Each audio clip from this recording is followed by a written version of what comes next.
Weizhou, with the courtesy name Renjian and the pseudonym Balian Jushur, is a young man of misfortune who one day finds himself in the midst of an intriguing tale that spans two worlds. Chapter 1. The small teapot of the brothel in Yuqing. Within the village of the city, passers-by are occasionally drawn to the young man standing nonchalantly by an iron gate. Though most merely cast a glance before muttering curses under their breath, deeming him mad. This young man, Weizhou, in his 20s, stands at a modest height of 1.70 meters, with a face that blends seamlessly into the crowd. Despite his undeniable ordinariness, the exuberance of his smile radiates a remarkable confidence. Clad in attire that scarcely amounts to 200 yuan, he carries himself with a poise that suggests he possesses the entire world. Such delusion. Sensing the bemusement and mockery from the onlookers, Weizhou merely raised his eyebrows slightly and let out an inexplicable chuckle, further provoking their headshakes. After indulging in the myriad gazes filled with envy and disdain, he picked up a large shopping bag filled with provisions from the supermarket, just as the elderly landlord of the self-built apartment emerged, his gaze immediately drawn to the bulging plastic bag. Upon noticing the label 7 degrees of space, the old man's expression shifted, and he slowly turned his eyes toward Weizhou. He, however, was not a lecherous scoundrel. The landlord knew Weizhou well, aware of his status as a solitary soul. Having graduated 6 years prior, Weizhou's fortunes could best be described as dismal, but at this moment, he was no longer the same person. "Old Liao, are you heading out?" he inquired. Old Liao scrutinized Weizhou once more before saying nothing further. Instead, he pulled a calculator from his pocket and began tapping away. Weizhou's expression shifted to one of alarm as he stepped forward to restrain the old man's hand, smiling apologetically. "Old Liao, come now. Did we not agree to extend my payment for 3 more months? It has barely been 2 months. It would be unwise for you to act so hastily. Rest assured. When the 3 months are up, not only will I repay the rent owed, but I will also advance 2 months' worth. Truly, we have a new editor at our website who possesses keen insight and immediately recognized the merit of my novel, signing a contract on the spot. You see, I have prepared all these supplies for my writing retreat. In no more than 3 months, I will surely rise to prominence." Just wait. Realizing his mistake, Weizhou chuckled nervously, explaining, "Old Liao, am merely delivering these for Sister Zhang, my neighbor. You know how arduous her night shifts are. She hardly ventures out during the day. I earn a small fee of 5 yuan for running errands. Let's just split it. I'll transfer you half later, and I would appreciate it if you could deliver it for me. Get lost. Farewell." Weizhou turned pale, feeling as though his heart had been pierced. Could the old man truly see through the fabric of time? With a heavy bag of supplies, he ascended to the 3rd floor and opened the small 6-square-meter room adjacent to the public restroom. Aside from a bunk bed and a table, there was hardly space for a wardrobe. Occasionally, even mice would creep into the mosquito net to rest, given the cramped conditions. He sorted the contents of the plastic bag: rice, flour, salt, chili powder, a kitchen knife, toilet paper, sanitary napkins, a small mirror, and 10 taels of silver, weighing 37 grams each, with processing fees amounting to 3,300 for 10 taels. Having exhausted nearly all borrowing options from legitimate platforms, he had managed to scrape together these meager assets. During the past few years since graduation, Weizhou had tried his hand at numerous endeavors, and even while burdened with student loans and rent, he had refrained from resorting to online lending. But now, circumstances had changed. He was determined to take a risk. Once everything was meticulously arranged, Weizhou secured the door, unplugged his old mobile phone, which had a battery life of at least half a month, and checked the date. March 21st, 2025, Friday, 19:48. That after confirming that no mice were present in the room, he lay back on the narrow, iron-framed bed, clutching the plastic bag, took a deep breath, and silently chanted, "Let's go." When he opened his eyes again, he found himself in a different world. In an ordinary room, dimly lit with an estimated ceiling height of under 2 meters. Even a tall person could reach the ceiling with an outstretched hand. The walls were bare, revealing the unpainted earth, explaining the layers of dust accumulating in the corners. A few pieces of simple, worn wooden furniture comprised a handful of broken stools, a small square table, and a decrepit wooden box. Weizhou smiled. Unconcerned, he had endured hardship for much of his life, having lost his parents at a young age and grown up with his uncle and aunt. He had always been grateful for their care, but with 3 children of their own, the addition of him had made his circumstances rather predictable. Destined for a life of suffering, laboring at the lowest rungs of society, he had never anticipated such a remarkable surprise just a month ago, when despair loomed large. It must have been the will of fate otherwise. He had no other clues, having not even pricked his finger for a blood sacrifice. Regaining his composure, Weizhou returned the rice and flour to their containers, placed the toilet paper and sanitary napkins in the wooden box, moved the bed slightly, and gently lifted a dust-covered wooden plank, neatly storing away 8 ingots of silver before replacing the plank and sprinkling dust over it, returning the bed to its original position. Once everything was in order, he stood up, dusted off his hands, and glanced at the mirror in the plastic bag, lifting it to examine his reflection. Ah, what a handsome face! Indeed, he was striking if it were not himself. Weizhou would surely scoff at such a delicate appearance, questioning how any girl could be so blind, but now, well, it was. Undeniable, he was truly good-looking, rivaling the likes of Pan, En, and Songyu. Concealing the mirror beneath his bedding, Weizhou adjusted his clothing. When he first arrived in this world, it took him quite some time to figure out how to wear his garments. He was clad in a dark jacket on top, with trousers below. Attire like long robes or cloaks were reserved for the wealthy. An ordinary person might add a coat, which is a long garment with slits under the arms, tailored closely to the body, featuring a straight collar and front opening, a facade of dignity. Locking the door behind him, he exited a narrow courtyard and secured the door once more. Weizhou followed a filthy dirt path northward, turning 2 corners before reaching a relatively clean and tidy thoroughfare. The gentle breeze and the foul stench serve as constant reminders that this was no mere dream. The sensation was too vivid. Upon hearing that this was a significant matter, the doorman hurried to report. Shortly thereafter, a middle-aged man with a goat beard emerged, gazing at Weizhou with astonishment and skepticism. Have you truly gathered enough silver for your redemption? If you wish to redeem yourself ahead of time, you must pay double the amount. His sister had been sold to the Wu family as a maid over half a year ago, and although it wasn't a death contract, redeeming her early still required a hefty price. Weizhou inclined his body slightly, smiling as he replied, "Rest assured, steward's son, I managed to gather this silver thanks to the kindness of the ladies at Zui Xianglu. Upon hearing of my plight to redeem my sister, they generously contributed. Moreover, some distinguished young gentlemen also heard of my situation and graciously rewarded me with a few taels. The young master of the Fu family even assisted me in exchanging the small silver pieces for larger ones." Steward's son. Look, as he spoke, he produced 2 gleaming ingots of silver from his pocket, each weighing 10 taels. Upon hearing this, Steward's son's expression shifted repeatedly, and upon sighting the shimmering silver, his previous thoughts began to fade. What kind of place is Zui Xianglu? It is a gathering spot for the elite, the quickest hub for news in the entire Qingzhou prefecture. Should the reputation of the household be marred due to a mere maid, neither the head of the family nor the 2 young masters would let it go unpunished. To maintain a lasting presence as a prominent family in the region, one cannot afford to lose face. With that, his gaze returned to Weizhou, now tinged with a hint of confusion. Compared to the young man who was once engulfed in gloom just a few months ago, this lad now appears remarkably composed and dignified, exuding an air of tranquility. Yet, at his core, he remains merely a small tea kettle from brothel. Chapter 2. Turning the page, Weizhou was scrutinized by Steward's son, but he remained unfazed. The Wu family of Qingzhou Prefecture was the only family from this remote town to have produced a jinshi. Thus they held a position of great esteem.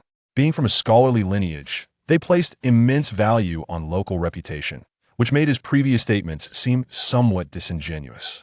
"Brother," before long, a petite girl with slightly dry, yellowish hair and a beaming smile dashed out, her excitement palpable. Upon seeing Weizhou, she jumped and called out, nearly dropping the small bundle she carried on her back. Shimei, at just 12 years old, appeared no older than 10.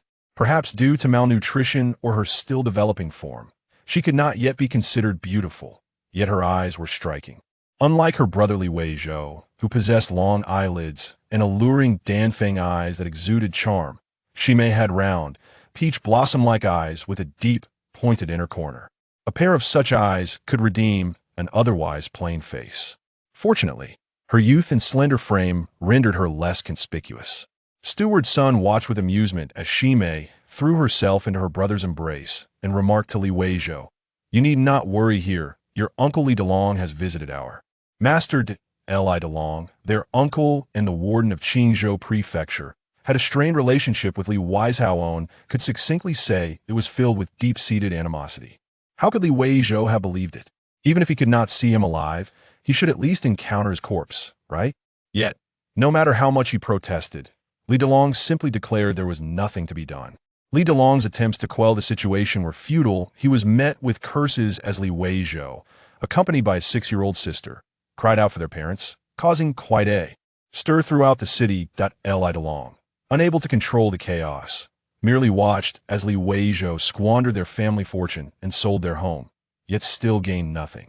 In the end, Li Weizhou sought financial assistance from Li Delong, but to no avail. Li Delong refused to offer even a single coin, only willing to take in the siblings but not help them find their parents. From that point onward, Li Weizhou regarded Li Delong as a lifelong enemy.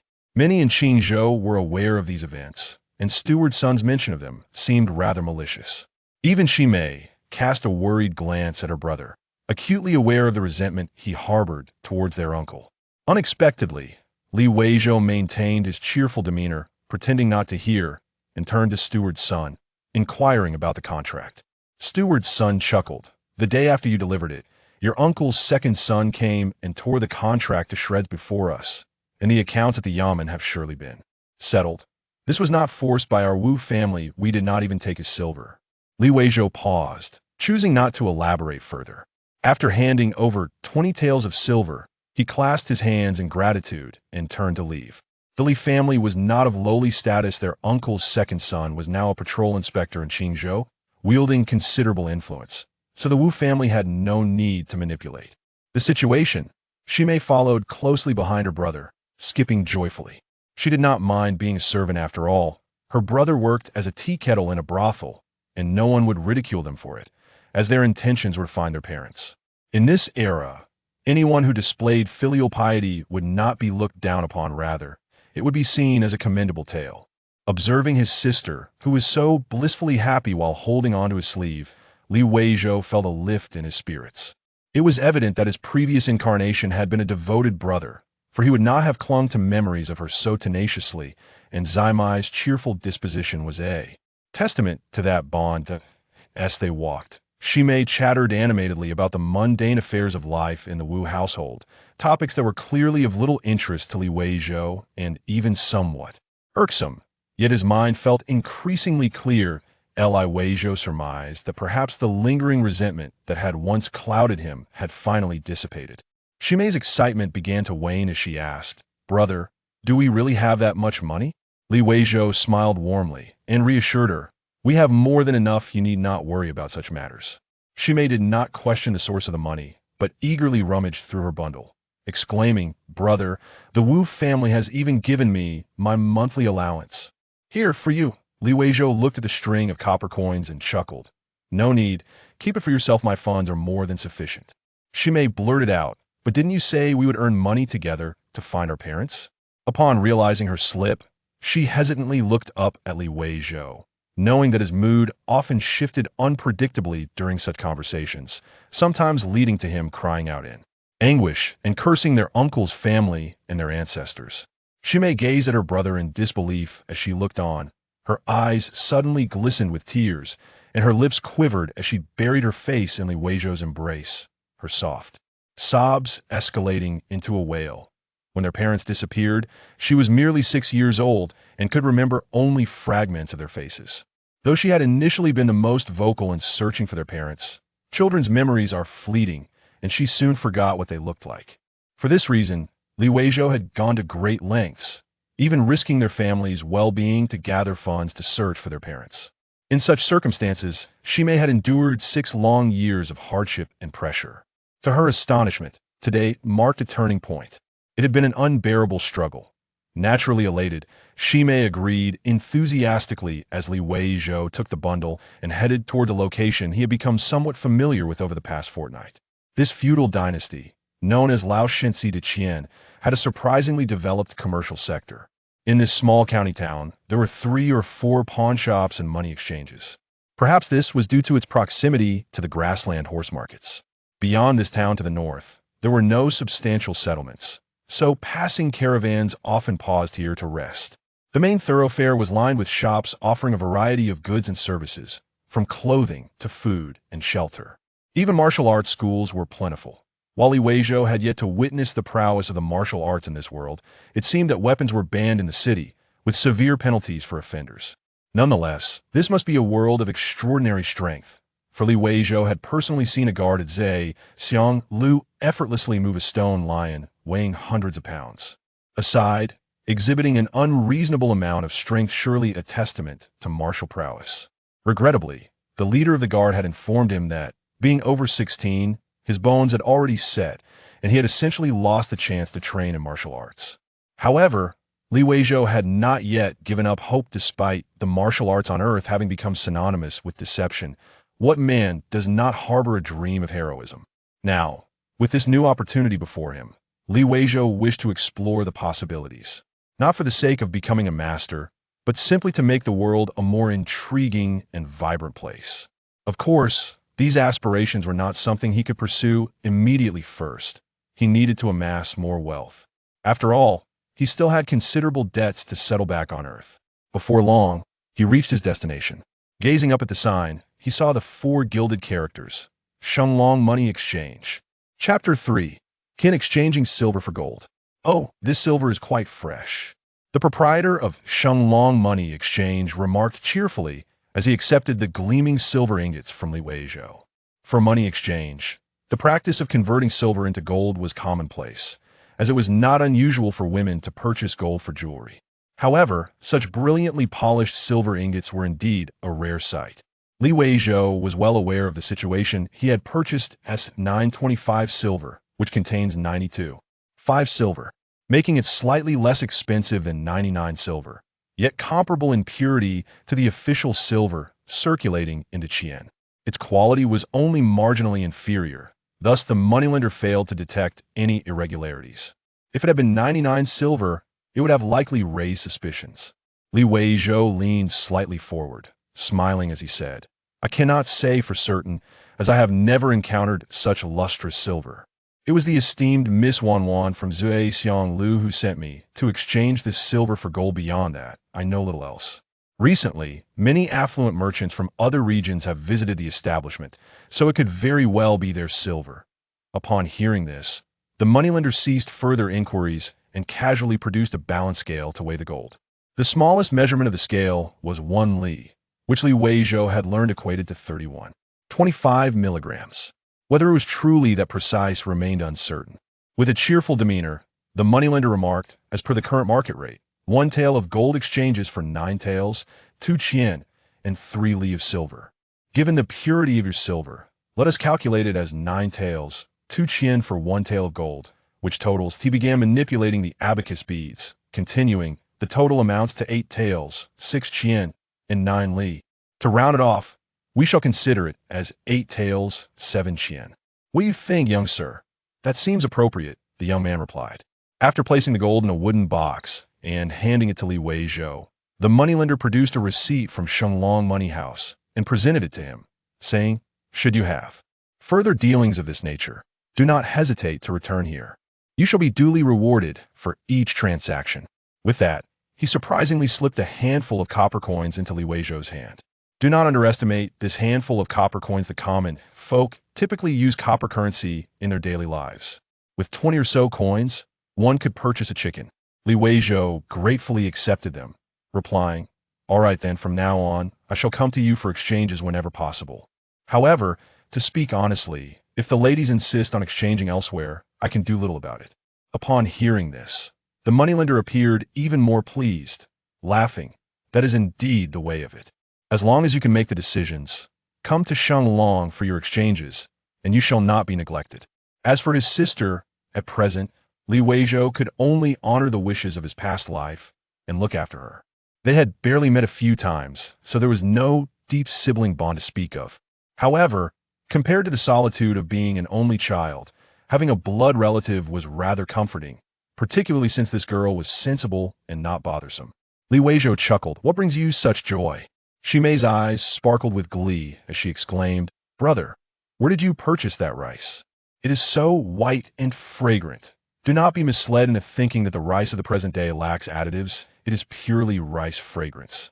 Setting aside the issue of varietal improvement, the tools and techniques for milling rice were limited, primarily relying on stone mortars and mills to remove the husks and some bran.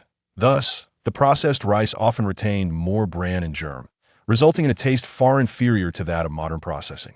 In a hushed tone, Li Weizhou replied, "It come from a nobleman's place, at Zhe, Xiang Lu. Common folk cannot obtain it. When the nobleman gifted it to me, he advised me not to disclose its origin. So please keep it to yourself. We are preparing to set up a couple of rice jars at home, so we can enjoy good food, while for guests, we can purchase from outside." Ximei appeared slightly dazed. "Zue Xiang Lu has so many wonderful things?" But Lu saw and the others say that men prefer those dirty places. Realizing her slip of the tongue, she quickly covered her mouth. Li Weizhou laughed. "That is not entirely incorrect. It is indeed not clean." Ximei eagerly inquired, "Brother, will you still go there?" Li Weizhou replied, "I have not signed a contract of servitude. I merely perform cleaning duties. I do not intend to return. I will resign tomorrow. Let us eat." Upon hearing that her brother would no longer work as a tea servant, Ximei became even more delighted, especially as the rich aroma of rice wafted through the air. She hummed a little tune as she busily prepared the bowls and chopsticks. Yes, indeed, they were only having plain rice. Watching Ximei savor her first bite, her face radiating blissful contentment, Li Weizhou suddenly reflected on his previous existence, where he had lived a life akin to that of a beast of burden. Tea seemed not so bad after all. At the very least, he could still afford plain rice and enjoy a dish of shredded potatoes. After the siblings finished their meal, Ximei swiftly cleaned the dishes and then brought a small stool to sit beside Li Weizhou, asking, "Brother, what shall we do for a living in the future?" Children of the poor often mature. Quickly, Li Weizhou was willing to resign from his position as a tea servant and had even redeemed her from the Wu family, which made her very happy. However, she understood that they could not simply rely on what little they had. Moreover, the two of them had exhausted their resources. Li Weizhou smiled warmly. "You need not worry about that. After we move tomorrow, you should rest at home for a while. Later, I will hire a female tutor to teach you to read. In recent years, I became foolish, and you have not even had a chance to learn the basics. Now, although our lives are not affluent, we do not suffer from hunger, and there is some surplus, so it is the perfect time to provide you with an education. We cannot allow you to grow up as a blind person in this world." Ximei's eyes grew misty, and she nestled against her brother, unable to articulate her feelings. In early autumn, the sky often fluctuated between sun and clouds. After a prolonged period of overcast, the clouds parted, revealing a ray of sunshine. Feeling Ximei's dependence and happiness, Li Weizhou suddenly thought that perhaps this life was not so bad after all. Knock, knock, knock. The abrupt sound of knocking interrupted the rare tranquility and serenity shared by the siblings. Ximei looked at her brother, puzzled. Who is it? In recent years, they had ceased contact even with relatives. As for their neighbors, they avoided them entirely, fearing the siblings might ask for loans of money or rice. Who would come knocking on their door? Li Weizhou, not wishing to dwell on it, stood up to open the door. When he swung open the old, worn wooden door, he found a man of average height, but quite robust, with a thick beard, standing at the entrance with his hands clasped behind his back. Beside him stood a young man of above-average appearance, smiling lazily with a hint of nonchalance. Both men were clad in official attire, one in black and the other in blue. Ximei, who had followed closely behind, gasped in surprise upon seeing the visitors, but stopped short of uttering uncle, remaining silent behind her brother. The visitors were none other than their uncle, Li Delong, the chief of the Qingzhou prefecture, and beside him stood his second son, Li Changyan, the inspector of Qingzhou. The position of local inspector in Deqian was hereditary, and Li Changyan inherited his minor official post from his father-in-law. Both father and son were figures who navigated both the lawful and the illicit, not to mention the more illustriously Xilang in the capital, making the Li family in Qingzhou far from insignificant.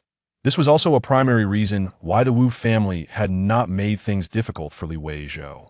Li Chang'an, grinning, said, "Samlang, are we to stand here at the door?" He then produced an oil paper bag from his waist and addressed Shimei. "Shimei, here, have some sugar dumplings." Naturally, Shimei would not accept it and looked to her brother for guidance. Li Weizhou, however, stepped aside and said, "Let us speak inside." Thus, they had come to ascertain the truth of the matter, while also harboring concerns about any untoward occurrences. However, at this moment it seemed not too dire. "Take this." Li Chang'an pressed the oil paper bag into Shimei's hands as he and his father entered the small courtyard.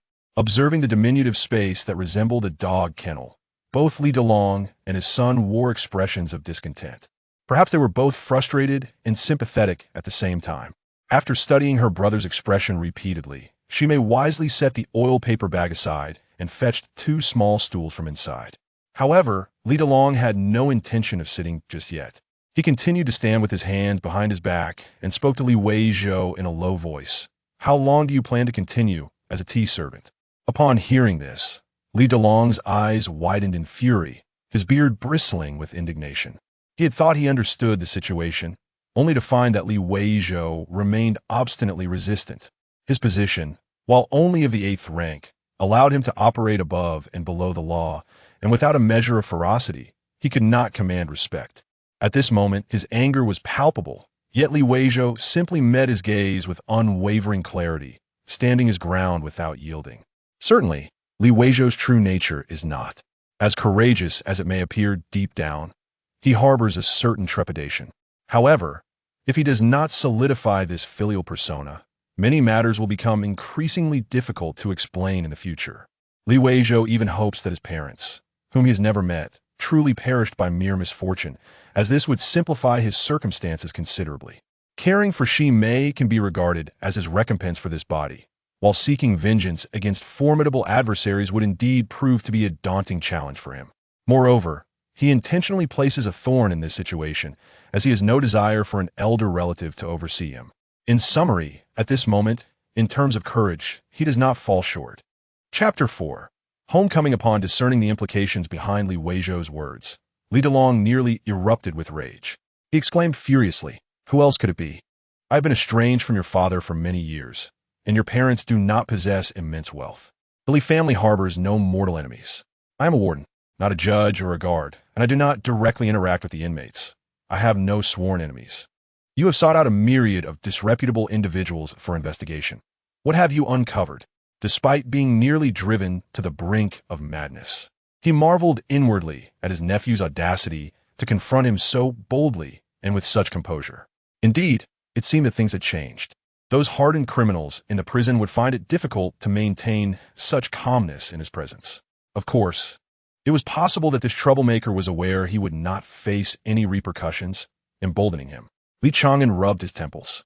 Despite his typically carefree nature, he felt overwhelmed by this domestic strife. He addressed Li Weizhou, saying, "Samlang, since ancient times, imperial authority does not extend beyond the county. Once outside this county town, even the magistrate scarcely intervenes. My role as a patrol inspector is merely nominal. While I can manage the local populace, I cannot interfere with matters of the martial world. Therefore, the outside is indeed chaotic." Later, his father had expended considerable goodwill and enlisted the heads of 3 martial arts schools to accompany him in search of answers. Ultimately, through the accounts of those at various relay stations and taverns, they learned that his uncle and aunt had fallen victim to foul play. Many lives were lost in the incident, and fearing an outbreak of disease, the local populace had set fire to everything. Upon returning, the consensus among the group was that the uncle and aunt had been caught up in the violent conflicts of the martial world. Samlang, if anyone had truly targeted my uncle and aunt, aimed at our Li family, we would have long sought vengeance, undeterred. We are not spineless cowards. It is merely that we do not even know who our enemies are." Li Delong took a deep breath and looked at Li Weizhou, speaking deliberately. "The greatest regret of my life is allowing your parents to go to Mingzhou Prefecture on my behalf." After a brief pause, Li Weizhou inquired, "Is it because of the relatives there?" Li Delong, taken aback, looked at Li Weizhou in confusion, questioning how he could be unaware of the relatives in Mingzhou. Li Weizhou did not respond directly, but instead asked, "Then why do you say that my parents represented my uncle in visiting relatives?" Hearing him refer to his uncle, both Li Delong and Ximei widened their eyes. This form of address had not escaped Li Weizhou's lips for many years. The shock rendered Li Chang'an momentarily speechless. This time, Li Delong did not allow Li Chang'an to respond for him. He hastily said, "Lao San, you have indeed grown up. I shall not hide the truth from you. Since Lao Si possesses the aptitude for martial arts, your father and I thought to have him apprentice under Jin Dao Biaowang. If our Li family could produce a genuine martial artist, we need not even regard the Wu family as a threat. Initially, we planned for your parents to bring the apprenticeship gifts and negotiate first. Then I would take Lao Si there myself. After all, it was not proper to go directly. However, unexpectedly, this matter is the fault of your uncle. He has wronged your parents and your grandparents. If I ever discover who the enemy is, I will personally take vengeance, even if I cannot defeat them. I would not hesitate to risk my life. Otherwise, I would have no face to meet your grandparents or your parents in the afterlife." After a moment of silence, Li Weizhou shook his head and asserted, "I can take care of my sister." "Take care of her? By being a mere teapot? The last time you sold Ximei to the Wu family as a servant, what will you do next? Sell her to Zui Xianglu? If such a day comes, I will strike you down and then take my own life to atone for your parents." Seeing that he was impervious to reason, Li Delong could no longer contain his fury and shouted in anger. Ximei rushed forward, standing in front of Li Weizhou, weeping, "Do not hit my brother! Do not hit my brother!" Observing the bond between the siblings and recalling his own deceased brother, Li Delong felt a pang of anguish and his eyes reddened. Once, he and his brother had similarly depended on each other, and his unfortunate brother had once defended him in the same manner. Now, witnessing the plight of his brother's children, who regarded him as an adversary, how could he not feel heartbroken? Li Weizhou hesitated a moment before asking Ximei, "Do you wish to go to your uncle's house?" Ximei shook her head vigorously, replying, "I only want to be with my brother. If my brother does not go, I will not go either." Li Weizhou nodded, saying, "Very well, then we shall not leave." After saying this, he would not raise his gaze again. Li Weizhou, after a moment of silence, bowed and said, "Thank you, uncle." "Thank you, second brother." Li Chang'an let out a hearty laugh, placing an arm around his shoulders, saying, "What nonsense! We are proper brothers. You must take your uncle's words to heart. If he could choose, he would have preferred to go himself, never letting your uncle and aunt take his place. For all these years, he has not experienced a single day of peace. We are family, and I shall say no more. Come now, do not take these shabby possessions. I will send you and Ximei over right away." Li Delong ignored Li Weizhou's stubbornness and forced a smile at Ximei, saying, "Good niece, come with your uncle. Among the 4 sons of the Li family, you are our only daughter. You are precious." Seeing her brother's approval, Ximei beamed with happiness. In truth, she also longed for kin, as it was just the 2 of them, and her brother's burdens were too great. The siblings took nothing with them, except that just before leaving, Ximei remembered to wrap some rice from the jar in an old cloth bag. On their journey, they occasionally greeted people who spoke to Li Delong. He walked with the pride of a victorious general, exuding an air of confidence and visibly delighted. However, as they approached a familiar 2-entry courtyard on Dongsher Street, Li Delong fell silent, staring intently at the doorway, lost in thought for a considerable time. After letting out a deep sigh, he paused, then turned to Li Weizhou and said, "Sanlang, I shall not enter today. You have not been wrong in your approaches. Take good care, Ximei, and be a good brother." Uncle, without allowing Li Weizhou to refuse, he turned and departed. Li Chang'an sighed helplessly, surveying the area before asking, "Shall I send some people to you tomorrow?" Li Weizhou shook his head, saying, "No need." Li Chang'an did not press further, patting Li Weizhou on the shoulder, and then told Ximei, "If you need anything, come find your second brother." With that, he too departed, his demeanor noticeably lighter. This family matter had burdened them for far too long. As they watched the 2 leave, Li Weizhou pushed open the door to their former home. A gust of chilly northern autumn wind sweeping in, yet the siblings felt as if they were embraced by a warm spring breeze. Chapter 5. Sudden Wealth as Night Fell.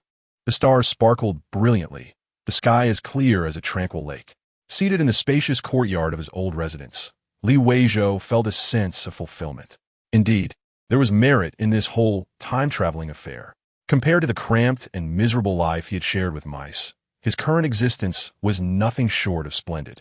Especially after reconnecting with his powerful uncle and his family, It could not be said that this county town was entirely free of trouble, but at least no one could unjustly harass him. Moreover, he was still employed at the charming Zhuai Xianglu. At this moment, he found himself pondering whether to resign from such an intriguing job. Never mind. Continuing to work at Zhuai Xianglu while having his uncle's family backing him should prevent any issues. Brother. Oh, it's nothing. I just want to call you. Otherwise, it feels like a dream. Then go to bed early and have sweet dreams. Tomorrow, we are likely to have plenty of visitors. I have matters to attend to outside, so you can manage things at home. Is it aunt and sister-in-law? Most likely. Then I'm not afraid. As long as I'm with my brother, they can't control me. You are quite clever. Let us go. Rest now. Good days are only just beginning. When he opened his eyes once more, the familiar sight of the old mosquito net greeted him. Weizhou could even see a small mosquito that had perished atop the surface, and he felt a peculiar sense of familiarity, perhaps due to the nostalgia of reuniting with a kin from the same region. He reached beneath his pillow to retrieve an old black Nokia mobile phone. Glancing at the date displayed, March 22nd, 2025, Saturday, 7:22. Nearly 12 hours had passed. After more than half a month of adaptation, he had grown accustomed to the alternating cycles of day and night, with the passage of time feeling almost identical. For those who relish the night, this was indeed a delight. However, the paramount concern at present was that Weizhou slowly extended his hand, and with a fleeting thought, a gold ingot materialized in his grasp, weighing 8 taels and 7 qian. After securing the gold, Weizhou rose to wash and freshen up, then commenced boiling water for instant noodles. During the wait, he picked up his phone and purchased a high-speed train ticket to Shenzhen, scheduled for 1 hour later.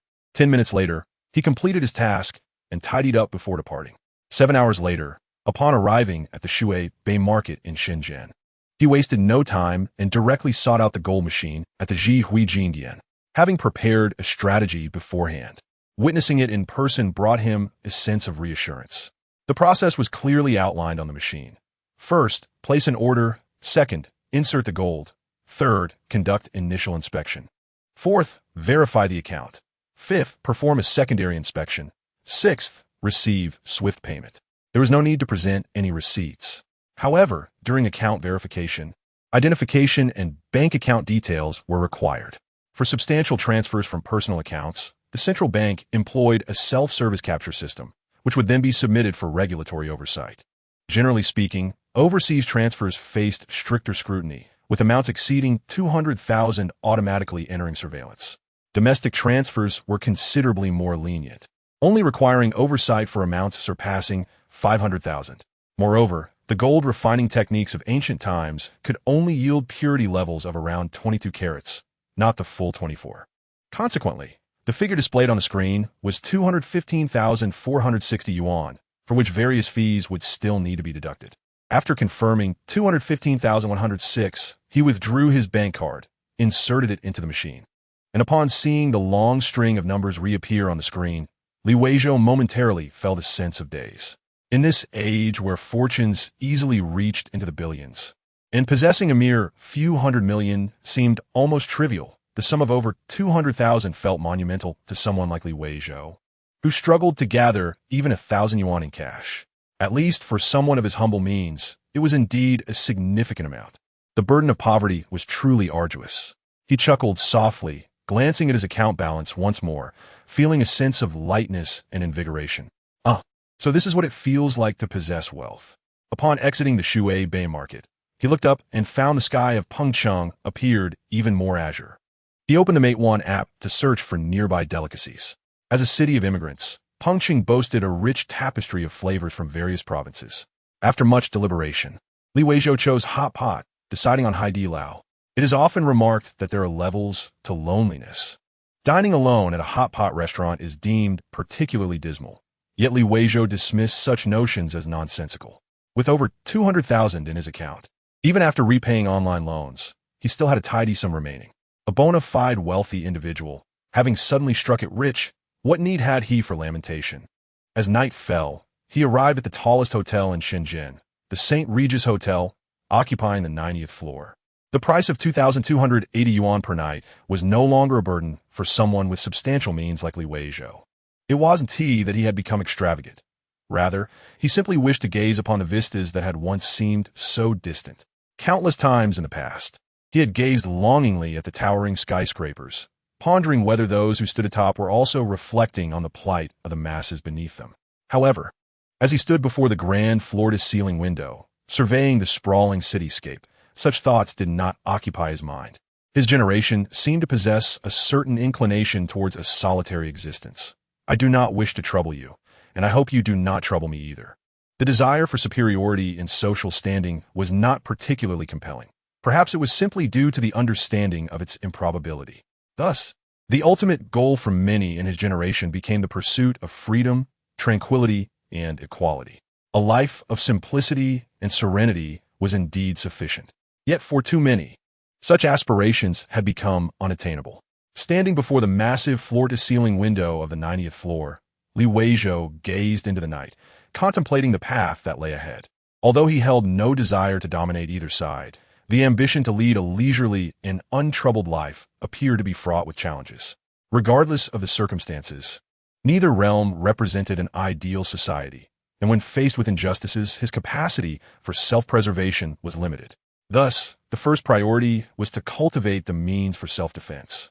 In human society, power ought to serve as the foremost means of safeguarding oneself.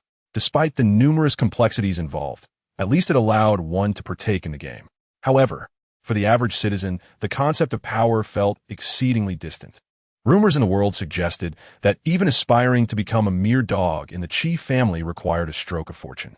While such statements may appear exaggerated, they nonetheless encapsulated a sense of unattainability. Hence, for ordinary people seeking a degree of autonomy and self-preservation, the pursuit of wealth often became the starting point. Although the wealth of those without power can be perilous, accumulating modest fortunes was still a viable option. Naturally, frequent transactions were ill-advised. Should one attract the attention of the authorities, it would spell disaster. Yet today, Weizhou discovered numerous counters that permitted direct exchanges of goods, allowing for the trade of gold for silver. While a small fee would be charged, the heightened security was worthwhile, especially when considering nearly tenfold profits. That fee was but a trifling matter. "Shimei, take this," he said. The following morning, Weizhou presented a roll of paper to the bewildered and somewhat shy Shimei. Smiling gently as he said, "You need not use the toilet tokens. Use this instead. Do not inquire how I acquired it. I have my ways. However, do not divulge this to others. Once used, dispose of it discreetly." With a chuckle, he reassured her, "Go ahead, there is plenty." He added, "Please purchase some rice flour, oil, and vegetables for the household. As for the rice I provided, let us reserve it for our own consumption." Shimei giggled, but did not accept the money Weizhou offered, replying, "I will ask brother for more once I run out." With that, she bounced away. Chapter 6. A man of integrity. The brothel, a profession steeped in the annals of human society, diverged significantly from Weizhou's previous imaginings. It was not merely a place for the removal of shoes and a hasty ascent to a bed. That would be a mere den, a lowly establishment. A brothel resembled an ancient high-class venue, where one could engage in the arts of music, chess, literature, and painting while exchanging pleasantries amidst the beauty of life. The pursuit was not solely for physical pleasure. It encompassed a deeper quest for spiritual fulfillment. Based on Weizhou's observations, fewer than 30% of individuals who entered a brothel sought to engage physically with the courtesans. In fact, many scholars past their 30s, having exhausted their vitality through youthful excess, would find entering such a place a source of embarrassment, spending money merely to invite ridicule. Yet within the brothel, they could use their wealth, coupled with a modicum of talent, to garner the admiration and reverence of talented women. This psychological gratification elevated their spirits, making them feel as though they were on the path to enlightenment. Weizhou stepped into a 4-story red building, a venue of such nature. "Sister Qi," he greeted a strikingly beautiful middle-aged woman at the counter on the first floor. Sister Qi, known as Qi Ernyang, was the madam of the Zui Xiang Lu and reportedly had significant connections. Over the years, few dared to cause trouble within her establishment. Upon hearing Weizhou's greeting, Qi Ernyang, who had been scolding moments prior, turned around, her fierce demeanor softening into a smile. Qi Ernyang was not at all like other madams, lacking the gaudy airs that usually accompanied such roles. She possessed a pair of eyes that spoke of countless stories, and when she smiled, The blush on her cheeks formed charming dimples that exuded allure. Li Weizhou found great joy in Qi Eryang's laughter. It was indeed a beautiful sight, and her words were as sweet as honey.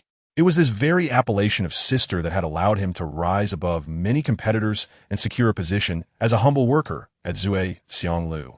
The scene surrounding them was one of sheer astonishment, and the thought of it brings a smile. Do not underestimate this line of work. Many are willing to engage in it, and the monthly remuneration is quite substantial. When I first arrived, it was indeed a miserable situation, lacking in food and basic necessities. Stumbling as I walked. After searching through 6 or 7 establishments with no success, I nearly fainted when I fortuitously encountered Qi Eryang in front of Zui Xianglu.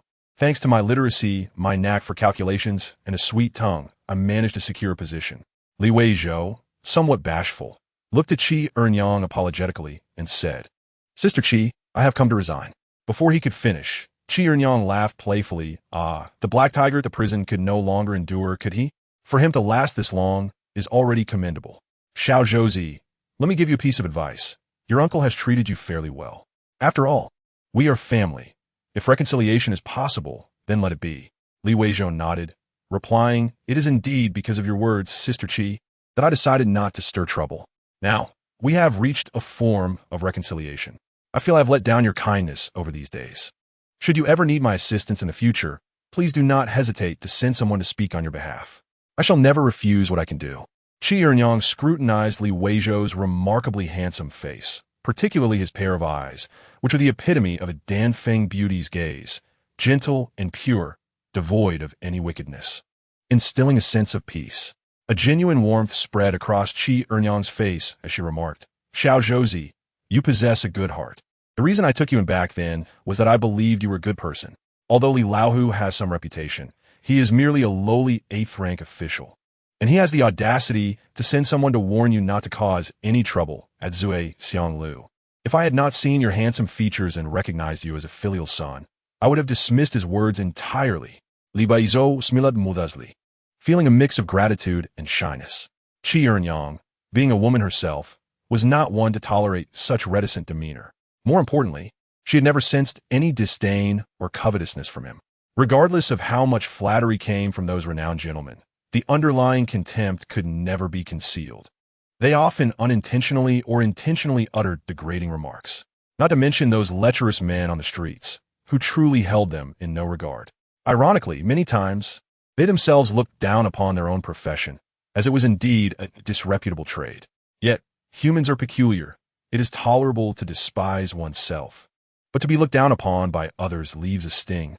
However, with Li Weizhou, they felt none of this discomfort. Thus, he managed to befriend nearly all the young women in the establishment. Qi Eryang could not have anticipated that Li Weizhou actually hailed from a society where propriety and music had crumbled. For him, as long as matters of marriage were not discussed, interactions with the young women of upscale venues were quite agreeable. "If you do not disdain my poverty, I shall not disdain your profession. Let us not look down upon one another, each seeking their own needs, living harmoniously and joyfully akin to celestial beings." This mindset undoubtedly exuded refinement, making him quite likable. "Very well, go on and live well," Qi Eryang said with a smile, pausing momentarily to add, "If you encounter difficulties in the future, you may try mentioning my name, though I cannot guarantee it will be of any help." The busy accountant behind the counter paused in astonishment, casting a glance at Li Weizhou before teasing Qi Eryang. "So, even Eryang has reached this point? Thankfully, this lad was born a decade later. Otherwise, it would have been your downfall. Get lost." Qi Eryang retorted with a laugh, then instructed, "Pay Xiao Zhouzi his monthly wages, and give him an extra month's worth." She preemptively silenced Li Weizhou, saying, "Surely, you do not believe the wages from Zui Xianglu to be unclean?" Li Weizhou shook his head, replying, "Who would not wish to be born into a noble family? Sister Qi, I have a gift for you." With that, he produced a piece of fragrant soap from his sleeve, distinctly different from the common varieties on the market, appearing almost crystal clear and possessing a far more exquisite fragrance. After all, it was a complimentary gift from a 5-star hotel. Upon examining the item in Li Weizhou's hand, Qi Eryang was momentarily taken aback. After a long pause, she looked at Li Weizhou, her voice serious. "Xiao Zhouzi, where did this come from?" Li Weizhou chuckled. This is a formula left by my mother, which I finally perfected after years of effort, giving me the confidence to resign. This formula was devised by my mother herself, and I present it to you, Sister Qi, as a token of gratitude for your kindness these days. Farewell. In this world, there are indeed fragrant soaps. He had observed the young women at Zhuaxiang Lu using them for bathing. However, such a remarkable quality was truly rare. After speaking, he prepared to take his leave, but Qi Ernyang seized him and led him upstairs effortlessly with a single hand. The accountant, unable to bear the sight, advised Ernyang, there is quite an age difference. Li Laohu is nothing special. At least give Li Jialong some face. Li Delong's third son, ranked fourth in the Li family, was naturally born with martial potential, being merely 2 months younger than Li Weizhou.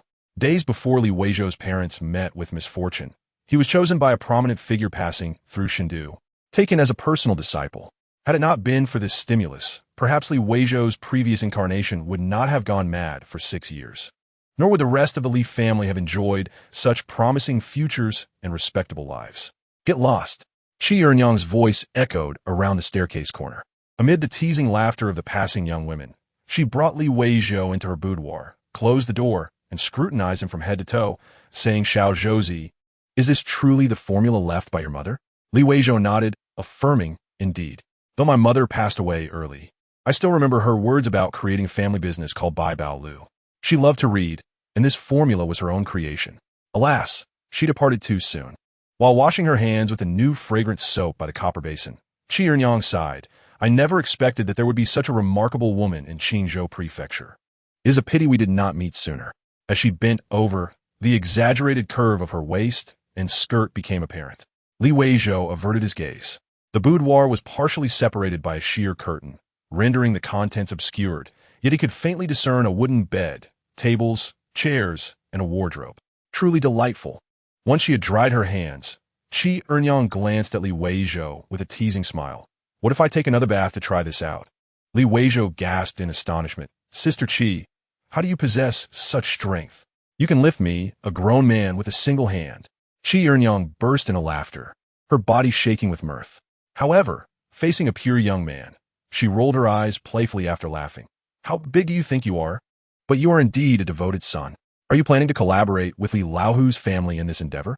Li Weizhou shook his head, stating, I wish to try on my own. Qi Ernyang chuckled, understanding his perspective. In a gentle tone, she inquired, do you know which family in Qingzhou Prefecture engages in the fragrance soap business? Li Weizhou pondered for a moment before responding. I have heard it is the Zhou family from the Xinjiang. Qi Ernyang smiled broadly. The Zhou family has had members working in the household department for generations. They are the legitimate local tycoons. If not for your family producing a Li Xilang, it would be quite difficult to contend with them. The Zhou family's Xinjiang not only thrives in Qingzhou, but also does well in Shangzhou and Jinzhou, with connections extending far and wide. Fragrant soaps are not affordable for ordinary folk. Only the wealthy and powerful can afford them. If you venture into their business without Li Laohu's backing, do you think they will let you off easily? Even with Li Laohu's support, they would not simply let it go. The profit margins here are vast, and I would not be surprised if a few lives were lost. Li Weizhou listened attentively, contemplating, does Sister Qi have an interest in this line of work?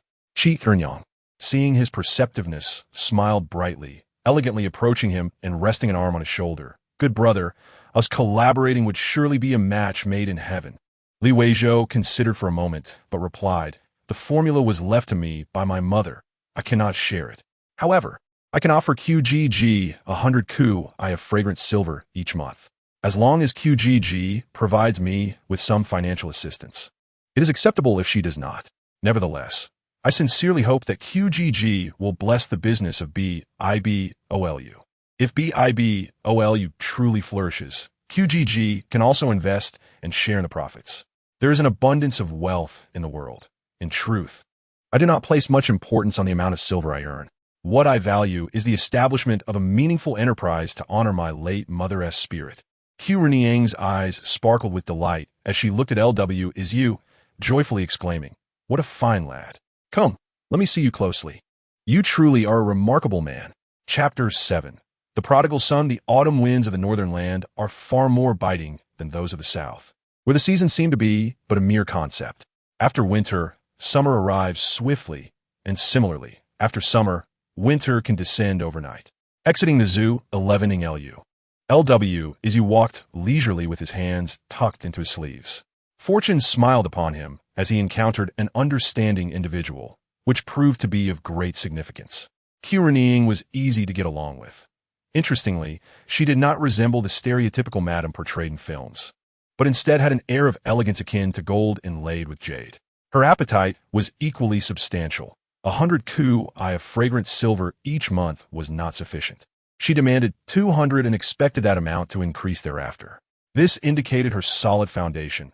Otherwise, she would not possess such a grand appetite. The price she offered was equally generous, 2 taels of silver for a square, undoubtedly a preferential rate. For the common folk, 2 taels of silver could sustain a family of 4 for a month. Even in the esteemed capital, 2 taels would suffice for a sumptuous feast for the locals. Of course, for the truly wealthy and powerful, 3 to 5 taels might seem slightly steep, but were certainly not considered exorbitant. In moments of joy, even a mere servant might receive a token of appreciation, especially from noble women and courtesans. It was akin to the affluent women across the oceans who indulge in exquisite perfumes. Thus, when LW proposed the peculiar request to settle the bill with gold, Renjian readily acquiesced. The only sour note was her jibe at LW for still harboring dreams of martial arts, bluntly informing him that it was indeed too late. Yet, LW truly envied the seasoned charm of a woman in her 30s, who could effortlessly lift him with a single hand. How aspirational. Upon returning home, as he entered the second gate, he was greeted by a chorus of warm welcomes. This little courtyard had not been so lively for many years. The autumn breeze rustled the persimmon trees in the yard, creating a gentle sound. At times, LW even questioned whether this was a dream or a mere illusion brought on by a troubled mind. However, gazing upon the lively faces and the tangible bricks, stones, grass, and trees around him, along with the refreshing breeze, he was convinced that this was indeed reality. Oh my, look at our Sanling. How did I end up with such a handsome little brother-in-law? Mother, do you see? He resembles the 4th brother so much. Standing together, they might as well be real brothers. A young woman with a golden hairpin hurried out, her appearance above average, dressed not in silk but in a simple cloth skirt, her demeanor warm and gracious. Accompanying her was another woman in her 30s, less striking, of average build and a subdued expression. The last was a matronly figure, holding on to XMI with a beaming smile. XM, I had already donned new attire. LW performed a modest greeting, offering a simple salutation. DBNIing, DSOR, This demeanor aligned with how he was perceived by them. Aside from DSO's slightly concerned expression, DBNIing, COSH, was quite gentle, inquiring, Sanlang, you're 16 this year, correct? LW nodded, maintaining his reticent demeanor. COSH continued, I remember clearly. You were born on the 16th day of the 1st month in the 14th year of Chi-ND, 2 months older than SLing. Your mother endured quite a bit of hardship when she gave birth to you. There was a heavy snowstorm. DSO urged mother. Let's not dwell on such matters. It is good to see you again. Sanlang, you and XM, I will receive 2 taels of silver each month for your sustenance, with other expenses remaining the same. It seemed she had assumed a managerial role. COSH interjected, I will allocate an additional 2 taels for my monthly allowance. Poor thing, you have endured much hardship over the years. Combined, that amounted to 6 taels, quite a considerable sum, more than double the salary of a county magistrate. Naturally, it was understood that a magistrate would not solely rely on his salary to support his family. COSH clearly agreed, nodding in affirmation. Noticing LW's few words, the others appeared somewhat disheartened, feeling their enthusiasm had been misplaced. After a few more exchanges, they departed. It was understandable.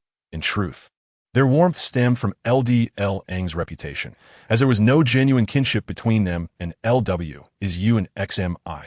Brother, DBNI and the others sent over 200 taels of silver.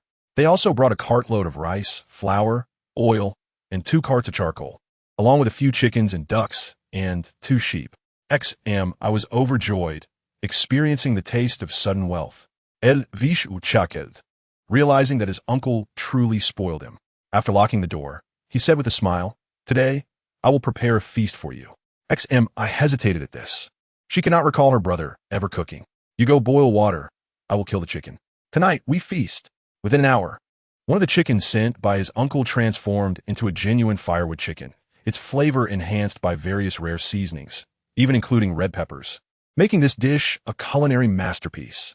Half an hour later, I sat on a chair with a round belly, her eyes gleaming with happiness as she asked LW, "Is you, brother, am I truly not dreaming?" LW, as you laughed heartily. Indeed. There were seasonings available for cooking, including scallions, ginger, and garlic, and the spiciness came from the ZHY. However, ZHY's spiciness paled in comparison to that of peppers. It was fragrant to the nose, while peppers were meant for consumption. Not to mention the addition of monosodium glutamate, which elevated the flavor significantly. LW, as you gently stroked his sister's slightly yellow and sparse hair, saying, "Tomorrow, I will take some money to buy a storefront and open a tavern. From now on, we will enjoy delicious food every day. You have suffered these past years. Henceforth, it will be good days." Upon hearing this, XMI's eyes widened with joy, resembling a playful kitten, nuzzling her brother's palm. Yet, she felt a twinge of worry, hoping her brother would not squander the silver too quickly. How troublesome. It seemed that before DBNI Ing sent the silver, her brother appeared quite wealthy. But where did that money come from? Her brother had previously worked at Zoo 11 LU.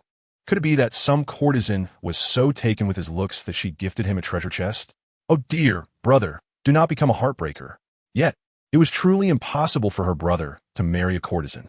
3 days later, with 200 taels of silver, he purchased a 3-story storefront not far from Zoo 11 LU in the eastern part of the city.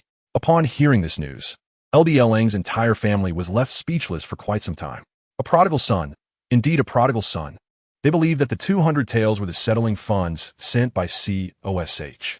Yet, despite their scolding, LDL Ing, after venting his frustrations, instructed LCH Ing, his second son, to send LW is you another 100 taels the following day, so he could live well.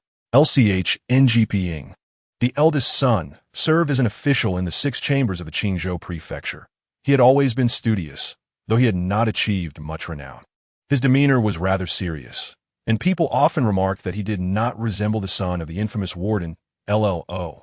At this moment, he hesitated briefly before suggesting, "Father, continuously giving him silver is not a sustainable solution. We should find San Lang a proper job instead." I recall that San Lang excelled in his studies during his formative years, earning the teacher's praise for his intelligence and potential to achieve the title of Jinshi. The more he spoke, the darker Li Delong's expression became. Li Changping, initially oblivious, soon realized that his wife, Luo Shi, was visibly distressed and could no longer contain herself. Interrupting, "Just share your ideas with your father. There is no need to revisit the past." Li Changping found this perplexing, as he believed he was indeed expressing his thoughts. However, he quickly grasped the situation upon observing Li Delong's clenched fists and his face resembling a pot's bottom. Had it not been for that unforeseen incident, his cousin might have truly had boundless possibilities. Furthermore, that incident had occurred for the sake of their family's 4th son. Speaking of it now felt akin to thrusting a dagger into his father's heart. Li Changping hastily remedied his statement. "Father, what I mean is, perhaps we could let Sam Lang work alongside me and see if he can secure a position as a clerk, allowing him to support himself." Li Delong, unwilling to engage, snorted disdainfully and stood up, declaring, "I have built this family fortune and can support my own nephew. I am not dead yet.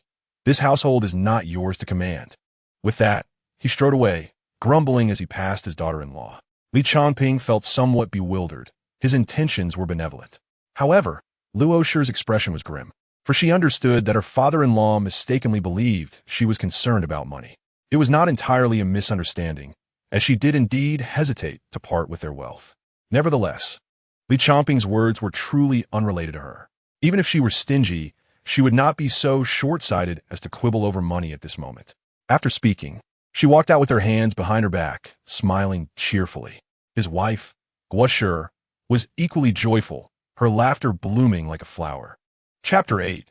Li the benefactor Li Weizhou was unaware of the happenings at the Li family's ancestral home, and even if he were, he would not be concerned. He was quite content with his current life. While it could not be described as opulent, his days unfolded at a leisurely pace, unhurried and composed. Although his savings were insufficient to purchase even a modest two-bedroom apartment in Pengcheng, he felt no disquiet. Though it did not possess the vibrancy of Pengcheng, it was, after all, his homeland. Moreover, Weizhou felt entirely devoid of anxiety, for he understood that these were trivial matters, and with his diligence, success was merely a matter of time. With his confidence, he exuded an air of tranquility. Early this morning, the composed Weizhou, accompanied by the representatives from the Yaxiong, took a carriage to the marketplace to select staff for the soon-to-open tavern. The Yazi was introduced by the people from Weizhou. Though it was rare for taverns to purchase slaves as employees, hiring staff from outside only required paying wages, whereas acquiring slaves demanded substantial funds up front, monthly allowances, provisions for food and housing, and even the management of their health and family matters. The cost multiplied significantly. The sole advantage was the ability to control the slaves' lives, thus ensuring a degree of loyalty. Although the laws of most dynasties prohibited masters from cruelly abusing their slaves, the scope for manipulation was considerable. A simple report of sudden illness leading to death would not prompt the authorities to seek justice for a slave. Such a case could adversely affect one's career advancement and evaluations. Thus, it was not uncommon for enraged masters to kill a few slaves. Naturally, families like this often garnered a poor reputation. As a young man nurtured under the red banner and the gentle spring breeze, Weizhou had no intention of engaging in such behavior. Rather, he considered his actions a form of benevolence. Having experienced hard labor himself, he felt it was time to savor the pleasures of being a master. He arrived at the marketplace located at the southernmost end of Qingzhou County, where the area was modest, consisting of only a few rows of crude thatch houses, yet the passers-by were typically well-dressed. At the entrance of the marketplace, Weizhou eagerly requested to disembark, wishing to observe the darker aspects of the world. Indeed, it was a dismal sight. The area surrounding the thatch houses was filthy, the stench of excrement pervasive. Behind the high fences stood rows of living individuals, devoid of vitality, waiting to be chosen like livestock. This sight was somewhat shocking to Weizhou, who had hoped to encounter a fallen phoenix, only to be met with the cold, harsh reality that he had been overly optimistic. It cannot be said that the individuals were unattractive. Rather, none appeared even remotely pleasing. Weizhou did not hide his confusion, asking, "Where do all these people come from?" He continued, "So many willingly selling themselves into servitude? I once faced difficulties and merely sought a menial job at Weizhou to survive." The Yazi, somewhat taken aback, chuckled awkwardly, saying, "Young master, you jest. Our Qingzhou city is not large, and your reputation for filial piety is well known. Additionally, with the influence of Li Jianyu and your own character, Weizhou would naturally hire you. Others, however, may not have such luck. Many come from disaster-stricken hometowns and have no other choice. When hunger strikes, people resort to desperate measures, including cannibalism, let alone selling themselves into slavery. In our vast Dakian, with its 1,800 prefectures, not every region enjoys bountiful harvests. There are always unfortunate places. Those with poor luck may endure 3 years of calamity, leaving many unable to survive." Weizhou understood. Indeed, compared to the tragedy of cannibalism, selling oneself into slavery was not as grave. The Yazi, noticing his silence, relished the peace and led him to a pen, exchanging a few words with the person at the entrance before ushering Weizhou inside, boasting, "Young master, please observe, I cannot speak for everything, but each year, Weizhou purchases no fewer than this many people from our feudal Yaxiang."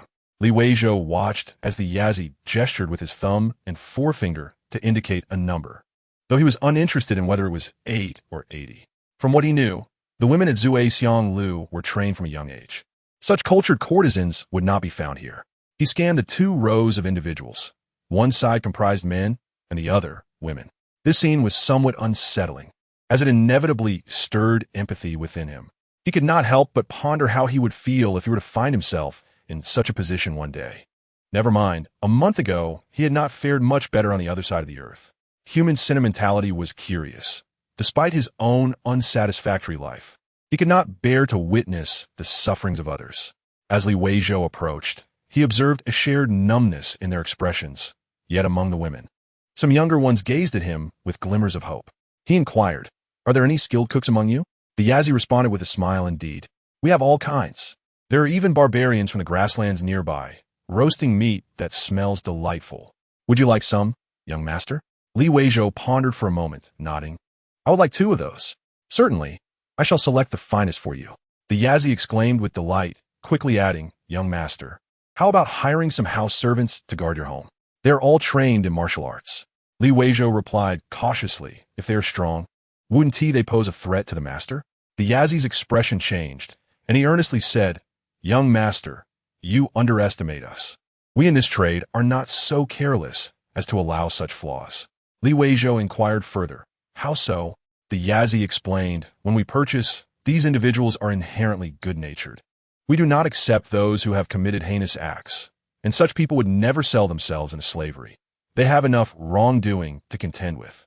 Furthermore, once someone sells themselves into servitude, as long as they perform well and save enough money, they can negotiate their freedom with the master. Generally, matters conclude amicably, and there is no need for malice. For if one dares to commit evil, let alone escape, it would be a path to certain death. The laws are established by the wealthy. How could they allow wrongdoers to prosper? Is that not a reasonable assertion? Additionally, if the young master is truly concerned, one could also buy those with families, with a wife and children nearby, who would dare to cause trouble. Rest assured, should anyone dare to act defiantly, you need not lift a finger. Simply send word, and we shall certainly assist you in making the necessary adjustments, even replacing individuals until your satisfaction is achieved. Observing the fierce countenance of the individual, Li Weizhou smiled and nodded in understanding. His curiosity piqued. How formidable are such experts? Indeed, should you wish to enlist such skilled guardians, we can accommodate that request, albeit at a significantly higher price. Ordinary servants, like these, can be acquired for merely 10 taels of silver each. A young woman is slightly more expensive at 15 taels. Those of exquisite beauty range from 20 to 50 taels. As for the lower-tier martial artists, they sign a loyalty contract rather than a master-servant agreement, and their annual fee is 60 taels of silver. Guardians possessing basic martial skills are far more affordable, at 30 taels each. Li Weizhou nodded in comprehension, stating that such experts were currently beyond his means. But he would return when the time was right. For now, he wished to purchase 4 sturdy young men with some martial skills, 8 young servants around 18 years of age, 2 skilled in cooking, 2 proficient in bookkeeping, and 4 middle-aged women to handle cleaning and laundry. Additionally, he required a pair of 10-year-old girls to accompany his sister. Let's calculate the total cost. The seller's eyes gleamed at his words, and he promptly summoned an abacus, declaring, 4 strong young men at 30 taels each amounts to 120 taels. 8 young servants at 10 taels each totals 80 taels. 2 cooks at 15 taels each come to 30 taels. 2 bookkeepers at 25 taels each total 50 taels. 4 middle-aged women at 8 taels each sum to 32 taels. 2 10-year-old girls at 10 taels each total 20 taels. And one of the 2 horsemen skilled in roasting meat. They're not only adept at cooking, but also at handling horses. Li Weizhou nodded, smiling. That is acceptable. The seller's grin widened, and he said, let's say 12 taels each, which totals 24 taels. After a cacophony of clicking abacus beads, the final tally was revealed, a total of 356 taels. As a valued patron, I can offer you a special price of 350 taels. What do you think? Li Weizhou agreed, then surveyed his surroundings, noticing the servants beyond the fence becoming animated, each eagerly raising their hands, exclaiming, young master, choose me. I can endure hardship and work diligently, capable of any task, as long as I am provided with food. Li Weizhou had overestimated his composure, unable to withstand the overwhelming scene, and turned to leave, opting to wait outside the market. Shortly, the seller would send the individuals over. Li Dash's eyes glistened with emotion. Compared to him, not only here, but even the capitalists on Earth would be executed en masse. Chapter 9. Wastefulness. The seller dispatched 2 large carts to accommodate these 26 individuals. Li Weizhou decided to purchase both carts along with the draft horses, spending an additional 30 taels. Conveniently, 2 Donghu men were adept at driving, which was quite beneficial. These 2 appeared rather unfortunate, lacking any imposing presence, and seemed somewhat unseemly. Their command of the Han language was proficient, and upon meeting him, they bowed deeply, assuring him they would work diligently, committed to labor without seeking glory. The reason for the count of 26 rather than the previously mentioned 24 was that each of the two Donghu men brought a child, one boy and one girl. Fearing that their children might fall victim to the sacrificial practices of a cultist rancher, they fled with their offspring to this place. The seller patted his chest and vowed that these men truly cared for their children, making them easy to manage. There was no need for concern. Passing through East Market Street, Li Weizhou retained two of the robust gatekeepers, a laundrywoman, a cook, and an accountant, along with two 10-year-old girls. Moreover, the two young Donghu children were also kept. The girl claimed she could milk sheep, and the boy was capable of caring for and feeding horses, proving useful. The remainder were dispatched to the tavern, which was adjoined by 5 tiled rooms, serving as both a storeroom and dormitory. There was no need to hold a brainwashing session. He lacked authority and influence and appeared too youthful, rendering any lengthy discourse unnecessary. Time was on his side, and he knew there would be assistance in these endeavors. Shiqiao Street, Li family ancestral home. He was aware that his nephew was not a particularly settled individual, but he had not anticipated such restlessness. The crucial question remained, where did he acquire such a substantial sum of silver? Li Delong gazed at his equally puzzled son, Li Chang'an, who blinked and said, "I will inquire after my shift." He mentioned he was collaborating with Zue Xianglu and borrowed from Qi Ernyang. The 300 taels we sent him remain untouched. By the way, he also refers to Qi Ernyang as Sister Qi. His expression was somewhat twisted, a suppressed laugh evident. Perhaps he never expected that his own cousin could forge a connection with the renowned Mother Nightshade. Qingzhou Prefecture was indeed an inconspicuous small city among the 1,800 counties of Qian. Logically, how much capability could a brothel madam possess? However, Qingzhou Prefecture boasted a significant advantage. It was the closest county to the Donghu horse market. At least half of the women sold from Donghu had passed through Qi Ernyang's hands before being sold throughout the Qian's 1,800 counties. Indeed, where would wealthy men not seek out beautiful women? The background of those who handle such business is also fathomable. Li Delong was momentarily stunned by this revelation before incredulously exclaiming, "Qi Ernyang, that madam, he calls her sister? How shameless must one be to utter such words?"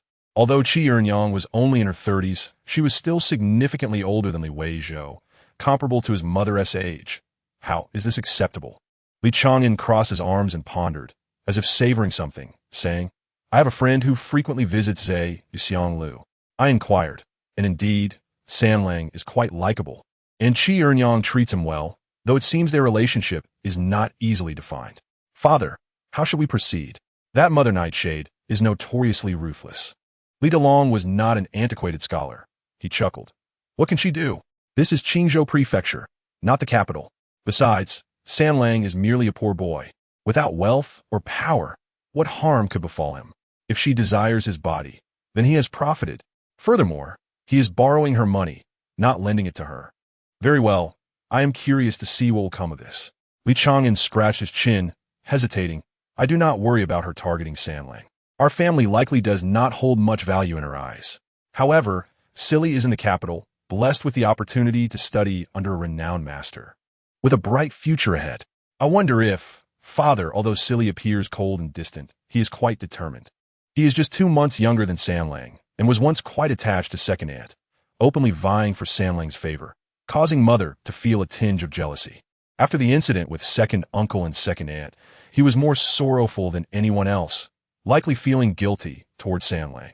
If Qi Ernyang intends to use Sanlang to scheme against seedy Li Chang'an chuckled and said, Father, I know you care for Sanlang, but do temper your enthusiasm. Even eldest brother is feeling a bit envious. However, I suspect Seedy will not mind. If you write to him about Sanlang's situation, he will surely be delighted for a long time. In a few years, when Seedy becomes a true master, our Li family will not only hold sway before the county magistrate, but also hold some esteem before the northern town general, leading to a more comfortable life. Li Delong scoffed, originally intending to express disdain, but was unable to contain his amusement, breaking into laughter alongside his son. Uncle, indeed, it was my money. I found work at the factory, assembling screws, earning 3,500 a month, quite stable. It is only right for me to send 2,000 to you and Auntie each month, I understand. Good, I will hang up now to save on phone expenses. In the grand suite of Junyue Hotel, Li Weizhou stood in slippers before the floor-to-ceiling window, watching the sunset's glow pour in, reaching out as if to grasp it, while his other hand into the call. Although over the years, Uncle has not shown him much kindness, and Anne often refers to him with terms such as burden, glutton, or even a harbinger of misfortune, it remains a fact that they raised him with care. In impoverished inland regions, particularly in rural families with 3 children of their own, this is no small feat. Li Weizhou's ability to attend school, despite the tuition being largely waived, with the remaining expenses primarily covered by his diligent work-study efforts, is commendable. The fact that they do not compel him to work to support the family has earned them his gratitude rather than resentment.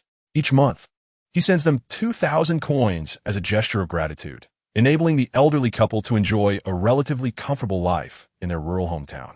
Any amount beyond that would leave Li Weizhou feeling troubled and unsettled. Having settled this matter in his mind, he glanced at the items piled on the bed, and his spirits lifted once more. An iron hot pot is of secondary importance. It primarily serves as a sample for the blacksmith. The real treasure lies in the 100 packets of hot pot base sent from his hometown of Shancheng, along with a jar of aged oil, procured with the help of his landlord, Lao Liao. What is aged oil? It can also be referred to as saliva oil, the residue collected after a hot pot meal, filtered and separated from the remnants. The hot pot in Shancheng is typically a beef tallow base, which has a melting point relatively high, between 40 to 46 degrees Celsius. Thus, when temperatures drop below this range, the fat gradually solidifies, making it convenient for transport. This jar of aged oil was purchased by Li Weizhou through a transaction with Lao Liao from a well-known hot pot restaurant. Whether it is clean or not is uncertain, but its fragrance is undoubtedly enticing. In truth, aside from the somewhat dubious allure of aged oil, new oil hot pots are certainly cleaner and more hygienic. However, a pot filled with genuine, quality oil base costs far more than the mere 20 coins typically associated with base fees, perhaps even doubling that. Consequently, more and more hot pot establishments resort to gimmicks with their dipping sauces, adding an array of ingredients, including peculiar items like millet peppers. Yet, a true aged hot pot does not require additional condiments. The flavor derived from the base alone is robust enough. The reason is simple. The oil has absorbed countless layers of flavors from various spices, peppers, beef tallow, sesame oil, and other ingredients, accumulating a richness that new oil simply cannot match. Li Weizhou is confident that he will bring a boon to the people of Deqian. Aside from the conventional soap business, there are not many other ventures he can pursue for the time being. He believes that this unique enterprise will bring considerable fame to Baibao Pavilion. Qingzhou Prefecture is a relatively small administrative region, and the gold and silver exchange business cannot achieve significant scale. Ultimately, one must venture out into Zhongzhou or even Shangzhou to truly make an impact and judiciously utilize resources from both worlds. Otherwise, it would be a waste of potential. Li Weizhou does not aspire to achieve monumental success. He merely wishes to see what he can accomplish when opportunities arise. After all, he had always looked down upon Wang Gozong, believing that if he had access to such resources, he would have soared to great heights long ago. Now that he possesses the resources of an entire world, failing to take flight would be akin to a resounding slap in the face.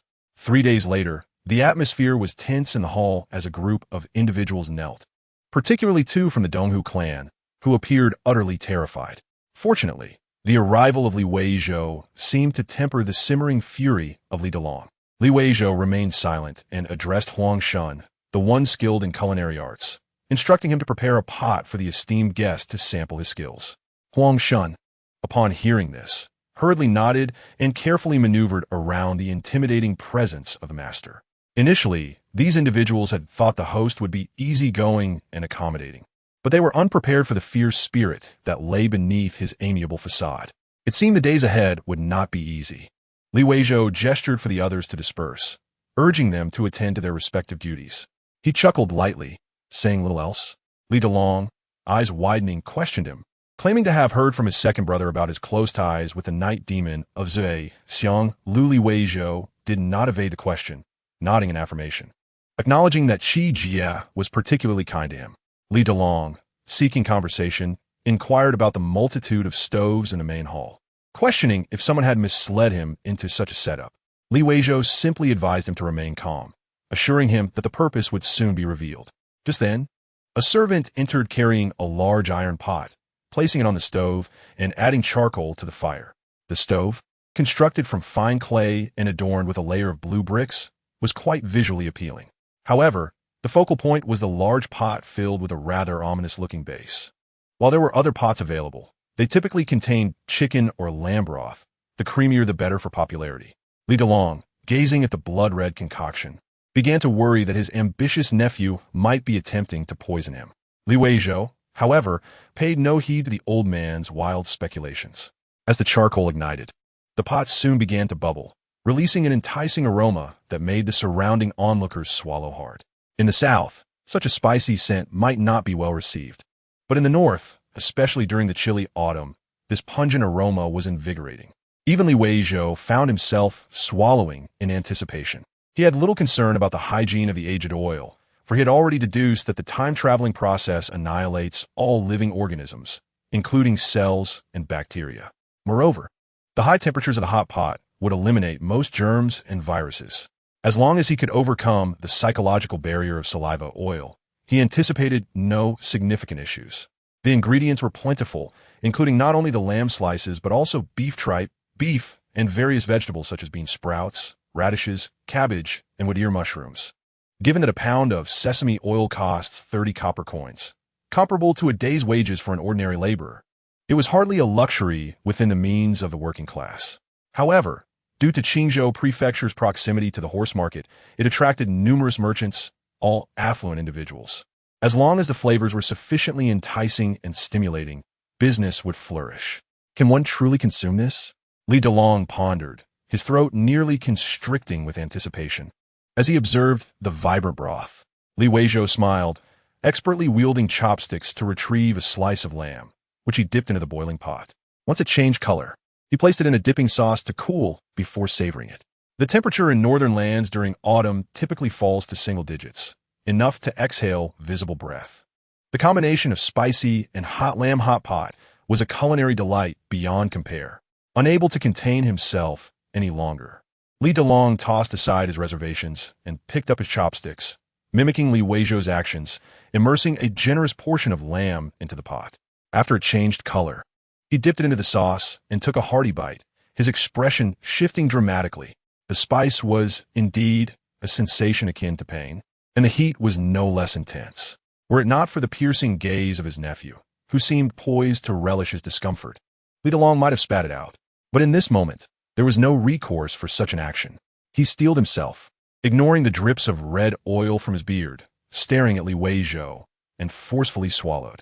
Li Weizhou could not shake the feeling that his dear uncle was about to burst, and he chuckled softly as he resumed his own meal, thoroughly enjoying the experience. Upon witnessing his nephew smile at him, Li Delong felt a warmth in his heart that surpassed even the heat of his stomach. He let out a hearty laugh, continued to deftly roll the meat with his chopsticks, and gradually began to savor the flavors, even loosening his collar as he boisterously exclaimed, "Where's the wine? Bring me some hot wine." Indeed, there was wine, and soon enough, a server brought over a jar, heating it in a special warming bucket. As a lucrative product, Li Weizhou had no intention of passing up the opportunity for wine. However, given his current lack of influence and the necessity of brewing and selling alcohol, he knew he needed to be patient and accumulate more strength. A few figures appeared at the entrance, and Li Changyan, dressed in formal attire with a waist knife, strode in, followed by several subordinates. Li Weizhou instructed a nearby server prepare a set of bowls and chopsticks for second master, and set up another table to entertain his brothers. A couple of servers hurried to accommodate the request. Li Changyan, laughing heartily, patted Li Weizhou on the shoulder and raised an eyebrow at his father, saying, "Father, did you see? Our Li family sons are quite remarkable. They have talent." The four patrolling soldiers accompanying Li Changyan saluted, "We greet the esteemed Lord and Third Master, and thank Third Master for his generosity." Li Weizhou merely nodded, while Li Delong waved his hand, saying, "Sit down. You are all brothers of Erlang. No need for formality." The patrolling soldiers were responsible for maintaining order outside the city, and their risks far exceeded those of ordinary constables. Gathering capable subordinates was crucial for maintaining combat strength and ensuring survival. Li Delong observed Li Weizhou's performance with satisfaction, noting his generosity and calm demeanor. However, he did not comment further, instead grabbing a piece of beef tripe and chewing it with a satisfying crunch. Li Chang'an's eyes widened, and after surveying the scene, he finally understood how to eat. He swallowed hard, mimicking his father's actions, and after taking a bite, his expression was nothing short of exquisite. Both Li Delong and Li Weizhou chuckled at the changing expressions on Li Chang'an's face. Li Delong laughed heartily, while Li Weizhou smiled with delight. Unfazed by the playful teasing from his family, Li Chang'an grinned, and after savoring the flavor for a while, gave Li Weizhou a thumbs up, exclaiming, "Good lad." No wonder the streets are filled with such enticing aromas. With such a robust and spicy flavor, customers will surely flock here. The colder the winter, the more prosperous you shall be. Before long, another pot was brought to the table, and the soldiers, eagerly anticipating their meal, could hardly contain their excitement. As they feasted, they exchanged auspicious words freely. Dongsher Street was the most vibrant thoroughfare in Qingzhou City, and the commotion from the Zhuai, Xian, Lu naturally attracted considerable attention. Though the restaurant had yet to officially open, its foundation had already been thoroughly assessed. Now, with the enticing aroma of spicy dishes wafting through the air, Li Delong and Li Chang'an did not hide their excitement, which inevitably drew many curious eyes. He Chong, the county lieutenant of Qingzhou, entered with two captains. In his 40s, He Chong had a somewhat sinister appearance, yet he clearly knew Li Delong well. Upon entering, he smirked and said, "Ah, Li Laohu, indulging yourself here. I hear this is your family's establishment? Has the military inspection been completed?" Li Weizhou nearly chuckled at the comparison, realizing that the military inspection was akin to a fire safety inspection. Li Delong lifted his eyelids and said to Li Weizhou, "You remember Uncle He Chong, right? Bring him a set of bowls and chopsticks. Let him savor our Li family's pot, and allow this old snake to indulge." Li Weizhou stood up, greeting County Lieutenant, he before gesturing for the servers to bring the dishes, which flowed in continuously.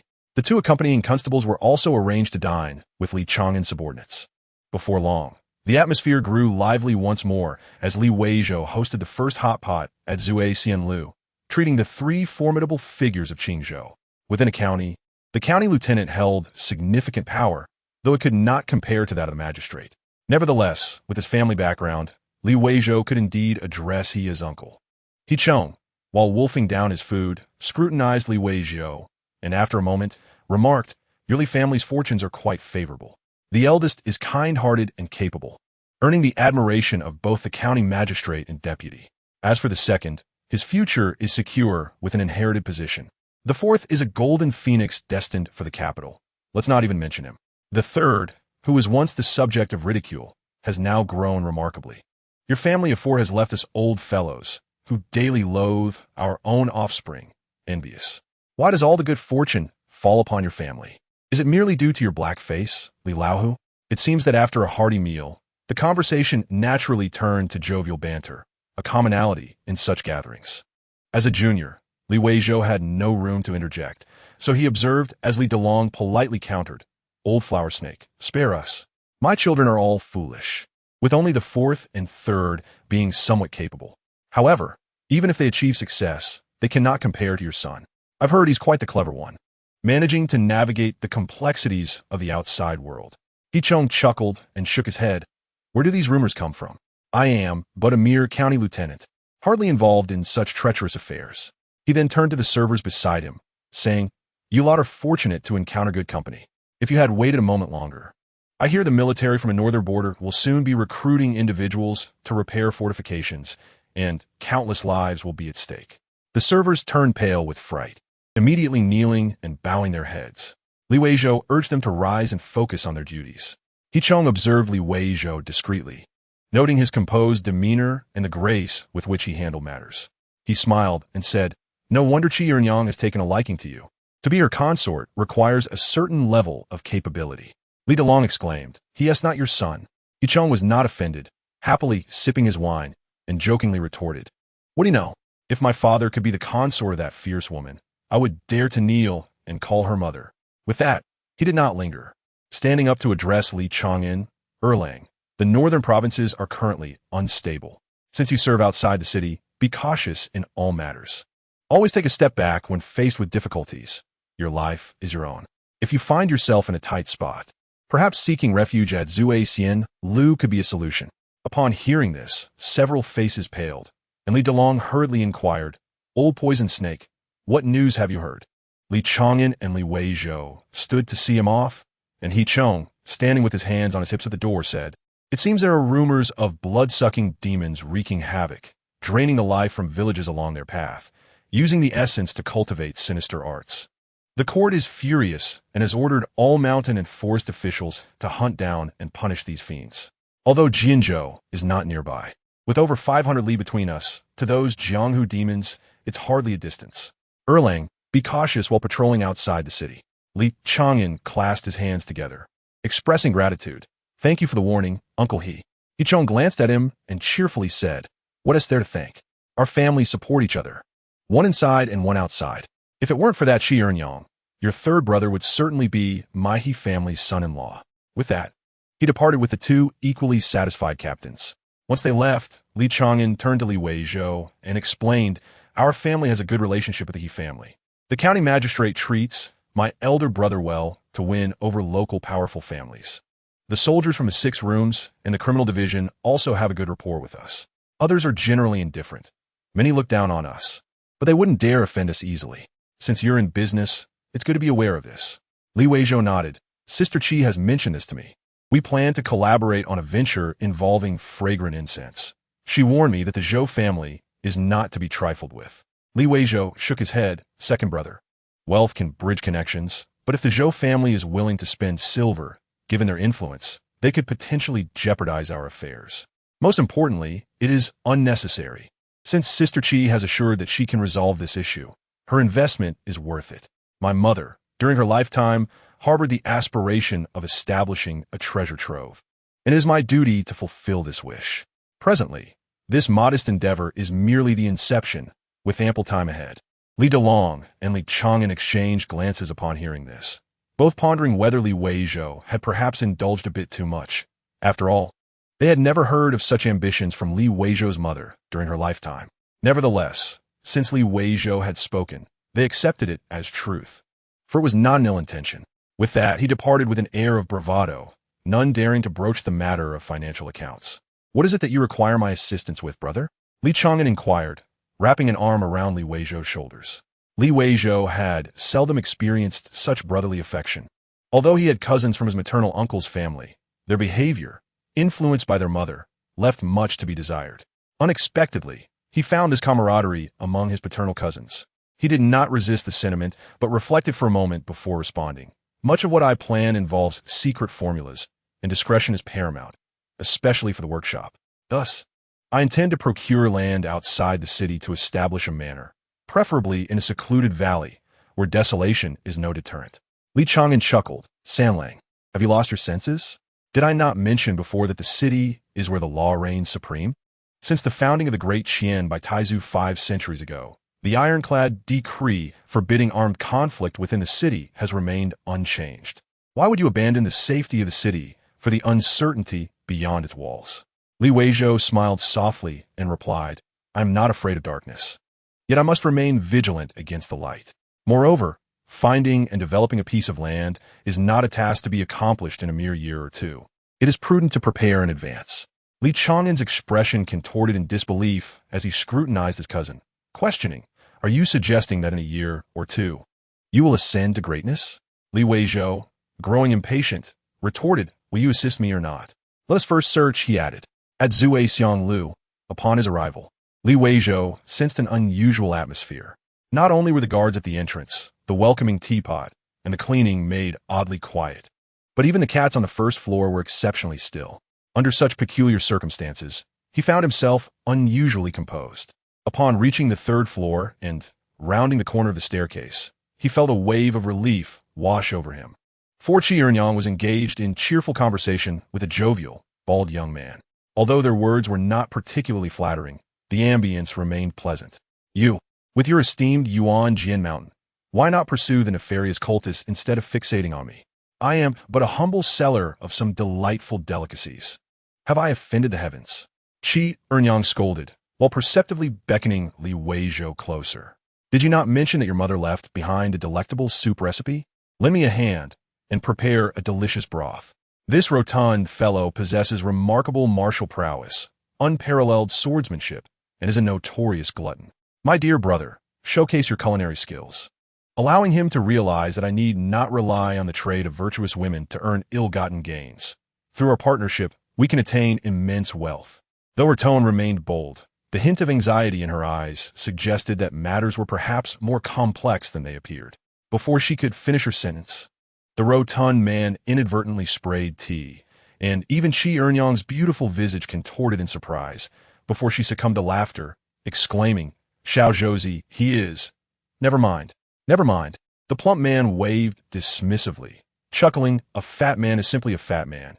It matters not, for it is merely skin deep. Young brother, I have no dietary restrictions. Prepare it as deliciously as you can. I am eager to discover what kind of exquisite flavor could compel Qi Yacha to vouch for you." He added with a caveat, "But should this Yacha dare to deceive, I shall have a thorough discussion with her." Li Weizhou's curiosity was piqued. Qi Ernyang was already a formidable figure in the eyes of his uncle and the county magistrate of Qingzhou. Who then was this bald, rotund man? Chapter 12. Not mistaken in judgment, could Li Weizhou concoct soup? While his skills might be deemed acceptable, they certainly could not be classified as ambrosial. However, it mattered little.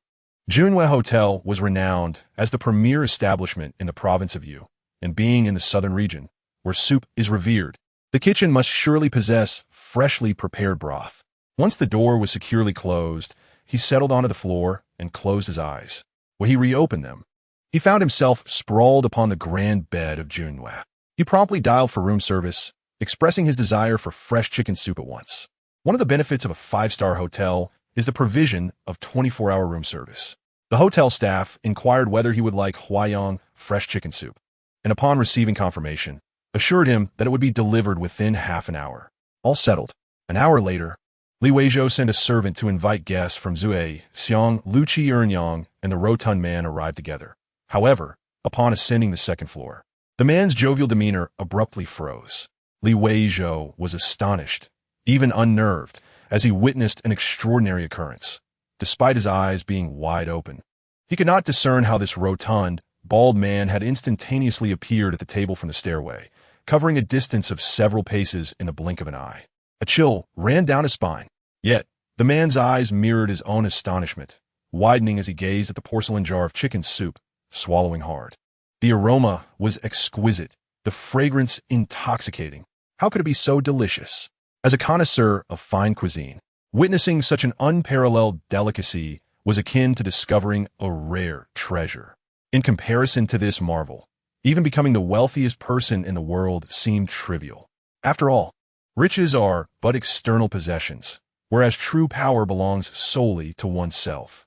As the rotund man's gaze shifted towards Li Weizhou, it transformed entirely. Naturally, he prioritized savoring the exquisite flavors, as he was eager to compete with Qi Ernyang for the chicken soup. "I now believe that merely running a restaurant can indeed lead to fortune," he remarked thoughtfully after savoring only 5 spoonfuls from a small bowl.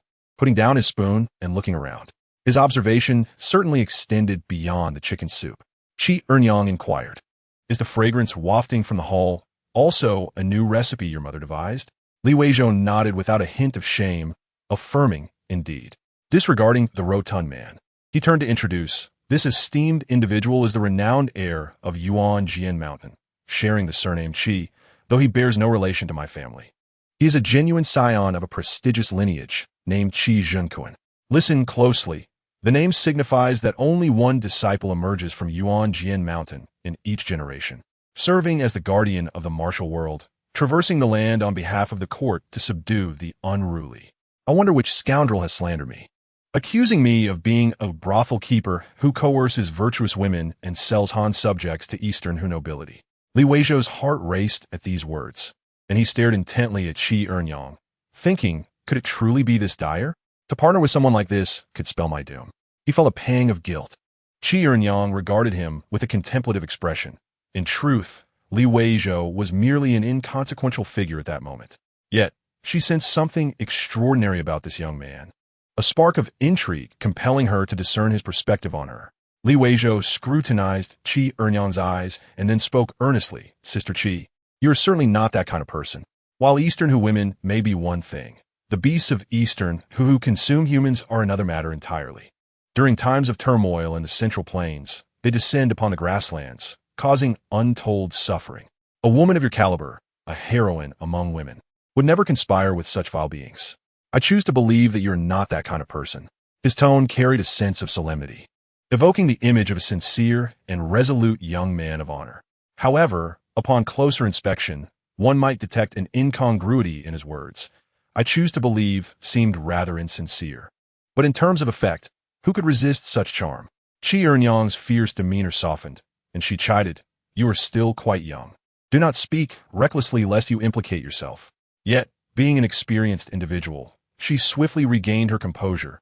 Her spirits lifted as she continued, "Xiao Zhouzi, you must understand that the world of martial arts is treacherous, and human hearts can be wicked. Some esteemed sects merely project an appearance of righteousness, while secretly engaging in heinous acts such as killing the innocent, usurping achievements, and extorting others.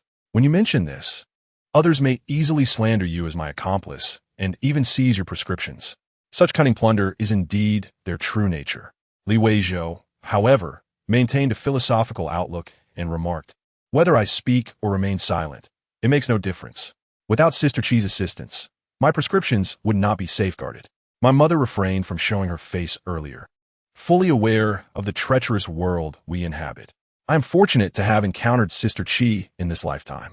Meanwhile, the rotund Qi Zhenkuan could no longer bear the situation, particularly when he observed Qi Ernyang's nurturing demeanor, which made his skin crawl. He cast a sidelong glance at Weizhou, harboring a sense of foreboding that this young man might one day become a significant threat. Qi Zhenkuan shook his head, expressing his frustration. "This trip has proven fruitless. Yet I am unwilling to divulge too much. Perhaps you could name a few individuals for me to deal with, allowing me a moment's respite. Otherwise, I might just refuse to leave."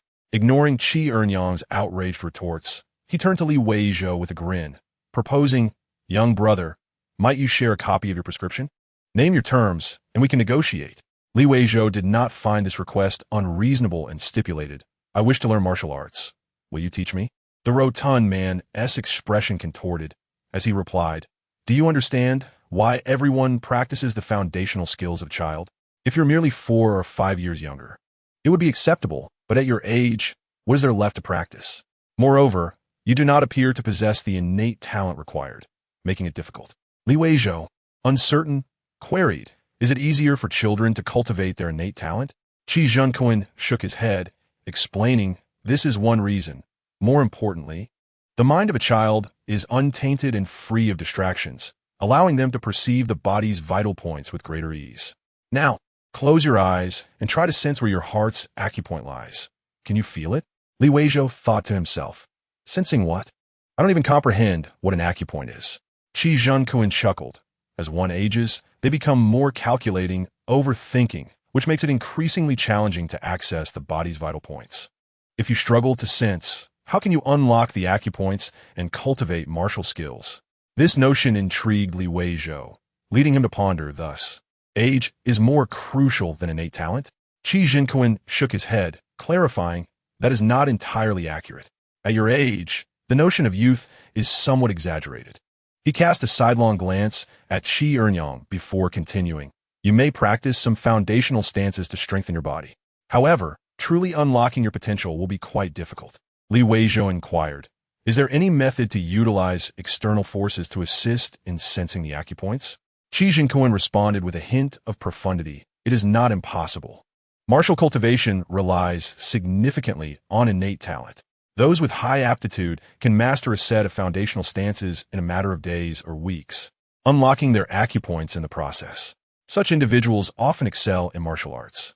Yet, similar to how not everyone is born a noble, most lack such exceptional talent.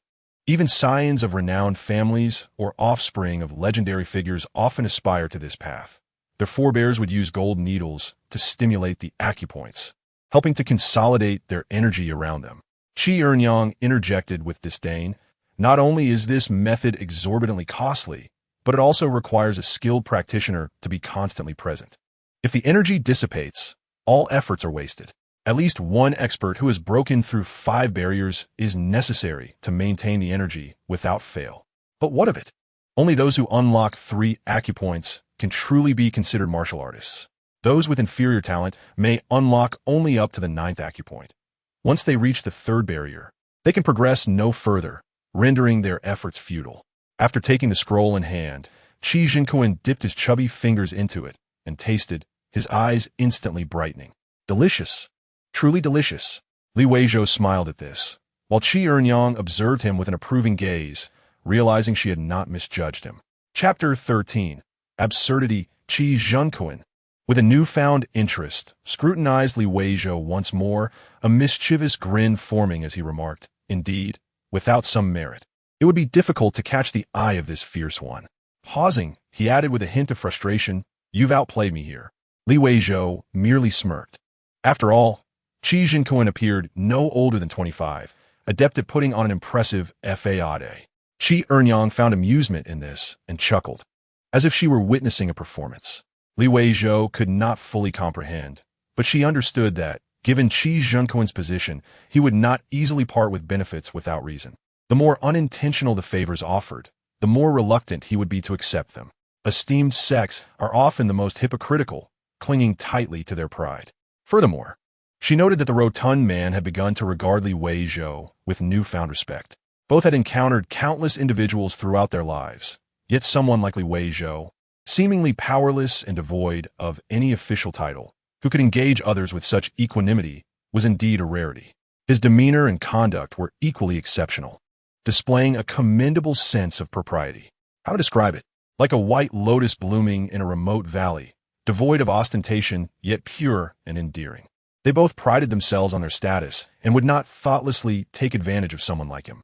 After a moment of contemplation, Qi Jinkuan retrieved a booklet from his pocket, and even he, despite his stature, exhibited a moment of hesitation, perhaps reluctant to part with it. Qi Ernyang, amused, remarked, "If Yuan Jian Shanren is truly reluctant, then so be it. My brother is not a petty individual. If he offers it to you, he does so willingly." Her words stung Qi Jinkuan, causing his plump face to quiver. Gritting his teeth, he addressed Li Weizhou. "This foundational practice has some history, but I shan't share the specifics, as knowing too much may not serve you well. However, it can assist in opening your acupoints, provided you can withstand the pain. This is no ordinary discomfort. You must maintain each stance for at least the duration of an incense stick, the longer, the better, to forcibly unlock your potential. If you can master these 24 stances, you will undergo a transformation. Of course, practicing stances must be accompanied by the aid of medicinal herbs. You can inquire with your fierce sister about that. Farewell." Without waiting for Li Weizhou's gratitude or Qi Ernyang's protests, he vanished as if fearing regret would catch up to him. Once he departed, Qi Ernyang exhaled softly, revealing the pressure she had been under. Unceremoniously, she snatched the manual from Li Weizhou's hands, flipping through a few pages before her expression darkened, ultimately cursing. "That despicable fat man is truly shameless, using such nonsense to deceive. No wonder he fled so quickly." Li Weizhou, astonished, asked, "Is this fake?" It seemed implausible that someone could be more shameless than he. While MSG may not hold great value, such commodities do exist in this world. Rarity defines worth. If that scoundrel truly offered a fraudulent item, Li Weizhou would remember this and keep a mental tally. Qi Ernyang shook her head, clarifying, "It's not entirely devoid of authenticity. Had he not produced it on the spot, I might suspect he had drawn it himself to dupe us. You should refrain from practicing blindly. I'm not worried. You simply want to be able to continue. No one can." After tossing the booklet back to Li Weizhou, she observed him as he gingerly accepted it, his face alight with hope. Qi Ernyang, amused, asked, "Do you truly desire to learn martial arts?" Li Weizhou nodded, gently smoothing the booklet and opening the cover.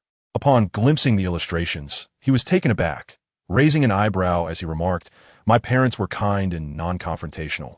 Yet they fell victim to the violent tides of the martial world, leaving no trace behind. I do not wish for the tragedies of the past to recur." He then looked at Qi Ernyang earnestly, asking, "Sister Qi, what did Qi Jinkuan mean by medicinal herbs?" Qi Ernyang shot a glance at the illustrations in the booklet, where figures appeared grotesquely contorted, evoking a visceral reaction. She retorted, "Medicinal herbs are those that assist in martial cultivation. The saying goes, the impoverished study literature, while the wealthy pursue martial prowess. and therein lies the truth. Relying solely on sustenance is insufficient to keep pace with the expenditure of vital energy. Without medicinal herbs, one will quickly experience a significant loss of vitality. Therefore, the tales of impoverished individuals discovering manuals and becoming unparalleled masters are mere fabrications. Even if one were to stumble upon a manual and practice haphazardly, they would either perish or be left severely injured. There is no third possibility. Aside from Zhuanggong, the martial arts of various sects often require special elixirs to assist in their practice. However, I shall not dwell on those, for they lie too far from you. Let us focus solely on Zhuanggong, which necessitates the use of Pei Yuan Dan to enhance one's vital energy and blood. The formulation of Pei Yuan Dan is quite straightforward, consisting of two primary ingredients. One is Renjian, primarily sourced from the Heilong Shueshan controlled by Dong Hu. The other is Shi Hu, also known as the Immortal herb. The Immortal herb is not found in Dong Hu or the Western Snow Mountains. It can only be cultivated in the heart of Deqian, readily available in local apothecaries. However, to sell even a single stalk to the Hu people is considered a grave offense, punishable by the extermination of one's entire clan, leaving no room for leniency. Thus, trade is conducted through mutual markets, exchanging the Immortal herb for Renjian. These matters were of no concern to him, as Li Weizhou pressed on, inquiring, Sister Qi, where can I purchase Pei Yuan Dan? Is there a recipe available? I am willing to pay any amount of silver. Qi Ernyang teased, how audacious. You think any amount of silver will suffice, yet you remain utterly clueless, boasting grandly. Have you ever seen Pei Yuan Dan? You wish to obtain the recipe directly. Although the recipe is not a state secret, it has been under the jurisdiction of the court since the time of the Taizhou, prohibited from circulating among the populace. However, after the demise of the Taizhou, a century or two passed, and restrictions gradually loosened. The recipe is not difficult. Using Renjian and the Immortal herb as the main components, supplemented by Jin Yinxiao for refinement. The challenge lies not in the concoction of the elixir, but in acquiring quality Renjian. While Renjian can be found in the Central Plains, particularly within the southern Yuan Mountains, its yield is scarce, and most collectors are under the control of sects and nobles. Ordinary individuals rarely manage to procure quality Renjian consistently. Trade at the Donghu horse market does allow for the exchange of Renjian. Yet the court maintains strict control over such dealings, forbidding any external interference. In summary, acquiring Renjian is no easy feat. The Ji and Tang established by the court in various prefectures does sell Renjian, but a single high-quality root can fetch hundreds of taels of silver, with the better specimens reaching thousands. When they purchase Renjian, they offer only half the value for the same root. Therefore, do not boast so boldly. How much silver do you truly possess? Those lacking talent and innate gifts can squander a fortune in their pursuit of martial arts. Moreover, if you truly had that much silver, why would you need a recipe? Simply procure Renjian, Shi Hu, and Jin Yinxiao. Simmer them in an iron pot for an hour, extract the medicinal properties, and pour the concoction into a wooden barrel. Standing within the barrel, you could soak in the medicinal bath, which would far surpass the frugality of Pei Yuan Dan. However, such indulgent methods are reserved for the few exceptional scions of noble families or esteemed sects, enjoyed only during critical breakthroughs. You should abandon such dreams. Rather, engage in business with me. In the future, when you marry and have children, you may provide your son with medicinal baths. Hey. For reasons unknown. Li Weizhou's smile grew increasingly radiant, his eyes narrowing in delight as he responded, I understand, Sister Qi. Nevertheless, I still wish to acquire a recipe for precaution. Curiosity piqued, Qi Ernyang wondered why this young man's eyes sparkled so brightly tonight. The conditions for martial training are exceedingly harsh. How does he maintain such confidence? She felt reluctant to continue dissuading him. For even if he were to achieve a miracle and unlock a meridian, it would merely be the first step of a long journey. Opening a single meridian is akin to reaching for the heavens, let alone the multitude of meridians that must be unlocked. The lower three gates require the opening of 3, 6, and 12 meridians respectively. The fourth, fifth, and sixth gates correspond to the middle 3 gates, where the fourth gate demands the unlocking of 24 meridians, the fifth 48, and the sixth 96. Qi Zhen Kuin's teachings, which she had perused, indeed contain miraculous elements, compelling the opening of the body's major meridians through extreme conditions. Yet, while it is easy to speak of, it is far more challenging to execute. Beyond enduring excruciating pain, the resources expended would multiply significantly. Furthermore, after breaking through the middle three gates, not only is high-quality Renjian required for the concoction, but also rare treasures such as tiger bones and bear gallbladders to create bone-quenching dan, incurring even greater costs. It is indeed a daunting endeavor. Yet, observing Li Weizhou's elation, Renjian chose to refrain from further discouragement. When he inevitably encounters obstacles, she would provide comfort then. Moreover, this young gentleman, whom she had known for only a short time, had indeed displayed remarkable qualities. Life is unpredictable. She too was curious to see if he might truly create a miracle. Renjian harbored a faint hope that perhaps Li Weizhou would one day rise from the ground to create mountains, reversing the course of fate, although she felt such thoughts bordered on the absurd. Chapter 14. The first time, 3 days later, in Wanliang town of Ji province. The largest hub for Renjian trade in the nation, accounting for over 80% of the country's transaction volume. At the break of dawn, even at 3 o'clock, the market was already bustling with activity. The sounds of bartering, shouting, and the commotion of haggling filled the air, creating an extraordinary scene. Amidst the crowd, one could behold a veritable ocean of Renjian. Stems priced at merely a few coins were piled high, akin to radishes. Just a day prior, Li Weizhou had purchased 10 pounds of Sure Huan Huashan at 21,000 per pound. The prices were too low to be trusted, while those that were exorbitantly high were unnecessary for his intent of bathing rather than medicinal use. According to information sourced online, Li Weizhou did not wander aimlessly through the trading hub, but headed directly to a time-honored specialty store. Here, a national-level Renjian testing center was available to assess the authenticity and age of the roots on the spot.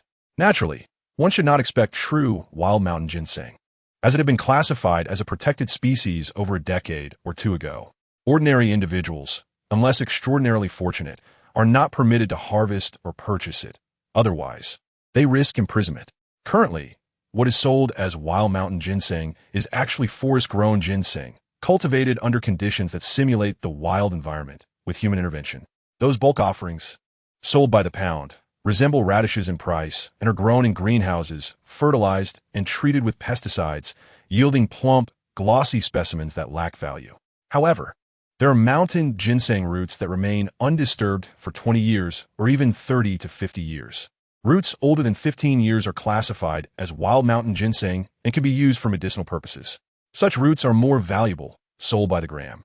With prices varying based on age and quality, 1 to 200 per gram is considered quite good. Having spent an additional 60,000, he procured 5 pounds. Do not underestimate 5 pounds. This is dried ginseng. The large roots seen on television, though seemingly substantial, are primarily comprised of fibrous roots, weighing merely 20 to 30 grams on a scale, with those exceeding 50 grams being exceedingly rare. Typically, during medicinal preparation, entire roots are not used. Rather, some fibrous roots suffice, while the main bodies are sliced into ginseng pieces for consumption over time. Li Weizhou, feeling extravagant, intended to use half a pound at once. While forest-grown ginseng cannot compare to genuine wild mountain ginseng, it has still matured over 2 to 3 decades. Half a pound should yield satisfactory results. Sure, Hu is of similar significance. Regrettably, the gene Yin Chao specified in the Pei Yuan Dan recipe cannot be found on this side of the earth and must be procured elsewhere. However, it is not particularly expensive, being merely a supplementary herb. He purchased a second-hand detached villa and had a 3-meter-high courtyard wall constructed, spending a total of under 3 million. In recent years, housing prices have plummeted abysmally, particularly in the southwestern counties. It remains uncertain whether this is a blessing or a curse. In Pengcheng, a rural villa occupying 1.5 acres would likely exceed 100 million. Even in the urban center of Yucheng, it would command several million. Yet, Changzhou is nearly out of the province, neighboring the Shudi Luzhou. Thus, it is remarkably affordable. Presently, a row of stainless steel workstations stands at one corner of the tall courtyard wall, salvaged from a defunct restaurant kitchen. The number of dining establishments closing in a mountainous city over the past 2 years is countless. Pre-prepared dishes have become exceedingly popular. On the stove rests a large stainless steel thermos filled with water. Without further ado, he ignited the stove, casting half a pound of ginseng, half a pound of sherhu, and 2 pounds of Jin Yin Chao into the pot. After reading a novel for 2 hours, the alarm rang, signaling Weizhou to commence his work. He carefully dispensed the prepared bathing water into 2 wooden barrels through the faucet, and with a determined thought, he declared, "Let us go." Into Qian. The sun had yet to rise, as Weizhou set out towards Dong Erfang. Prior arrangements had been made with Shi Mei and the other household servants, instructing them that he would be working in this room and that no one was to disturb him. He also requested Shi Mei to keep an eye on things. Although Shi Mei was young, her companionship with Xiao Dong and Xiao Shi, along with the protection of Hu Nu Xiao Bei, had made her days increasingly joyful. Nevertheless, she remained remarkably sensible and adhered strictly to her brother's instructions. In the Dong Air room, a large wooden tub had been prepared in advance. Weizhou stood outside, and with a fleeting thought, a wooden tub materialized before him. He poured the broth into the sizable tub, creating a swirling mist. While summer had yet to arrive on the other side of the world, it was already deep autumn heading into winter here. After pouring both tubs of broth into the container, he waited for about half an hour. Weizhou placed the enlarged version of the manual on a nearby shelf and stripped down completely, gritting his teeth as he jumped into the tub. It was still somewhat hot, but bearable. After a brief acclimatization, he gazed at the enlarged image of the manual and attempted to adopt the required pose. One hand emerged from his pants while the other wrapped around his back from his shoulder. His arms embraced, while his left leg was lifted high, akin to a wild dog relieving itself, and his right leg extended in the opposite direction. How could an ordinary person possibly achieve such a feat? Weizhou himself could not comprehend the significance of this position. However, understanding was not essential, nor was the ability to perform it. He had not squandered the 3 days. Emerging from the water, he retrieved a peculiar support structure from nearby, which fitted snugly on either side of the tub, with both ankles secured in the hoops. He donned a 12-liter oxygen tank and a full face mask before submerging himself once more in the broth. As his head dipped beneath the liquid, he managed to clasp his hands behind his back, but the true challenge lay in his legs, which required a steely resolve. Once his wrists were securely fastened, he grasped a pair of chains and pulled sharply, causing the mechanism above to whirl, resulting in an excruciating stretching of his legs. "Let go!" He gasped, eyes wide open in terror, a cry escaping his lips.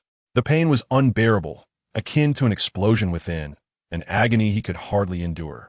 The sensation of violent tearing was utterly horrific.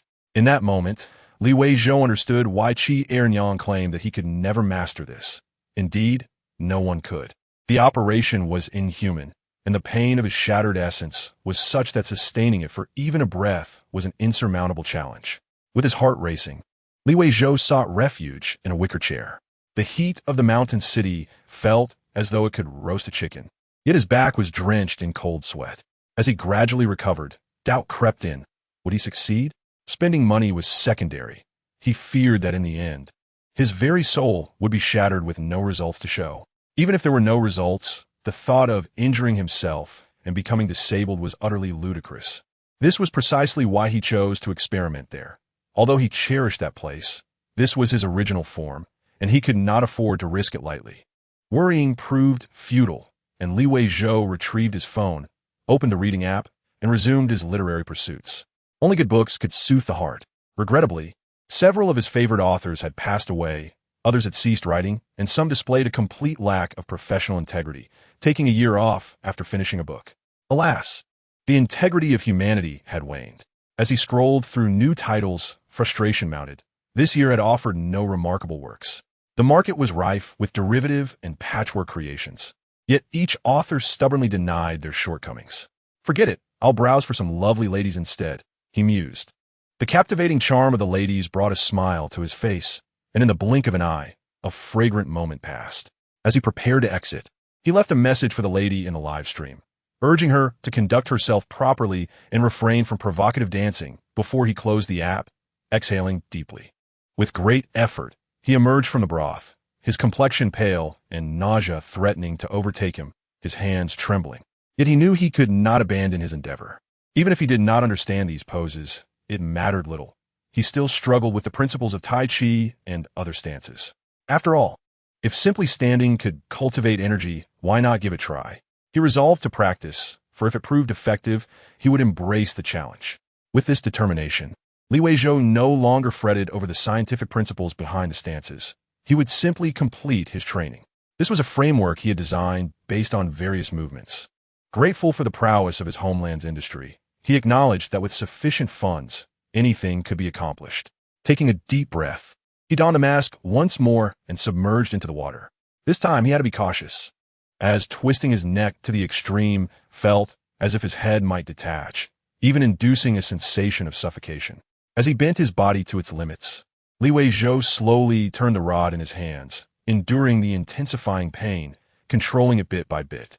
Thus, through this repetitive cycle, and with the aid of his makeshift apparatus, Weizhou, on the 4th day of acquiring the manual, successfully completed the practice of the 24 postures for the first time.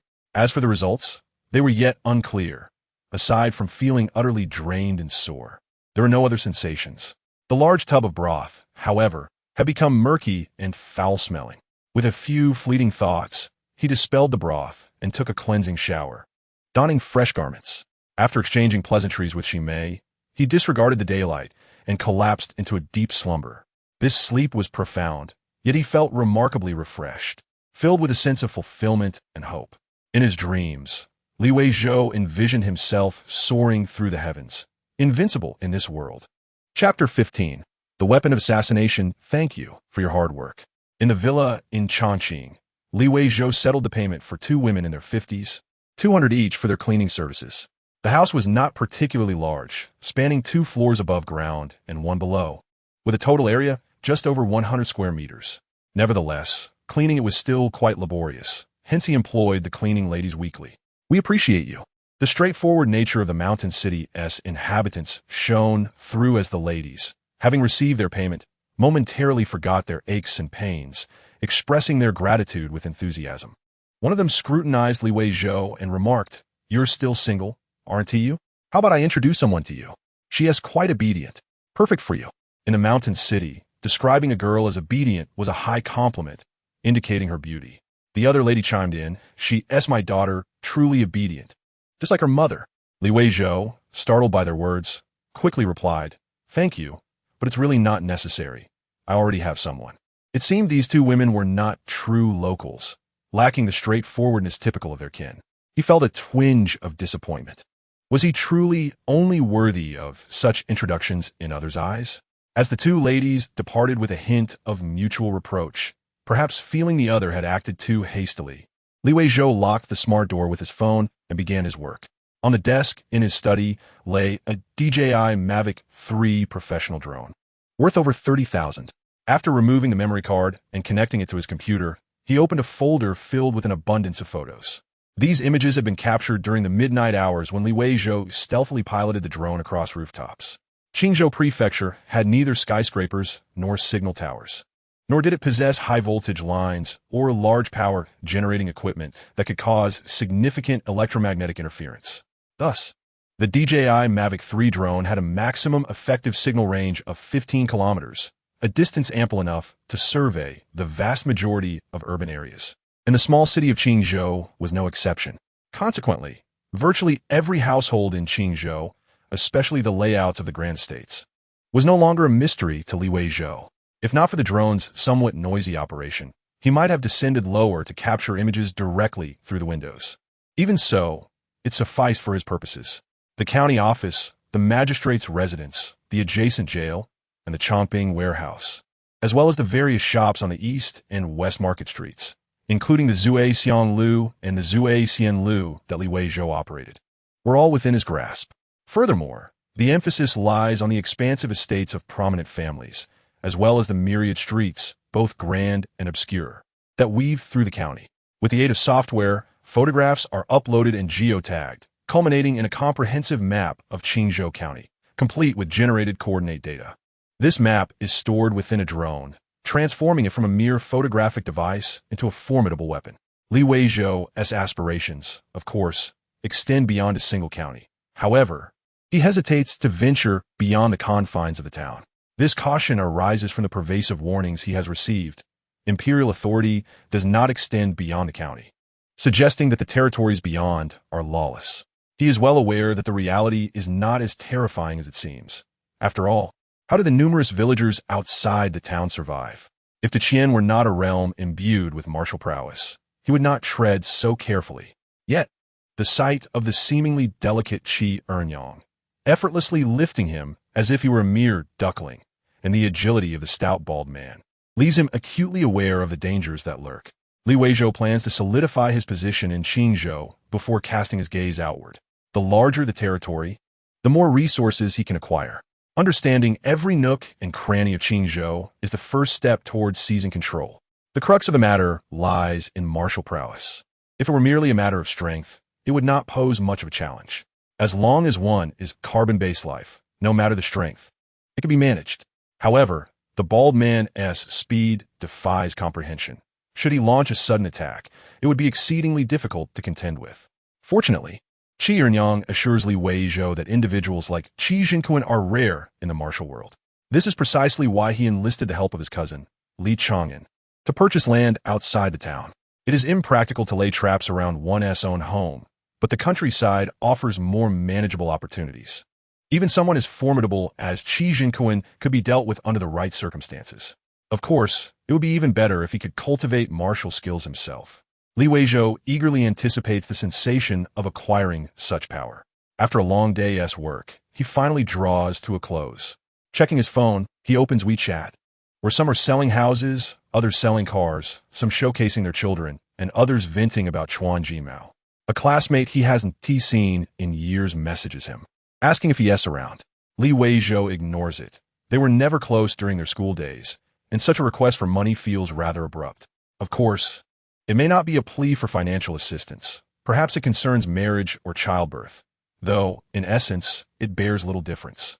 The two best friends from university have remained silent for years, perhaps unsure of how to reconnect. Turning his chair, he gazes through the expansive floor-to-ceiling windows at the sun, dipping toward the horizon. Reclining slightly in his chair, he watches the clouds dance until the sun sets, marking the end of another day. Hey, brother. At the back courtyard of the Li family on Shiqiao Street, Xime's previously worried expression transforms into one of curiosity as she circles around Li Weizhou, her eyes sparkling. Brother, have you grown taller? After a long afternoon and a full night of sleep, Li Weizhou indeed looks exceptionally well. He glances down at his sleeves and pant legs and shakes his head. No, look, my pants haven't shrunk. In truth, he has grown a bit. His clothing feels slightly snugger than before. Shime inspects him, and, while it doesn't seem overtly obvious, she feels that her brother appears not only taller but also stronger. Yet, since he denies it, she refrains from probing further, cheerfully asking, Brother, what do you want for breakfast? Xiaodong, Xiaoxi, and I will make it for you. Behind her stand two little girls who look like twins, both with their hair styled similarly. It's unclear how Shime has conveyed her message to them, but they seem somewhat intimidated by Li Weizhou. Curious, he inquires, You're making breakfast? What about Aunt Lu? Shime giggles. Aunt Lu took Xiaobei to the market to buy meat. She said we're making dumplings today. Xiaobei is also going to buy lamb. She plans to treat us to barbecue. Yesterday, when Manager Huang distributed the monthly wages, Xiaobei was overjoyed. Li Weizhou smiles. Just heat up whatever Aunt Lu prepared for breakfast and bring it to me. Off you go. Li Weizhou shakes his head with a smile. It's still early. Shime pouts slightly, her bright eyes set above her tiny nose, and insists, No matter where you go, I want to follow you. Touched, Li Weizhou smiles at Shime.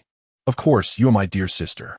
After breakfast, Li Weizhou steps out carrying a small box woven from willow branches. Taking a horse-drawn carriage to the East Market and the Zue Xianglu. Who would have thought that just 2 months ago? You were nearly starving and came here to serve tea, and now you've transformed into a young gentleman. At the entrance of Zue Xianglu, Song Shi, the head of the guards, approaches in his practical attire, marveling at the sight of Li Weizhou descending from the carriage like a refined nobleman. Li Weizhou wastes no time and asks, Uncle Song, it is said that those who open their meridians and break through are considered martial artists. What changes occur upon opening them? Song Shi laughs heartily. Are you still skeptical? There are indeed changes upon opening the meridians. Once you open your first, your vitality will strengthen, and naturally, your strength will increase. A person who opens one meridian is vastly different from an ordinary individual. In the military, The stone locks used for training weigh 36 pounds. An ordinary person capable of lifting 50 pounds is already considered strong, but one who has opened a meridian can increase their strength by 50 pounds. A person who opens 3 meridians can lift a 200-pound stone lock with one hand. Upon hearing this, disappointment washes over Li Weizhou's face. It takes considerable effort to open a meridian just to gain an additional 50 pounds of strength. Song Shi chuckles. The power of lifting does not equate to overall strength. Even an ordinary farmer, when prepared, can deliver a punch with several hundred pounds of force. Yet they can only lift 40 to 50 pounds with one hand. You should be grateful. A steel blade weighs merely 3 pounds. And if your grip strength increases by 50 pounds, a dozen robust men would be no match for you. Achieving 200 pounds of lifting strength means you would be invincible among ordinary folk. Quit your complaining. Li Weizhou begins to grasp the concept and is about to express his gratitude when he hears Qi Ernyang's voice from inside.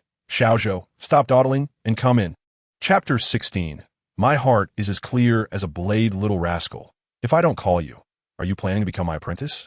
Today, Qi Ernyang is dressed even more vibrantly than usual. With the approach of winter, she wears a wrapped dress adorned with entwined lotus patterns that accentuates her voluptuous figure, complemented by a peacock blue silk coat. The bright red silk flower pinned to her hair is amusing to Li Weizhou. Laugh at your mother. Qi Ernyang, no fool, recognizes that Li Weizhou's smile is unlikely to be a compliment, and she snatches the flower from her hair and tosses it at him.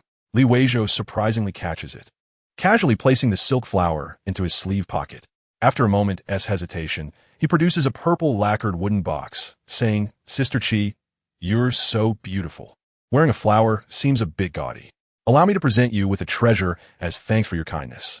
Qi Ernyang shoots him an exasperated glance. Yet her tone is gentle as she responds, What treasure could a little pauper like you possibly possess? Before she finishes her thought, the box opens to reveal a captivating wine-red glow, a wine-red gemstone nestled within an otherwise unremarkable wooden box. Wow! A young girl in a white cloak, descending from upstairs, exclaims in awe, what a stunning red gem. Li Weizhou realizes that the locals refer to rubies as red jewels.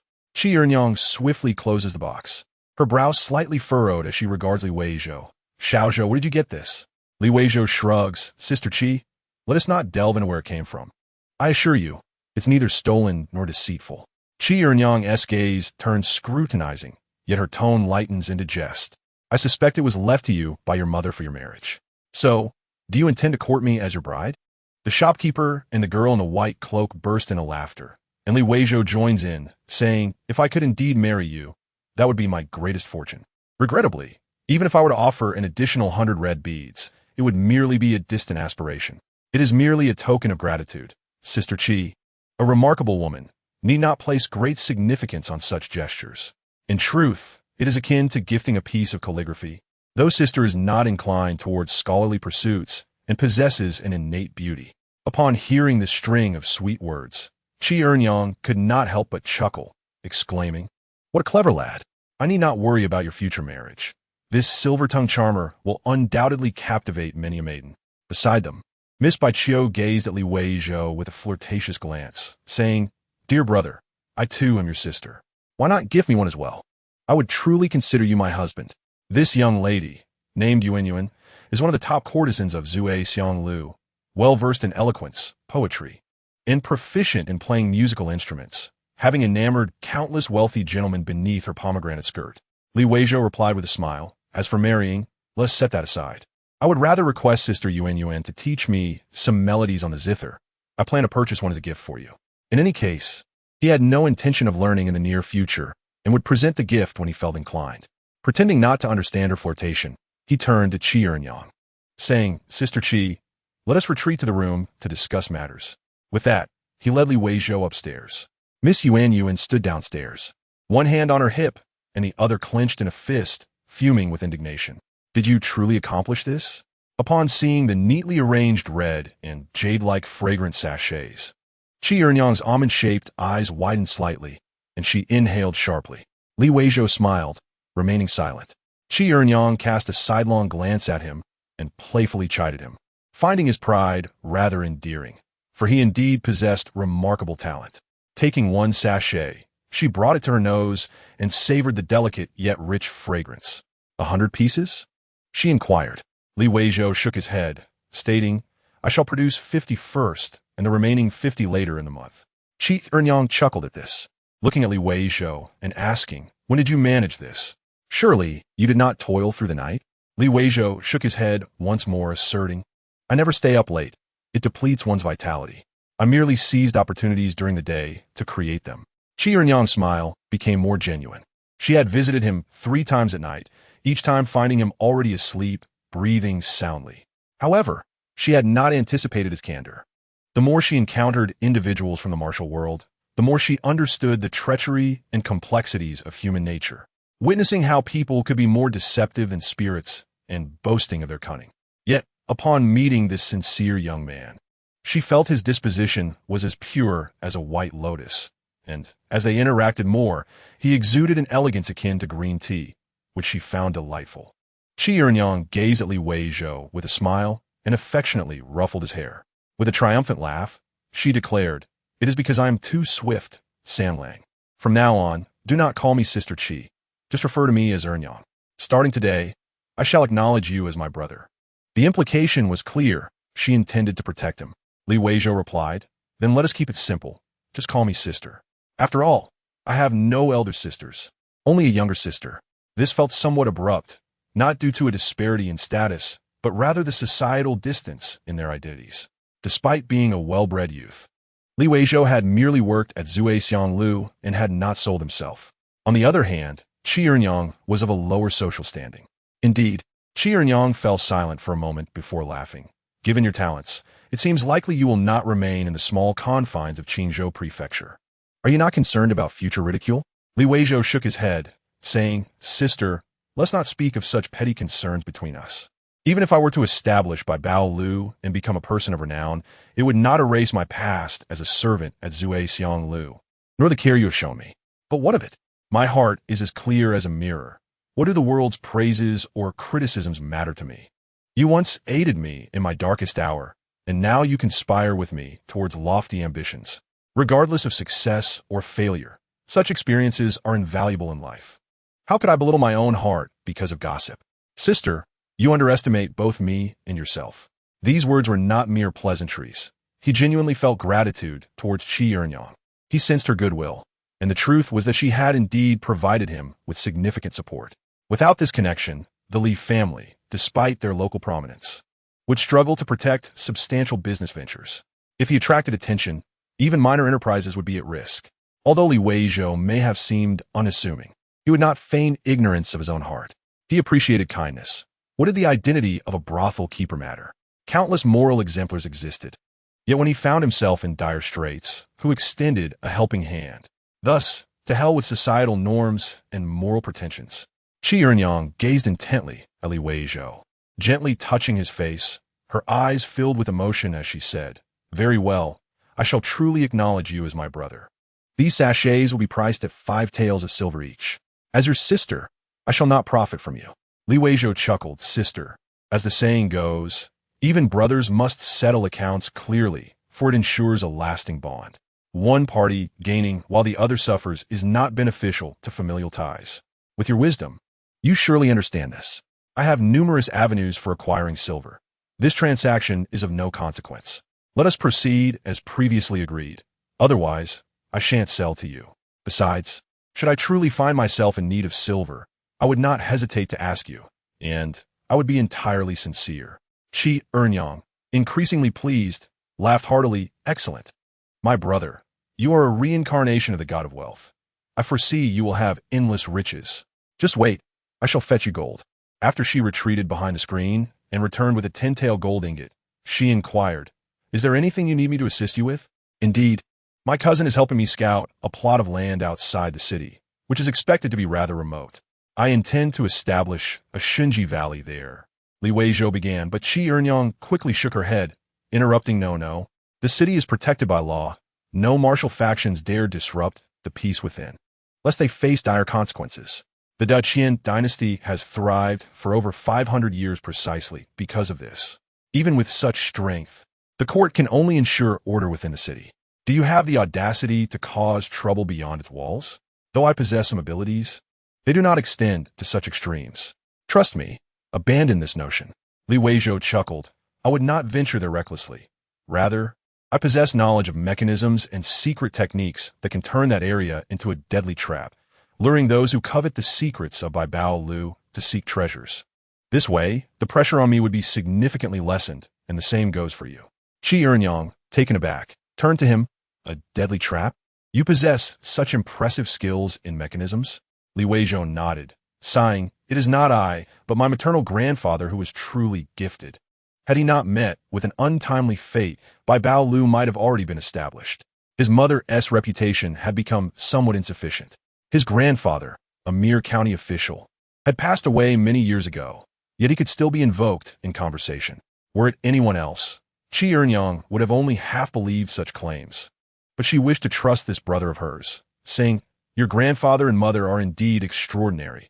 It is a pity you could not meet them sooner. Speak. What do you wish for me to do? Weizhou grinned. When we leave the city, I would trouble you to accompany me. My cousin may have found a location near the foot of the Yuan Mountain. He mentioned that it is full of valleys.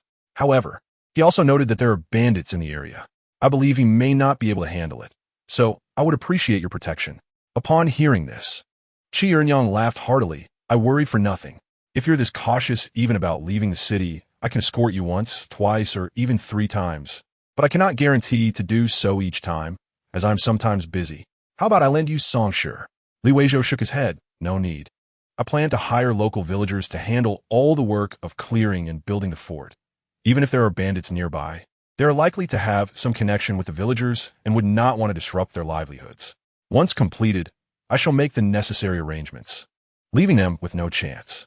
Qi Ernyang looked at Weizhou with some surprise and said, I never expected you to possess such cunning. I truly wish to see how you can create a trap to ensnare the enemy. When shall we depart? Weizhou replied. We shall head directly to the patrol office outside the city to find my cousin. Very well. Wait here a moment while I change my attire, Qi Ernyang responded. She then retreated behind the screen, rustling as she changed her garments, and soon emerged. Noticing Weizhou standing with his back to the screen, hands clasped behind him, he appeared merely a 16-year-old youth, yet his demeanor exuded an impressive elegance. She could not help but link her arm with his and smiled, saying, Good brother, let's be off. Chapter 17. The 8 kings and 8 clans. How do we find a who person to drive the cart? Qi Ernyang inquired playfully, gazing at Weizhou within the swaying cart. She was clad in a somewhat worn, deep red narrow-sleeved jacket, the collar and cuffs trimmed with dark blue fabric, paired with tight-fitting dark blue cotton trousers, the cuffs neatly tied. Her overall appearance transformed, losing some flamboyance while gaining a touch of gallant spirit. Yet, the lingering scent of rouge still filled the cart with sweetness. Weizhou casually remarked, They're suited for the task. The ride is stable. However, with a hint of concern, he added, Sister, is it truly that dangerous outside the city? His gaze appraised Qi Ernyang. Otherwise, why would you change into such combat-ready attire? Ha ha ha. Qi Ernyang nearly burst into laughter, playfully scolding, What cowardice! I was going to mock you for being overly cautious.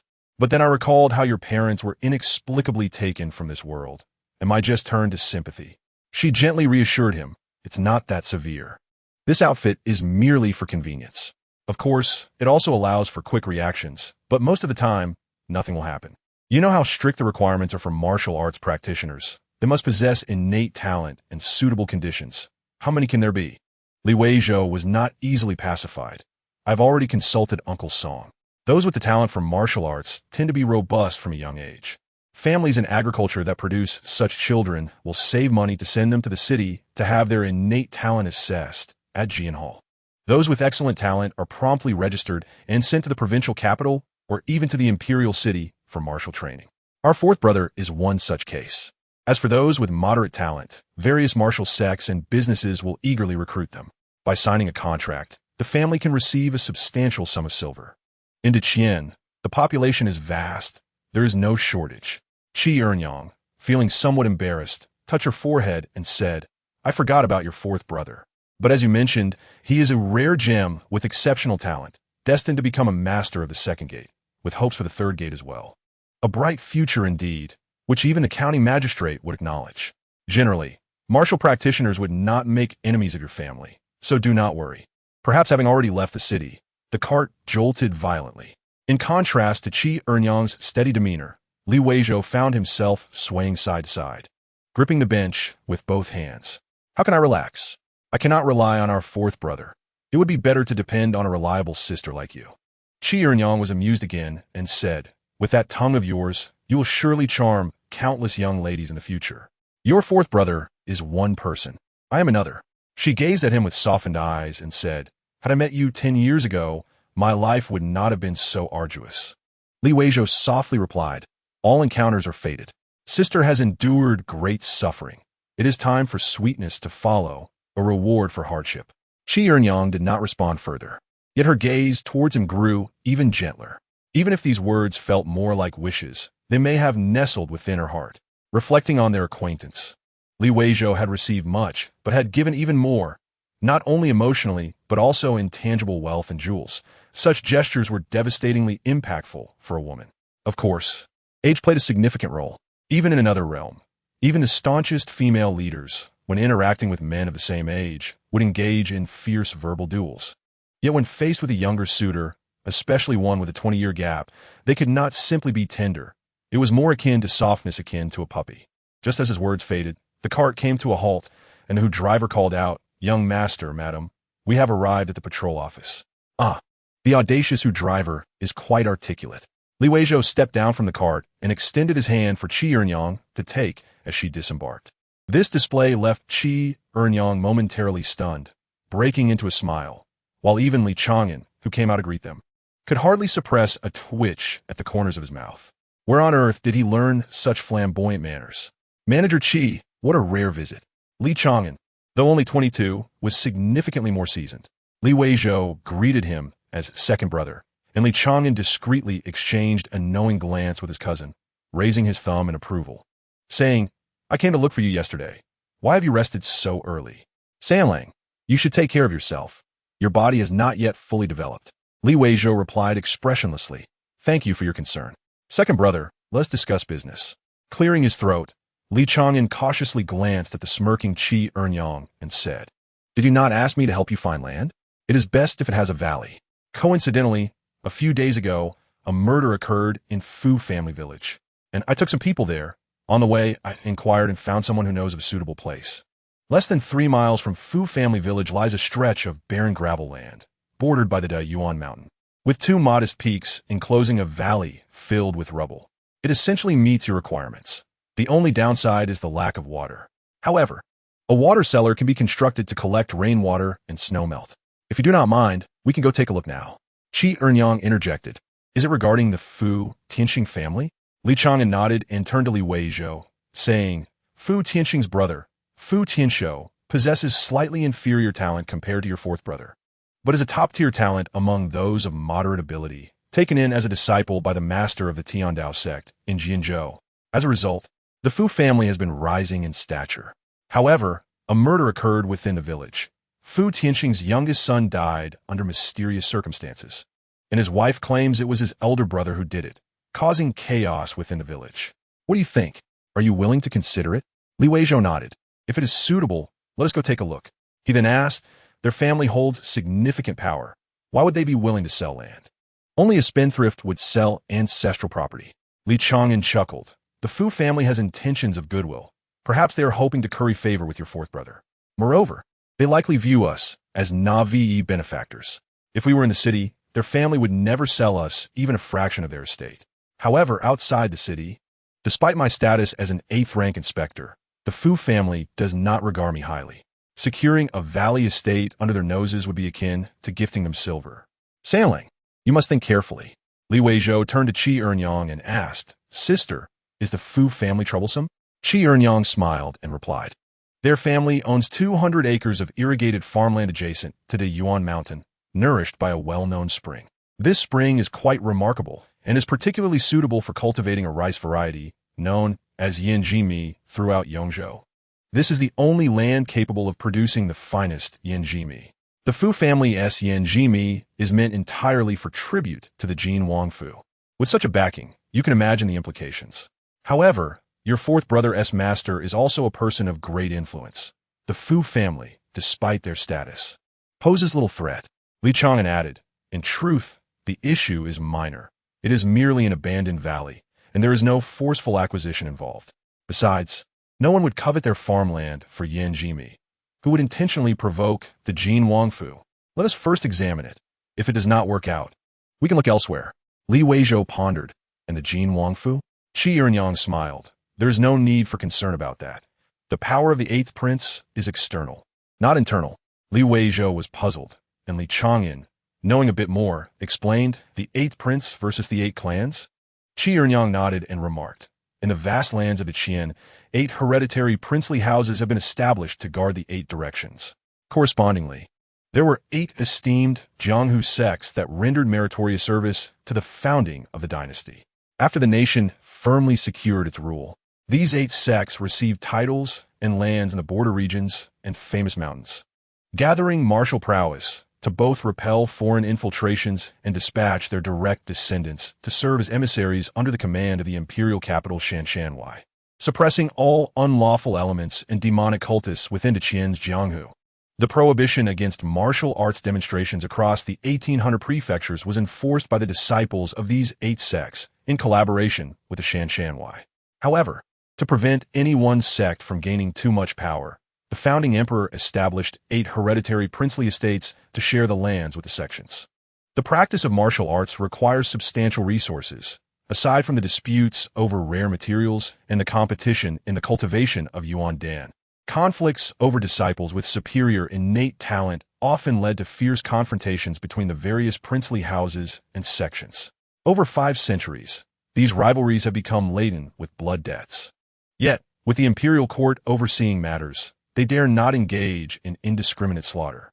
Thus, even those of noble rank cannot act with impunity. Li Weizhou sighed. The founding emperor was indeed a wise man. Sister, is Tiandao Men one of the 8 sects? The Fu family is quite formidable, having connections on both sides. Qi Yuanyang scoffed. Tiandao Men is nothing among the 8 sects. It is merely a dog under the command of the Jin Wangfu. Li Weizhou chuckled. In that case, I have a clear understanding now. Li Chang'an laughed heartily. What harm can my brother do to you? Gulme, let's take a look first. The patrol soldiers brought forth horses, accompanying Li Weizhou's carriage southward. Chapter 18. A Possibility. Upon arrival, the city of Qingzhou was merely 30 miles away, still quite distant from the main spine of the Yuan Mountain. It could only be regarded as a small remnant of the mountain, yet it featured 2 prominent peaks that enclosed a modest valley. The mountains were not particularly high, but they likely reached around 20 to 30 zhang. Perhaps due to their steepness, they could not retain water, and aside from a few withered and tangled weeds, not a single tree stood. The valley was somewhat secluded, the entrance narrow and obstructed by withered thorns, with a chaotic expanse of loose stones rendering it impassable for carriages. After dismounting from the cart, Li Weizhou surveyed the mountains on either side, feeling quite satisfied. Such barren hills held no allure for common folk, as they were unsuitable for gathering firewood or grazing, thus saving a great deal of trouble. Qi Yuanyang lamented, Indeed, there is no water. Li Chang'an dismounted with a smile. If there were water, we wouldn't be the ones to see it. Otherwise, if we were to establish a fort here to guard the mountain pass, the bandits of the Yuan Mountain wouldn't dare to think of attacking. Li Weizhou suggested, Let us venture inside and take a look. As they stepped into the valley, the view suddenly broadened, yet the ground remained strewn with stones. Some were as large as millstones, others the size of fists, in various peculiar shapes with many sharp angles. These stones lay in disarray, scattered across the valley floor, with occasional tufts of withered yellow grass trembling in the gentle breeze.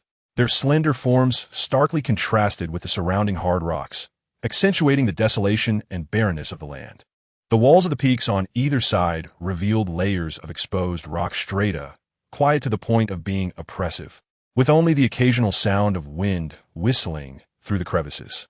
For an ordinary person, this place lacked water and soil, offering only useless stones, making it uninviting for anyone to linger. However, Li Weizhou found himself increasingly fond of it, as water presented no pressure for him. He could ensure a ceaseless supply by constructing a water cellar, by digging out several secret passages within the mountain and laying traps in dead ends. Even a celestial being would have to yield. I'll buy it. Li Chang'an observed his cousin and said, You're not going to look around a bit more? This is 200 taels of silver. It wasn't cheap. For irrigated land, one could acquire it for merely 10 to 15 taels, and dry land was even cheaper, costing just a few taels. While this desolate mountain occupied a considerable area, it wasn't worth much. However, Li Weizhou didn't mind, believing it to be worthwhile. Second brother, I cannot go back to the city, but I will have someone deliver the silver to you tonight, along with an additional 300 taels. Tell the people of Fu Family Village that this 300 taels is for their assistance in clearing all the stones from the valley. Li Chang'an exclaimed, Sam Lang, are you foolish? 300 taels could buy 2 or 3 dozen servants. Li Weizhou shook his head. The cost of servants isn't cheap. They require monthly wages, food, shelter, and care for their well-being. I will buy more servants, but not for this task. Besides, as newcomers, this is a suitable greeting gift for the Fu family. If they understand this gesture, we can continue to treat them with respect. If they do not, then we need not concern ourselves with morality. Qi Ernyang, overhearing, chuckled softly, clearly pleased with Li Weizhou's demeanor. He acted with prudence before resorting to force, displaying a balanced approach without fear of powerful adversaries, which appealed greatly to her. Li Chang'an commented, Why is it that when my little brother boasts, this woman is so pleased? Haven't you heard anyone boast before? After a brief hesitation, he cleared his throat and called out to Li Weizhou, Fear not, Sam Lang. Should the Fu family truly be ungrateful, I will assist you in dealing with them. Li Weizhou remained silent, while Qi Ernyang wore a smile that seemed to carry a hint of mockery. Li Chang'an pondered, What is this? Why should I help you hold the fort? Are you not the master here? Li Weizhou chuckled, slightly embarrassed. I have matters to attend to tomorrow, but I will go collect the silver tonight. Li Chang'an, feeling frustrated, lamented his predicament. The next day, at Shiqiao Street at home, Li Weizhou, the master, did not attend the opening of the tavern. After all, even if Li Chang'an did not go, the manager and the accountant would suffice. Although he aspired to become the wealthiest in Deqian, who among the masses had truly seen a god of wealth. Furthermore, Li Delong and Li Chang'an would undoubtedly be present. Their presence was sufficient. At that moment, Li Weizhou gazed at the 36th genestone lock on the ground. His excitement barely contained. Just the day before, after completing the first round of the 24 stance training, he had tested his strength and found it impossible to lift, managing only to barely raise a 15 genestone lock. The following day, his strength had increased slightly, allowing him to lift a 20 genestone lock. Today, after extending his training to 20 minutes, he experienced remarkable results, easily lifting the 20 genestone lock, sensing that an additional 5 gen would pose no issue. Once a weakling, he could genuinely claim to have no strength to lift a chicken.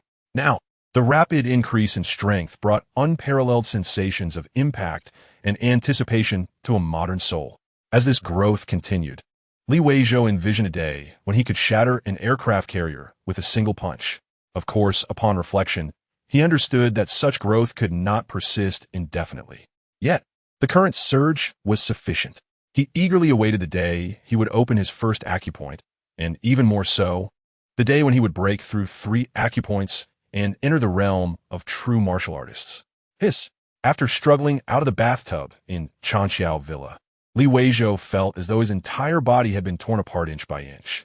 The bathwater had become far dirtier than anything in Deqian, even turning black. After confirming the feasibility of this unnamed stance training in Deqian, Li Weizhou began his own attempts on Earth. Now, it appeared that he could indeed succeed. Ha ha ha. Although the pain persisted, the brightness in Li Weizhou's eyes was unprecedented, his expression filled with excitement and exhilaration, far surpassing the joy he felt from earning money through gold and silver transactions. Money was merely a means to an end. He had no desire to become the wealthiest.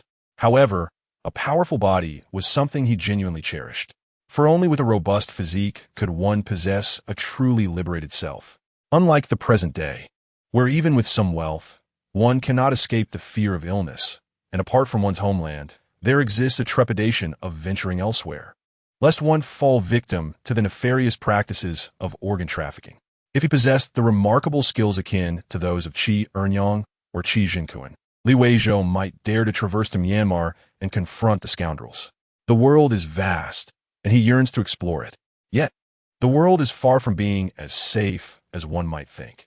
Even in the most secure country, China, a few inebriated individuals could bring about one's demise. According to official statistics from the United States, the number of lives lost to gun violence in 2019 was 39,596, escalating to 43,705 in 2020, and further climbing to 45,079 in 2021, with projections for 2024 surpassing 50,000. Such occurrences are indeed real. The annual influx of individuals into America, coupled with a respectable birth rate, yields only a modest change in population over the years, suggesting underlying reasons. Who can guarantee that the next victim of fate will not be him? The world is far less secure than we perceive. Weizhou has no desire to employ bodyguards for his excursions. Thus, the pursuit of personal strength brings him greater joy than amassing immense wealth. Of course, earning money is also essential, for the cost of each medicinal bath is considerable. Fortunately, his current rate of earnings surpasses his expenditures. After tidying up the chaotic aftermath, he felt increasingly comfortable and at ease. He then retrieved an English vocabulary book to study, in order to ensure absolute safety in the Xinji Valley outside Qingzhou City. Certain traps and mechanisms cannot be procured domestically. Thus, he must prepare in advance. Outside the floor-to-ceiling windows, the sun turned a deep crimson, casting a reddish hue over the garden, an exquisite sight to behold. Ah, how delightful! However, after an hour of study, Weizhou conceded defeat. Self-learning a foreign language proved challenging. Mastery of a language necessitates practice and conversation. He pondered that perhaps hiring a female university student from a foreign language institute would enhance his learning efficiency. Chapter 19. Heart and mind. After expending considerable funds to furnish his establishment, you do not intend to attend the grand opening of the tavern? This time, it is not the second brother Li Chang'an accompanying him, but the eldest Li Changping. Li Delong donned a black official's robe, exuding an aura of sternness. In contrast, Li Changping wore a light blue shirt, complemented by a pale white cotton coat, exuding an air of scholarly elegance befitting winter. Weizhou remarked, "I am neither a chef nor a servant. The tavern has a steward. What purpose do I serve in attending?" Li Delong, with a dark countenance, retorted, "What if a distinguished guest appears?" Weizhou shrugged off the concern, stating, "I have no intention of currying favor with anyone." Before Weizhou could respond further, Li Delong chastised his eldest son, "Do not speak foolishly. That female demon is not to be trifled with. If she hears you calling her madam, not even the county magistrate, let alone your father-in-law, can protect you." Weizhou chuckled and said to Li Changping, "She is my business partner and has shown genuine concern for me. During my time of need, she provided me sustenance. Brother, one meal's kindness warrants a lifetime of gratitude." He understood that Li Changping's caution stemmed from genuine concern for his well-being, even if he felt no need for it. Li Dalong inquired, "Is the drunken Immortal Tavern your joint venture?" Weizhou nodded. "If it proves successful in Qingzhou, we plan to expand to Zhongzhou, Jingzhou, Tongzhou, and Shanzhou." Li Dalong scoffed. "Is operating a tavern so simple? Without local support, how do you expect to succeed?" Weizhou remained undeterred by the ridicule of his aspirations, asserting, "Success is determined by effort. The plan is in my hands, and with the backing of Sister Qi Eryang, the challenges should not be insurmountable. If we encounter formidable opponents, we will consider collaboration. If all else fails, we can always relocate. However, this is merely a plan for the future, and the earliest implementation will be in a year." He shared this information to reassure those who cared for him that he was not squandering his time nor indulging in frivolities. As expected, the expressions of Li Delong and Li Changping brightened.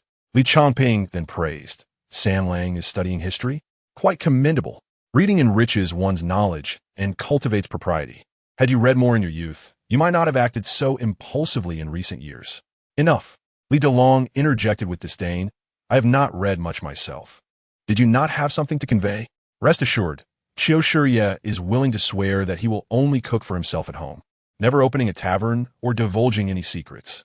Sanlang, Qiu Shiye is known for his integrity and is highly regarded by the county magistrate. He enjoys spicy food, yet cannot afford to indulge frequently, making his rare agreement all the more significant." Li Changping was momentarily taken aback, staring at his cousin, unsure of how to respond. Li Delong felt genuinely relieved and pleased. He had never anticipated that his nephew could possess such astuteness. Weizhou's words held considerable weight. skillfully balancing respect for Li Changping while subtly conveying that such an opportunity was rare. The intricacies of human relations and social dynamics are indeed profound, leaving him with little cause for concern. Casting a glance at his uncle's retreating figure, Li Weizhou smiled quietly, saying nothing. Li Changping, now realizing the implications, regarded Li Weizhou with a perplexed expression and inquired, "Samlang, from whom have you learned all this?" Li Weizhou gestured to several books on the desk, stating, "From the books." Li Changping was momentarily stunned. After Li Weizhou casually handed him a note, he departed with a complex expression. The wisdom contained within the book speaks of moral principles and human relationships. Does the Tong Dian truly encompass such matters? Have the books he read over the years been mere fabrications? 10 days later, at the Li family residence on Shiqiao Street. Upon completing his standing practice once more and emerging from the wooden barrel, Li Weizhou had nearly forgotten the sensation of pain. Thump, thump, thump. The resonant sound of his heartbeat gradually eased the tension in his brow. He refrained from rushing to test the extent of his strength increase, as experience had taught him that progress manifests not immediately, but rather after a day or two, akin to the time needed for digestion after a hearty meal. Glancing back at the wooden barrel, Li Weizhou let out a sound of exasperation. With the extended duration of his practice, the dosage of his medicinal baths had nearly doubled, costing close to 200,000 for a single session, with the ginseng alone exceeding 150,000. It is worth noting that this is merely for one side. Considering the consumption on the other side of the earth, the daily expenditure approaches 400,000. Converted into gold, that amounts to nearly 15 taels. This is only due to the abundant resources available on earth. Had he purchased ginseng or stone lotus in Qian, a single high-grade ginseng could potentially exceed 15 taels of gold. The notion of soaking in a pound of ginseng daily is simply unfathomable. Such exorbitant expenses have accelerated Li Weizhou's progress. He harbors a feeling that the day he unlocks the first meridian of his life, as referred to by Qi Ernyang and Song Shi, is drawing near. Given the current vigor of his heartbeat, it may happen at any moment. For if he does not break through soon, he worries that his heart may burst. The intensity of his heartbeat is becoming quite uncomfortable. "Brother." The voice of Shimei drifted in from outside. Li Weizhou quickly donned his garments and responded, "What is it?" Shimei hesitated. "Sister Ernyang is here again, looking for you. I told her you were in seclusion, but..."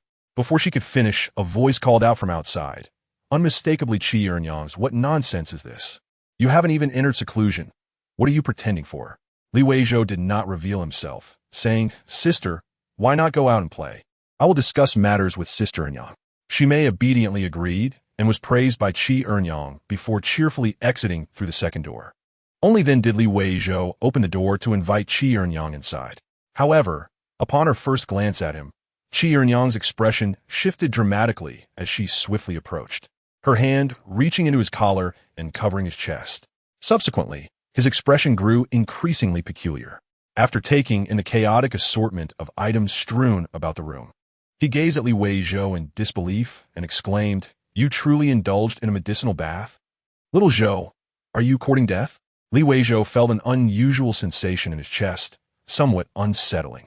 He looked at Qi Ernyang with a shy smile and replied, "Didn't you say that the effects of a medicinal bath are unparalleled?" He gestured towards the wooden tub behind him and lamented, "It's a pity, though. I've spent nearly all the silver my mother left for me, which was intended for my wedding in the old residence." After taking a deep breath, Qi Ernyang remarked, "Your mother was indeed an extraordinary person. I now suspect that such individuals are truly irreplaceable." She cast a glance at the murky concoction in the nearby tub and continued, "Was the cost truly worth it?" Li Weizhou smiled and said, "I have a strong desire to learn martial arts. Sister, please retract your hand. I fear an embarrassing incident might occur." The friction was oddly stimulating. Qi Ernyang shot him a glance, yet her hand did not withdraw. Instead, she began to knead. "You have absorbed so much medicinal energy, piling it upon your heart meridian, yet your heart's aperture remains unopened. Fortunately, I have come today, otherwise, you would simply await your demise." Upon hearing this, Li Weizhou blinked, then sank into despondency. Is it still ineffective? What exactly is this heart aperture? It is truly incomprehensible. It cannot be akin to a mere heartbeat. How did you, masters, manage to unlock it in your youth? Qi Ernyang shook her head. It is a matter of natural progression. After a moment's hesitation, she advised, "Little Zhou, everything has its destined time. Do not force it. Consider your business acumen. How many possess it? Your mother did not excel in martial arts, yet she had other remarkable talents." Weizhou, unwilling to accept this, pressed on, "Sister, please be straightforward. How long does it take for someone with aptitude to open their aperture?" Renjian smirked sympathetically. Those with a solid foundation and keen understanding can unlock their heart aperture after mastering stance training. Consider this. To truly enter the realm of martial arts, one must open 3 apertures. The lower 3 are manageable, merely 10 or so apertures. When reaching the middle 3, the 4th requires the opening of 24 apertures, followed by 48 and then 96. If one struggles with a single aperture for half a year, what will become of them as the challenge increases? This is just the opening of the aperture. There are also body techniques and swordplay. Some martial artists, lacking talent, cannot master the essence of a single sword technique even after 3 years of practice. Thus, superior martial artists can open their first aperture swiftly within days or slowly within a month. However, the time required for unlocking key apertures is usually longer. Weizhou felt on the verge of tears. How could he not comprehend the significance of talent? Having the same teacher, he found himself struggling with post-class problems, while those with innate gifts breezed through advanced mathematics with ease. He felt akin to a student with the finest resources, yet remained utterly lost in understanding. Seeing Weizhou's profound dejection, Renjian felt a surge of compassion and smiled gently. However, there are examples of late bloomers. It is said that the founding emperor of our dynasty initially struggled to open even his hard aperture, barely becoming a lower 3 aperture martial artist by the age of 40.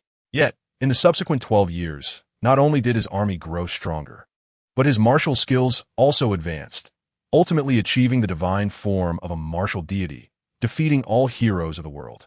Weizhou managed a wry smile, yet found himself at a loss for words.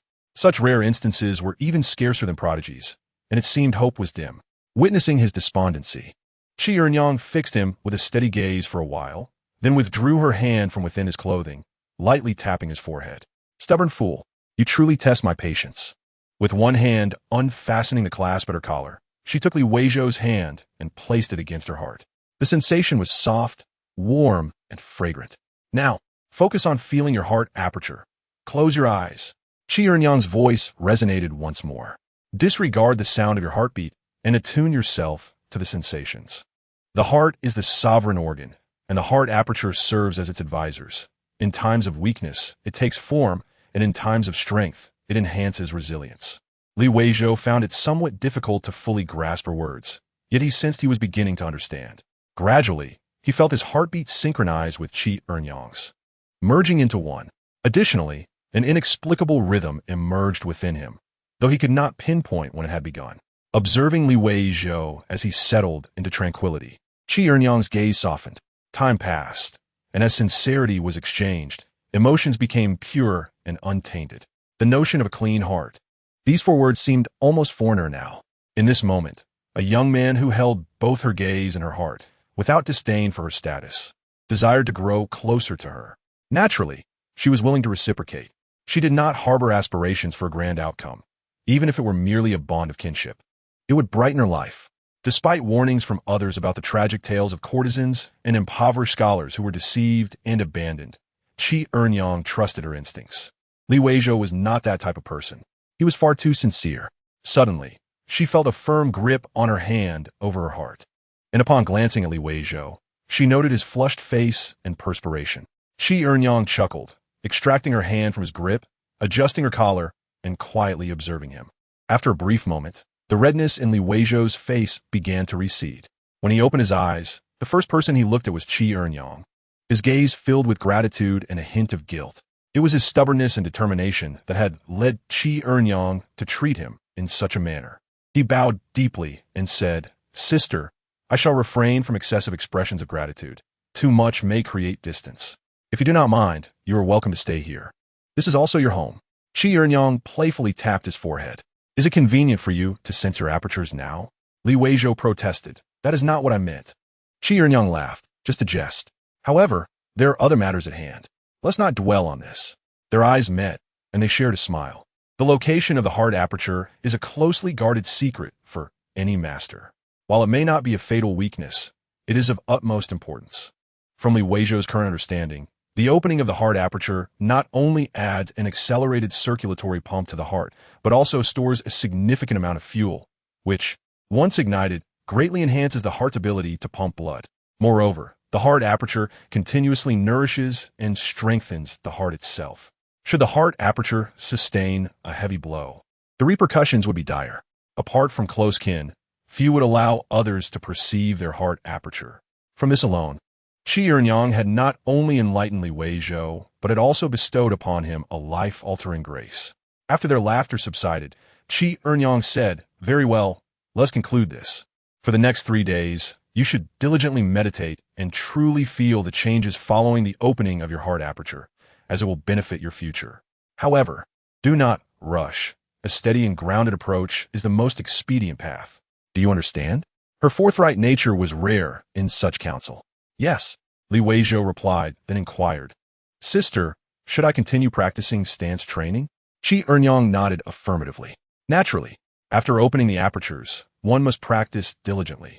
Nourishment and activation are essential. Otherwise, they may close once more. There's no such thing as a one-time effort. Stance training is the same as practicing boxing or swordplay. Life itself follows this principle. You must not shy away from hardship. From here on, focus on your training. I must take my leave now." Li Weizhou nodded, remaining silent, yet took a step forward. In the midst of Qi Ernyang's amused gaze, he embraced her gently and whispered, "Thank you, sister." Initially, he distinctly felt the heart's newfound strength and vigor, almost as if he could hear the blood flowing from his heart, akin to the sound of waves washing over the vessels. While this was undoubtedly an illusion, Li Weizhou genuinely felt an enhanced sense of lightness and vigor throughout his body, along with a heightened sense of control over himself. Li Weizhou had only begun to unlock a single acupoint, yet he had not even entered the first threshold of martial arts. His fascination with becoming a formidable martial artist grew increasingly intense, bordering on obsession. What did this signify? It symbolized the extraordinary. This was not the mere traditional martial arts that one might encounter on Earth.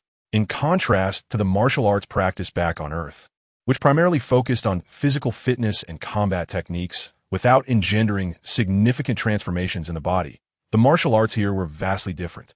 They delved into the mysteries of the human body, unlocking various acupoints with boundless profundity.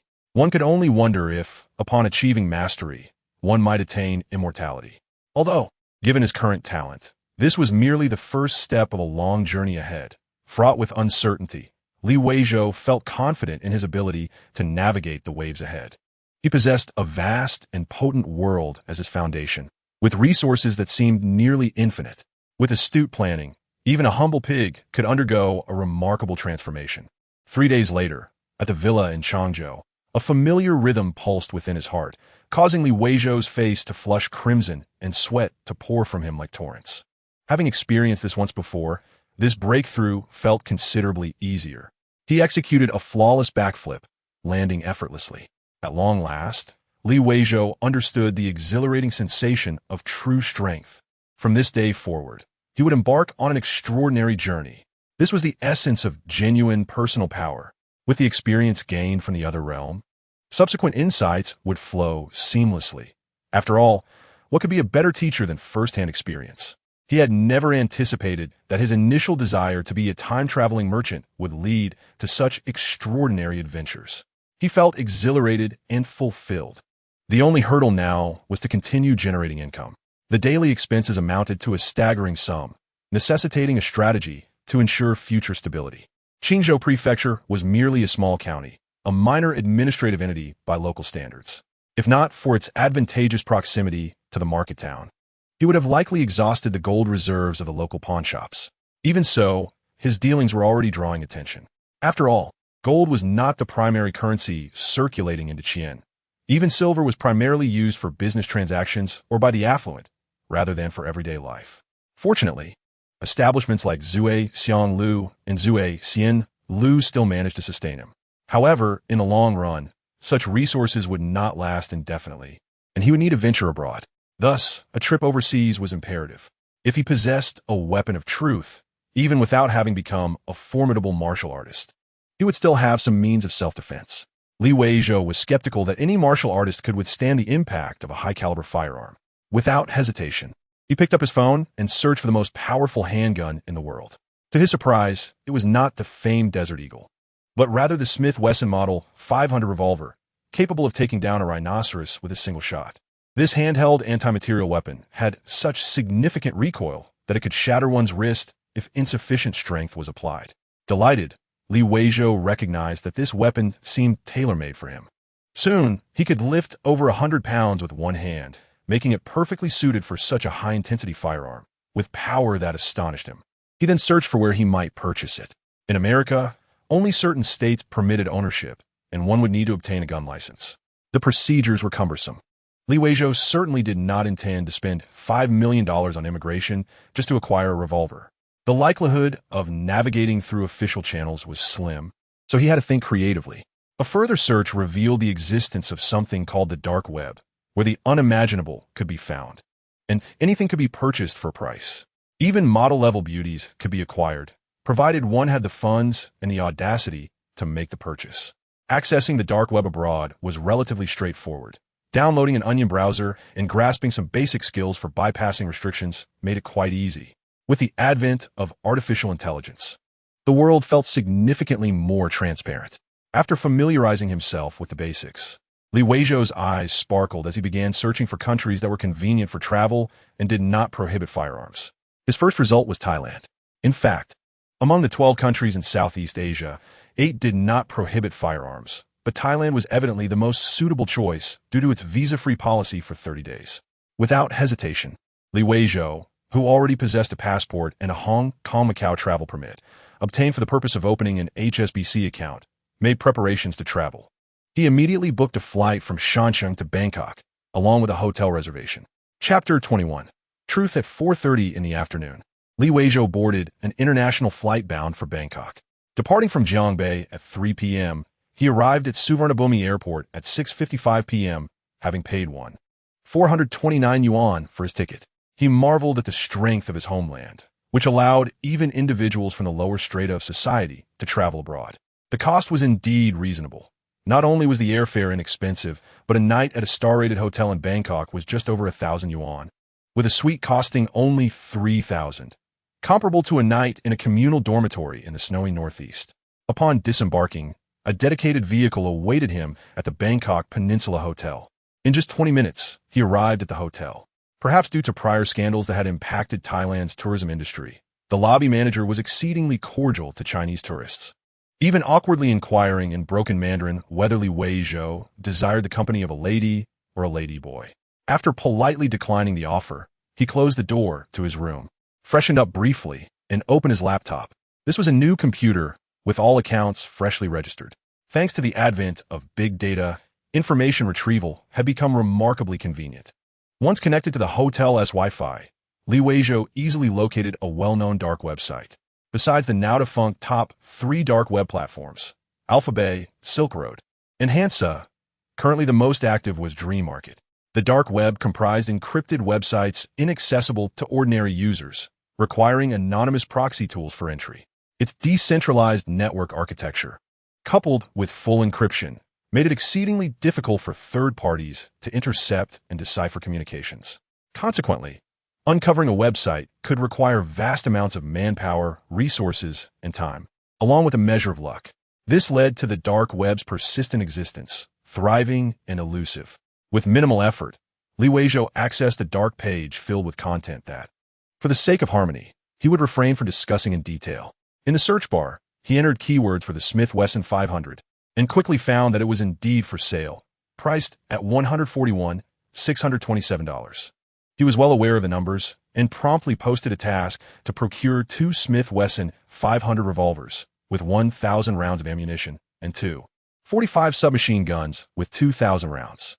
This so-called king of submachine guns had a manufacturer's suggested retail price of $169,999, with ammunition costing $3 per round. He offered a bounty of $30,000, a premium of $10,000 over the standard price. He specified that delivery should occur at 6:50 a.m. the following morning.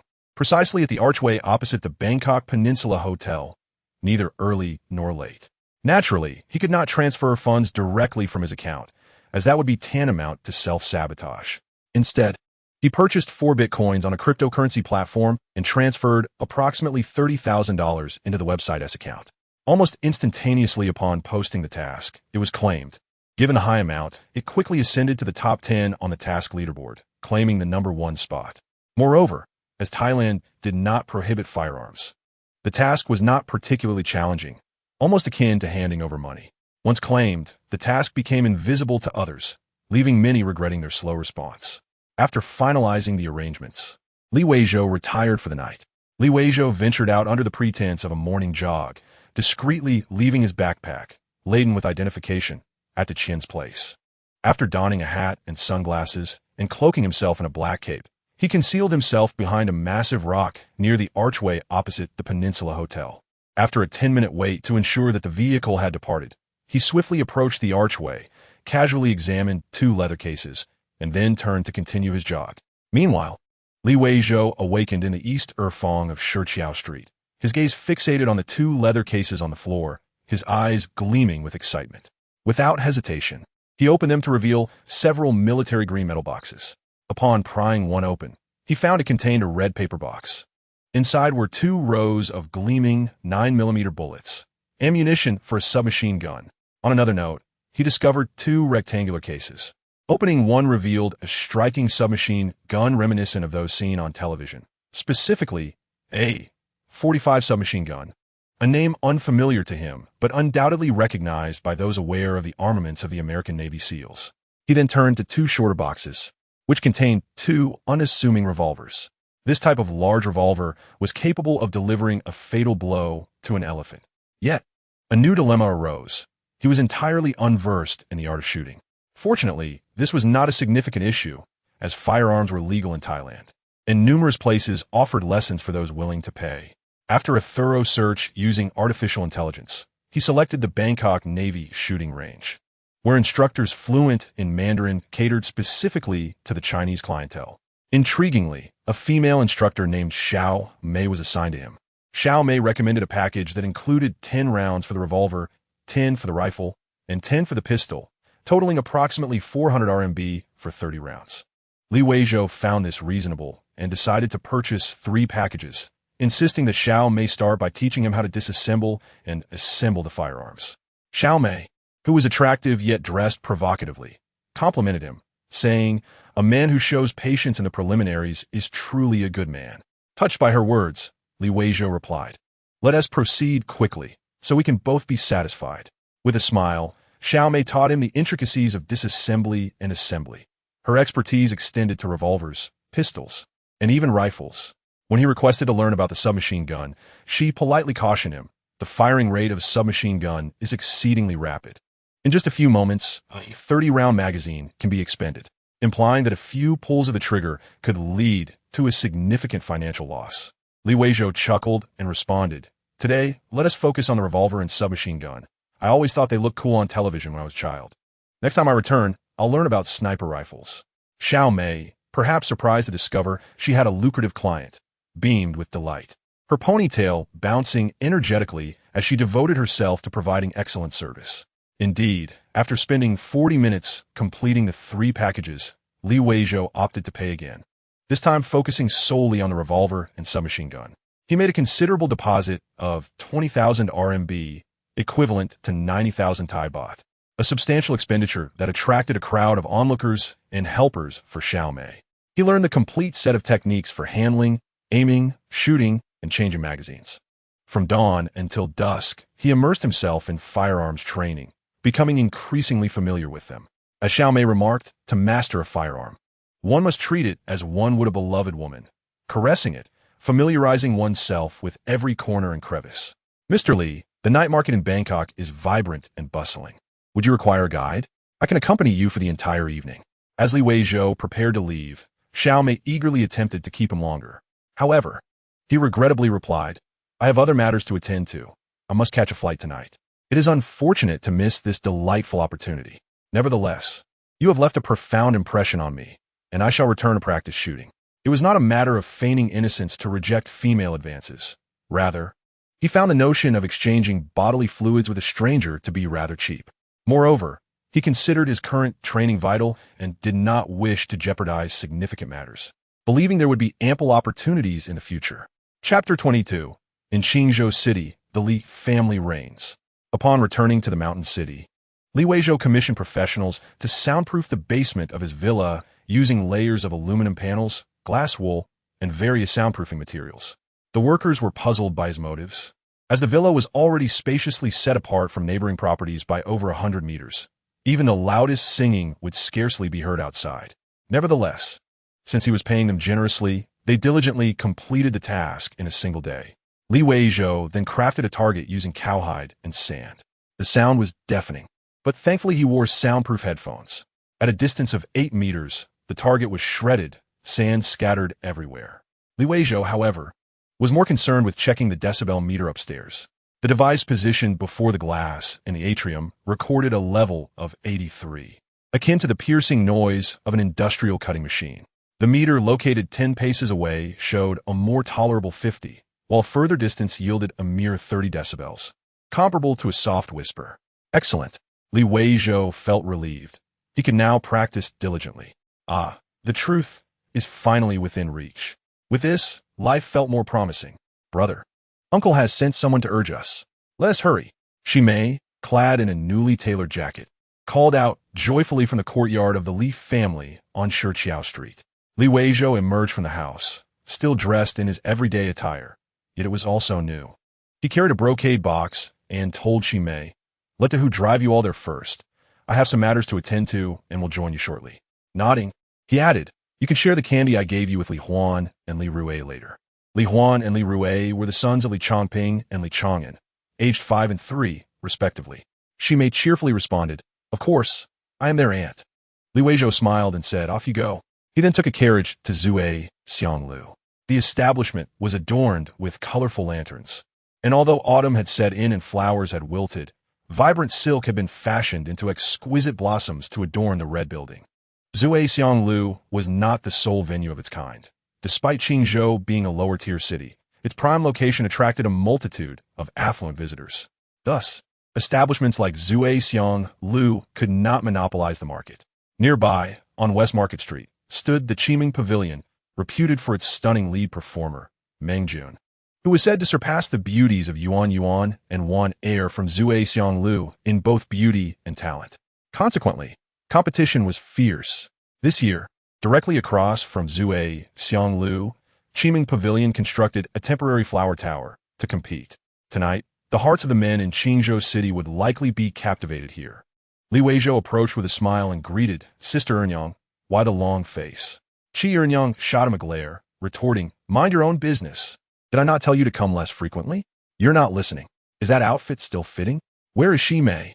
Li Weizhou was wearing the new garment she had gifted him, while Shimei's attire was not from her, as he wished to avoid any misunderstandings. Li Weizhou chuckled and replied, "I mentioned wanting to see you, but I sent her to my Uncle S house first. Sister Ernyang, I brought you some sweets I made. Give them a try, and I guarantee they'll brighten your mood." He opened the brocade box to reveal 2 rows of crescent-shaped white chocolate and offered her one.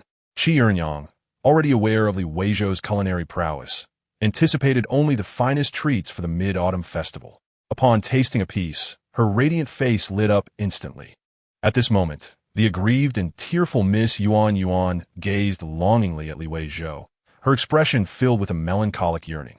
Unfortunately, Li Weizhou paid her no heed, inciting a fierce anger that caused her to grit her teeth. "Did you not see the flower pavilion they built across the way when you arrived? They are intruding upon us. If they triumph today, the reputation of Zhuai Xianglu will be utterly lost."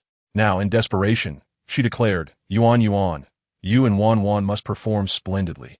Turning back, she noticed that Yuan Yuan's large eyes were fixated on the brocade box held by Qi Ernyang, seemingly oblivious to everything else. Infuriated, Qi Ernyang delivered a sharp slap, nearly knocking her down. "All you do is eat. How did I end up raising these gluttons?" Yuan Yuan, feeling wronged, replied, "Dear sister, last year when we went to their pavilion to build a flower tower, I won the dance competition. I will surely win again this year, but I'm a bit hungry now."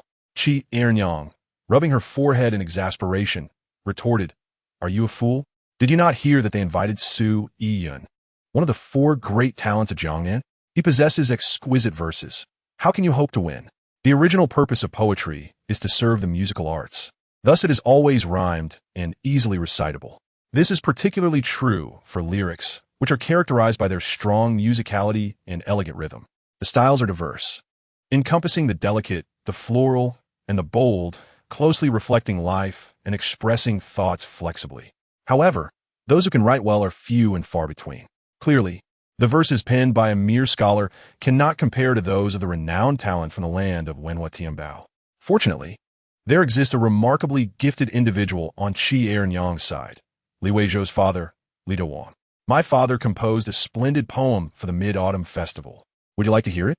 Upon hearing Li Weizhou's words, Qi Ernyang was momentarily taken aback before bursting into laughter alongside Miss Yuan Yuan. Although Li Dawang had been missing for 6 years, and most had forgotten him, some traces of his talent remained. Qi Ernyang had made inquiries, but regardless of her efforts, Li Dawang did not strike her as someone capable of writing exquisite poetry. Li Weizhou, feeling indignant, declared, "You do not believe me? Allow me to recite it for you." Closing his eyes for a few breaths, he began to recite with fervor amidst the azure smoke. The golden mirror flies over the emerald sea. In the tranquil night, I lie on the cool steps, shadowed by osmanthus. When the dew is cool, how many cold cicadas sing in the distant capital. Only the blue bridge is near. Pausing briefly, he continued, the crystal curtain does not fall, the mica screen opens. The cold bathes the beautiful lady in light powder. When all is bright, I offer it to the golden cup, toasting the dawn, pouring out the rosy clouds. Moreover, I take my seat on the southern tower with the hoop bed, observing the jade-like figure in the world, the elegant swing of autumn. As he finished, the room fell silent. The brothel was not merely a place of pleasure. Poetry and song were its essence. The lyrics he recited, akin to popular music from across the sea, were appreciated even by the less literarily inclined. It was evident that, while this piece may not rival the timeless classics, it was nonetheless a remarkable work of art. Miss Yuan Yuan's eyes sparkled as she gazed at Li Weizhou, rushing forward to embrace him joyfully, peppering his face with kisses. Qi Ernyang looked at him with admiration, gently caressing his face. Upon arriving at the Li family residence, Li Weizhou found that it was nearly time for lunch. Servants hurried about, delivering messages. The Li residence was a grand establishment, comprising 3 courtyards, each flanked by additional wings. Despite the low value of land in the county town, the size of their estate revealed the extent of their wealth. "Why are you standing outside? Come in, waiting for your elder brother to greet you?" Li Chang'an, reeking of liquor yet walking with grace, chided playfully as he stepped out. Curiously, Li Weizhou inquired, "Why do you smell of hot pot?" Li Chang'an laughed, "I started feasting early this morning. You cannot escape it. With the popularity of Zui Xianlu, you have not even shown your face, and everyone assumes I am the proprietor, demanding I host them. I have been covering for you, losing money in the process. And you dare to speak." Li Weizhou replied cheerfully, "For the banquet with acquaintances, just sign your name. The accountants will notify me later." Li Chang'an, understanding it was not mere politeness, placed an arm around Li Weizhou as they walked inside, saying, with your assurance, "I feel at ease. Sanlang, you truly have a way with people. Even now, elder brother is impressed, praising your worldly wisdom. We 3 brothers must work together. As long as we unite, the city of Qingzhou will eventually bear the Li surname." Chapter 23. The Imperial Punishment Office. The warm chamber was filled with a mingling sense of cosmetics, yet it was quite pleasant. The women of the Li family now regarded Li Weizhou with entirely different eyes. Although their time apart was not lengthy, during his last visit to Shiqiao Street, they had approached with a mindset of supporting the impoverished, confronting 2 forsaken orphans. Previously, due to the tumult caused by their former lives, the Li Dalong family had faced scorn for 6 years, with no one escaping criticism. It was quite awkward for them, had it not been for the family head, Li Dalong, showing compassion for his second nephew. They would have been reluctant even to engage in superficial niceties. This was human nature. After all, they shared no blood ties with Li Weizhou and the siblings, yet they had borne the brunt of scorn for many years. Aunt Chao was more amiable. Having interacted with Li Weizhou's parents and forming a good rapport with his mother, Yao Shi. However, elder sister Luo and second sister Guo bore the brunt of grievances, having never properly associated with Li Weizhou's family and facing constant rebuke over the years. Thus, their initial meeting was warm yet distant. They left shortly after sitting down. Now, however, their attitude towards Li Weizhou had changed. The business at Zhuai Xianlu had become so prosperous that it could hardly be described as booming, especially after launching the Yuanyang hot pot. The delectable broth was indeed a blessing for those who could not tolerate spice. Each day, long lines formed outside Zhuai Xianlu, and the numbers used for queuing became a sought-after commodity, with some selling them at a premium. Luo Shi and Guo Shi received requests from their families in Qingzhou to assist in arranging a hot pot feast. Both the spicy and fresh flavors were addictive, particularly the spice. In the cold northern regions, indulging in a hearty, fragrant, and spicy hot pot would bring immense satisfaction even while braving the chilly winds. When one is impoverished, even relatives may look down upon them, but once fortune smiles, past grievances fade away.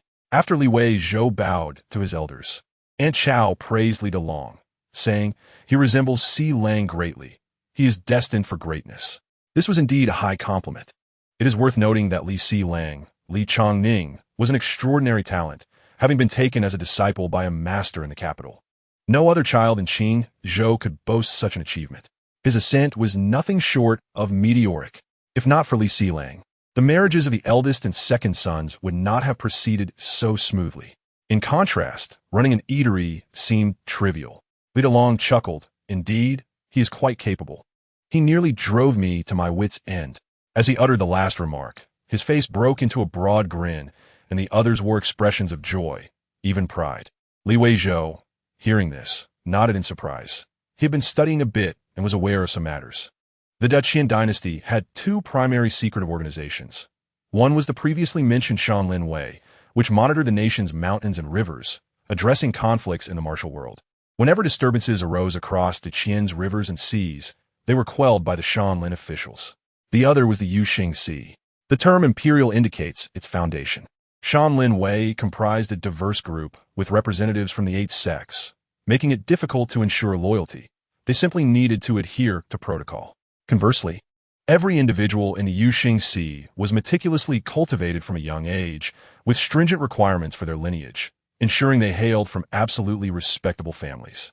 Furthermore, they were predominantly of exceptional pedigree. Imagine, with such innate talent, combined with the profound heritage of the Tianjiaowuku, how formidable a force this will be. Moreover, their power is astonishingly vast. Of course, should it later be established that an injustice has occurred, the repercussions remain uncertain. It is likely that a considerable price must be paid. Nevertheless, it is universally acknowledged that no one dares to disregard the Yuxing Sea. Hence, the pride reflected on the faces of the Li family members becomes comprehensible. Li Chang'an nudged Li Weizhou with a knowing glance and remarked, "The Fu family and the Zhou family will have to behave more modestly from now on. Sanlang, our good days are upon us." Li Weizhou hesitated for a moment, but reminded him, "It is better to be cautious. Even if our family cannot offer much assistance, let us not hinder Sanlang." Having spent his childhood alone outside, he understood that life was not particularly easy. After speaking, he felt a strange sensation, as if awakening some latent aspect of himself.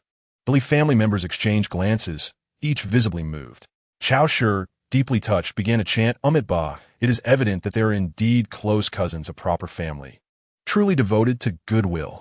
Good child, you have suffered over the years." Hearing this, Li Weizhou slightly lowered his gaze, his thoughts inscrutable. Li Delong, however, wore a somber expression. After taking a hearty drink from his cup, his melancholic aura intensified. Li Changping, somewhat naive, expressed his regret aloud in front of the assembled ladies. Today, the 2 flower towers on Dongshi Street were competing in poetry. Li Chang'an, with a curious expression, pulled Li Weizhou outside, leaving behind a chorus of women discussing the Li family's elder brother. The ancestral rites of the Li family could not compare to the grandeur of the Jia family's rituals depicted in Hong Lu Meng. The ceremony was far less elaborate and the customs less stringent. It was merely Li Delong leading the family in bowing to the ancestral spirit tablets, reciting a few words, and then collectively bowing, concluding the proceedings. Naturally, Everyone's demeanor had to be solemn and respectful. As Li Delong faced the tablets of their ancestors, he introduced Li Weizhou to each: grandfather Li Fushun, great-grandfather Li Shaotian, and great-great-grandfather Li Tuxing. Your great-great-grandfather Li Tuxing is unremarkable. He married a good wife and owned 100 acres of fertile land. Your great-grandfather Li Shaotian is also unremarkable. Your great-grandmother was a kind soul, and the family has a history of holding official positions. As for your grandfather Li Fushun, it is better left unsaid, but your grandmother is indeed a wonderful person. Others claim our Li family flourished due to connections with outsiders. They understand nothing. Our success is built upon the capabilities of the Li family members, hard work, and a solid family ethos, harmonious marriages, brotherly affection, and filial children. With such family values, even in times of decline, we shall eventually rise again. This is our family motto. Remember it well. Li Weizhou surveyed the ancestral tablets, nodding slightly. Seeing this, Li Delong blinked, wishing to impart something profound, but finding himself at a loss for words. He let it go. Once outside the ancestral hall, the atmosphere brightened and laughter ensued. The vivacious Guo Shi was particularly lively, and even Luo Shi expressed concern for Li Weizhou, complimenting his new attire. Li Weizhou found himself somewhat unaccustomed to such familial affection, having lived alone for many years and grown accustomed to solitude. However, he did not harbor any significant aversion to it. After all, humans are inherently social beings. Sanlang, the valley near Fujiazhuang, is bustling with activity. That bunch of scoundrels from the Fu family hired a group of refugees to quarry stones, providing only 2 meals of coarse grain a day, and they still go hungry. For 300 taels of silver, their family profits over 200 taels. Li Chang'an remarked cheerfully at the dining table. Li Weizhou did not concern himself with the losses incurred, lightly scoffing short-sightedness, seeking petty gains while forgetting great righteousness, ultimately damages their family's moral standing. He inquired, "Are there many refugees now?" Li Chang'an's smile faded somewhat as he sighed. It has already been 2 years of severe drought. If another year passes without rain, the situation will worsen. Have you not spoken with the servants you purchased? Li Weizhou shook his head. No. As long as they work diligently, I ensure they receive fair wages. Those who stay for 5 years will be discussed later. Li Chang'an laughed heartily. You are indeed wise. It is true. Those who cannot feed themselves will heed no words. Li Weizhou remained non-committal. We shall see when the time comes. Li Chang'an continued to jest. Indeed. What is so remarkable about the 4th? Together, we brothers can claim Qingzhou City for ourselves and live carefree. Li Delong, feeling a headache from frustration, acknowledged he had no way to manage these 2 nephews and asked, "What are your plans for the land near Fujiazhuang?" Li Weizhou pondered for a moment and replied, "I will take the time to visit tomorrow afternoon and assess the situation further." Li Delong issued a stern warning. "It is absolutely out of the question for you to move out of the city to live there." His tone was final. Even Li Chang'an concurred. Indeed, it would be inappropriate. Setting aside the Fu family's ambitions, the growing number of starving refugees outside could result in any manner of calamity if incited. Subsequently, Li Weizhou learned that there existed a sect known as the Mo.Ni.Jiao in the Jianghu, adept at inciting rebellion and sowing discord. This cult's history far predates the Deqian dynasty, and every ruling dynasty has tirelessly sought to suppress it, yet has never been eradicated, attesting to its deep roots. In times of great disaster, the Mo.Ni.Jiao often stirs unrest. Li Weizhou, far from feeling fear, was instead intrigued.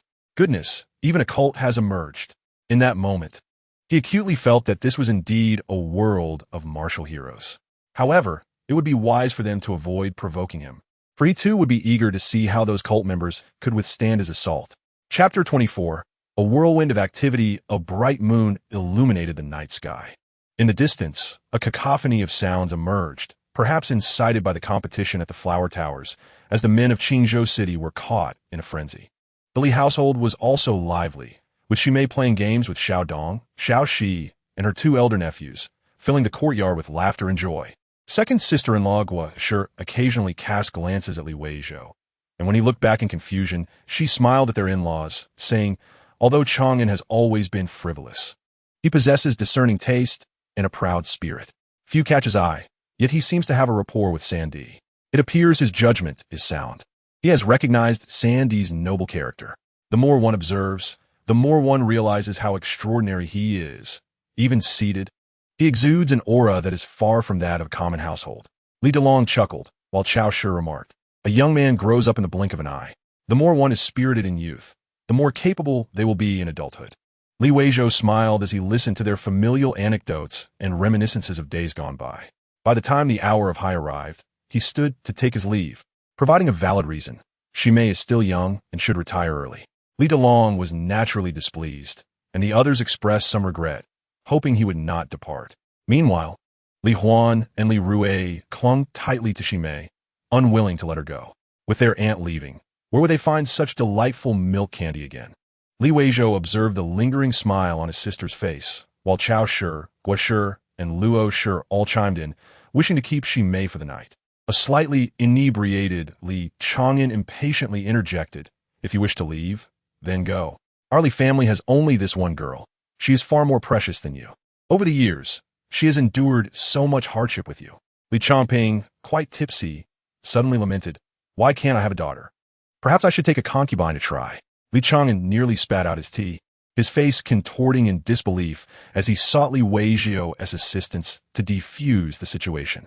Hadn't he noticed how dark Luo Shi's expression had become? To take a concubine when one already had sons was indeed lacking in conscience. Li Changping managed to persist in the local government office despite his lack of scholarly accomplishments, largely due to the influence of the Li family's fourth master, as well as the fact that Luo Shi's father was a legitimate official of the 6th rank, holding the position of Tongpan in Jingzhou Prefecture. Initially, she had no choice but to marry. After all, Luo Shi had set her sights on Li Changping, determined to wed him despite the challenges. In the realm of emotions and reason, Li Changping aspired to lead a fulfilling life. Yet he could not afford to offend his wife. Li Weizhou found amusement in his elder cousin's reserved demeanor and cleared his throat. Addressing Shimei, "Stay for a couple of days. I will send a car for you the day after tomorrow." Though thrilled by everyone's affection, Shimei felt a tinge of reluctance to part from her brother. Understanding his sentiments, she bravely replied, "I am not afraid, brother. Let Dahu escort you." After a pause, she earnestly added, "Brother, I am no longer a child." Li Delong scoffed, "You are not as sensible as Shimei." Li Weizhou chuckled softly and took his leave. Shimei insisted on seeing him off, playfully guiding 2 of her younger cousins, laughing heartily, while Li Chang'an accompanied them outside. Once Li Chang'an had escorted the group, Guo Shi turned to Chao Shi and remarked, "Mother, I have a cousin who is even more beautiful than I am." Chao Shi could not suppress her laughter, exclaiming, "How shameless! Just how beautiful do you think you are?" She then cast a glance at Li Delong, teasingly suggesting that he might indeed be fond of this younger brother-in-law. Li Delong sighed, gazing at the bright moon. "Have you forgotten that when the second brother was around, a marriage proposal was already discussed?" Chao Shi furrowed her brow, pondering, "But so many years have passed. I wonder if they still remember." Li Delong waved his hand dismissively. "Let us not dwell on that. This young man does not seem eager to wed. He is quite resolute in his decisions." However, with their youngest son, Li Changning, already flourishing, Li Weizhou's marriage prospects could not be taken lightly. A family of lesser status would not suffice. Li Delong's repeated refusals did not go unnoticed by his 2 daughters-in-law, who quickly fell silent, understanding that had Li Changning achieved success a few years earlier, they might not even have caught the Li family's attention. Guo Shi remained diplomatic, concealing her dissatisfaction, while Luo Shi, hailing from a scholarly family and possessing a proud spirit, could hardly tolerate such indignities. She remarked coolly, "Rumor has it that Sam Lang is entangled with the brothel mistress of Zue Xiang Lu, and the gossip is rather unsavory." Luo Shi merely sought to express her frustrations, aware that societal decorum forbade her from being too forward in front of her in-laws. She hastily clarified, "Father, I only heard the rumors and fear others might gossip." Li Delong responded sternly, "Those who indulge in such gossip are simply not worth our time. They have not reached our level." Chao Shi quickly signaled to her husband, considering the dignity of their daughter-in-law. Realizing the commotion, Li Delong stood up abruptly, hastily departing with Chao Shi. Luo Shi and Guo Shi followed closely, fully aware of who held true power in the Li family and who their sons could rely upon in the future. "Father, mother." In the courtyard stood a young man clad in a moon-white robe, with a sword slung over his back, exuding an air of elegance beneath the luminous moonlight. Upon seeing Li Delong and his wife, he stepped forward and knelt in greeting. 3 others followed him, all exuding a remarkable presence. At that moment, Chao Shi was consumed by maternal affection, exclaiming as she rushed forward to embrace him, her boundless love palpable. She quickly stood up, unwilling to release her grip, pulling Li Chongning to stand beside her, her gaze firmly fixed upon her son. Yet, an unsettling feeling crept into her heart, aside from his eyes, which resembled Li Weizhou's. The rest of Li Chongning's features mirrored his father's so closely that they appeared almost like brothers. Li Chongning swiftly introduced Li Chongning, 4th brother. This is your sister-in-law. Do you recognize her? And this is your 2nd sister-in-law. Do you remember her? He beckoned Shimei closer as he spoke. Li Chongning looked at Shimei and softly remarked, "Is this Shimei?" "You groan." After a moment, his star-like eyes narrowed, and he inquired, "Where is your brother? Where is Sanga now?" His gaze shifted to Li Delong and the others. From the trio, one stepped forward, remarkably handsome, but startled the family with his words. "On Ning, staying for a night is of no concern." It was a female voice, and the familiarity in her tone sparked curiosity among the family. Li Chongning, however, offered no introductions, merely shook his head, adjusted his long robe, and knelt before his parents, stating, "Father, Mother, I have been neglectful. I must attend to business. Once my affairs are settled, I will return to pay my respects." With that, he rose, nodded at his relatives, and hurriedly took his leave. Everything felt surreal, akin to a fleeting dream. However, not long after, a tearful Chao Shi, under Gua Shi's guidance, began to speculate about the identity of the striking girl who seemed fond of the 4th brother. Oh dear, could it be that a joyous occasion is approaching? Li Chongping joined in the foolish joy. Meanwhile, Li Delong and Li Chong'an exchanged solemn glances, both harboring an unsettling sense of foreboding. Chapter 25. An Unexpected Turn. Buzz. It was not until the oil ran low that he made a hasty retreat amidst the scolding of numerous women. Upon returning to the villa in Changzhou, he was surprised to find several electric motorcycles parked in the courtyard. Riding an electric motorcycle was indeed more comfortable and quieter, but its limited range proved disastrous on uneven dirt roads. The off-road motorcycle was far superior, and after practicing for 2 days, Li Weizhou felt confident enough to act. Especially with Shimei absent, he could hardly wait any longer. The expenses for the herbal baths were exorbitant, and the small city of Qingzhou simply did not possess enough gold to meet his needs. Gold was not the primary currency of Qian. Moreover, aside from gold, Li Weizhou had nearly exhausted the silver in Qingzhou, purchasing all the gold and silver jewelry, even gemstones and agate. The profits from these transactions were significantly greater than mere gold, yet he had reached his limit, and prolonging the situation could lead to complications. If Li Weizhou were not a member of the Li family, nor backed by Qi Eryong and Zui Xianglu, he would have found himself in peril long ago. After practicing with a 200-pound barbell for a while, he glanced at the time, realizing it was nearly time to proceed. He locked all the doors, loaded 2 Smith Wesson 500s and 2 .45 caliber submachine guns, ensuring they were ready for use. He charged the electric motorcycle and filled the off-road motorcycle with gas. Additionally, in a nearby refrigerator, he had stocked emergency medical supplies, including spare plasma, penicillin, syringes, gauze, alcohol, and saline solution. On the table lay 2 spring steel swords, which could serve as valuable trade items in critical moments. Perhaps they were worth more than gold or silver. Li Weizhou relished the thrill of his situation. Feeling like a master trader, he was unwilling to relinquish this extraordinary opportunity into Qian. Where else could he find such a lucrative venture? It was unlikely that fate would offer him a second chance. Once everything was prepared, Li Weizhou exhaled gently, feeling a twinge of nervousness. When one has nothing, their courage knows no bounds. With nothing to lose, one fears nothing. Yet his circumstances had changed.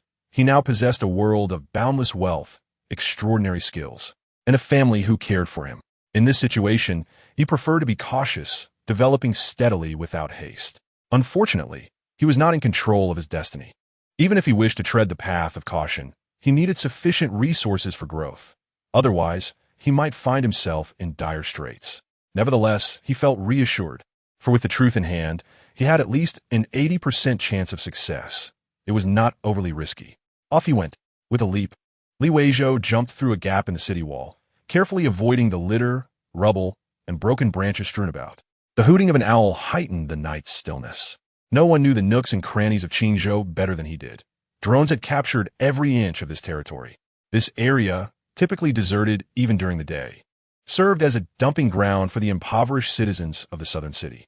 The world seemed to be in slumber, enveloped in profound silence.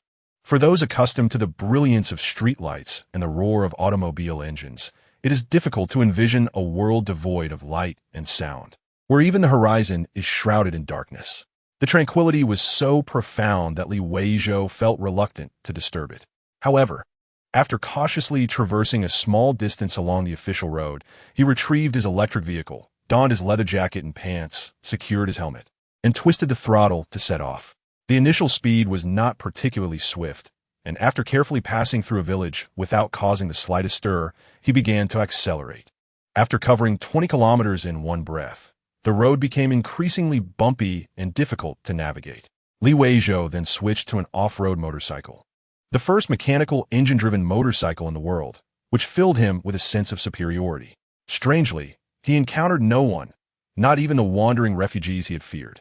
It made sense, as the highway offered no shelter, the autumn winds howled, and the nights were even chillier. The refugees were not foolish. They must have sought refuge from the wind and warmth elsewhere. After 2 more hours, he quietly joined the line with the vendors at the city gate, who were laden with various agricultural goods, preparing to enter the city. Jingzhou City, located in Zhongzhou, is analogous to a prefecture-level city on Earth. This state city is significantly larger than Qingzhou City, serving as a vital thoroughfare for those heading north to the horse market, though it is not as close as Qingzhou, yet equally prosperous. After paying a modest entrance fee of 2 copper coins, Weizhou wandered around the city with great enthusiasm. He had recently learned that ancient city layouts often featured a dual city structure, consisting of a central inner city and an outer city. The inner city, typically rectangular, housed the government offices and was flanked by various markets and shops, inns, tea houses, and restaurants. The outer city was home to the common folk, and such was the case with Jingzhou Prefecture. After a delightful stroll through the city, Weizhou entered a rather impressive bank, where he posed as a wealthy traveler, and thus exchanged a substantial amount of silver with ease. 600 taels of pristine silver were exchanged for a hefty 62 taels of gold. Following this method, he visited 4 banks and 6 silver shops, ultimately converting over 400 taels of gold. Weizhou was not inclined to stop, for another Zhongzhou lay 50 miles to the south, promising further gains. However, instead of hurrying away, he indulged in purchasing various items and hired a cart to transport them to the inn, enlisting the help of the staff to settle everything upstairs. As evening descended, he ventured out again, instructing the innkeeper to keep an eye on his room before stepping out empty-handed. He meandered through the marketplace, quickly vanishing into the crowd, while the few who had been tailing him lost interest, as all his belongings remained at the inn. They lingered outside the inn, keeping watch all night. Yet Weizhou's figure did not reappear. The next day, he set his sights on Tongzhou City, 150 miles to the east. The prospect of exchanging such a vast amount of gold in a single day was simply too enticing to abandon. Some followed him out, but he darted away like a rabbit, quick on his feet. The return journey was joyous. This venture promised a bounty of at least 30 million, sufficient to cover expenses for the next 3 months. Little did he know where he would find himself in 3 months. Perhaps he would have become a barrier-breaking martial artist. Becoming a barrier-breaking martial artist was not considered a remarkable achievement here, but on Earth, it was a different story.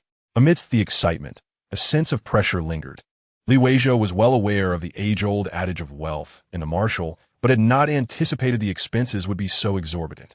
As he pondered this, he suddenly sensed an unusual commotion on the official road ahead. Weizhou's eyes narrowed, and he swiftly concealed his electric vehicle, relieved he was not on the motorcycle, which would have surely alerted the others. He crouched low, hiding behind a large rock by the roadside, his hand now clutching a Smith & Wesson revolver. Before long, 2 horses, their steps unsteady, galloped towards him. On their backs were 2 individuals, one of whom suddenly struggled and thrust a sword into the tail of the other horse, shouting, "Hurry, Aning!" The other rider let out a desperate scream, attempting to restrain the steed beneath him, but the horse, in pain, neighed and shook its head, breaking free from its reins and bolting forward like an arrow. Yet, just then, a chilling laughter echoed from all directions. In an instant, a sharp whistle pierced through the heads of the two horses, which fell to the ground without a sound. The two riders, already gravely injured, were left motionless, uncertain if they had been crushed by their own mounts. Weizhou's heart raced in panic. This was the very scenario he wished to avoid. After lying low for so long, his first venture into the wild had brought him face to face with such dire circumstances. The odds of encountering such misfortune were slim. Yet here he was ensnared in it. Weizhou harbored no desire to be a savior. If the assailants were to dispatch those two and leave, he would remain silent and motionless. However, fate had other plans. A shadow emerged, ignoring the two crushed individuals, and turned its gaze directly towards the rock where Weizhou hid, letting out a sinister laugh. Beneath the moonlight, the creature's eyes glowed a menacing red. Weizhou felt a chill run down his spine, cold sweat soaking his back. Chapter 26, the fourth, truly disappointing. A malicious, eerie laughter rang out, echoing under the moonlight, as if a ghost had emerged. It was the first time Weizhou realized such a laugh truly existed. Yet, he found nothing amusing about it. For the figure appeared in an instant, first sizing up the two individuals pinned beneath the horse before turning to face him, hidden behind the stone.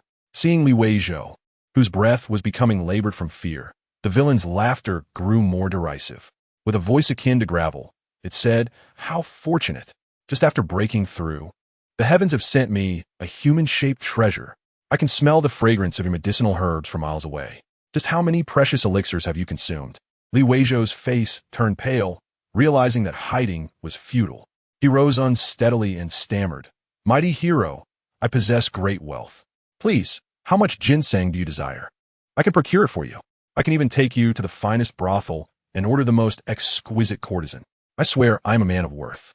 I am not foul or unpleasant." Only then did he discern the figure's features in the moonlight. Disheveled hair, clearly injured, with a face smeared in blood and flesh, and a left arm that seemed to function poorly. Daring not to look too long, Weizhou trembled uncontrollably, as if on the verge of collapsing, his voice pleading, "I truly have money. My family possesses a fortune in silver. Whatever you desire, I will provide. Oh, and I have this treasure. Look, it's all yours." As he spoke, his shaking hand raised, as though to offer the figure something, his tone tinged with desperation. Just as the villain was relishing the moment with his sinister laughter, a sudden, deafening explosion erupted, illuminating the scene with a burst of light from Weizhou's hand. The villain barely had time to react before being flung backward. Before the figure hit the ground, another explosion resonated, followed by a third and fourth. The villain lay sprawled on the ground, akin to a lifeless dog. Weizhou approached expressionlessly, aimed for the villain's head, and fired the final shot, causing it to explode like a crushed watermelon. However, just as Weizhou breathed a sigh of relief, a red light shot forth from the already mangled corpse, hurtling towards his forehead like a bolt of lightning. However, whether it was an illusion or not, he seemed to behold an incredibly eerie and terrifying blood-red eye racing toward him, a presence so formidable that it threatened to consume his very soul. In that instant, Weizhou's spirit soared in alarm. What on earth was this entity? Was this not a martial arts world? Why was there such a ghastly apparition capable of pursuing his soul? Yet, just as he began to acutely sense the bone-chilling cold emanating from that blood-red eye, a sensation so piercing it threatened to tear his soul asunder, causing Weizhou to wish for his own immediate demise. Inexplicably, the blood-red eye suddenly froze. Seemingly tormented by endless agony, its form twisting grotesquely. Subsequently, Weizhou faintly heard a despairing wail. No. The voice was ancient and terrifying, as if echoing from the depths of eternity, suffused with an overwhelming sense of resentment, hatred, and despair. Upon reopening his eyes, Weizhou abruptly rose from the bed in the villa in Changzhou. Trembling, he frantically examined himself, having previously felt as if he had been torn to shreds. The terror was insurmountable. However, in that moment, he began to sense something amiss. His entire being felt as though it were ablaze, restless, and agitated. Moreover, there was an insatiable thirst, a dire craving. Weizhou had never used drugs. He didn't even smoke, yet at this moment, he was certain that those addicted individuals, when their cravings resurfaced, must experience a sensation akin to this, perhaps even more intense.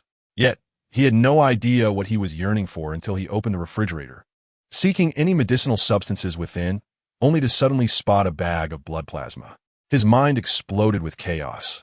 If Weizhou retained a shred of reason, he would have noticed that his eyes were blood red through the smooth panel of the refrigerator. Alas, all his rationality was drowned out, and instinctively, he reached for the blood plasma bag, shoving it into his mouth. This was something he had previously procured through connections for Renjian, never imagining he would consume it directly. A single bag contained 200 milliliters, totaling 20 bags for 1,000 milliliters, almost equivalent to an adult's entire blood volume. After consuming all 20 bags, the extreme hunger subsided somewhat, and his reason partially returned. Yet, it was not substantial. The only thing he knew was that he needed to find fresh blood swiftly, lest he succumb to the same fate as before, where reason was devoured, leading to unimaginable consequences. Stripping off his clothes, a fleeting thought crossed his mind. Not a single drop of blood had stained them. After changing into a new outfit and washing his face, he grabbed his phone and drove out. He was in a pickup truck, navigating to the nearest slaughterhouse, just a 20-minute drive away. Noticing his blood-red eyes in the rearview mirror, Weizhou donned sunglasses. Half an hour later, he arrived at his destination, bartering with 2 boxes of Tianzi cigarettes to successfully purchase 2 large blue barrels containing pig's blood for 400 yuan each, totaling 200 liters. After the workers helped him load the barrels into his truck, he did not linger, but drove away.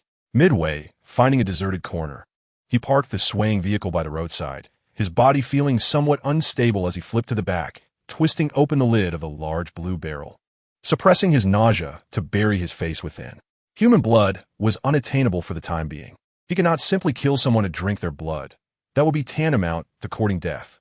He had no choice but to take a gamble with pig's blood. However, what transpired next diverged from Weizhou's expectations. When he had previously consumed the blood bags, he had been unaware of their contents, believing he was genuinely ingesting it. Yet at this moment, as he opened his mouth, hesitating to muster the courage to drink this substance, merely brushing his fingers against the lid of the barrel filled with filthy blood, an impulse surged within him, and the thought of engulf arose. To his astonishment, the foul, putrid pig's blood began to whirl upward like a dragon sucking water, flowing into his palm. 200 liters of pig's blood vanished in mere seconds, leaving behind an impeccably clean blue barrel. Weizhou stared blankly at the barrel. Even the joy and clarity in his mind could not elate him. After a moment of silence, he recalled the blood-red eye that had pursued him. This was truly bizarre. Could it be that he had become possessed by a vampire? But what kind of vampire was so formidable as to traverse time and space? Even the progenitor of vampires would pale in comparison. Yet, at this juncture, he had no other recourse but to proceed cautiously, step by step, contemplating the final despairing wail of the eye. Whether it was good or bad remained uncertain. With this thought, Weizhou opened the second barrel of pig's blood and drank deeply once more. After consuming both large barrels, he felt as though he were walking on clouds. What an exhilarating sensation! Yet it was not a muddled, disoriented high. His mind was crystal clear, akin to waking refreshed after a full night's sleep. All the blood had been treated with anticoagulants, so he was not concerned about coagulation in the short term. Nearly an hour passed, and the surroundings of the official road seemed unchanged. Weizhou hesitated for a moment, deciding to check on the corpse of the villain. After retching a couple of times, a fleeting thought crossed his mind, and he dispatched the wretched body to the other side of Earth, even removing the scattered remnants of flesh and dirt from the ground. After cleaning up, he glanced at the 2 individuals lying on the ground. He had no intention of rescuing them. At most, he would perform a minor kindness by releasing the 2 deceased horses. However, just as Weizhou prepared to leave, he heard a muffled groan. To his surprise, the person was still alive. Yet, it was of no concern to him, even though the individual was clearly expressing a desire for rescue. Weizhou did not wish to meddle. He turned to depart. The villain was clearly not a good person. One could never know who was behind him, and he preferred not to involve himself in such matters. However, before he had taken a few steps, the individual behind him surprisingly began to speak. Wait. Noble benefactor, I am Li Chongning, an officer of the Yuxing Division. I was ambushed while pursuing the fiends of the demonic sect. Please, I beseech you to lend your hand in rescue, and I shall surely repay you handsomely afterward. Weizhou approached to examine him. He appeared to be suffering from severe blood loss. He patted his face, but there was no response. Taking out a small flashlight to shine on him, he was taken aback. He bore a striking resemblance to himself. He never imagined he would encounter his cousin in such a place. He was also the most prominent and promising figure in the Li family. How had he fallen to such depths? Old Fourth, how disappointing! After much contemplation, Li Weizhou chose to save him. For the moment, the benefits outweighed the drawbacks. The secrets he harbored would only multiply, and without a substantial ally to shield him from impending troubles, he would face countless challenges ahead. Furthermore, the Li family had indeed treated him well. He gathered some firewood by the roadside. Though the wood was damp, a splash of gasoline would suffice. After applying medicine to both individuals, he was more thorough with Li Changning, treating all his wounds. As for the woman disguised as a man, he merely administered a single pill, which was a potent hemostatic from Yunnan Baiyao, typically reserved for severe blood loss. It was best for the woman accompanying Old Fourth to remain still, whether it was the efficacy of the medicine or the warmth of the fire. Approximately a stick of incense later, Li Changming and his companion gradually regained consciousness. Seeing the figure sitting by the fire, leisurely roasting chicken, the flames casting a reddish glow on his face, Li Changming was far more astonished than the previous Li Weizhou. His eyes widened in disbelief, and he tentatively called out, Sensenga. Chapter 27, Blood Demon. Upon hearing the call, Li Weizhou did not turn his face, but merely scoffed, continuing to turn the chicken in his hands. With a calm tone, he replied, Fourth brother, how did you end up in such a predicament? The family is counting on you to soar to greatness, to elevate us all. Yet here you are, nearly ascending to the heavens yourself. Li Changning paid no heed to the nonsensical words, rubbing his eyes once more in bewilderment. Third brother, how is it that you are here?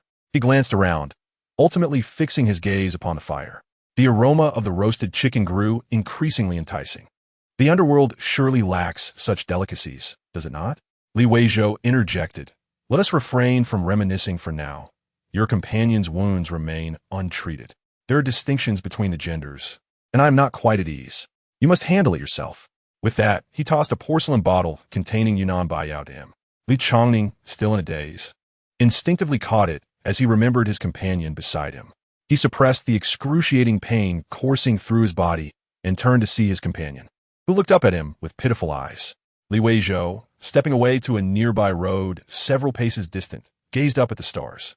It was not mere pretense. He genuinely felt an unprecedented sense of well-being. A gentle warmth flowed from a certain part of his mind, cascading down to nourish his entire being. This was no illusion. He could distinctly feel the warmth coursing through him, a sensation of unparalleled comfort. Li Weizhou vaguely sensed he might have encountered an extraordinary fortune, an extraordinary encounter indeed. What was that bloodshot orb? Was it the means by which that demonic figure managed to nearly defeat the officers of the Yuxing division? Yet, the despairing voice that echoed at the end did not seem to belong to that villain, sounding far older instead. Could it possibly be the legendary old man? Regardless of who it was, they were undoubtedly dead. Nonetheless, Li Weizhou could not shake the feeling that the final bloodshot gaze had penetrated his very being. Was this insatiable thirst for blood a consequence of that bloodshot orb? And what are the warm currents? Were they a transformation of the pig's blood? All was shrouded in mystery. However, for the time being, it did not seem like a misfortune, at least not for him. Initially expecting to merely serve as a deity of wealth, perhaps his role had taken a different turn now.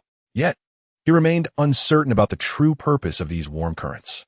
Suddenly, a pained female voice arose from behind, followed by Li Changjing's call. Third brother, come over.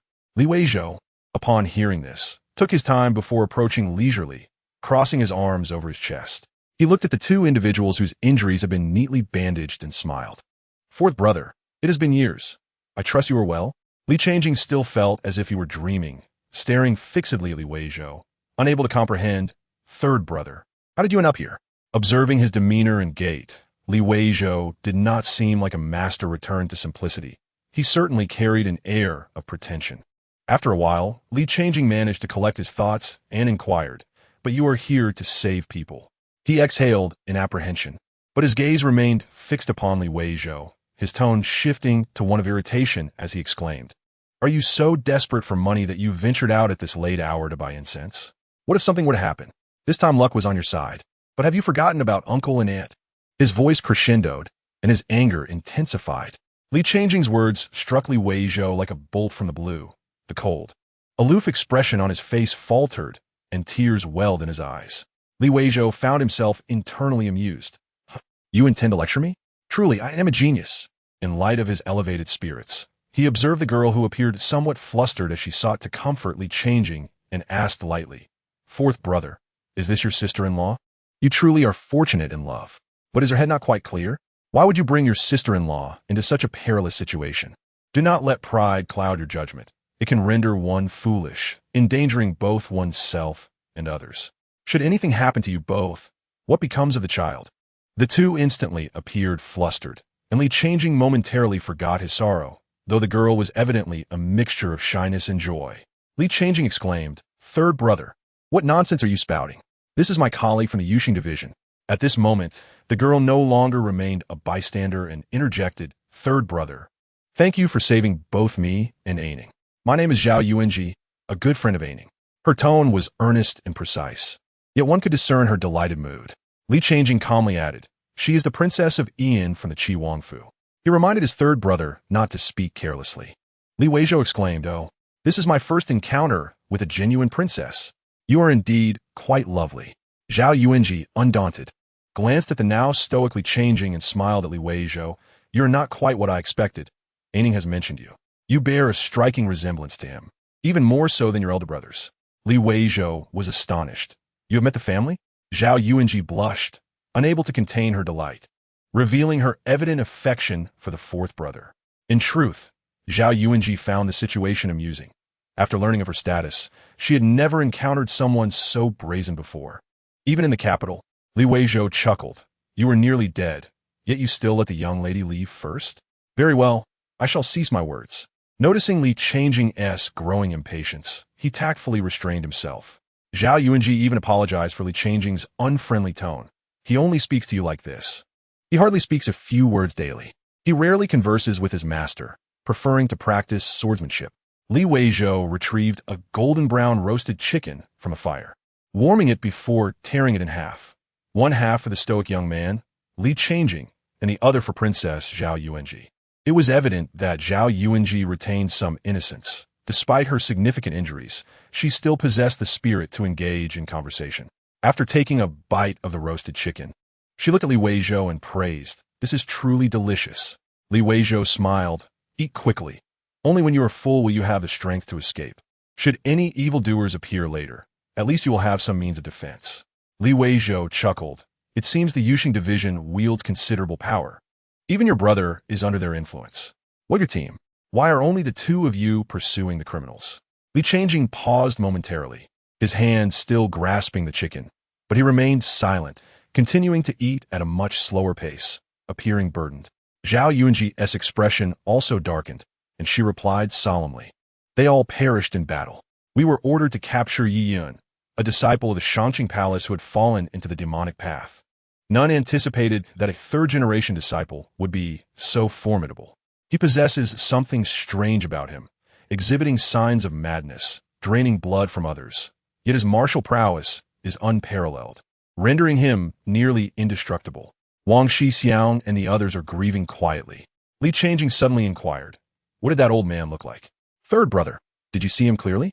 Li Weizhou shook his head. I could not see him well. He had a face full of white beard and was quite adept in his movements. That villain was no match for him, easily sent flying with a single strike. He seemed to be cursing some disobedient disciple. I believe that villain is not his match. It is puzzling why he can withstand such blows. He was tossed around, yet remained unscathed. Li Changjing's expression grew somber, and he replied slowly, That must be one of the elders from Shangqing Palace. They are most eager to silence him. Yi Yun was originally a direct disciple of Shangqing Palace. Yet for reasons unknown, he suddenly fell into the demonic path, practicing evil techniques, draining the blood of entire villages, sparing neither the elderly nor the young. The dark arts he practices render him immune to injury. It is said that once perfected, he becomes immortal, transformed into a blood demon. However, at that point, he would no longer be considered human. If he does not consume enough blood, he loses his sanity and becomes a bloodthirsty beast. At this juncture, Li Weizhou's expression darkened. He recalled the time he had lost his senses and consumed 20 bags of blood plasma. What the hell? Is my luck really so abysmal? If I truly lost my sanity, what use would even the greatest immortality hold? After a brief moment of despair, Weizhou suddenly recalled what the young brother had just said. One must consume enough blood to retain their sanity. Huh. I shall drink until that bloodshot orb regurgitates blood. Chapter 28. The Iron Department Weizhou remained uncertain about the true nature of the martial being known as Peguan Wu Fu.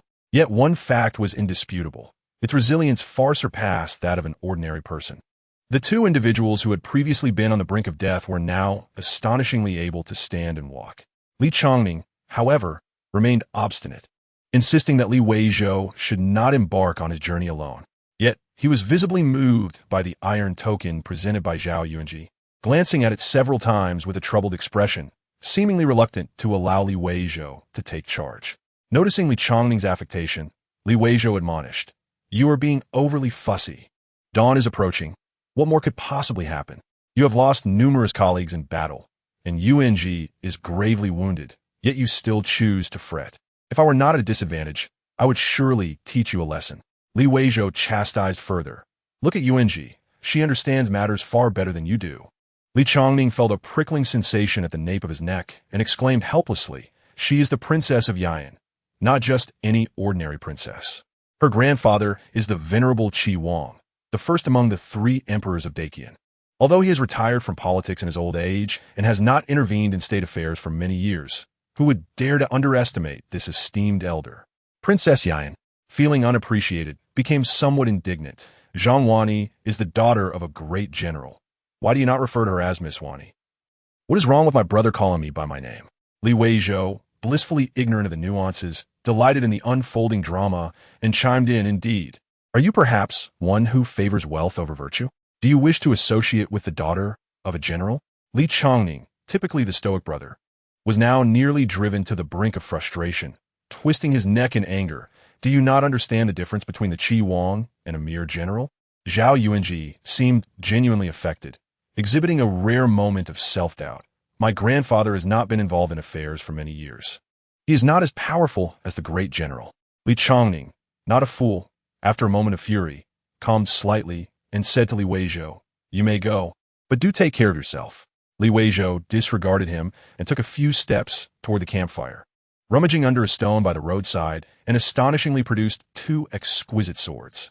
Zhao Yuanji, momentarily forgetting her sorrow, watched in amazement as Weizhou approached with the swords.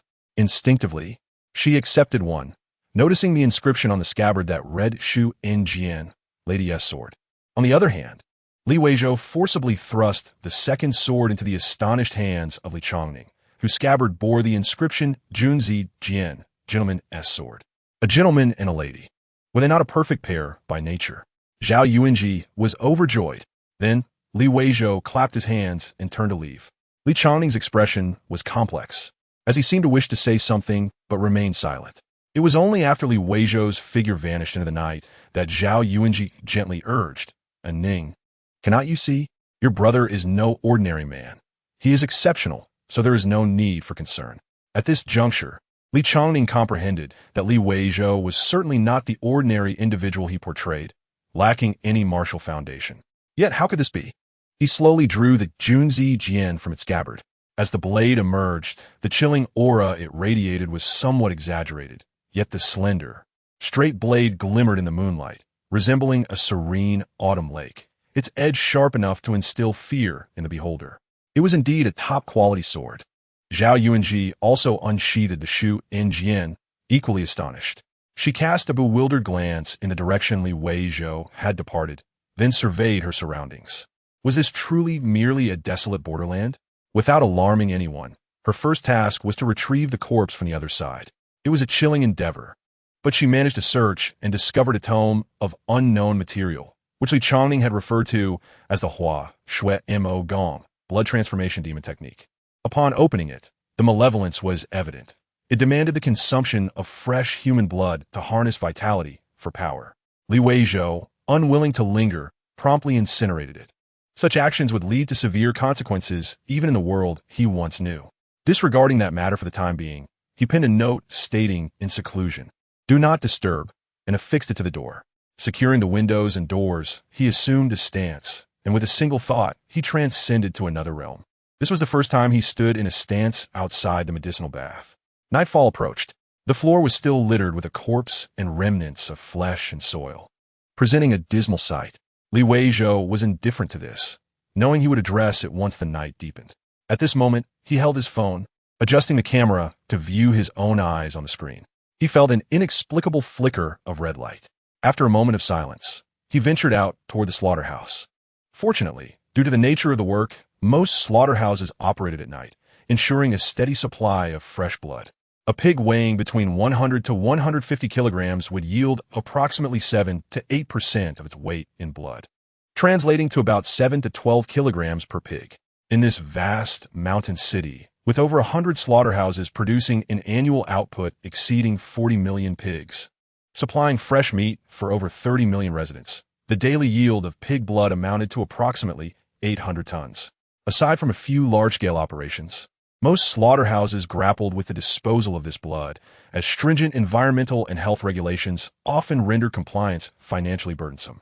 This posed a boon for Weizhou. He intended to procure as much as he could consume. In this era of large-scale industrial farming, he was confident that there would be more than enough for him. Given that Yiyun had slaughtered numerous villages, the total could scarcely exceed 10,000. As a curious fact, the average adult human body contains less blood than a pig, averaging merely 5 kilograms, while a pig can yield around 7 kilograms of blood. 10,000 people would equate to 50,000 kilograms of blood, or merely 250 barrels. A large blue barrel holds 200 liters, which means Weizhou could curl up and fit inside one. For barrels would total 800 liters, roughly 800 kilograms. As long as he offered payment, the slaughterhouses would willingly assist in loading the blood without question. By night's end, he had consumed 200 barrels, amounting to 40,000 kilograms of pig blood. This was a figure that even Weizhou himself had not anticipated. An astonishingly terrifying statistic. However, he did not continue drinking, not out of fullness, but because he remembered another crucial matter. He gradually moved his limbs, feeling no sense of depletion. Rather, he felt unprecedented vitality. In the region of his left chest, a second rhythm emerged. He had unlocked the second acupoint. Unbelievable. He had attempted this before, standing in a stance outside the medicinal bath. Yet after only 3 minutes, he had nearly collapsed, every part of his body racked with pain, his heart nearly bursting, an ordeal most terrifying. Yet at this moment, he felt better than ever before. A continuous stream, unceasing, flowed from the void, nourishing both his body and acupoints. A spontaneous trial had yielded such remarkable results. It was indeed true. This could effectively substitute for the nourishment of precious medicines. The effects appeared to be even superior. Weizhou swung his fist vigorously, proclaiming, "This just proves that heaven will not forsake any diligent soul." Though 2 yuan per kilogram of pig blood was not inexpensive, it was certainly more affordable compared to the exorbitant price of 200,000 per kilogram for ginseng. With a daily consumption of 40,000 kilograms, even at a premium price, it would only amount to a few 100,000 yuan, a sum he could manage. Weizhou felt a profound sense that the throne of the world's greatest was beckoning him from afar. Chapter 29. A Relentless Strike. In a northern village lived a girl from the south, who delighted in wearing floral dresses while standing by the roadside. After a day of practicing his stances, Weizhou reclined on a rattan chair in the courtyard, humming a tune and closing his eyes to rest. Overwhelmed with excitement, he found himself utterly incapable of resting, as his closed eyelids could not conceal the gleeful glimmer dancing within his eyes. Indeed, he had struck gold. The Zhuanggong bestowed upon him by QP Engzi possessed 2 significant drawbacks. One was the pain, which was a trivial matter, as one could simply endure it. However, the consumption of resources was frightful, and it was directly proportional to the duration of one's adherence to the Zhuanggong. Thus, the longer one maintained a stance, the greater the depletion of precious medicines. Of course, as QZHNK had remarked, the longer one persisted, the longer one could sustain an optimal state, reaping greater benefits. Yet, for the average martial artist, who could afford such an expense? Even if esteemed families could muster such resources, enduring the excruciating pain was another matter entirely. Initially, LW also felt the strain of this consumption. After all, with a daily expenditure of 800,000, It would take him several days to unlock a single acupoint. It wasn't that he could not persevere, but if this continued, he would find himself perpetually occupied with earning money, leaving no room for leisurely days. Now, however, the blood-red essence that had flown into his mind, though imperceptible, was likely the source of the warm currents cascading down upon him. These currents were akin to divine nectar, surpassing the efficacy of medicinal baths. Moreover, they could sufficiently support prolonged practice of the Zhuanggong. Now, he could simply practice the stance for one night, repeating it over 24 evenings, yielding even better results with greater ease. LW, as you sincerely felt that this nameless Zhuanggong was tailor-made for him. It resonated perfectly with him, igniting his hopes of ascending to the pinnacle of martial prowess. Although training was arduous, one must exert effort. While he practiced diligently on one side of the earth, he envisioned a carefree life on the other. Were it not for the self-imposed entanglement of acknowledging Renjian as an elder sister, he would undoubtedly frequent the brothels daily to enjoy the music, if he could merely indulge in leisure while honing his martial skills. LW, as you would have fallen in love with this world. Alas, Renjian believed that he had a promising future and should marry a noblewoman. Hence he could not linger too long in the brothels. Well, one must endure some hardships in life. Brother, XM, I shyly said, we agreed on 3 days. But my aunt insisted on keeping me, and my second sister-in-law wanted me to help with clothing. Later, my eldest sister-in-law perhaps received a few words from my brother and also gifted me something. Elhu N and El Ru were quite mischievous, refusing to let me leave until they finished my milk candies. Their wet nurse even claimed that both little rascals cried out in their sleep, yearning for their aunt. LW, as you chuckled at the incessant explanations from XMI and reassured her, it's all right, as long as you enjoy it. My uncle and aunt are quite good to us. After all, we are family. Some years ago, I had my own issues which inadvertently affected your well-being. XMI shook her head repeatedly, declaring, you are the person I'm closest to, brother. During the hardest times, you always save the best treats for me. LW, as you comforted her, I am your brother, after all. Moreover, even if you enjoy your time at our uncle's, it will not diminish the bond we share as the closest siblings. Sister, the toughest days are behind us. From now on, it will be all joy. XMI, with her optimistic disposition, grasped her brother's sentiment and giggled. I'm not unhappy. I have such fun playing with She-O-D-ing, She-O-X, and She-O-B-I every day. You need not worry. You have taken excellent care of me. She emphasized again, you're the best brother in the world. LW, as you felt warmth in his heart as he regarded this understanding sister. Gradually, he began to cherish her even more. With a smile, he pulled out a generous handful of milk candies from his sleeve, specially wrapped in oil paper. This brought not only joy to XMI, but also elicited jubilant leaps from the quietly standing She-O-D-ing, She-O-X, and who and She-O-B-I nearby. It was not that they were unaware of etiquette. It was simply that the milk candies were irresistibly delicious. After the 4 little girls dashed away like it was New Year's, LW, as you felt even more uplifted. Life now was infinitely happier than the days spent in the urban villages. He intended to continue basking in the sun in the courtyard, enjoying a well-deserved rest. However, as the appointed time approached, he tidied himself up and set out. Carrying a box of fragrant soap, he took a carriage to Zhu Xing Lu. At Inang Saj, Zhu Xinang Lu.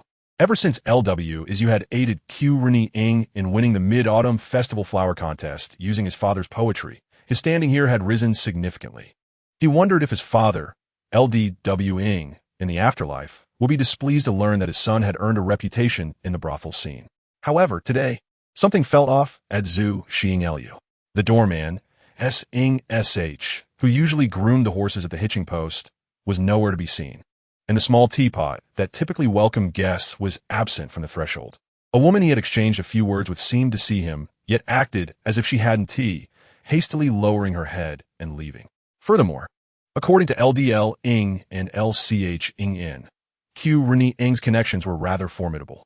Contemplating this, he slowly circled around the grand screen at the entrance and proceeded inside.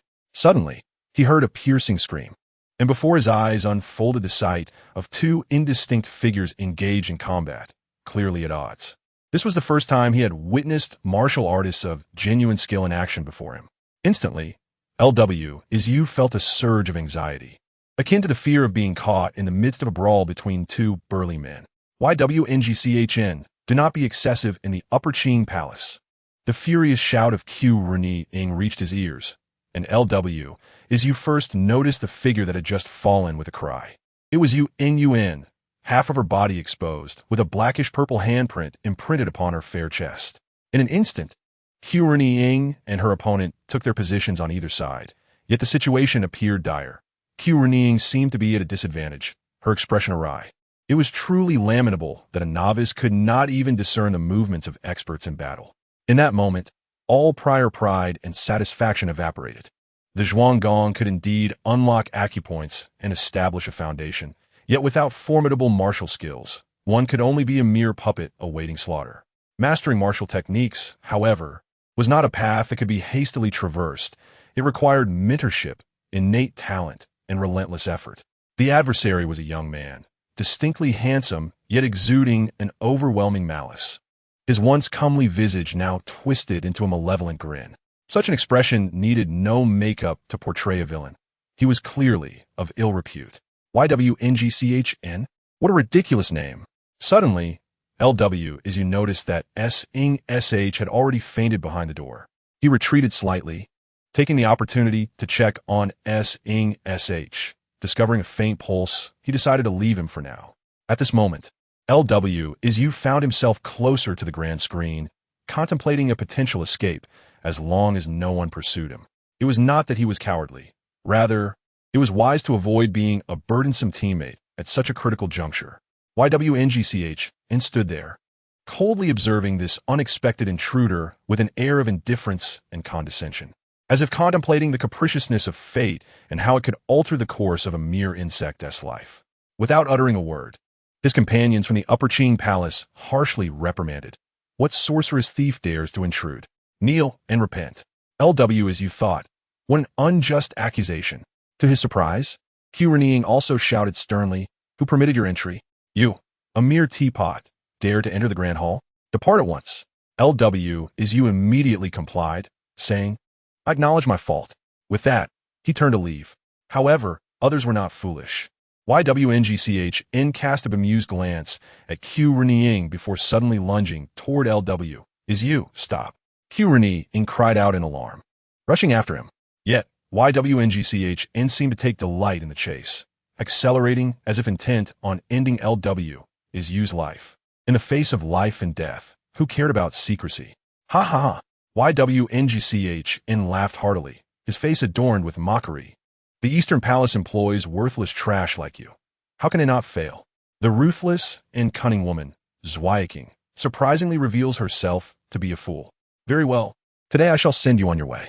After all, this calamity is the result of my useless brother's misdeeds. The intent is clear. It is to strike with lethal force. As for Weizhou, who stands behind him, he has long been regarded as a dead man. Yet, it is precisely this dead man whose right hand suddenly rises, concealed beneath his slightly oversized robe sleeves, and slowly aims at the arrogant disciple of the eighth sex less than 10 meters ahead, then unhesitatingly pulls the trigger. Yuangshan's body jolts, bewildered and confused about what has transpired.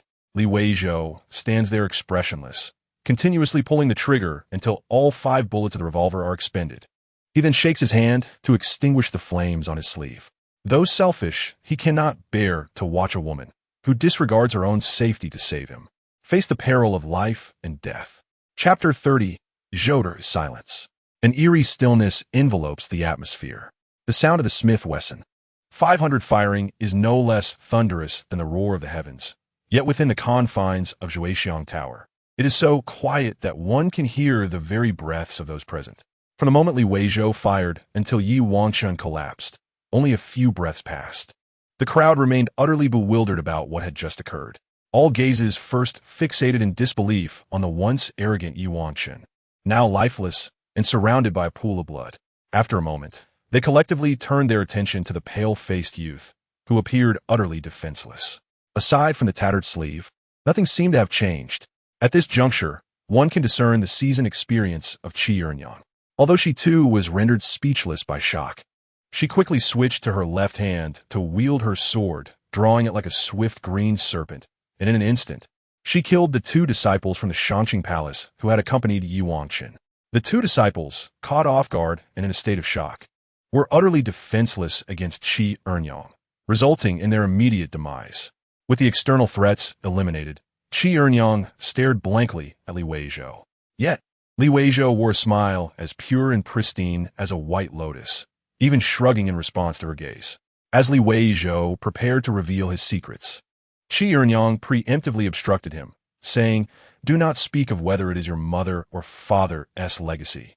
Li Weizhou paused, scratching his head with a chuckle. "Well, I had some fortunate encounters while searching for them a couple of years ago, and during these 2 years, I have developed some techniques. However, I vowed not to disclose them. To put it simply, they are highly sophisticated mechanisms and hidden weapons." Yuan had also regained consciousness, her delicate face marked by pain. Yet she still found the time to observe. Was that a palm thunder just now?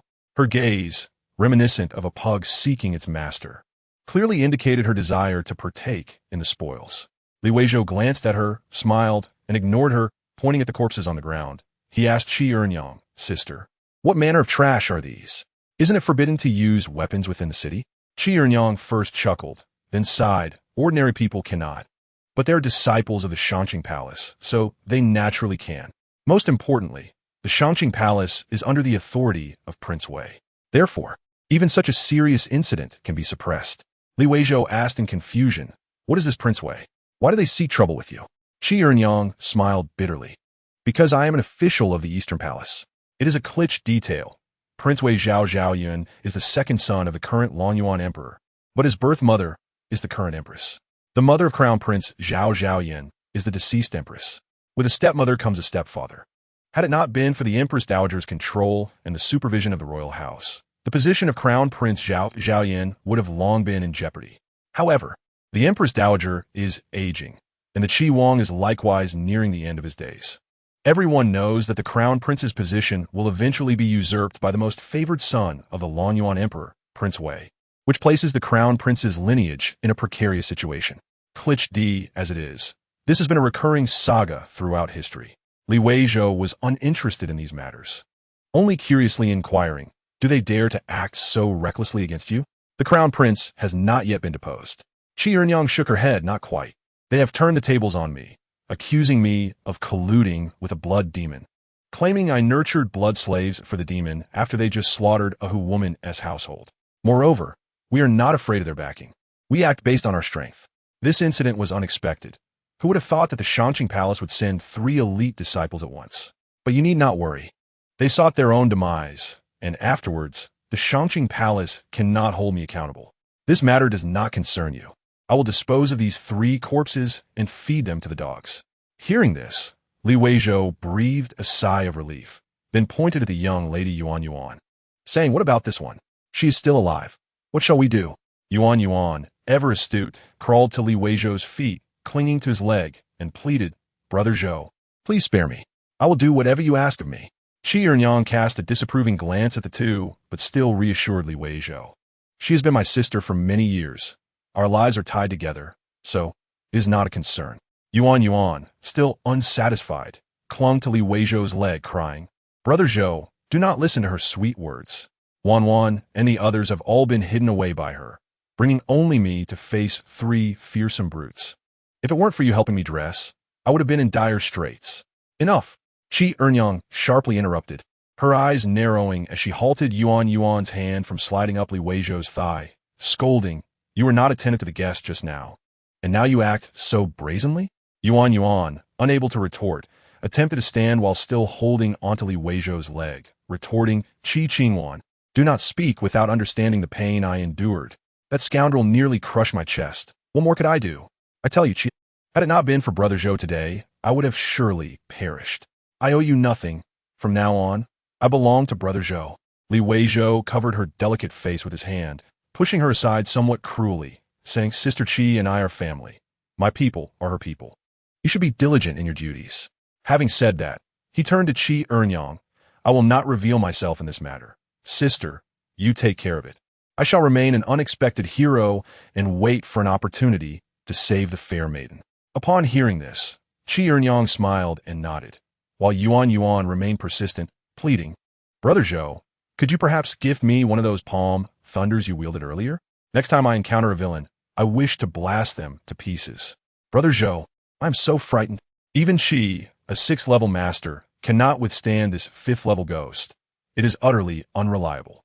Not just her, but Qi Ernyang's eyes lit up at the thought. Yi Wangchun, for all his flaws, was renowned among the disciples of the 8 sects for his strength. At just over 20 years of age, he had already breached the 3rd gate, becoming a formidable 5th gate warrior. Moreover, the Taishan technique of the Shangqing Palace is one of the finest martial arts. Possessing great power, the Shangqing Zixiao sword technique is a peerless sword art, comparable to the Haotian sword technique of the Yuanjian mountain. Thus, even though Qi Ernyang was one realm above him, she still found herself unable to prevail. Yet, such a formidable expert fell before a hidden weapon.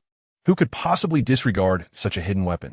Li Weizhou was not particularly concerned with these matters. What caught his attention was, "Sister, you have already broken through to become an unparalleled master of the 6th gate." How much had he spent? How much effort had he exerted? How many fortuitous encounters had he experienced to now merely open 2 acupoints, while he had yet to breach the 1st gate? How many acupoints must one open to reach the 6th gate? At least 96. The disparity is immense. Seeing the admiration and reverence in Li Weizhou's eyes, Qi Ernyang's spirits lifted, and she chuckled, giving him a playful glance. "Is that not possible?" Li Weizhou laughed heartily. "It is absolutely possible. Then I shall be able to stride through Qingzhou City with confidence." Li Weizhou casually inquired, "Sister Ernyang, if what you say is true, the Yi brothers possess such a prestigious lineage, and the Shangqing Palace ranks among the 8 sects, standing in opposition to the 8 Wangfu. Their status is exceedingly noble. How could Yi Yun, in all his glory, descend into the demonic path, becoming a target of universal disdain?" Qi Ernyang was also somewhat unclear. She only knew that it was said he had obtained the blood magic inheritance, a form of dark sorcery that allowed one to continuously advance through the consumption of blood. This practice, even within the demonic sect, was met with trepidation and rejection, for the blood of those with superior martial arts yielded the most potent effects, aiding practitioners in shattering their limitations. "Zhouer, you do not practice martial arts, so you cannot comprehend the plight of countless skilled warriors trapped at the 6th gate, unable to ascend to the upper 3 gates. You cannot fathom the agony of being so near, yet feeling as if it were worlds away. Once a favored child of heaven, surrounded by accolades and praise since childhood, renowned as a genius, he grew ever more arrogant, regarding himself as extraordinary. However, upon reaching the 6th gate, all glory came to an abrupt halt, leaving him to witness the passage of time as he exhausted all efforts yet made no progress. Watching as those he once deemed inferior surpassed him one by one. At such a moment, who would not be tempted by a method that could break through this barrier?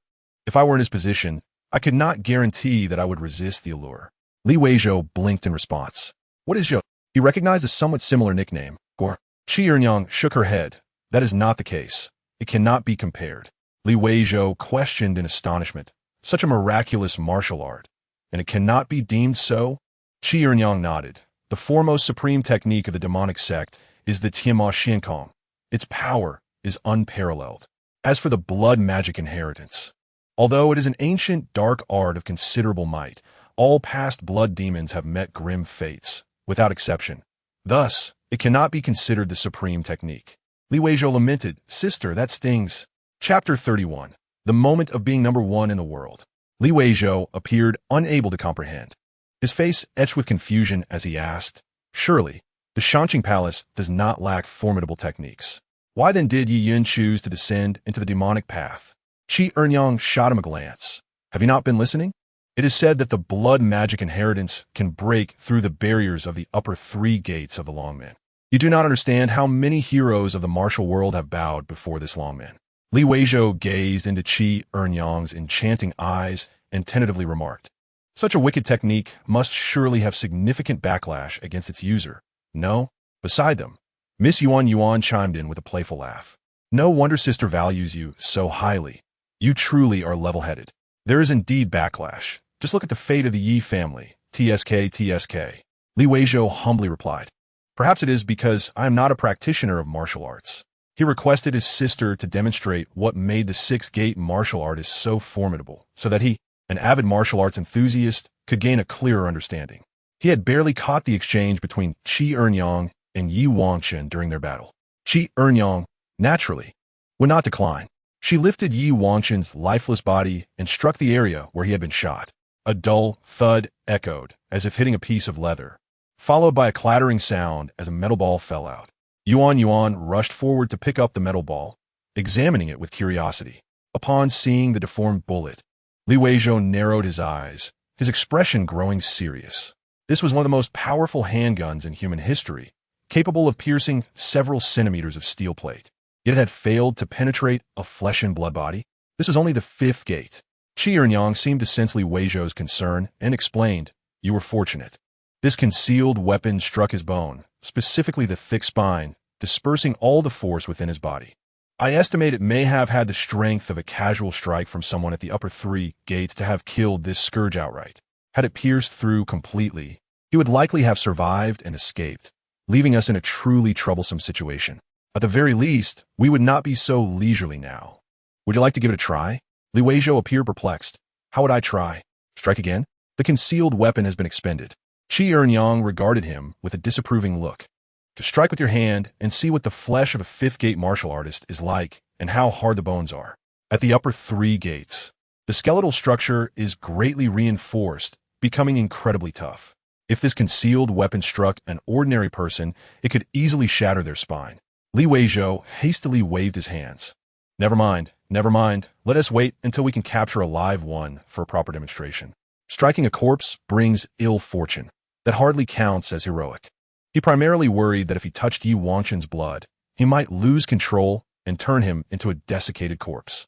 Unexpectedly, this remark offended Qi Ernyang, prompting her to dismiss him, for she intended to personally ensure Yi Wangshen met his end once more. Yet, Weizhou, without hesitation, searched through the bodies of the 3, careful to avoid the bloodstains, and remarkably found some treasures, a manual titled Shangqing Xianyue Sword and a handful of silver. Weizhou, having struck gold yet still feigning innocence, asked Qi Ernyang, how could anyone be foolish enough to carry a manual on them? Are they waiting to be robbed? Qi Ernyang replied with a wry smile, open it and you shall understand. Upon opening it, Weizhou discovered that the illustrations were abstract figures, yet they were densely adorned with lines.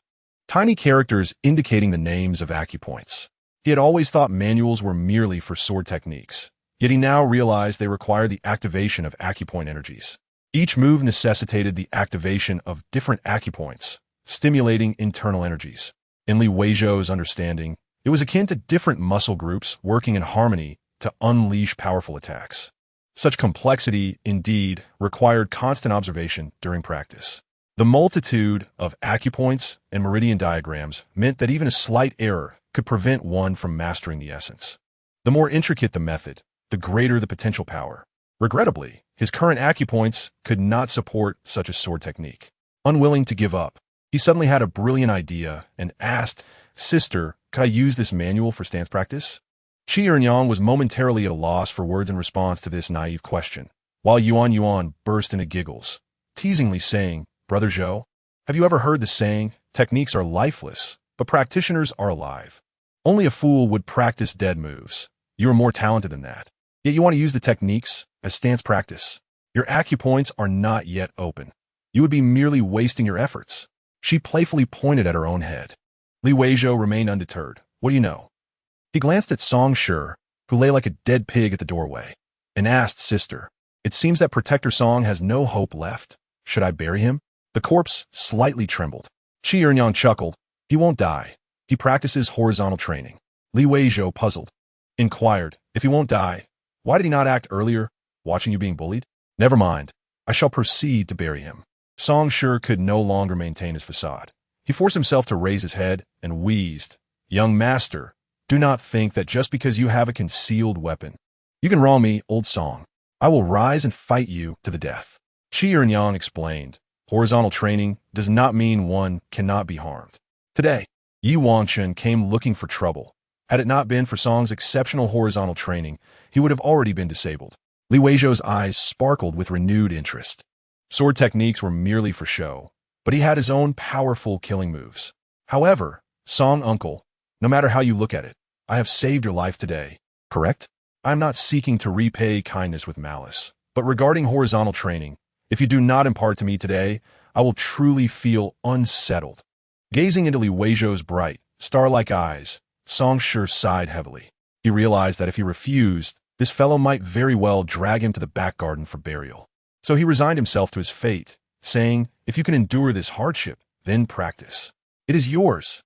After Li Weizhou left, feeling accomplished, Yuan became excited again, suggesting to Qi Ernyang, if he had 180 of those concealed weapons, I would dare to storm the Shangqing Palace. She looked fierce, shaking her fist. Qi Ernyang smiled. Use your brain. How could such a miraculous weapon be so plentiful? If there were many, they would no longer be considered miraculous. Moreover, concealed weapons are meant to be used in secrecy to be truly effective. Even Xiao Zhouzi understands that he can only act as a surprise force. You still dare to call yourself an old hand with such limited insight? Song Shi nodded in agreement, acknowledging that such hidden weapons indeed require an element of surprise to be effective. Otherwise, they are rendered futile. Yi Wangxin's negligence, due to lack of vigilance, was a grave error, for the ferocity of the true assassin cannot be underestimated. Qi Ernyang, while massaging her shoulder wound, scoffed, stating that even if one were to slay a member of the Shangqing Palace at will, they should attempt to take on an elder from the upper three realms. To them, our techniques appear to be in slow motion. The moment we make a move, they would detect us, rendering any ambush impossible. Ultimately, it boils down to the difficulty of opening the 7 orifices of the neck. Once opened, one leaps over the dragon gate, traversing the divide between the celestial and the mundane. Entering the upper 3 realms grants one the title of true immortal on land. The ear orifice, eye orifice, nose orifice, mouth orifice, what the Buddha refers to as divine abilities. In truth, they are akin to divine powers, regardless of how swiftly one practices their swordsmanship or how adept their movements. Once the eye orifice or ear orifice opens, they become as powerless as ants. Alas, how many heroes have bowed before the 7th realm? However, it is certain that within the Shangqing Palace, one of the 8 sects, there exists at least one elder from the upper 3 realms. This is the foundation that has allowed them to maintain their status among the 8 sects, comparable to feudal lords. Thus, it is said that no matter how formidable a hidden weapon may be, it remains merely a hidden weapon, incapable of altering the grand scheme of things. Most importantly, previously Li Weizhou did not respond, likely due to his own difficulties, so there is no need to elaborate further. With a stern expression, she warned, this matter must remain buried within your hearts. After years of solitude, I have found this one dear person. Whoever harms him, I shall kill. Her words carried weight. The upper 3 realms seldom emerge, while the 6th realm represents the pinnacle of this world. Were it not for this, she would not have earned the nickname Bamboo Leaf Green in the martial world. Only the simpletons of Qingzhou City would dare refer to her as Yasha and Rakshasa. For both the Golden Bell Shield and Shangqing Crescent Moon Sword require corresponding orifices to unleash their true power. Otherwise, they are mere facades devoid of meaning. Only by swiftly opening the orifices can one authentically claim these martial arts as their own. Qi Ernyang's mention of cultivating sinister arts without barriers indeed stimulated Li Weizhou. A bright future awaited him. Li Weizhou recalled that this extraordinary encounter seemed to have significantly accelerated his orifice opening speed. Based on previous estimates, the opening of the 2nd orifice would require at least 20 to 30 days under ideal conditions. His first experience, from the initial medicinal bath to the opening of the 1st orifice, took him 16 days, aided by Qi Ernyang's heart, which helped him activate his 1st heart orifice. He had taken shortcut. The 2nd orifice, however, would rely solely on Li Weizhou himself. Thus he anticipated a longer time frame. Yet unexpectedly, today he opened his 2nd orifice. Li Weizhou intended to experiment with when the 3rd orifice would manifest. He did not aspire to compare himself with those of medium or high-level martial prowess, but merely wished to calculate when he might ascend to the pinnacle of the world. Chapter 32. Not a family, not entering the same door. On the Dakian side, the body was positioned for practicing stance techniques, while on Earth, activity was also in full swing. The advantages of a dual soul and body were fully manifested. Li Weizhou intended to test just how much blood he could consume. The ethereal nectar in his mind was undoubtedly exquisite, yet it required a substantial infusion of pig's blood as a supplement. Fortunately, in comparison to the exorbitantly priced ginseng and dendrobium, he could freely indulge in pig's blood without financial constraint. Therefore, in the days that followed, Li Weizhou traversed various cities, consuming pig's blood, cow's blood, sheep's blood, chicken's blood, duck's blood, and even some human blood. However, the human blood he managed to acquire did not yield any distinct effects. At least, he did not perceive any difference. So he prioritized pig's blood due to its abundance. Li Weizhou traveled alone by car, or took high-speed trains and planes, moving between large slaughterhouses in various provincial capitals. His sufficiently thick wallet allowed him to navigate this endeavor with ease. He began by consuming 40,000 liters a day, eventually scaling up to 18,000 liters in a single day, averaging 12,000 liters daily. Upon arriving at each location, he would rent refrigerated trucks, each costing around $1,500 for a day's rental, capable of transporting 4 to 5 tons of pig's blood at once. A large slaughterhouse typically processes between 5,000 to 10,000 pigs daily, yielding over 40 tons of pig's blood. Theoretically, 12,000 liters of blood would require only 3 major slaughterhouses. This was, of course, impractical. To avoid arousing suspicion, he would only fill 3 or 4 trucks with pig's blood from a single slaughterhouse each day, necessitating visits to multiple locations. To illustrate the scale, 12,000 liters equates to the volume of 2,100 cubic meters, the size of an Olympic swimming pool. This means Li Weizhou consumed the equivalent of an enormous swimming pool's worth of blood over 20 days. How terrifying! Yet even so, he remained insatiable, unable to achieve fullness. He felt no sense of satisfaction, still yearning for fresh blood. Nevertheless, Li Weizhou had learned to effectively suppress this desire. In this moment, he finally understood why Yi Yun's extraordinary encounter was deemed sinister and why Qi Ernyang claimed it was a road of no return. Apart from the modern industrial age, no other era, whether prosperous or apocalyptic, could sustain such a demand for blood. Perhaps this is why the blood demon tradition found no acceptance, even within demonic sections. However, Li Weizhou sensed that his current state differed from Yi Yun's. Logically, if Yi Yun could consume animal blood as a substitute for human blood, he would not have resorted to slaughtering countless villages, nor would he have neglected to try animal blood. Only if animal blood proved ineffective would he resort to butchering innocent civilians, even if he merely ambushed and eliminated a few skilled opponents before consuming human blood. It would not provoke such outrage from the judicial department. Given the foundation of the Shangqing Palace, while it may not provide the nearly limitless supply of fresh blood that Li Weizhou currently enjoys, it should be sufficient to keep him alert. There is no need to resort to such extreme and fatal paths. Based on his extensive reading of countless novels, Li Weizhou speculated that this may be significantly related to the blood eye that emerged after Yi Yun's death, which followed him through time and space. The wailing voice did not resemble Yi Yun himself, suggesting the presence of another matter at hand. Fortunately, crossing time and space seemed to obliterate all forms of life. Otherwise, he might have truly faced dire consequences. Looking on the bright side, this blood might very well be a remarkable treasure that, upon being destroyed, became an unclaimed item belonging to Li Weizhou, capable of transforming blood into exquisite nectar. This allowed a 16-year-old with poor foundational skills to embark on a different journey in martial arts. Over a month ago, Li Weizhou expended tremendous effort and soaked in a medicinal bath worth millions to barely open a single orifice. Yet after acquiring the blood eye, he immediately broke through another. Merely 6 days later, the third orifice opened as well. Li Weizhou finally experienced the sensation of effortlessly opening orifices. The opening of the third orifice signified that he had overcome the barriers, becoming a martial artist of the first realm. Li Weizhou meticulously sensed the changes within his body. The increase in strength instilled in him an almost delusional feeling of being able to shatter the universe with a single punch. He was well aware that this was merely an illusion, a result of the imbalance following a sudden surge in power. Just recalling the scene when Yi Wangchen and Qi Ernyang engaged in combat quickly realigned his mindset, prompting him to return to his diligent practice. On that day, he could barely discern how others were engaging in combat. His foundational skills were merely rudimentary, leaving him far from the realm of martial prowess. 12 days later, Li Weizhou successfully broke through the fourth and fifth acupoints with the momentum of a raging torrent, drawing ever closer to becoming a master of the second tier. According to the information gleaned from Qi Eryang, the human body contains a total of 365 major acupoints, and at a pace of unlocking one every 6 days. It would take 6 years to activate them all.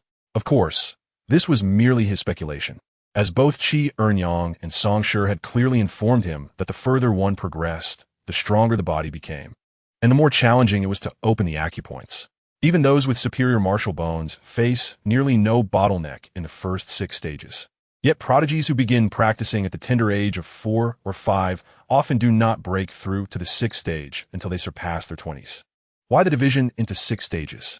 It is simply because each ascent in rank markedly increases the time required to unlock the acupoints, resulting in significant changes.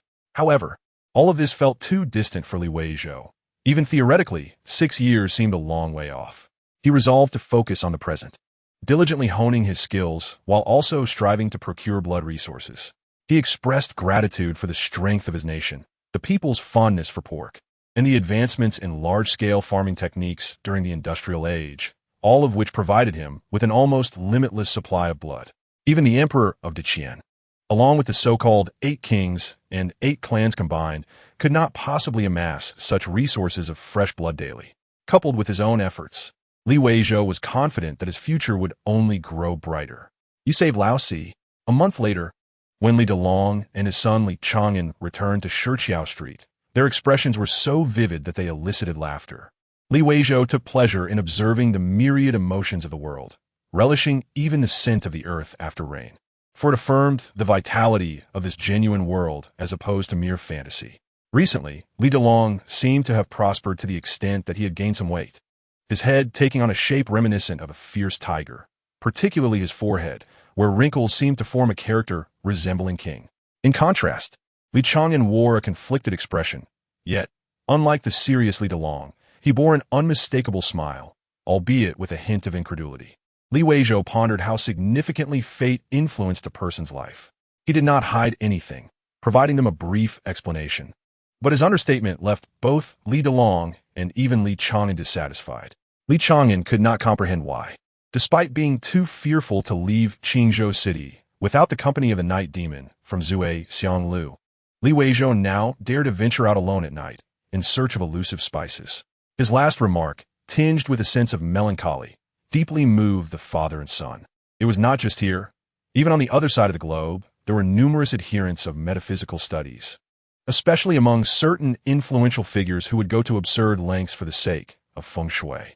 In Deqian, it seemed closer to the divine, leading to a greater prevalence of superstition. Indeed, how could one, who was previously too timid to leave the city, suddenly find the courage to venture out at night? If it were not for some unseen guidance, how could such a coincidence occur? Yet this matter was not easily articulated, for after all, Li Weizhou and his sister Shimei had endured much hardship over the years, without any sign of divine intervention. Li Delong, increasingly filled with guilt, felt it inappropriate to press further, and with a conflicted expression, earnestly urged, "If you ever feel this way again, do come to me. What happened to your parents must never happen to you." With that, he turned and walked away. Li Chang'an lingered a moment longer, inquiring. Laosi instructed that neither my father nor I should speak of this matter, not even to mother or elder brother. Just as Shimei was about to enter, she too was stopped. Laosi spoke vaguely, only mentioning that you saved him. San Lang, is it really dangerous over there? His expression turned grave. Li Chang'an was the hope of the entire family, and no one from the Li clan wished for him to encounter any trouble. Li Weizhou shook his head, replying, "I do not know." After a moment's pause, he added, "Do not worry too much about Laosi. From what I have observed, he shares a close relationship with the princess of the Qi Wang Manor, and it seems he is also quite close with the daughter of the Grand General. His master is a top-tier expert in the Imperial Punishment Department. Even if we wish to intervene, we would be powerless to do so. We should simply strive not to hinder him." Li Chang'an's eyes sparkled with excitement, and after a moment of hesitation, he swallowed hard and said, "Lao San, is what you said true?" Li Weizhou nodded, and Li Chang'an's face twisted in exhilaration as he clenched his right fist and struck his left palm, exclaiming, "Indeed, really family members share the same spirit." Li Weizhou was puzzled as Li Chang'an elaborated, elder brother is merely a pedant, barely passing the scholar's examinations. Yet he managed to marry a daughter of a local magistrate, which gives him some standing in the county office. As for my second brother, I need not elaborate. With his striking appearance, he secured an official position. And you, well, Qi Ernyang is certainly an exceptional figure. Just look at Lao Si, what do you think? A family of soft-spoken, somewhat effeminate men, yet they held such pride. Once all the guests had departed, Li Weizhou pulled over a rattan chair, reclining to observe the celestial phenomena. The warm currents descending from the void nourished his roots at all times, and even if he exerted himself, he had not squandered his time. The weather was overcast, thick clouds enveloping the sky, evoking a sense of impending gloom. Suddenly, as he pondered, he felt a coolness on his forehead and opened his eyes to behold snowflakes drifting down. Winter had arrived. Chapter 33. Farewell. While the south basked in sunlight, Qingzhou City, near the northern frontier, lay blanketed by snow. The city after snowfall left Li Weizhou in awe. It was only after the winter's embrace that the ancient charm could be fully appreciated. The beauty of spring, summer, and autumn could not compare, as they were too sullied. However, once he stepped onto the streets, that sensation quickly dissipated, replaced by a sense of irritation. The first snow could not be retained. It soon melted, turning the ground into a muddy mess. With no rain boots available, pedestrians found themselves covered in filth and chilled to the bone. Li Weizhou, however, was far more astute. He wore shoes a size larger, accommodating a pair of soft cotton shoes within. Observing the disheveled state of the passers-by, he felt a genuine sense of happiness. Today marked another day of delivering soap to Zue Xianglu, and he entered the establishment carrying a basket woven from willow branches. Strangely, however, the atmosphere within Zhe Xianglu felt peculiar. The cleaning woman regarded him with an odd expression. Surely not back again? He mused. As it should not have been the case, Songshur was still diligently polishing the horse's mane at the entrance, though he offered little acknowledgement. Fortunately, soon laughter echoed from inside, easing Li Weizhou's concerns. He glanced at the cleaning woman, puzzled by her previous gaze. Her expression grew more sympathetic, leaving Li Weizhou speechless as he turned to bypass the large screen and entered the main hall to uncover the truth. There, he found Qi Ernyang engaged in jovial conversation with a middle-aged woman who seemed even more alluring. Upon noticing his arrival, Qi Ernyang waved him over, introducing him to the beautiful woman, saying, "This is Li Weizhou, akin to a younger brother. I hope you will take care of him moving forward." Li Weizhou's gaze fell upon the lacquered table, observing the middle-aged woman lazily reclining against an intricately carved vermilion chair, unbothered by the cold. Clad in a light moon-white gauze dress, a hairpin adorned with emerald and pearl swayed gently as she laughed. Her willow-leaf brows framed a pair of phoenix eyes, their corners slightly upturned. Though faint traces of age were evident at the edges, they only enhanced her allure, a testament to the richness of experience. Her lips were painted a vibrant red, more vivid than those of the average woman, creating a stark contrast against her porcelain skin. In her every gesture, there was a captivating grace rivaling that of Qi Ernyang. Yet, Li Weizhou found no fondness for her.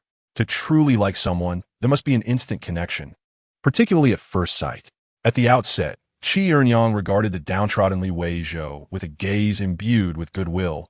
Whether it be compassion or sympathy, it was indeed benevolent. In stark contrast, the woman exuded an air of superiority, laced with scornful disdain, akin to a contempt for mere ants that could be crushed at any moment. It seemed she had reduced Li Weizhou to a mere plaything of Qi Ernyang, which instantaneously inspired a disdain for this brazen woman within him.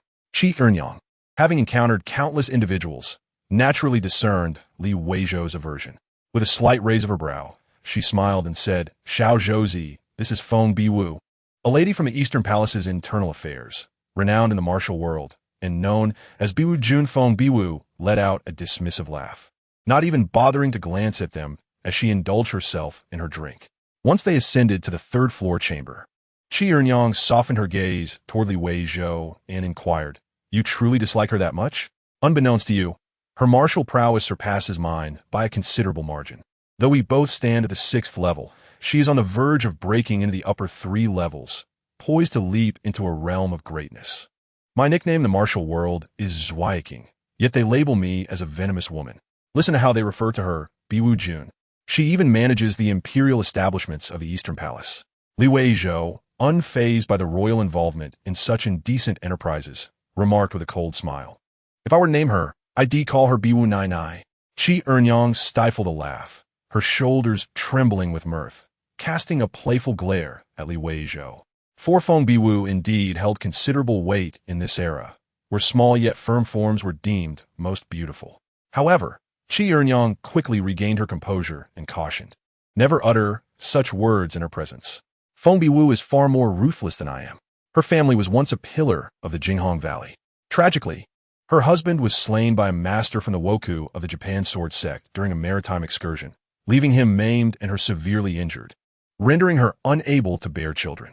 Her family deemed her a harbinger of misfortune, and she was cast aside. Yet, her family faced repercussions as well. If not for her sect protection, who knows what fate would have befallen her? In the Eastern Palace's hierarchy, she stands above me. She likely misinterpreted our relationship earlier. Do not take it to heart. Weizhou shrugged nonchalantly. It doesn't concern me, nor does it not concern me. Sister, when is she leaving? I shall attend to matters once she departs. Renjian's expression shifted slightly, and she whispered, Jure, I isn't leaving. I shall take my leave. Weizhou gazed silently at Renjian, awaiting her continuation. Seemingly feeling remorseful, she lowered her voice. The Yi family is also one of the principal families of the Shanqing Palace, with a lineage spanning centuries, and several members have attained the upper 3 levels. The twin dragons of the Yi family have fallen within mere days. Those were the descendants they held in high regard. They cannot simply let it go. I suspect the Yi family secretly hopes that Yi Yun can cultivate malevolent powers to great success, thereby elevating their status among the elite families of the world. Weizhou chuckled indifferently. It's unlikely we can forge any ties. It's not something I desire. Let each of us remain well. However, this venture cannot continue. Consider these 50 incense sticks a token of goodwill, a gift for my sister. Should another have proclaimed such a statement, Renjian would likely have been filled with annoyance, thinking it mere bravado. Yet Weizhou, a mere lad of 16, spoke with such composure, rendering her belief in him unwavering. Renjian looked at Weizhou with softened eyes, reaching out to touch his forehead, which elicited a bemused expression from him. She still viewed him as a child.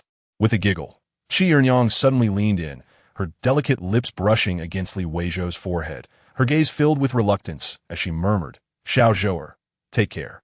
It is indeed a rare treasure in life to find a kindred spirit who truly understands one's heart.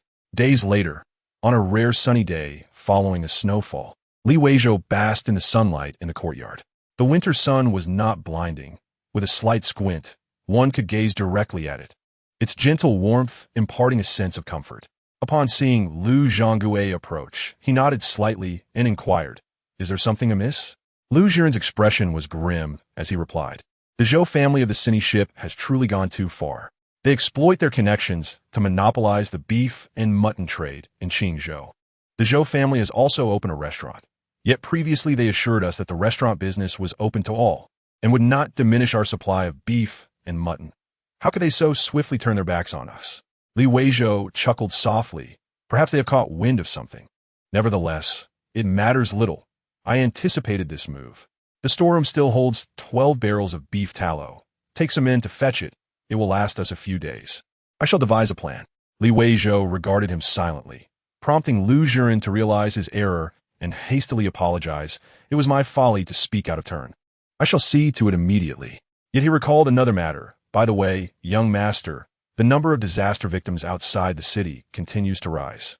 The county office has sent word to various businesses, urging contributions of silver and grain to aid the victims. However, the master has instructed that the Zue Xian Lu only needs to purchase 50 victims. Weizhou was puzzled and questioned, Isn't it sufficient to donate some silver? Buying so many would require a considerable amount of money. Lu Jiren nearly burst into laughter, explaining, Young master, your studies have been in the classics. You may be unaware of the intricacies involved. Each time disaster strikes, it is the common folk who suffer, while the wealthy benefit. Those like me, along with other servants in the household, are considered sold servants, and it is you who must bear the costs and taxes, such as head taxes and corvée labor. Of course, should we wish to redeem ourselves, we must return the silver to our masters. Yet in times of calamity, Even the moneylenders cannot sell as many servants. If they are bought and held, the costs for their upkeep accumulate, and the government is powerless. At such times, it is only permissible for the great families to privately acquire servants. These servants are not subject to head taxes, thus they become what is known as hidden populations. Naturally, such servants then become black households, reliant solely on their masters for survival. As they are not listed in the official records and have not paid their head taxes, should they escape and be captured by the authorities, they will not only have to repay taxes but also face severe penalties. Weizhou listened, enlightened yet still perplexed. Does the court not recognize such flaws? Would it not be preferable to overlook the crimes of these disaster victims?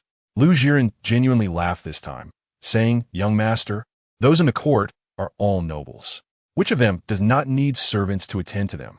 If there were no legal threats behind this, would not all those private servants flee? In such a case, it is the interests of the nobles that suffer. Throughout history, none have dared to act otherwise." Weizhou chuckled. "It's all quite similar. Come, let's take a look." Chapter 34. Acknowledging the bet and accepting defeat, Weizhou was not entirely unfamiliar with what disaster victims looked like.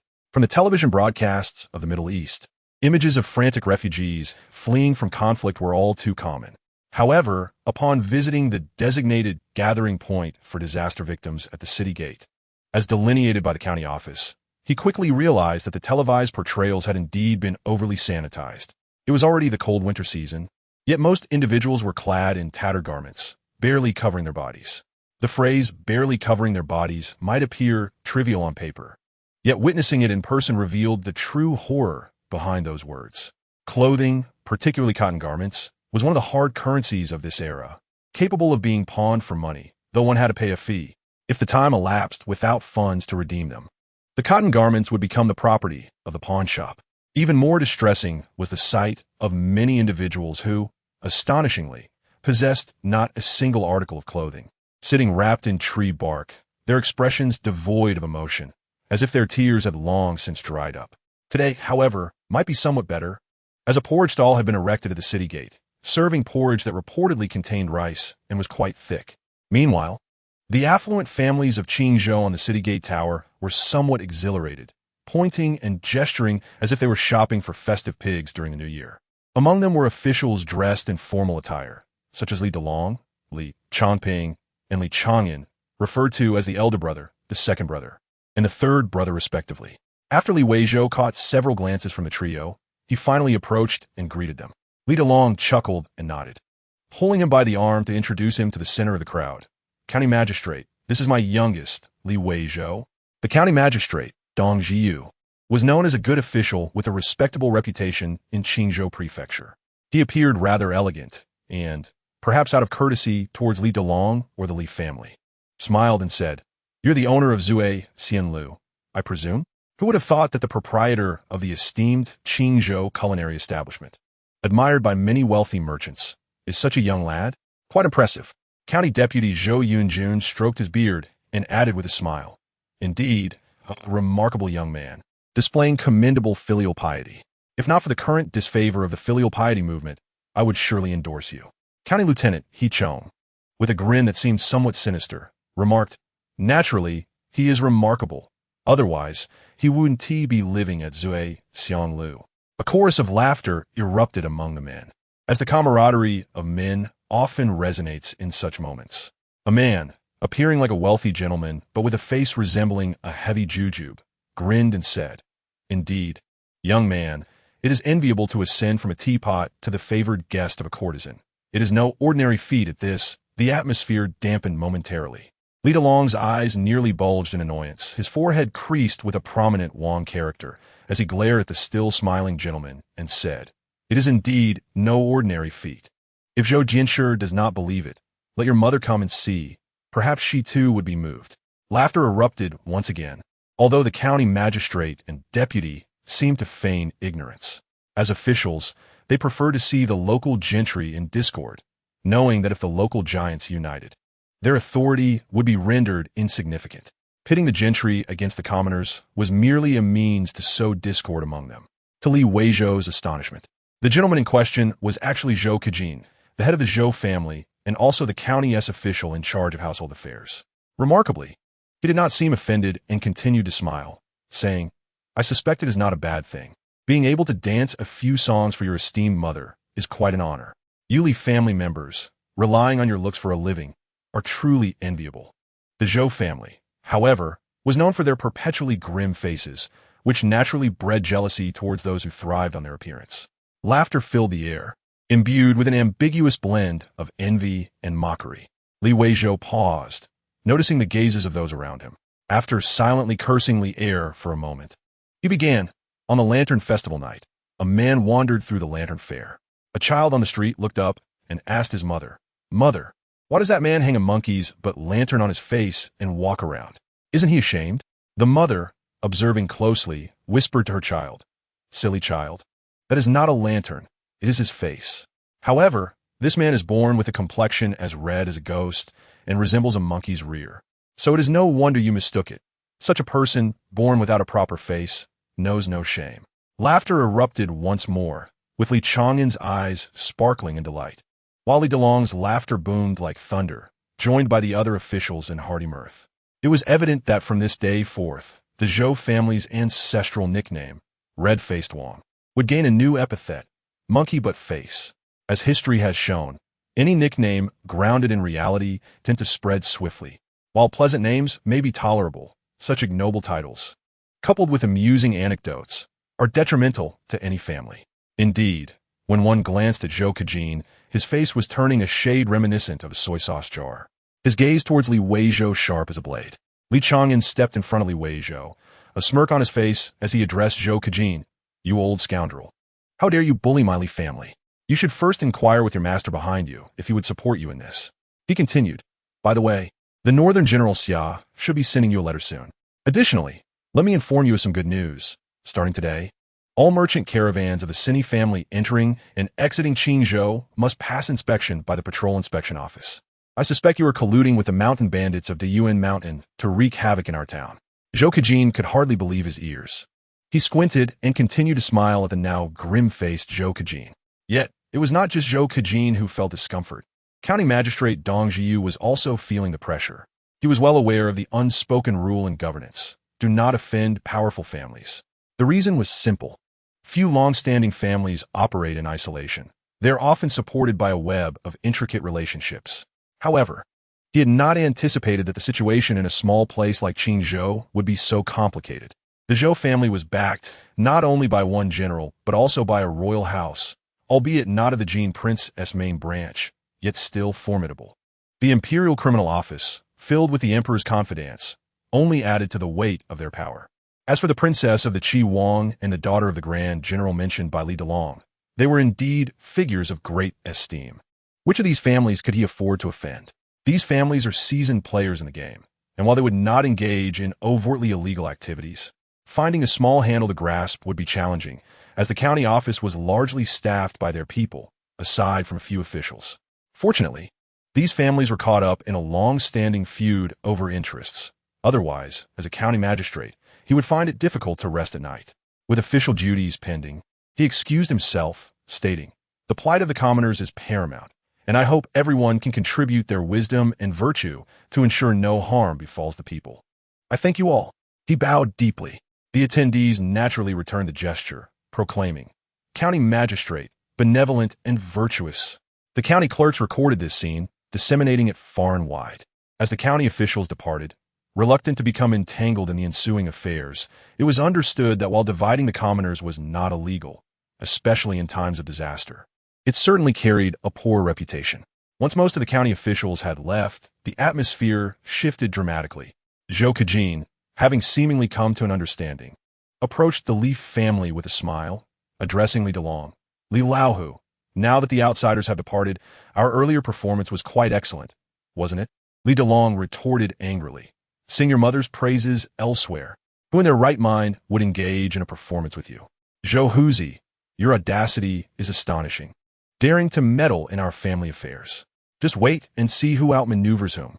Zhou Kejin remained unfazed, smiling as he replied, "The mutton oil business involves more than just General Xia. I'm not threatening you or trying to manipulate you. Li Laohu, One should not sever another's means of livelihood, as that is akin to killing their parents. You being an old hand at this should know better. In business, harmony is paramount. If we work together, not only can we penetrate Qingzhou, but also Jianzhou. Wouldn't you agree? After all, we are fellow countrymen. Li Delong stared at him in utter disbelief, momentarily at a loss for words. He then turned to his beloved nephew, who calmly stated, General Xia can collaborate with you, but he can also partner with me. Earning silver is merely a matter of choice. Indeed, harmony is essential in business, but I see no reason to collaborate with someone like you. Is that unacceptable? Though he did not explicitly declare Zhou Kejin's worthlessness, the meaning was unmistakable. Zhou Kejin, surprisingly, acknowledged, yes. A true gentleman should repay kindness and vengeance alike. Third young master, how about this? My Zhou family acknowledges our fault and is willing to make amends. In business, one must accept the results of their wagers. My Zhou family can afford to lose and is willing to take responsibility. We will offer a silver building as compensation. What do you think? Li Weizhou sought clarification. Does this include the craftsmen in the building? The filigree artisans are worth far more than a mere silver building. Zhou Kejin, the Li family trio. How quickly things had changed. Nevertheless, Zhou Kejin promptly nodded. Of course, that must be included. Otherwise, how would it convey sincerity? Having initially crossed the line by hindering others' mud and oil supply, he now recognized his precarious position and was sincerely willing to make amends. Chapter 35. Erlang, Shun, Sanlang. What do you need the silver building for? Once Zhou Kejin had left, satisfied, Li Delong inquired with confusion. Li Weizhou could not divulge his intentions, as he planned to utilize modern craftsmanship to disrupt the market of the Qian silver building. The unit cost presents a tenfold advantage, not to mention the superiority in craftsmanship and production efficiency. This is hardly distinguishable from dumping. The handcrafted gold and silver ornaments exchanged in return have a thriving market across the ocean. By gathering skilled artisans, one could anticipate significant profits in the future. Li Weizhou realized he had underestimated the discerning eye of the wealthy. Although his gold shop initially struggled, the jewelry brought to the store, after being accidentally discovered and swiftly purchased, soon became a sought-after commodity through mere word of mouth. In Li Weizhou's perspective, there was little difference. He even believed that the handcrafted pieces from the Qian were not as exquisite as those produced by machines on Earth. Yet the affluent had already recognized the value of fine goods. It was said to be an exceptionally exquisite and authentic ancient gold craftsmanship. It is important to note that the gold in Qian is at most 23 carats, typically reaching only 22, far inferior to the 24-carat pure gold found there, which has a reddish hue, hence referred to as red gold. Nevertheless, it remains a coveted item. While Earth is not devoid of ancient gold craftsmanship, the processing fees for jewelry made using these traditional methods can be 10 times higher than ordinary techniques. However, according to those high-end clients, the ancient craftsmanship of Baibao Lu possesses a unique charm and an air of antiquity. Although Li Weizhou could not discern it, he believed that the industrial gold and silver jewelry manufactured on Earth, characterized by exquisite craftsmanship from advanced machinery, would surely sell well into Qian as well. The wealthy from both realms possess an eye for quality. Thus, the establishment of a silver shop is imperative. Li Weizhou has already opened a gold shop on Guanyin-Qiu Pedestrian Street and is preparing to open another here, unexpectedly leading to this inquiry from Li Delong. After a moment's contemplation, Li Weizhou replied, "This is my mother's dying wish." Li Delong's response effectively closed off all avenues of inquiry. Li Chang'an was concerned. Do you have enough silver to manage this? A silver shop likely requires substantial capital. The answer was straightforward. Li Weizhou stated, Sister Qi provided me with a sum of silver before her passing. The three members of the Li family suddenly felt a bit breathless, almost instinctively tugging at their collars. Was there truly such a vast difference between men? A glance at the nearby line of refugees waiting for porridge made them feel somewhat better. At least they were not the most unfortunate. Li Weizhou proactively changed the topic, asking, "Eldest brother, what licenses do I need to sell liquor?" Li Changping, being meticulous, clarified, "Are you brewing or selling?" Li Weizhou pondered for a moment before responding, "Brewing and selling." Li Changping explained, "To brew, you must purchase government-sanctioned brewing yeast. For selling, there is a 2% tax on every 100. This is quite simple." However, Li Delong cautioned Li Weizhou, "Take it slow. There are many disaster victims now." and grain is scarce everywhere. No one knows if next year will bring further drought. The Chongping warehouse is hesitant to open carelessly.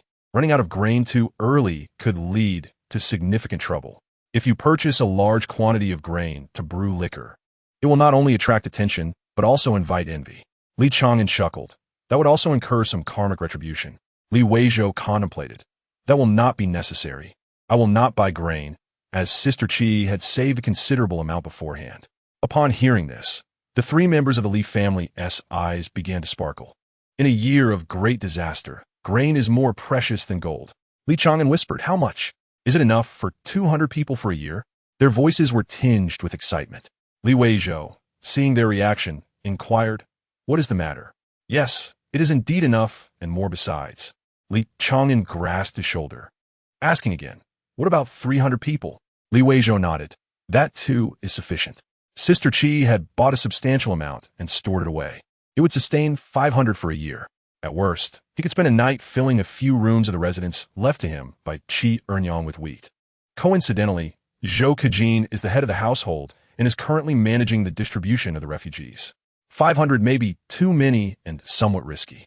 Li Dalong only requires 300 servants, private ones at that, exempt from taxes and corvée labor, with the power to decide life and death. Would elevate Li Weizhou to the status of a top-tier noble in Qingzhou City. At that point, the two Lis of Qingzhou Prefecture would shine side by side. What an honor that would be! Who could possibly rival them? Li Chang'an was equally elated. It seemed that Qingzhou City was truly destined to bear the Li surname. The English department of Sichuan Foreign Language University, located in the mountainous city, is quite intriguing.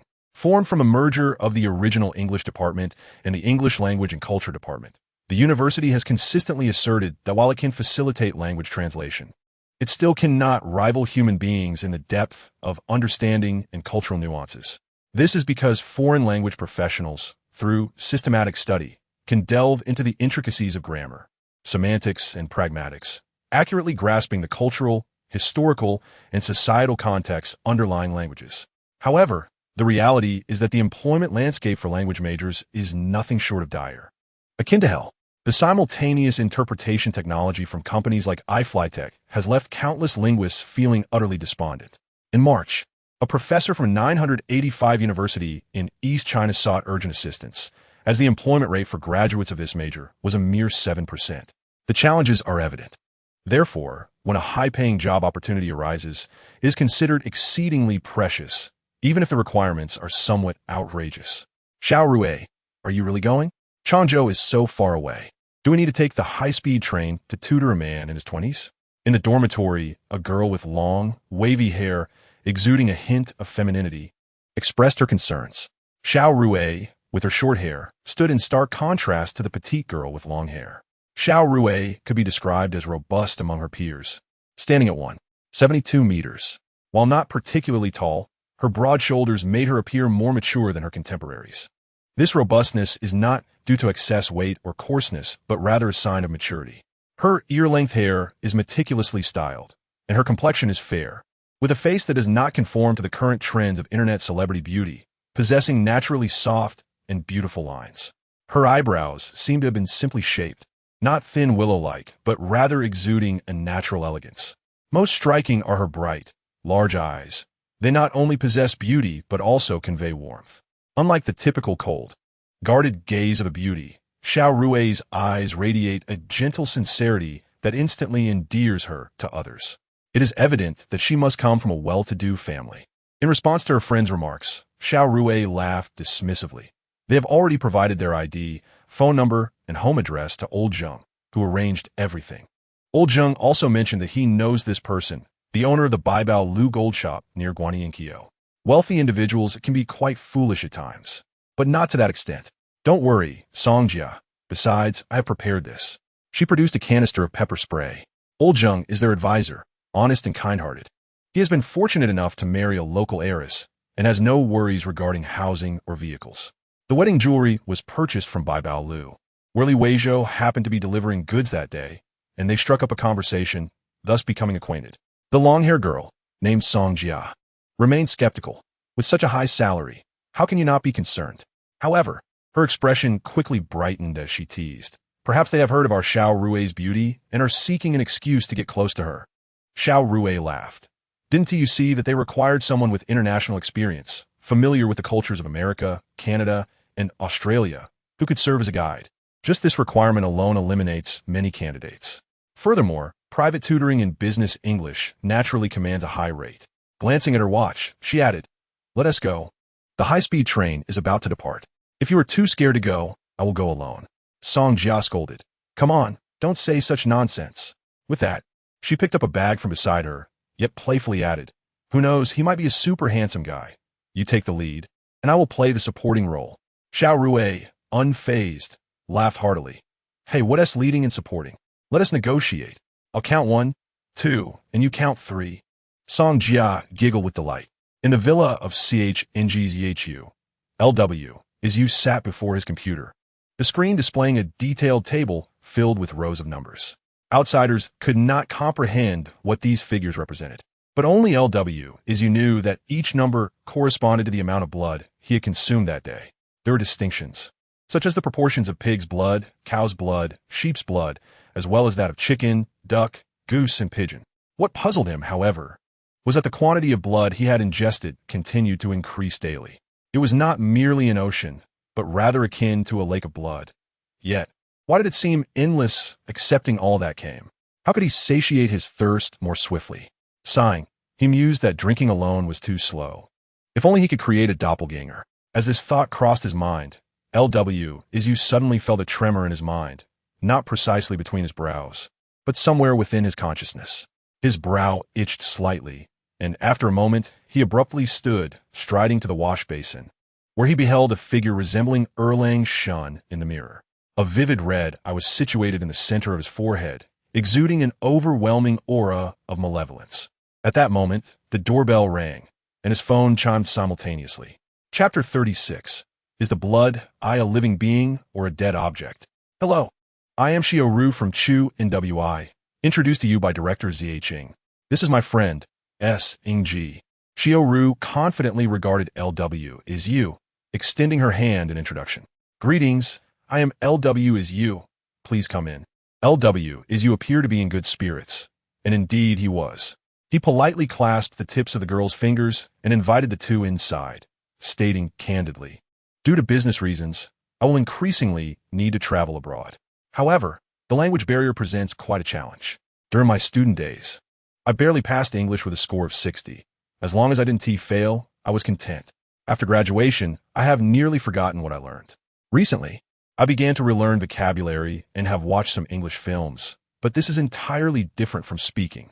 Therefore, I wish to hire a teacher, preferably both of you. If our collaboration proves enjoyable, we can establish a long-term relationship, and remuneration will be satisfactory." Xiao Ru regarded Weizhou with a poised demeanor and inquired, "What constitutes a pleasant collaboration? What kind of relationship are you referring to?" Her tone was evidently less than cheerful, and it seemed as if one hand had reached in her bag. Recognizing his faux pas, Weizhou waved his hand. Chuckling, "Please do not misunderstand. I merely wish to assess your professional capabilities." After a brief pause, he added, "If you know any trustworthy men, do feel free to introduce them for employment. However, they must be able to drive, possess considerable strength, and maintain discretion. I'm not fond of socializing, as you may have gathered from my earlier demeanor, so a quieter atmosphere will be preferable. This arrangement benefits everyone, allowing us to swiftly build trust and enjoy a more comfortable interaction. I personally dislike a guarded atmosphere. It is exhausting and lacks vitality." How refreshingly candid. Xiao Ru and S. Ing-ji exchanged glances, gaining insight into Weizhou's character. Their curiosity piqued. They wondered how such a typical introvert could amass wealth. However, this was not the moment for gossip. Xiao Ru extended her hand once more, stating, "Mr. L, I hope we can collaborate harmoniously. We trust you, so there is no need to seek others."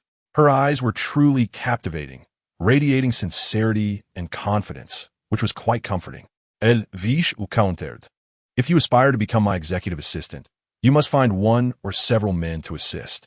This will serve as your first test. Of course, there is no rush. Finding the right fit is paramount.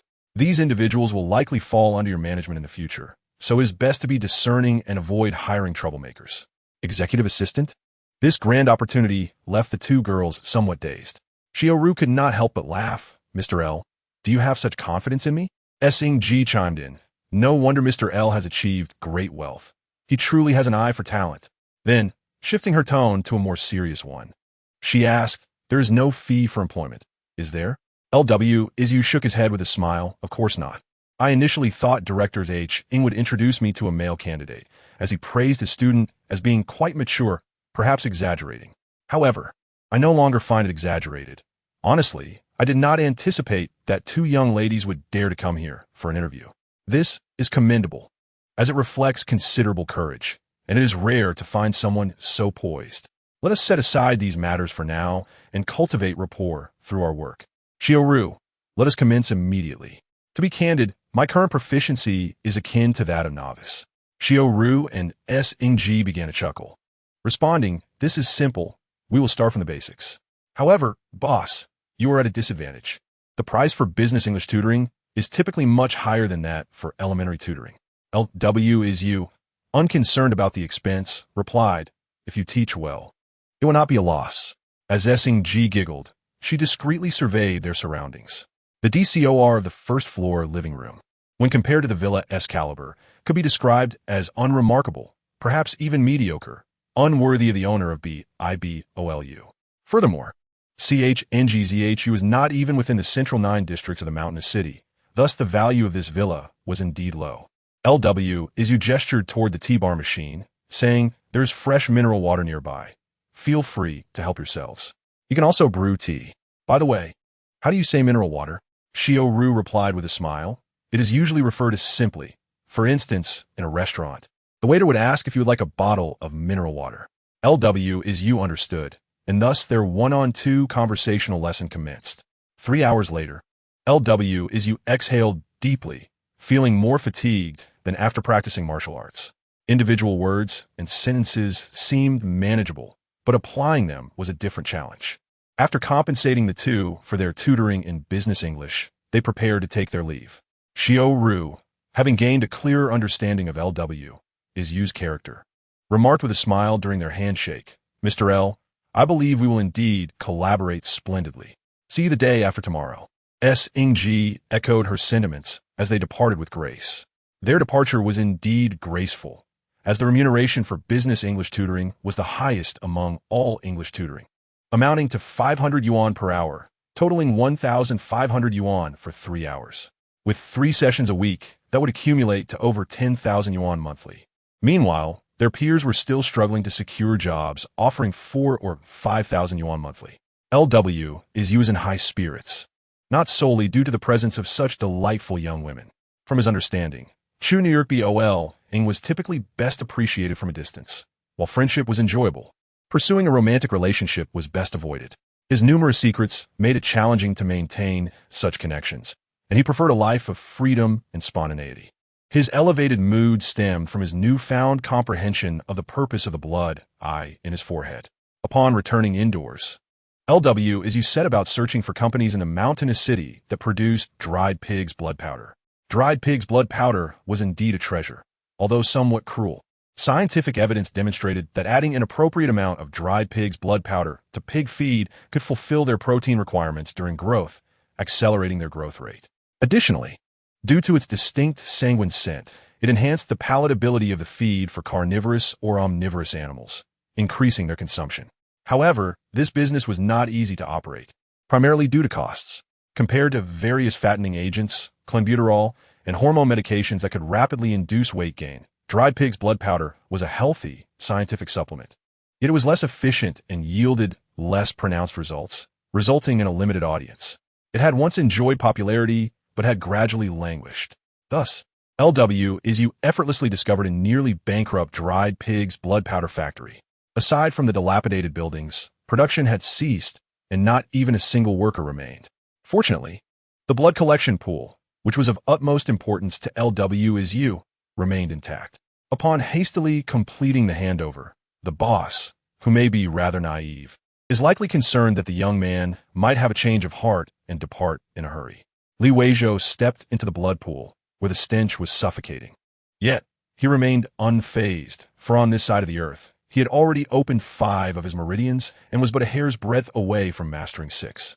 From initial clumsiness to increasing proficiency, Li Weizhou recited melodic notes that he himself scarcely comprehended. With his movements and incantation, the blood eye, which had previously vanished from his forehead, began to slowly re-emerge.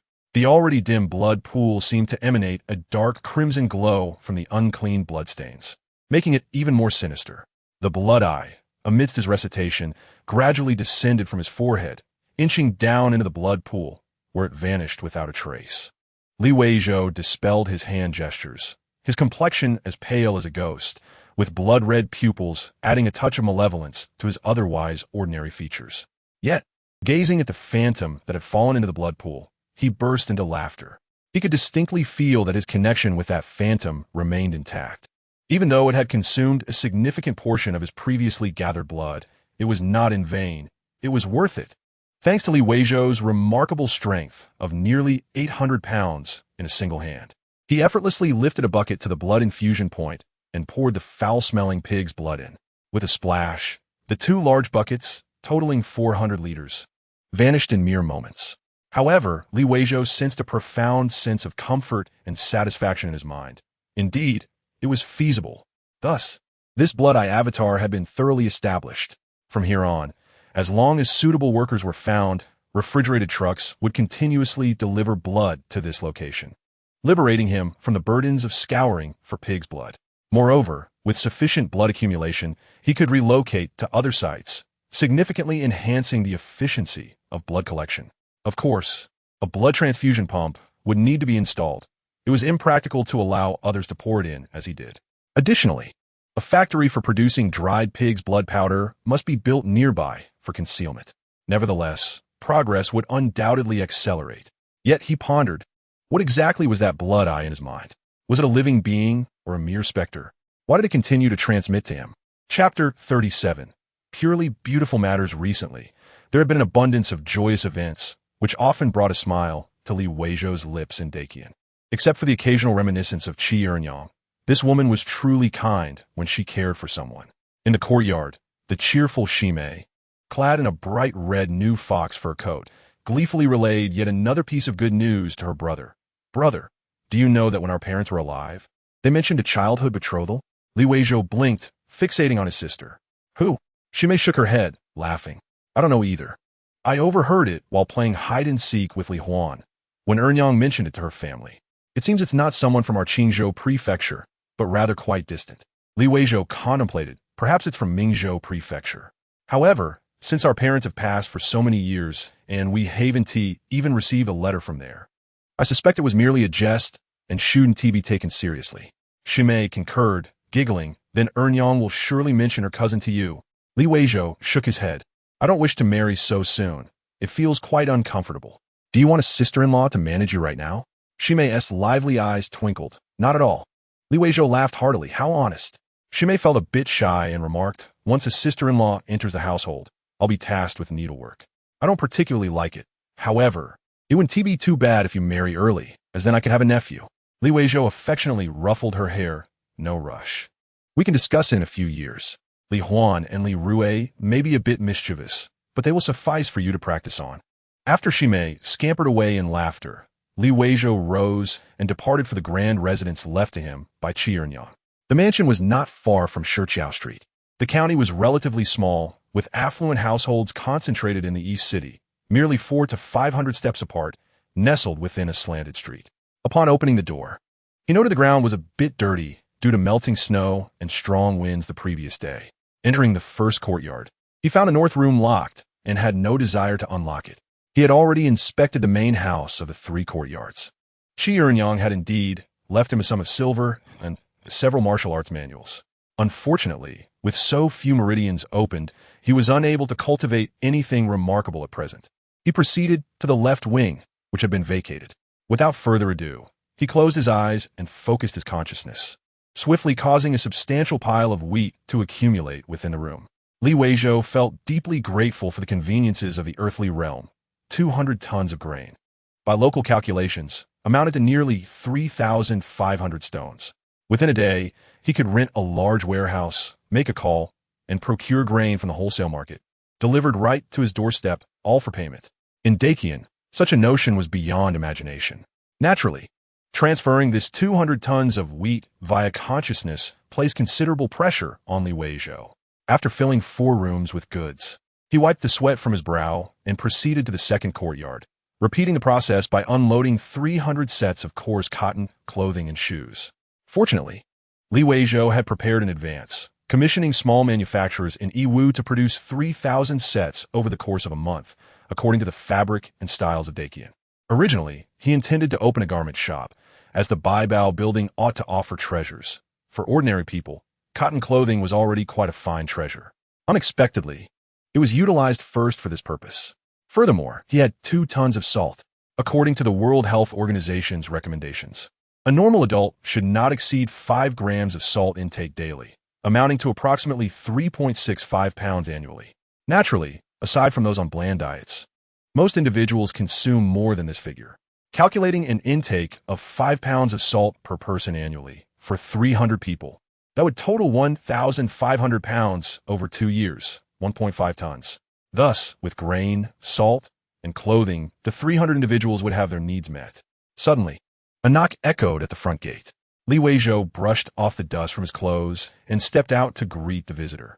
Upon opening the door, he found Li Chang'an standing in the doorway, looking as sour as someone who had just eaten a bellyful of sour jujubes. He remarked, "This mansion is even grander than our old one. Has that female demoness been given to you?" Ignoring this comment, Li Weizhou asked, "Second brother, have the 300 individuals been settled properly?" Li Chang'an chuckled in disbelief. "You should trust me. We have our own estate outside the city. Although it is a bit cramped for 300 people, the stables and cattle pens can accommodate them, and the hay can shield them from the wind. It's all the fault of those scoundrels from the Fu family. They took the money but did not do their job well. Snow has already begun to fall, and they still Haven Tea cleared the valley." Li Weizhou felt reassured, saying, "There's no rush. With 300 individuals arriving, subtracting about 20 children, there are still over 200 adults. We'll purchase a few large carts and have them transported daily to work in the Southern Valley." Li Chang'an grinned mischievously. "That works too. I was worried that the Fu family might cause trouble, but now that the news of Silang's rise has spread, they'll surely behave." Li Weizhou chuckled. "As long as we do not encroach upon their interests, there should be no issues for the time being." Li Chang'an appeared less concerned about the Fu family and more about the grain. What about the food? Even if Li Changning is formidable, he cannot provide grain for the family at this juncture. Without food, those 300 refugees will starve, and our family will become a colossal joke. In this world, once a family, gang, or power loses its prestige, it inevitably collapses, akin to a fallen tree scattering its monkeys. Other factions swiftly converge to tear it apart and divide the spoils. Perhaps the Li family will not suffer such a fate, yet their situation is far from trivial. Li Weizhou intends to show him what true dominance entails, which only deepens Li Chang'an's envy. "You are not much more handsome than I am, so how do you enjoy such fortune?" If Li Weizhou were to marry Qi Ernyang merely for these possessions, or even for 10 times more, it would only render him a laughingstock. Qi Ernyang's declarations cannot escape her awkward identity. However, if she were merely a beloved, leaving behind such a vast estate, nearly every man under heaven would be consumed by envy and resentment, especially considering Qi Ernyang's stunning beauty. Li Weizhou, comfortably leaning against the railing, glanced at the clouds above and softly remarked, "Second brother, one must possess self-awareness." After the commotion subsided, Li Weizhou instructed Li Chang'an to select capable and reputable individuals among the 300 to serve as managers and assistants, categorizing them by rank and compensation.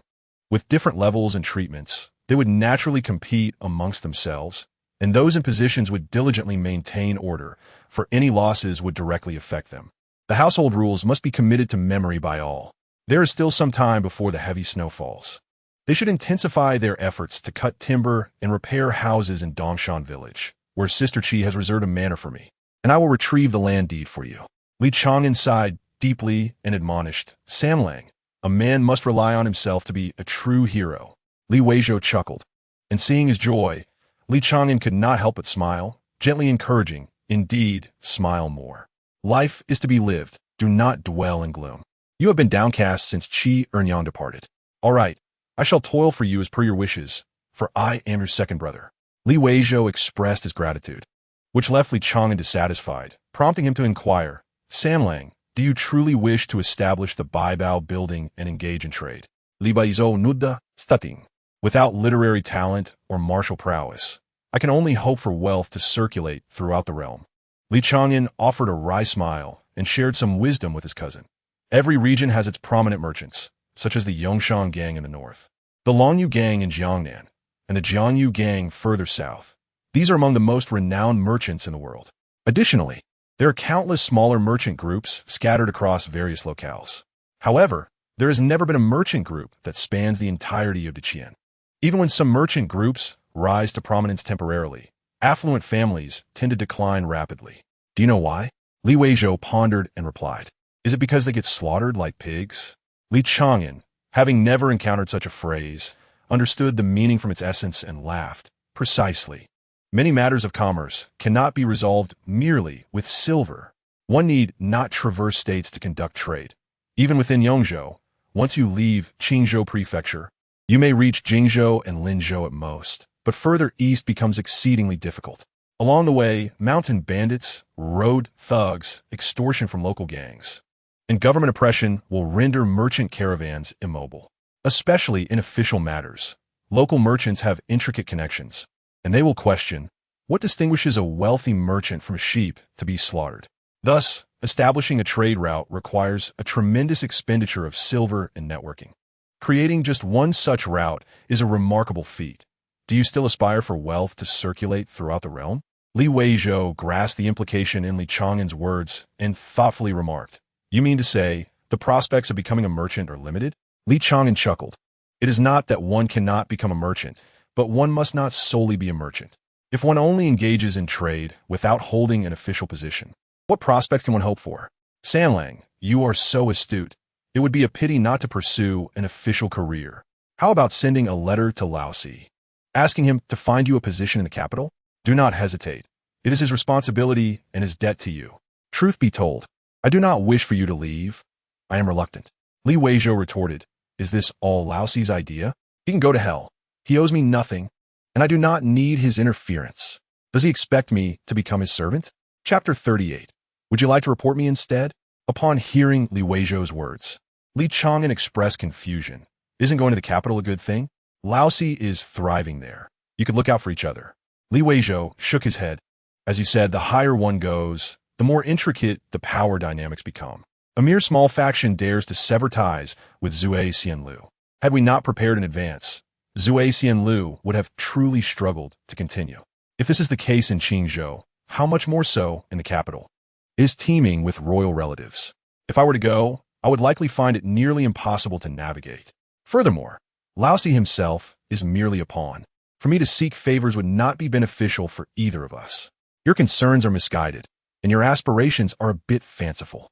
Are you all planning to wait until Laosi and I establish ourselves before you consider moving there? Li Chang'an, comprehending the situation, pondered for a moment before chuckling. Indeed, there is some truth to that. Sanlang, you are becoming increasingly astute. You are right. If virtue does not match position, disaster will inevitably follow. My father and I have been swept away by so many good tidings. So, according to your thoughts, do you plan to establish yourself in Qingzhou and then expand outward? But trade is challenging. Ultimately, we will still rely on Laosi's connections. Just a few of us cannot navigate so many relationships. Those people are insatiable wolves. Li Weizhou laughed. If it were so easy, it would hold little meaning.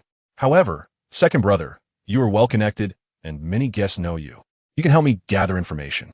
From Qingzhou to Jingzhou, then to Shangzhou and Jinzhou, let's identify how many mountain gates, docks, and checkpoints exist along the way so that we can visit them one by one. Li Chang'an found this amusing, but agreed nonetheless. Regardless of the approach, manpower is required, and these 300 private servants will serve as the foundation. Previously, the Li family had never considered such matters. Their status was barely adequate, but their finances were insufficient. Although the Li family possessed 3 lucrative posts and was not short of silver, they did not have enough to support so many individuals.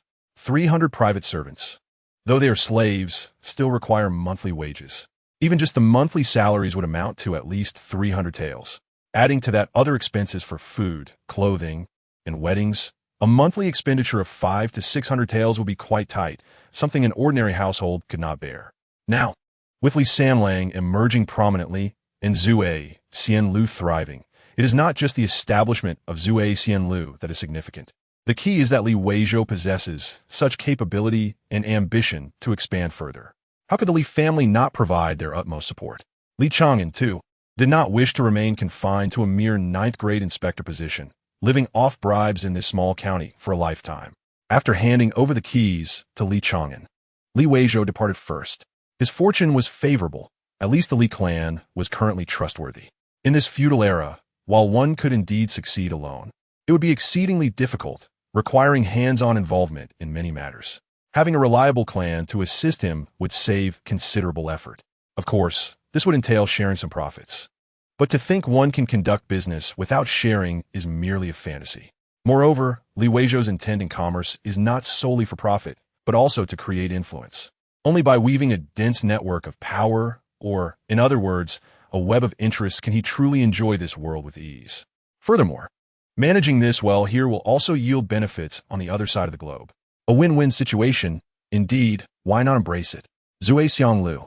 Since Qi Ernyang's departure, it was Li Weizhou's first return to this familiar place. It was not his own initiative to visit.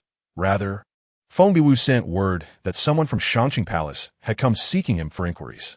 Had it not been for Lao Si's presence, these scoundrels would likely have barged in under the guise of forest envoys to take him away, perhaps even to bury the two insignificant brothers of the Yi family.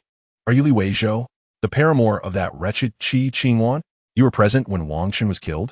Speak. How did that wretched woman cause the deaths of Wang Chun and the others? And who were her accomplices? An elderly woman, who would typically present a benevolent visage, now bore an expression of malevolence, her gaze fixed on Li Weizhou, exuding an unmistakable intent to kill. Meanwhile, Feng Biwu appeared oblivious, lazily reclining on a red-lacquered, intricately carved chair, casually toying with a hairpin adorned with pearls. Li Weizhou maintained a relatively slender physique, a fact he owed to the arduous training gifted by Qi Jinquan. Although the practice was excruciating, requiring an unwavering will that few possessed, it had its advantages.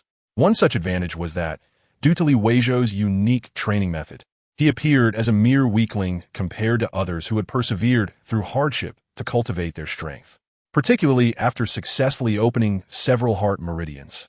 His heartbeat became less alarming than when he first unlocked the initial point, allowing him to further conceal his true capabilities. Thus, at present, he resembled an ordinary individual, more akin to a frail scholar based on his demeanor. Furthermore, a casual inquiry within Qingzhou City would reveal Li Weizhou's lack of resources for martial training over the years. However, in the face of the ferocious matron from the Shangqing Palace, Li Weizhou remained unperturbed, with no hint of trepidation on his countenance. He retrieved a black iron token from his sleeve, displaying it to the two, stating, "Old maid, are you interrogating me?" The forest envoy primarily serves the young disciples of the eighth sex, and someone of your standing likely lacks even the name of a forest envoy. Who bestowed upon you the audacity to question an official of the Yuxing division? Upon the emergence of the token, the woman's expression shifted dramatically, and Feng Biwu straightened, furrowing his brows as he regarded the iron plaque in Li Weizhou's hand. Li Weizhou, however, slowly stowed it away, casting a sardonic glance at the two, declaring, "As for today's events, I shall report them truthfully to the division. As for the consequences, you two may leave it to fate." With that, he turned to depart. Though the Shangqing Palace matron was enraged, she refrained from further obstruction. Given that a disciple of the Shangqing Palace, Yi Yunzhu, had succumbed to the path of darkness, the Yuxing division had already lost 6 members, and it was rumored that the Zhijin division was incensed and preparing to ascend the mountain for retribution. She dared not act recklessly. Yet, she was equally curious about how this young man came to possess such a token. Not only she, but Feng Biwu was also intrigued. Wait. Feng Biwu chuckled, gazing at Li Weizhou with amusement. Qi Qingwan is affiliated with the Eastern Palace. Yet you have become a member of the Yuxing division. Are you aware of the implications of this? Li Weizhou replied with a smirk. Why don't you report me then? After uttering this, he disregarded the increasingly tense atmosphere surrounding the group of women and departed with an air of nonchalance. With the backing of his master from the Jiying division and his sister Zhao Yuanji, who was connected to Prince Qi, he felt no fear. The capital was fraught with complexities, where he might have to tread carefully and feign humility. However, in Qingzhou, an unqualified old crone and a flamboyant woman from the Eastern Palace could not compel him to bow his head in submission. Upon exiting the Zui Xianglu, Li Weizhou felt a surge of elation, reveling in his identity as an inconspicuous member of society, devoid of exceptional intelligence, insight, or learning capabilities. He could barely be considered an elite, let alone an outstanding individual. Yet so what? As long as his younger brother thrived, that was sufficient. In the past, while perusing novels, he noted that many readers envied the protagonist's grandeur. However, Li Weizhou found himself envying the protagonist's relatives, who lived carefree lives, relying on fortune rather than perilous endeavors. Who could have anticipated that such envy would manifest into reality? Ha ha ha! This encapsulates Li Weizhou's aspirations, under all known circumstances. He merely sought to live joyfully. If he could maximize the resources at his disposal to attain the utmost happiness, that would be fulfillment enough. Just as he had no desire to hold an official position or bear responsibility for others. His relentless pursuit of martial arts was primarily motivated by a wish for self-preservation in dire circumstances, allowing him more time to indulge in pleasures and leisure. As he strolled a few paces to Zui Xianlu, he was surprised to find a considerable number of patrons still dining at this hour. The innkeeper and staff recognized their master and hurriedly approached to pay their respects. Upon learning of his desire for hot pot, they promptly invited him to the third floor. Ascending to the third floor, Li Weizhou discovered it was occupied, with only 4 tables available. The table fee alone amounted to 2 taels of silver, an expense most would hesitate to incur. Moreover, the staircase leading to the third floor was discreetly located, bypassing the main hall and second floor altogether. The interior was elegantly adorned, with partitions artfully separating the space. However, from beyond the partition, laughter echoed, a female voice. Would the master prefer a yin-yang pot or a spicy broth? After Li Weizhou settled at his table, a staff member bowed and inquired. Yet before he could respond, the voices from the adjoining area abruptly ceased. Chapter 39. To be candid, listening to tunes in the brothel has always been my dream. Li Weizhou ordered a spicy broth and requested additional lamb, only to hear footsteps approaching from behind the partition. Shortly after, 2 figures emerged, one after the other. Both were attired as scholars, wearing scholar caps and moon-white robes, their complexions remarkably fair. Forgive our sudden intrusion. We have heard that the proprietor of Zui Xianlu is present and hope for your understanding. The leading scholar bowed and spoke. It was evident to even the most oblivious that this was a young woman, a stunning beauty at that. Her delicate brows furrowed slightly, reminiscent of spring mountains cloaked in verdant hues. Her bright, autumnal eyes concealed myriad stars, and her elegant nose was exquisitely refined. Li Weizhou felt a pang of nostalgia, not because of her deluded self-deception, but rather due to the overwhelming allure of the market, which had drawn such beauties, alongside Qi Ernyang and Feng Biwu, to congregate in the modest city of Qingzhou. Having endured some hardships while transporting grain, Li Weizhou, reluctant to rise, merely nodded his chin in invitation for the 2 to take a seat. Please, ladies, make yourselves comfortable. The leading figure was momentarily taken aback, not because she expected Li Weizhou to recognize her as a woman, but rather due to his apparent lack of decorum. The younger girl accompanying her, likely a servant, displayed a hint of irritation, snorting quietly. Li Weizhou raised an eyebrow in surprise, addressing her. Is it inconvenient for you to sit? If you have matters to attend to, please do not hesitate. The lead woman, however, appeared unperturbed, smiling as she sat across from Li Weizhou.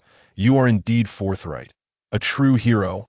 I am Chu Mengjun, pleased to meet the proprietor of Zui Xianlu. Ah, Chu Mengjun, the renowned star of Qi Mengge, Li Weizhou replied, seemingly unfazed.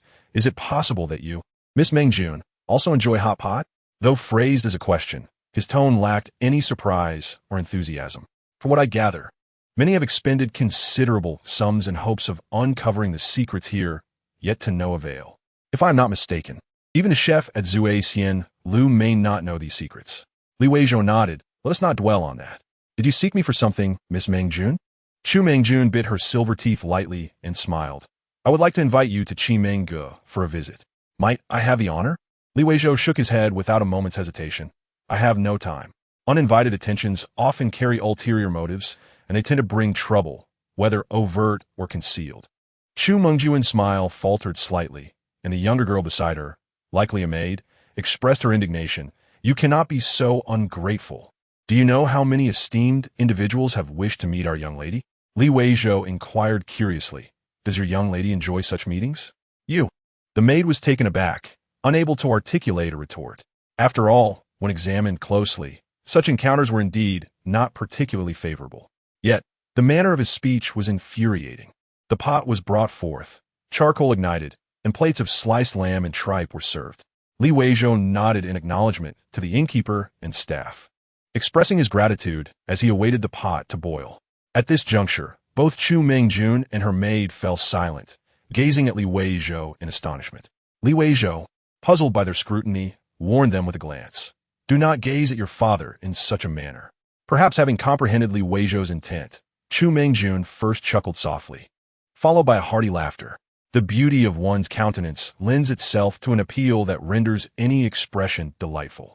Those less fortunate in appearance, however, must tread more cautiously, as an unguarded smile risks further distorting their already unfortunate features. Even the maidservant's tone softened considerably as she remarked to Li Weizhou, You are truly quite peculiar. Expressing concern for your own servant's toil? Li Weizhou, unwilling to delve into explanations, merely shook his head and replied, I hold a deep respect for those who labor. This respect was, in truth, a habitual courtesy, a reflection of his esteem for both others and himself. The maid observed him for a moment before responding somewhat sharply. Perhaps it would be better to offer them higher wages? This young woman was refreshingly straightforward. Li Weizhou smiled at her and nodded. You are right. Their monthly rewards are indeed on par with their wages. This was not merely an attempt to stand out, but rather to instill hope among his subordinates. Should they labor diligently for 5 years, they would assuredly accumulate enough to buy their freedom. Those who remained after 5 years would be deemed loyal servants, worthy of further evaluation and entrusted with significant responsibilities. Upon hearing this, the maid's gaze towards Li Weizhou grew increasingly appreciative. She had not anticipated such kindness from him, nor that he would share so much with her. You are a good person, she softly complimented. Li Weizhou felt a twinge of embarrassment under her gaze. For even the most unscrupulous capitalists on earth would not dare to treat their workers with such generosity. It was ironic to be praised as a good person while harboring a heart as black as coal. Chu Mengjun cast a sidelong glance at her maid, sighing. Now I understand why that bamboo leaf green would be so fond of you. There are few courtesans in this world who can evade the charms of a man like you. The maid, being Chu Mengjuan's trusted confidant, discerned the implication behind her words. After casting a shy glance at Li Weizhou, she retorted quietly to her mistress, I did not. The unintended admission elicited a laugh from Chu Mengjun, who once again invited Li Weizhou, why not join us in the building? I have matters to discuss with you. Without waiting for Li Weizhou to decline, she cheerfully explained her rationale. I have heard that the Zhou family's Cine silver shop has been transferred to you. Many of the girls in our establishment wish to change their adornments. Li Weizhou chuckled in response. May I inquire on whose behalf you're working? While he was aware of the backing of Renjian, he had neglected to ask her affiliation. Chu Mengjun narrowed her eyes playfully. What do you think? Li Weizhou shook his head. As a humble merchant from a desolate land, where could I possibly speculate? My inquiries are merely an attempt to avoid entanglement in the conflicts of you prominent figures, for I wish not to meet an untimely end.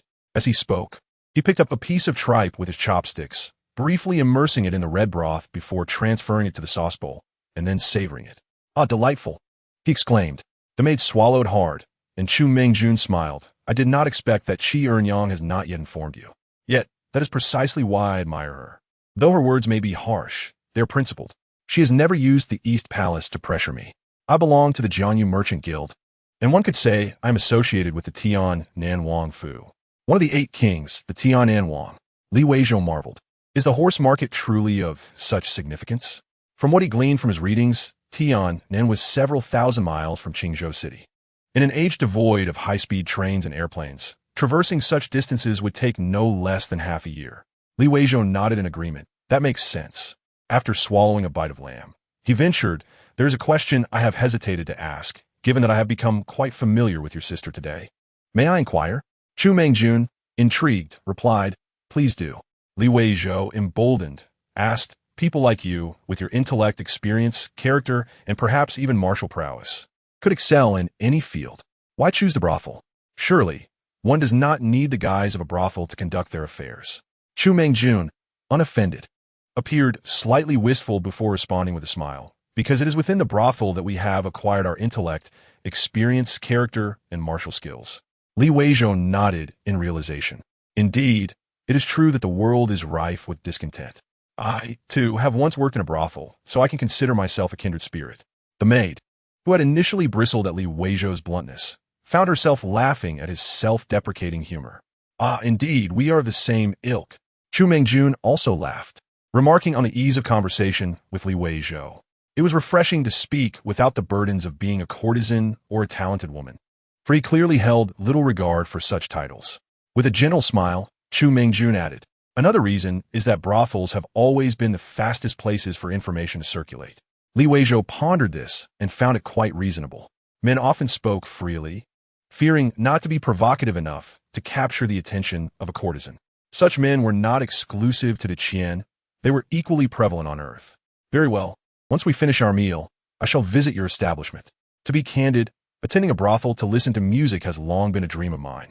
Li Weizhou's sincerity evoked laughter from both the mistress and her maid.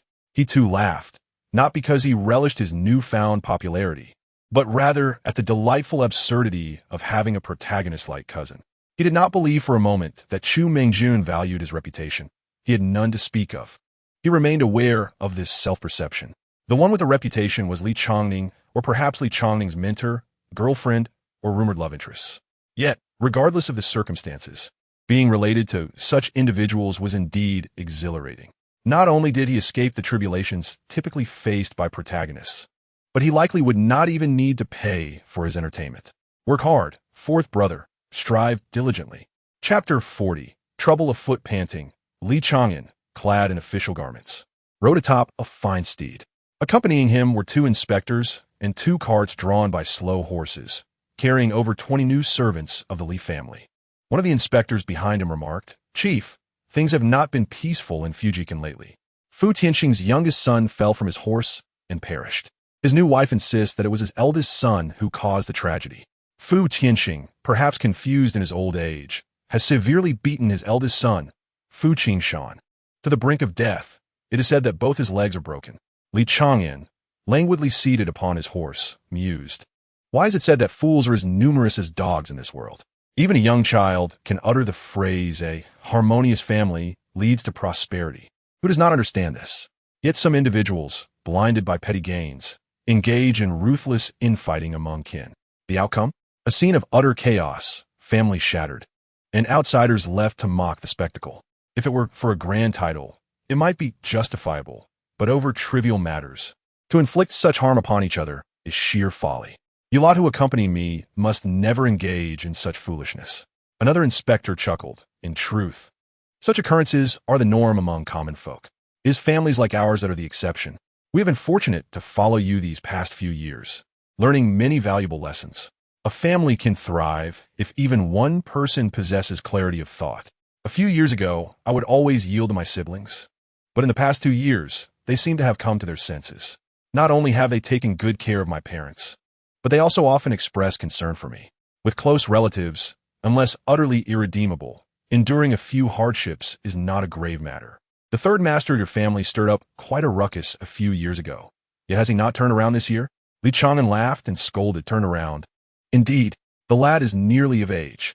The 2 subordinates burst into laughter, but suddenly, Li Chong'an's expression shifted, and he signaled for a halt, instructing the carts and horses to pull aside. The inspectors, puzzled, wondered why they would yield the road. Having exited Qingzhou City, they were the most powerful figures in the vicinity. Such a magnificent steed was a rare sight. Before long, 2 riders galloping at full speed approached. Yet as they neared Li Chong'an, the lead rider suddenly reined at his horse. A splendid steed, it managed to halt smoothly even after such a sudden stop. The young man in the lead fixed his gaze upon Li Chong'an and inquired, What are you doing? Li Chong'an clasped his fists and said, I am Li Chong'an from the Sun Jian Sea, here to escort my family servant to Li Jiagu. Is that Tian Shou? It has been quite some years since we last met. The visitor was none other than Fu Tian Shou, the true dragon of the Fu family. Back then, his martial prowess was only a level below Li Chongning. However, while Li Chongning went to the capital, he was relegated to Jinzhou Fu, a stark contrast in their fates. It seemed Fu Tian Shou had completely forgotten Li Chong'an, staring at him and inquiring. When did Li Jiagu emerge amidst the lands of Fu Jiazhuang? Li Chong'an smiled and explained, our third brother purchased it from your elder brother. It was merely a barren valley, and your elder brother had the audacity to ask for 200 taels of silver. Li Chong'an's smile faded, his tone turning cold as he said, is it so that you can refuse to sell the property related to the official residence? The two inspectors glared at Fu Tian Shou but obeyed, hastily driving the carriage into the city after dismounting a group of family servants. At Qimengge, Li Weizhou accompanied the young Lady Mengjun. Although it was daylight, the establishment had yet to open, and many of the girls had not yet risen. Nevertheless, the air was thick with the scent of rouge. Unlike Zhe Xianglu, where the matron held sway, here was the famed courtesan Chu Mengjun who presided. After the matrons served the fragrant tea, she withdrew. Li Weizhou followed Chu Mengjun upstairs into her fragrant chamber. The afternoon sunlight streamed through the intricately carved window panes, casting delicate shadows upon the plain-colored Qin table. A few branches of white plum blossoms were arranged in a celadon vase, their sparse shadows casting an ethereal fragrance, with petals occasionally drifting down to rest beside an unfinished ink plum painting on the Xian paper, adding a touch of poetic charm. A long table, elegantly simple, was neatly arranged with writing implements and opened ancient texts, the pages yellowed and worn at the edges. Few men who have read in this world could withstand the allure of such a chamber. Li Weizhou's face reflected admiration as Chu Mengjun guided him further. In the corner, a bamboo flower rack held several quietly blooming orchids. After passing 3 intricately patterned screens of pine and plum, the bed and dressing table came into view.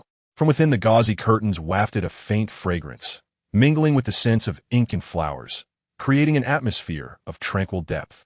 In contrast, Qi Ernyan's quarters were much simpler and more utilitarian. Chu Mengjun said nothing, merely allowing Li Weizhou to admire her collection of exquisite gold headpieces. He remarked, Bai Bao Lu has recently crafted a new batch of headpieces. In truth, it has been in preparation for some time. They have procured all the gold available on the market, and now they are ready to unveil their new offerings.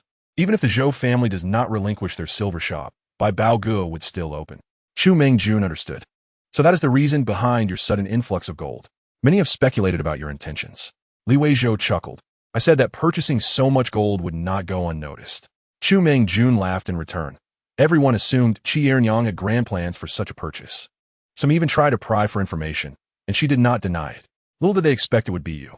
It seems many have misjudged your financial standing. After a pause, she added, very well, when your Bai Bao Lu opens, I shall pay a visit. Li Weizhou, well-versed in the art of service and marketing, replied, there is no need for you to come.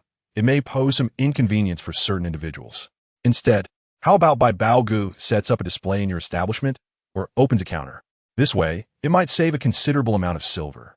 Chu Mengjun stifled a giggle, her brows resembling verdant hills, her eyes like autumn waters, embodying the quintessential classical beauty. Yet, Li Weizhou couldn't help but feel that such a beauty had a hint of artifice. Of course, he was not in search of a wife, so he refrained from being overly critical, merely offering his perspective as an admirer. Even with a touch of artifice, she remained undeniably a first-rate classical beauty. He pondered what interest the various factions might be seeking in the horse market, what intelligence they were gathering to place such a beauty in a small town. However, he found her maid curious. The gaze of the owner of Zhe Xianlu lacked that fiery, eager lust, leaving her somewhat perplexed. Was she simply naive or oblivious to worldly matters? Chu Mengjun, however, was quite perceptive. This young man, despite his age, bore a wariness greater than most, guarding against her. Nevertheless, she would never act against him. Her words were sincere. Chu Mengjun smiled, all right, let us proceed with the showcase, but it cannot be a permanent fixture. After all, it is not easy for the sisters to earn their keep. We should leave them some silver for their future. Just as she spoke, an older woman entered. Her confident demeanor suggested she was no ordinary laundry servant. Farewell. With that, Li Weizhou stood and departed. Chu Mengjun accompanied him to the staircase, softly saying, "Should you have any needs, do not hesitate to speak." After his figure vanished, the older woman questioned, "Why do you hold him in such high regard?" Chu Mengjun smiled lightly. "He has truly surprised me today. If he can bring forth something different in the next challenge, it will be even more intriguing." "Is it from the Fu family?" The maid pondered. Chu Mengjun shook her head with a smile. "No, is Feng Baiwu. Having suffered betrayal by a man, leading to the ruin of his family, he is particularly averse to unfaithful men. Let us observe the true weight of Li Jia's fourth young master. A trial will reveal all." The smile faded from the maid's face. Chapter 41. Laughter. The Li family estate in East Market Street had descended into chaos, with many disciples from various martial arts schools gathered outside. The steward hurriedly ushered a physician out while beckoning another newly arrived physician inside. Upon seeing Li Weizhou, the physician merely offered a perfunctory greeting. Li Weizhou moved faster than them, striding directly into the west courtyard. Upon entering the seldom visited bedroom courtyard of Li Chang'an, he discovered the sound of multiple people weeping. In the outer room were Li Delong and Li Chongping, along with several physicians engaged in a heated discussion. Three burly men, their brows furrowed, stood nearby. Li Weizhou recognized them as leaders of the martial arts schools in Qingzhou City. Unfortunately, most were merely barely competent martial artists. While they might appear formidable to ordinary folk, against Fu Tianshou, they would likely be no match, even in numbers. Li Delong maintained his composure. Upon seeing Li Weizhou enter, he nodded and said, "This matter does not concern you. The wolf cub of the Fu family will not let him off easily. I will have your elder brother write a letter to the fourth young master. I want to see if the Fu family scum can indeed turn the tide." His voice was filled with righteous indignation, and the redness in his eyes revealed the gravity of the situation. At that moment, an old physician emerged, followed by Chao Shi, Guo Shi, and others. Li Delong could no longer speak to Li Weizhou, rushing to the old physician and bowing deeply, "Old physician, my son." The old physician's response shattered their hearts. He shook his head and sighed. "Li Jianyu, I have done all I could." Li Delong's face turned ashen, his body swaying, as if the momentary grief had aged him beyond his years. Li Weizhou temporarily set aside the cries of Chao Shi and Guo Shi, stepping forward to ask, "Yin Lao, where is the injury most severe? Is it due to a lack of medicine or the need for a more skilled physician?" He recognized this elder as the most renowned doctor from the Baoshan in Qingzhou Fu. The old physician replied, "It is not only a matter of medicine. That Fu family scion is at least a third-level martial artist. Your brother's organs have been damaged by a forceful energy. This is where I lack the means. Li Sun Jian's body has been shaken and injured by a domineering force, and I am too weak to guide this energy out. It would require at least a fifth-level master to remedy this." In the realm of medicine and martial arts, though the old doctor lacked martial prowess, his insight was sharp. Li Delong was not an ordinary man. He suppressed his grief and instructed those around him to follow Li Weizhou's suggestions. Finally, placing his hands on Li Weizhou's shoulders, he solemnly said, "No matter what, do not act foolishly. With our fourth young master around, the Fu family will pay for their unwarranted aggression." Li Weizhou nodded. "I will not be so foolish. Let's save him first." As he spoke, several young attendants clad in green entered, carefully lifting the unconscious Li Chang'an and placing him on the carriage, awaiting Li Weizhou's instructions. Li Weizhou directed them to proceed to Zue Xianglu. The room was filled with urgency as he declared, "I shall go ahead. You follow closely."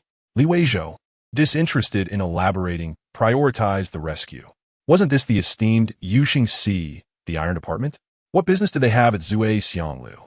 Inside, Feng Biwu remained reclined on a crimson-lacquered, intricately carved chair. Although her tone was languid, the glint in her phoenix eyes was as frigid as frost and ice. Li Weizhou, refraining from unnecessary words, succinctly articulated his plea for assistance, asserting, "I am a businessman, valuing fairness above all. Should you assist me, you shall be duly rewarded." With that, he produced a dagger from his sleeve, measuring about a foot in length. This dagger, named Duan Xiangxi, may not be a divine weapon of the age, but few can rival its excellence. As a master of martial arts, you are welcome to appraise its worth. If it is not worthy, please speak frankly, and I shall seek other means. Feng Biwu's gaze lingered on the dagger in Li Weizhou's hand for a moment before shifting back to him, slowly inquiring, "Why do you not seek Chu Mengjun?" Li Weizhou chuckled softly, responding, "Unwarranted attentiveness often conceals ulterior motives. Although I have had some disagreements with you, you were introduced to me by Sister Qi, making you inherently more trustworthy. To me, you and Chu Mengjun are equally unfamiliar, yet I trust Sister Qi. She would not harm me." Feng Biwu regarded him with a penetrating gaze before remarking, "At least you're not blind." Rising from the crimson platform, she took the dagger from Li Weizhou, observing its mirror-like sheen with a glint of intrigue. After a flick of her finger, her brows lifted in disbelief as she asked, "Where did you acquire this?" Li Weizhou shook his head, stating it was obtained inadvertently. The priority is to rescue. "Will you agree to the transaction?" Feng Biwu contemplated the dagger and replied softly, "No one in this world would refuse such a deal. Are you truly willing to part with it?" Li Weizhou replied nonchalantly. "Is my brother's life not worth a dagger?" Feng Biwu queried, "And what if Qi Ernyang were to be harmed?" Li Weizhou met her gaze and declared, "I would spare no effort for her sake. You may find this hard to believe, but you can convey a message. Should anyone be willing to aid my sister Qi when she is troubled by the Qinggong Palace, the owner of Bai Bao Lu will offer generous rewards." Perhaps such audacious words struck Feng Biwu as amusing, as the frost in her eyes gradually thawed into a smile. She shifted her gaze and agreed, "Very well. For Qi Qingwan's sake, I shall lend you a hand." However, Li Weizhou shook his head, asserting, "Let us keep matters separate. Bai Bao Lu operates on principles of fairness and integrity, and the dagger serves as the means of diagnosis." Feng Biwu inquired curiously, "If I assist you in eliminating Fu Tianshou, how do you intend to repay me?" Li Weizhou chuckled, stating, "That scoundrel requires no assistance from you." Half an hour later, within the grand hall of Zue Xianglu, as Feng Biwu delivered a final strike to Li Chang'an's chest, he coughed up a mouthful of dark purple blood and awakened. Though still somewhat weary, a spark of vitality returned to his eyes. Li Weizhou nodded appreciatively at Feng Biwu, clasping his fists in gratitude as he prepared to take his leave. Yet Feng Biwu remarked casually, "Earlier, someone from the Qinggong Palace mentioned a relation to the Eastern Palace's princess consort, routinely sending tributes to the palace." Li Weizhou Buzlad Raspunda. "Isn't the Qinggong Palace merely a lackey of the Wei Wang? Are they not duplicitous?" Feng Biwu appeared unfazed by his audacity, nodding in disdain. "The Qinggong Palace is one of the 8 sects, vast and prosperous. How could they align solely with one side? They must retain some connections for potential shifts in allegiance." Li Weizhou then inquired, "And what of Chu Mengjun? She claims to be from the Tian Nan Wangfu and praises Sister Qi's sense of righteousness, asserting that competition is merely a commercial affair." Feng Biwu, expressionless, replied, "The Tian Nan Wangfei is the maternal aunt of the Wei Wangfei. Do you comprehend the depths of that wretched woman's intentions?" Li Weizhou chuckled dismissively. "I perceived her cunning at first sight. While I cannot discern her true motives, it matters little. Even if her intentions are not malevolent, they are unlikely to be benevolent. I will handle this matter myself." Feng Biwu reflected quietly, a hint of amusement in her demeanor, uncertain of the source of Li Weizhou's audacity to utter such words. However, she found it amusing rather than repulsive. After all, one capable of wielding such a divine weapon must possess some hidden depths unknown to her. Once Li Weizhou departed, she lowered her gaze, gently examining the dagger in her hand. What a remarkable owner of Bai Bao Lu indeed. After entering for more than half an hour, Li Weizhou emerged with Li Chang'an on his back. The previously silent Li Chang'an suddenly burst into laughter upon exiting, a mixture of rage and pride evident in his mirth. Li Weizhou, caught by the infectious nature of his laughter, joined in, and Li Chang'an's chuckles transformed into hearty guffaws.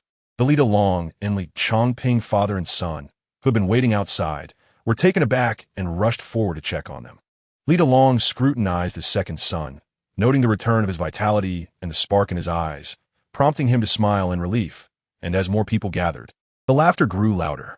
Li Chongping approached, first observing his younger brother's carefree demeanor, then clapped Li Weizhou on the shoulder. Without regard for Confucian decorum, he embraced Li Weizhou, gripping Li Chang'an's arm with tears in his eyes, laughing heartily. In that moment, witnessing the joyous laughter of his brothers, Li Chongping could no longer contain his tears, laughing and crying simultaneously. Li Weizhou's laughter was more subdued as he regarded his uncles, who were lost in their exuberance. Perhaps they were convinced that the Li family, having survived great tribulations, was destined for future blessings. Numerous prominent families from Qingzhou, drawn by the commotion, were left in awe, realizing that the Li family was indeed on the rise. Suddenly, a curtain from a carriage was lowered, and it slowly departed. Inside, Chu Mengjun maintained a calm demeanor, her gaze flickering. Behind a carved window on the third floor of Zui Xianglu, Feng Biwu observed the departing carriage, her smile tinged with sarcasm. Before her gaze drifted downstairs, lost in thought, as the golden sun dipped beneath the horizon, casting its last rays upon the world. Chapter 42 unfolds. At 4:30 in the morning, Qi Yacha had just departed. Yet how could the third brother rekindle a connection with Feng Biwu? Upon returning home, Li Weizhou had vanished without a trace. Li Chang'an was once again enveloped in concern as inquiries flew about, but Li Delong appeared skeptical upon hearing his account. Li Changping scratched his chin, hesitating to voice certain thoughts, but ultimately decided to speak. San Lang was seen going to Qi Mengjuan's residence at noon, reportedly entering her fragrant chamber. The family erupted in chaos, with the eldest sister-in-law, Luo Shi, visibly displeased. Her father was a respectable Confucian scholar, and the family adhered to strict propriety. She had little regard even for Li Chang'an, let alone for the wayward Li Weizhou, especially as she observed her husband. Li Changping, unable to hide his envy and admiration, her frustration only deepened. Moreover, while he remained oblivious to many matters, he was well informed when it came to affairs concerning the brothel. Ironically, Li Delong's rugged appearance seemed like that of a tiger, while Chao Shi was merely of average beauty. Yet each of the Li family's children stood out remarkably. Li Dawang was indeed handsome, and Li Weizhou's mother, Yao Shi, was also quite fair. While it was understandable that Li Weizhou and his siblings inherited good looks, it was perplexing that the children of the first wife did not share the same fortune. However, it was said that the ancestors of the Li family had been endowed with pleasing appearances. The only deviation was Li Delong. To their surprise, the next generation seemed to have corrected this anomaly. As for Luo Shi herself, one could only describe her as possessing average looks, inevitably leading to feelings of inadequacy. Had it not been for the Li family's harmonious atmosphere, she might have entertained some unflattering thoughts. Li Chang'an remarked. He mentioned being busy, likely preparing to deal with that scoundrel from the Fu family. Yet he remains enigmatic, refusing to disclose anything to us. Li Delong furrowed his brow and said, "Let us not discuss this matter for now. He mentioned that we would see results within 3 days, so we shall wait." With the presence of the fourth son of the Li family, there should not be any major issues. Although that scoundrel from the Fu family has dealt a heavy hand, he likely calculated that, due to the favor of the fourth son, we would find a way out. Otherwise, the second son would not have survived that encounter. Let us wait and see. In any case, I will not let him off easily. The day is drawing to a close. Let's retire early. He speculated that Li Weizhou was probably off seeking solace with some old acquaintance to vent his frustrations. At the Changzhou villa, dawn broke into Qian. Not long after nightfall here. "Mr. Li, this is the brother of one of our roommates, a retired soldier named Su Chong. This is my roommate, Su Li. Both hail from Tianshan and have depended on each other since childhood. Su Li got into university, but while Su Chong was serving in the military, he encountered an unfortunate incident while attempting to thwart some local ruffians, resulting in injuries not only to them but also to his own eyes, which sustained serious damage, forcing him to leave the army. Now, he works at a construction site. We know him well. He is a person of integrity and justice," Xiao Rui introduced earnestly, her bright, expressive eyes fixed on Li Weizhou. Li Weizhou glanced at the young man, whose face bore a nervous yet innocent smile, and the even more anxious, slender girl. He turned to Xiao Rui in confusion, saying, "I have already entrusted this matter to you. If you believe it is acceptable, then that suffices. There is no need to bring it before me again. As we will be hiring many more people in the future, I cannot possibly interview each one individually. As long as we have sufficient pig blood, the rest is merely trivial." Xiao Rui blinked, her smile turning a bit bashful as she replied, "But we have only met twice, including last time. Mr. Li, doesn't your company have a professional human resources department?" Li Weizhou shook his head. "The Baibao building and this place are currently unrelated. This is a new company. Do not think that the matter is overly complicated or significant. Just focus on your work." If mistakes are made, rectify them promptly, and there will be no issues. Su Chong, unable to contain himself, spoke up, "Boss, apart from my physical strength and driving, I currently possess no particular skills. I am unsure if I can manage. If I cannot, I will leave on my own, not interfering with Su Li and her classmates. They are simply kind-hearted, helping me find work." Li Weizhou nodded. "Precisely, it's about driving." After a pause, he added, "Come, I will take you to see the workplace." He turned to Xiao Rue. "Do you have your passport with you?" Xiao Rue nodded. "It's at school." Li Weizhou replied, "I will take Su Chong first to familiarize him with the working conditions, which may be quite demanding. Additionally, Song Jia and this classmate Su Li, the company transfer documents are on the table. You are responsible for ensuring all subsequent procedures are completed and assist in securing your own onboarding. I have outlined a salary standard for you to review. The three of you will start with a salary of 8,000, with bonuses calculated separately. Su Chong's base salary is 3,000, with performance bonuses for each load transported, easily surpassing 10,000 a month. We will discuss further later." The group was pleased, as this was far better than past years, and in Shansheng, such high salaries for fresh graduates were indeed rare. Xiao Rue inquired, "What will my role be?" Suddenly, the timid Su Li spoke with newfound determination. "Let Jia accompany the boss. I can manage these tasks on my own." Li Weizhou regarded her with admiration, surprised by her courage despite her frail appearance, and nodded appreciatively. "As long as you have a passport, you may go. The frequency of business trips will only increase. And we do not have enough hands." Su Li's voice diminished again, self-doubt creeping in. "I don't have a passport." Li Weizhou shukulat. "Then you shall stay behind and take the time to obtain one. Complete the necessary arrangements with your brother without delay. We will depart now." At the pig blood powder factory, Li Weizhou led the siblings to the blood collection pool's injection point, where a blood extraction pump had already been installed. "Your job, Su Chong, is to drive the refrigerated truck at the entrance to various slaughterhouses to collect fresh pig blood and pour it into the collection pool. This pool is quite large and will hold more than enough. In a moment, I will take you for a run so you understand the work involved. Moreover, to ensure the absolute purity of the dried pig blood powder, hygiene regulations are exceedingly strict. You must wear a head covering to conceal your hair, a mask, gloves, and shoe covers, and you are not allowed to speak or smoke. Once you have completed the blood collection, leave immediately. Do not linger. Subsequent tasks will be handled by other staff members and do not concern you. Do you understand? No questions and no probing into company secrets. Su Li, remember these regulations. When we hire more drivers, these will be part of the training. Violations will lead to severe penalties, including dismissal after 2 infractions. We will also be hiring several more drivers, and Su Chong, you will be the team leader. I remind you again, focus on your own duties. Do not be curious or pry into commercial secrets. Even a glance is inadvisable, as it will not benefit you." Su Li nodded eagerly, though she glanced around the dilapidated pig blood powder factory with many questions in her mind. Yet, since Li Weizhou had mentioned commercial secrets, she refrained from asking further. Lacking expertise in this field, she wisely chose to remain silent. Su Chong, too, vowed to himself to be prudent, recognizing the value of this job opportunity. Dressed in the provided head covering, mask, and other gear, Su Chong performed the task of drawing blood through the pump at the injection point, completing a run. He could hardly believe how simple the job was. It required minimal technical skill, but Li Weizhou assured him that simplicity was key. The sole requirement was to adhere strictly to hygiene policies and maintain a strong sense of safety and confidentiality. Li Weizhou had negotiated favorable terms with the slaughterhouses, as he offered a price 50 cents higher than the market rate, which made securing contracts quite easy. The new medium-sized refrigerated truck had a capacity of 8 cubic meters, realistically able to transport around 4,000 liters of pig blood, as it could not be filled to the brim.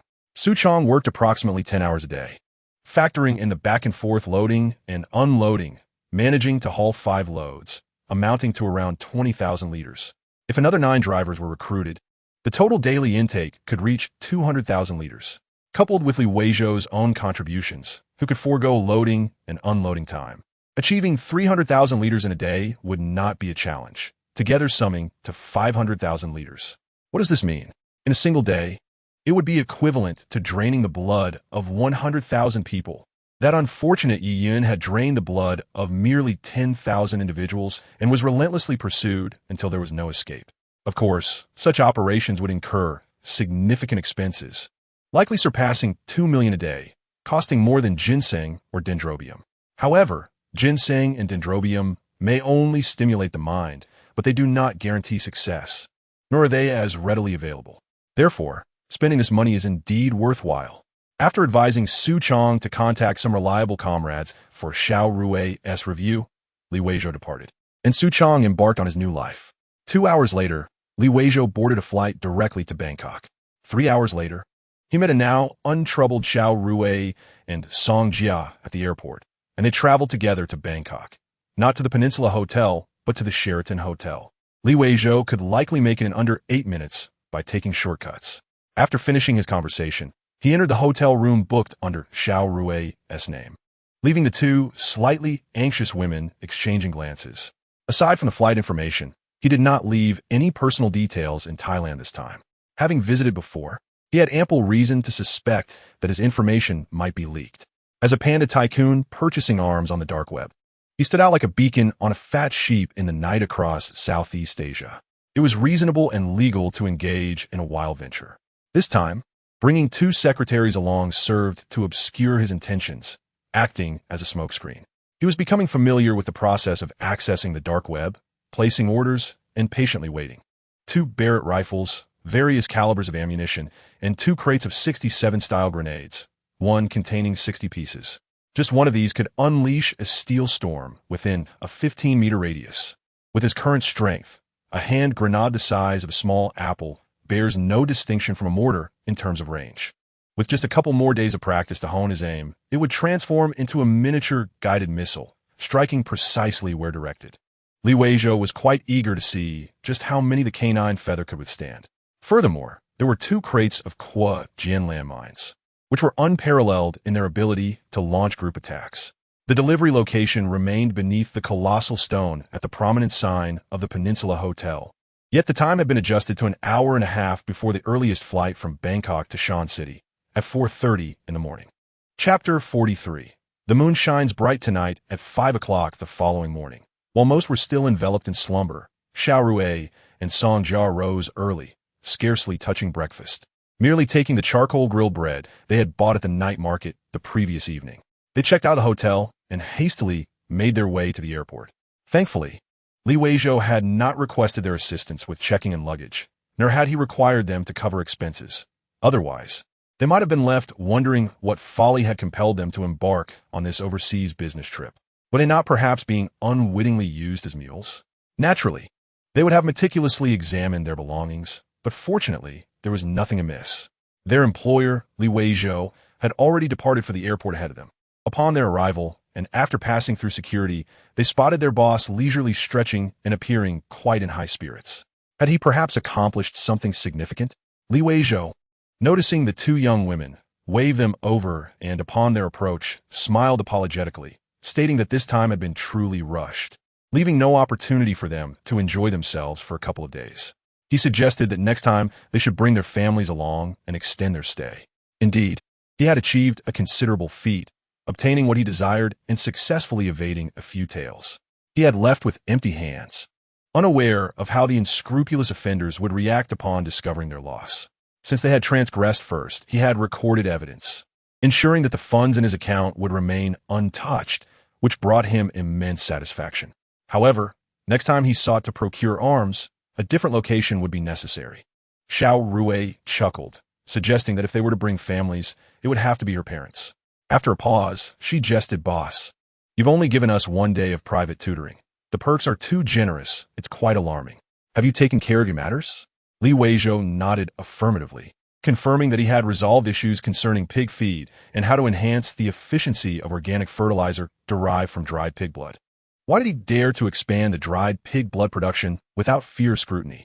Because, aside from serving as pig feed, dried pig blood also functions as organic fertilizer, significantly improving soil structure. 4 to 5 kilograms of pig blood yield only 1 kilogram of dried pig blood. Any justification could elevate this ratio to 10 to 1. Subsequently, by acquiring land further afield, perhaps in the northeast or even the western frontier, he could establish additional dried pig blood factories without concern for logical inconsistencies. If he were to build a pig farm, The dried pig blood produced could be wholly consumed internally. Song Jiao was taken aback. She had not anticipated that this hasty trip, seemingly akin to espionage, was primarily for pig feed. But wait, Thailand is a Buddhist country. How is it that they consume pork? Xiao Rui retorted. Have you ever watched Jingda Variety? It's sponsored by the Chero and Pak fan group, which specializes in pig feed. Li Weizhou, realizing this, nodded in agreement. Xiao Rui proposed, Boss, should there be future assignments, we could lend a hand. Li Weizhou consented. That is indeed possible. This was the first time, and I was concerned about you feeling apprehensive about being sold. This time was primarily to establish a sense of security and initial trust. There will be plenty of opportunities in the future, and who knows, you might even find yourselves out on your own.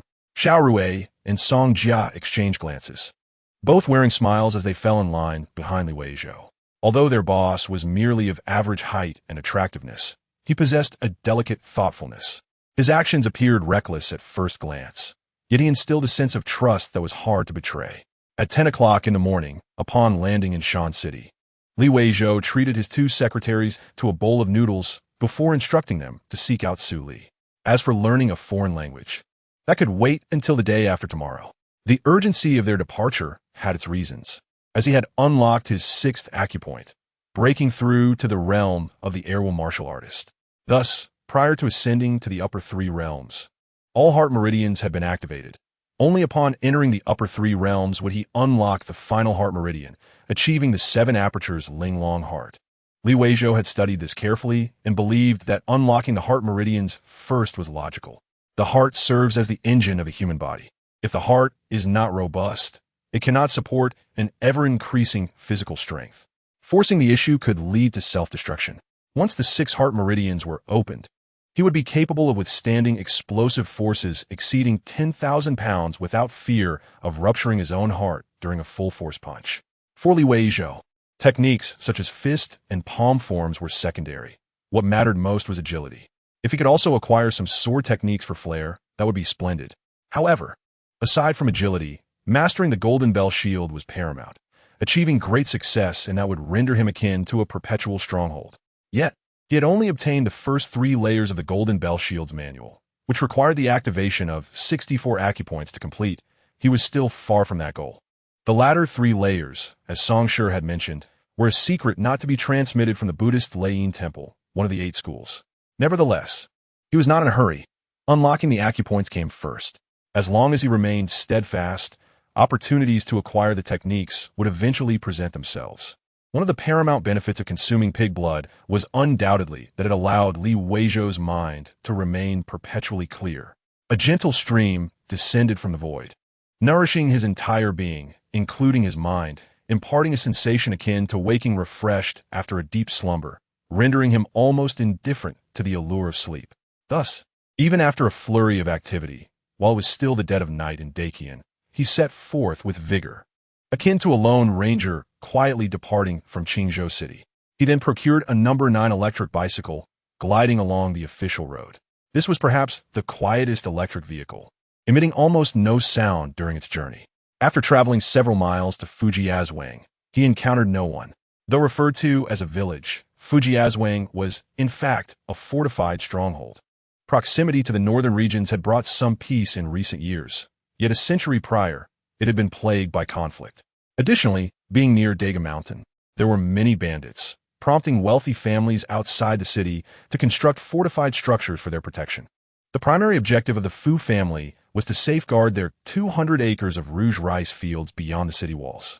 The stronghold before him, although built from earthen walls, was remarkably sturdy, constructed with a mixture of glutinous rice paste, lime, sand, and eggs. The 4 corners featured watchtowers, though currently none were manned. After all, peace had prevailed for many years, and bandits no longer dared to disturb Fujiazwang. The gates of the stronghold were closed, with distant barks of dogs echoing from within. Li Weizhou exhaled gently, his gaze revealing a hint of complexity. In truth, he yearned for a harmonious coexistence with everyone, unwilling to foster enmity with anyone. Living freely, effortlessly, and joyfully, what could be wrong with that? The Fu family's penchant for creating trouble was truly unbecoming. Li Weizhou had no desire to take a life, for they were human beings. From the moment of birth to adulthood, How many joys and sorrows must one endure? Each individual possesses thoughts, emotions, and family. Why would one wish to kill their own kind? Yet, there was no alternative. If he could not protect himself and those dear to him, if he could not live with clarity of mind and spirit, then what was the point of a prolonged existence?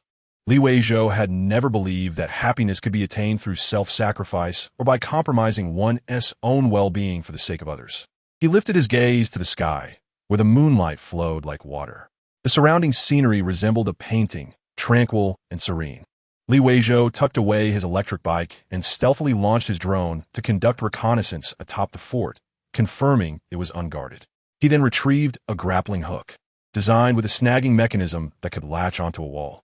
With Weizhou's current strength, it was effortless to fling the hook upwards, yet securing it required 3 attempts. He ascended the earthen tower, approximately 30 feet high, and quietly made his way to the corner tower, from where he could survey the entirety of Fujiazwang. The main residence was unmistakable. It was the largest and most imposing structure. Without hesitation, Weizhou opened his gun case and extracted the Barrett, measuring a total length of 144.78 centimeters with a caliber of 12.7 millimeters and a bullet length of 9 centimeters. The right side housed the bolt for chambering bullets, while the left side contained the safety, which was normally locked in the upward position and could be easily disengaged when in use. The magazine held 10 rounds, allowing for easy loading.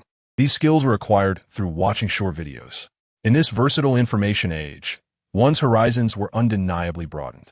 After securing the bolt and disengaging the safety, he briefly adjusted the scope before setting the rifle aside. He then retrieved the DJI Mavic 300 drone, which was equipped with a 5-kilogram weight, and slowly ascended into the air. Manipulating it via remote control, the drone swayed as it flew toward the main residence. Once it hovered directly above the house, the grappling hook was released. With a resounding thud, the 5-kilogram stone plummeted from a height of 100 meters, effortlessly breaking through the roof. What the hell? A figure appeared on the rooftop, and Weizhou scarcely noticed how he had manifested. Remarkable agility, he thought. Without blinking, Weizhou grasped the sniper rifle and peered through the scope, fixating intently on the individual above. If this person moved, hitting him would prove nearly impossible due to his speed. Fortunately, this formidable individual seemed momentarily dazed, staring up at the drone circling 30 feet above, likely intimidated by the flashing red light, which he might have mistaken for the eyes of a specter. At a mere 300 to 400 meters away, the Barrett, with an effective range of up to 2 kilometers, presented no challenge. For a marksman who had fired at least 1,000 rounds, the task was relatively simple. Through the scope, Weizhou noticed the individual abruptly turn his head in his direction, and without a moment to ponder, he decisively pulled the trigger. Bang, bang, bang. Under the luminous moonlight, the scope revealed 3 blossoms of crimson erupting from the proud young man's frame. Subsequently, this once promising body was sent flying backward, shattering into fragments mid-air. Tianshou, Uncle. Fu Tianshou was dead. The others posed no threat. He was a good person, incapable of bullying the weak. As he proceeded, Weizhou sighed, recognizing his own softness, his compassion. Raising his gaze to the sky, he noted the moon's brilliance tonight. Chapter 44. Who can outlast him? It was not surprising that no one had been keeping an eye on him. After all, who could fathom that an ordinary individual, devoid of martial prowess, could pose a threat to a prodigious talent? Even the Li family had not anticipated this. Regardless, this encounter was fortunate. The most dangerous person had been eliminated at minimal cost. What was the cost? Naturally, it was the exposure of his trump card. Taking down a single expert attracted far less attention than slaughtering an entire village. If Yin had merely targeted skilled opponents for their blood, he would not have been pursued by the execution department to the ends of the earth. He also needed to retrieve a batch of goods from the jewelry store. This unassuming solitary life was truly a a.k.a. for a pig blood powder factory. In the dormitory outside of Sichuan, the last female occupant of the 4-person room, Wang Yinshu, regarded the other 3 with a peculiar expression and inquired. Upon hearing that it was a pig feed factory, her expression shifted dramatically. Xiao Rue, while drying her hair with a towel, chuckled. It's what our advisor, Old Zheng, introduced. He probably bought pork for my boss. Song Jia and Su Lao chimed in. Most likely. Wang Yinshu, flabbergasted, exclaimed, Old Zhang's recommendation is utterly unreliable. Are you really planning to work there? Didn't he say it was tutoring? Why would you work at a pig feed factory abroad? Song Jia laughed. They say it's a collaboration with Chero and Pak fan group. The same one from the variety show I watched as a child. But I think he's just boasting. He left us at the hotel while he sneaked off somewhere. What if he's secretly seeking out a lady boy without telling us? Su Lyle, who had been silent until then, shook her head, saying, "We're not familiar with him. So why would he hide anything from us? Besides, his company truly operates a pig blood powder factory, and I've completed all the necessary paperwork." A subtle exchange of glances passed among the three, which was to be expected. In any random dormitory, one among four would invariably stir trouble. Under Xiao Rui's formidable charisma, their dormitory had remained relatively stable. Wang Yinshu was not a bad person, and she genuinely hoped for their well-being, though she certainly did not wish for them to thrive to such an extent. Wang Yinshu, still unconvinced, asked, "What is your boss like?" Xiao Rui set down her towel, shook her short hair, and queried, "What do you mean by what is he like?" Wang Yinshu quickly responded, "Is he handsome? How old is he? Is he genuinely the boss, or just posing? Even New Hope is in feed production and has been the richest before." Xiao Rui replied with a smile. "He is somewhat handsome, probably not yet 30. I suspect he is just a pretender. He wouldn't even splurge on first class, making us two beautiful secretaries squeeze into economy." She worried that if she spoke the truth, given his demeanor, he might not even pursue a graduate degree, but instead seek to become a young mistress. Song Jia added with a grin, "He seems to be under 1.8 meters tall." Su Lao nodded, "About that. He should be around 1.8 meters. My brother is 1.78, and the boss looks slightly taller." They were unaware that this height was a recent development, and with a few more growth spurts, it remained uncertain if he would continue to develop. "Only 1.8 meters. Wang Yinshu sighed in relief, feeling excited as she remarked, "It seems he is truly a small boss. I estimate you won't last long working there. Stay vigilant and don't get deceived." The three thanked her, reassuring her not to worry. After Wang, Yinshu hurried off to find her boyfriend to report the news. Song Jia began to curse behind her. "That wretched girl is surely spreading rumors about us going to work in a pig feed factory. I truly want to tell her that my salary is not 3,800 a month, but 8,300, and with bonuses, I could exceed 10,000. And that's just the beginning. It would infuriate her." Xiao Rui commented, "Forget it. Given the current job market, even PhD graduates struggle to find employment. Other students might find jobs, but most only pay 4,000 or 5,000. If you say you found one paying 8,000, aren't you just doing Old Jing a favor?" Su Lyle agreed. "If we secured it ourselves, that would be fine, but with our advisor recommending such a good opportunity, those who can't find work are bound to complain." The outwardly timid Su Lyle was far more vivacious in the dormitory, and she even joked, "Big sister, I think the boss is quite nice, and he seems to like you. Perhaps he wants you to be the lady boss." Song Jia burst into laughter. "Exactly. From now on, Rui will be the queen of pig feed." As Xiao Rui shot her a menacing glance, Su Lao quickly offered her reasoning to avoid any backlash. "You always say you don't like overly handsome men, nor do you fancy those with too much wealth. Otherwise, with so many handsome, rich second-generation heirs at school, they would have pursued you, yet none succeeded." Song Jia lamented, "I genuinely feel sorry for you. With such excellent conditions, it's crucial to note that others are not merely enamored by your beauty, but also appreciate your character. I heard that during the graduation party at the Oriental Language Institute, the campus heartthrob Zhao, he was so inebriated that he expressed his desire for you to be less attractive, as it would give him more hope and courage. P.S. The campus heartthrob, and his family is quite wealthy, yet he is so humble." Xiao Rui nodded with a smile. "Indeed, he is humble. He changed girlfriends 5 times in 3 years, and when they broke up, those girlfriends were even more humble than he was. But let us not delve into that. The workplace is far more complex than school, so let us keep things separate. Moreover, I find our boss to be quite an intriguing individual, treating us merely as expendable laborers, retaining those who perform well while dismissing those who do not. However, this approach has its merits. In his eyes, we might well be regarded as nothing more than superficial embellishments." Song Jia, feeling indignant, exclaimed, "Why should that be the case? Just because he owns a gold shop? It's hardly impressive, especially considering how challenging the jewelry business has become." Xiao Rui smirked and remarked, "Well, that may not be entirely true." He did cast an appreciative glance at my bosom. The other two burst into laughter, while Song Jia playfully flicked Xiao Rui's well-endowed vest, grinning. I told you. Who could resist the allure of the Nai Rui? Xiao Rui, unfazed and amused, replied, he couldn't even be bothered to add me on WeChat. So what charm is that? Now, let us find Lao Zheng and inquire about the details. I have a lingering suspicion that this boss harbors some secrets. Oh, don't forget to bring Lao Zheng's gift. We must express our gratitude. The following morning, Li Weizhou arrived at Baibouge, the former Zhou family's silver shop, bright and early with his stock. The shopkeeper and the assistants had been retained, and Li Chang'an had handled matters very adeptly, even summoning their families. Unless one day Li Jialong, Li Changning, were to meet his downfall, the Zhou family would not dare to stir trouble. The shopkeeper, surnamed Tao, who had been an apprentice at the silver shop since childhood and spent a lifetime in this trade, was utterly astonished upon seeing the exquisite gold and silver ornaments Li Weizhou had brought. Without delving into the gold pieces, even the silver jewelry was not to be underestimated. It is not that Dacian silver was inferior to that on Earth.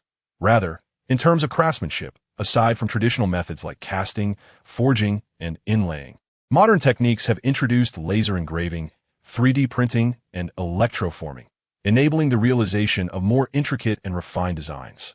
For instance, laser engraving can create extraordinarily delicate textures and patterns on the surface of silver items, while 3D printing can swiftly produce complex three-dimensional shapes, significantly elevating production efficiency and precision. No matter how steady a person's hand might be, it cannot compare to a CNC machine. Thus, in the eyes of connoisseurs, this meticulous engraving technique is akin to the work of a divine artisan. Not to mention, the silver jewelry is further adorned with exquisite red pearls. The variety of styles also far surpasses what is currently available. On the Dacian side, jewelry designs are limited to dragons and phoenixes, flowers and birds, and auspicious beasts. However, on Earth, modern silver jewelry often features simple geometric shapes and abstract artistic patterns, offering an endless array of possibilities. The purity of the silver is also something that shopkeeper Tao had never encountered before. Li Weizhou inquired, Shopkeeper Tao, how do you propose we price these ornaments? He chuckled. Having gone to Chengdu and Shangzhou, do we still have the final say? In the feudal era of Dacian, even on Earth, the priority is to secure one's life. He continued, consider how we can sell them at a fair price. We must avoid underpricing them too much. Growing concerned, he added, these treasures cannot remain in the shop. They will surely attract thieves. With only a few assistants in the store, they cannot guard them properly. Li Weizhou laughed. I initially intended to set up a display case at Kimenga for them to purchase. Shopkeeper Tao shook his head dismissively. How much money can they possibly have? It's not worthwhile. Besides, aside from one or two top courtesans, it would be a waste for anyone else to wear them. Li Weizhou then formulated a plan, stating, let's place 3 pieces of gold and 10 pieces of silver. We will distribute them between Kimenga and Zuixianglu for consignment. Every 5 days, we will collect the gold. I request you to help set a base price. This was naturally not a challenge for shopkeeper Tao. After assisting Li Weizhou in selecting the first batch of gold and silver ornaments to be sold, began to establish pricing, while Li Weizhou observed and learned. The value of an item is determined by the socially necessary labor time required for its production. A finely crafted and intricate silver ornament in Dacian often takes years to carve, whereas on Earth, the entire process from model design to 3D printing and subsequent finishing may only take a week or so. This results in a significant disparity in added value. The value in Dacian is far superior to that on Earth. For instance, a silver hairpin adorned with a pearl might sell for only 300 to 400 on Earth, while in Dacian, it would not be obtainable for less than 2 taels of gold, equivalent to approximately 58,000 yuan. Naturally, gold hairpins are even more valuable. Having grasped the gist of the situation, Li Weizhou organized his belongings and made his way to Kimenga, feeling quite pleased, despite the persistent gnawing emptiness in his mind, resembling an insatiable abyss. Nonetheless, he was undeterred, as he possessed resources from 2 worlds, prepared to outlast any competition. Chapter 45. Transformation. Li Weizhou's first destination was Kimenga. Upon his arrival, Chu Mengjun appeared somewhat taken aback. After all, she had previously made her intentions clear, offering her assistance should he encounter difficulties, yet he had chosen to visit Zuixianglu instead. This young gentleman had repeatedly surprised her. after being invited to take a seat. Chu Mingjun smiled gently and asked, "Is there something I can assist you with, masterly?" She wore a light blue brocade skirt, the hem adorned with subtle dark patterns woven with silver threads. Her face, though free of makeup, radiated natural beauty. A warm hand warmer, encircled with red gold and set with red pearls, rested on her wrist, emitting a delightful fragrance. Li Weizhou did not elaborate much and opened a plain silk pouch he carried with him. Both Chu Mingjun and her maid, Yin Shui, paused in their breaths. Dakian's gold refining technology does not achieve the purity of 24-karat gold, resulting in a reddish hue, commonly referred to as red gold. While it sounds appealing, the color is somewhat darker. The absence of comparison might have sufficed, but once contrasted, the 3 pieces of gold ornaments Li Weizhou brought. Each displayed a purity and brightness that was strikingly evident. The disparity was clear, not to mention the previously unseen styles that brought an exceptionally fresh aesthetic. Chu Mingjun found it difficult to divert her gaze and inquired, "Were these crafted by your silver shop?" Her tone was heavily laced with skepticism. The Jianyu Merchant Guild, despite its immense wealth, had never produced such treasures. While it is possible that there are artisans whose skills surpass those of the Jianyu Merchant Guild, it is unlikely that such craftsmanship would emerge from a place like Weizhou. Li Weizhou chuckled and replied, "Miss Mingjun, might you be interested in collaborating with Weizhou?" Chu Mingjun scrutinized Li Weizhou for a moment, feeling a sense of discomfort. How could this frontier tribesman possess the audacity to propose collaboration with her? Moreover, she considered herself remarkably attractive at a prime age of blossoming beauty, yet this young man rarely regarded her with the eyes of an admirer. Almost all literati, dignitaries, and wealthy merchants would become refined when conversing with her, or at the very least, put on a facade. Unfazed, Chu Mingjun inquired, "What form would this collaboration take?" Li Weizhou earnestly explained, "These ornaments would be sold by Kamenga, and Weizhou is willing to showcase its sincerity by offering Kamenga a 10% commission. The higher the selling price, the greater your commission will be." This was also a suggestion from shopkeeper Tao. Despite his disdain for courtesans, still trusted their keen insights and obsession with jewelry. He believed that the prices obtained in brothels would surpass all expectations. Li Weizhou wholeheartedly agreed with this perspective. Chu Mingjun smiled and remarked, "Why take the longer route? Would it not be simpler to deduct directly?" Li Weizhou candidly stated, "Weizhou's need for gold is the same as Kamenga's and Zuixianglu's. If Miss Mingjun finds the terms unsuitable, it is perfectly acceptable. In trade, if a deal cannot be struck, one must still uphold principles. Weizhou has always valued fairness and justice, without coercion." Chu Mingjun laughed. "Why would I refuse such a fortuitous opportunity? How much stock do you have? Just give it all to me, and I will sell it within a month." Li Weizhou politely declined, saying, "It is not solely about profit. I also wish to elevate Weizhou's reputation for craftsmanship. Let us proceed this way for now. The faster you sell, the quicker I can provide more." Chu Mingjun smiled gently and shifted the topic. "Are you aware of the recent troubles faced by the Fu family?" Li Weizhou, puzzled, responded, "What troubles? My elder brother has yet to send out the letter regarding the affairs of Fu Tianqing's 2 sons. CHMNGJ cast a deep glance at him and remarked, "No, it is not that. Rather, FTNSHU has perished, succumbed to a most terrifying hidden weapon."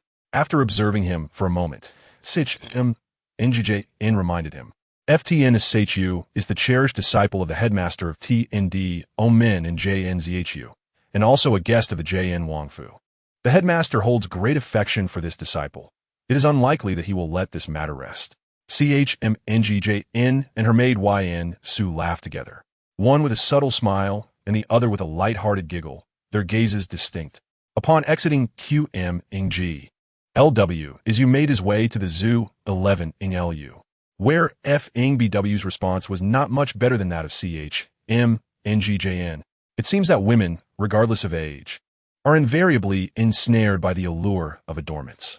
It is no wonder, even across the expanse of time and space, the female beings on Earth would never find gold, silver, and jewels to be an eyesore. Naturally, the topic of FTNSHU's demise was also broached.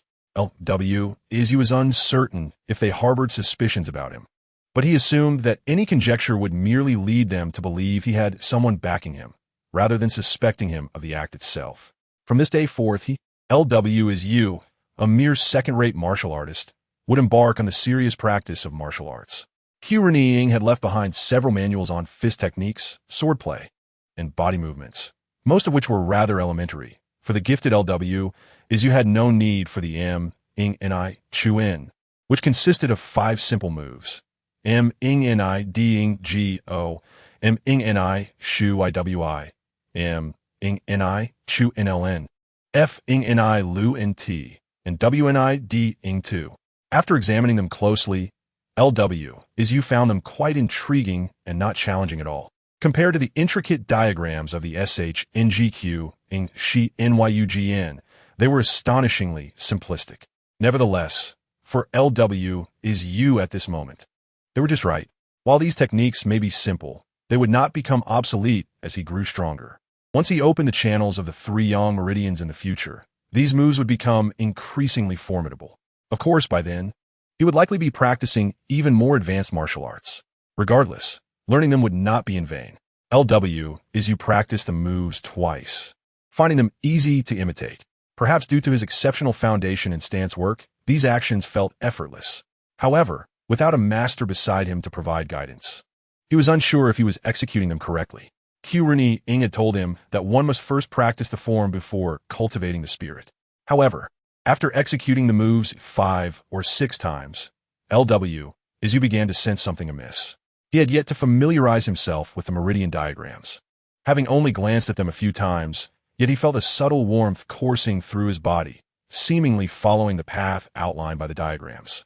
He paused, lowering his gaze to his fists, and sensed the internal situation.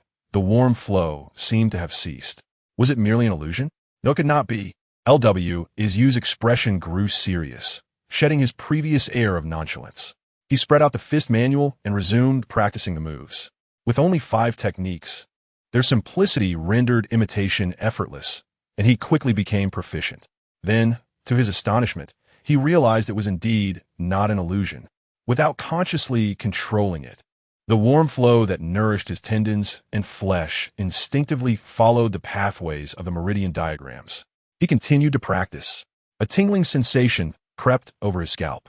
After a few more repetitions, he made a new discovery. You realized that this warm current, considerably thicker than usual, was continuously nourishing the 5 acupoints required for the M, Ing, Ni, Chu In. 5 acupoints yet to be opened. This meant that these martial techniques could indeed serve as foundational training. It was not a figment of his imagination. This was a targeted unlocking of acupoints. Both Qzh, N, and Renjian had stated that the esoteric martial arts of various sects each have their corresponding foundational practices, such as the T-Iksu Nj-N of Sh, Ngq, Ingjing. The acupoints opened by T-Iksu Nj-N are applicable to the martial arts of Sh, Ngq, Ingjing. Not every martial artist can open all 365 major acupoints.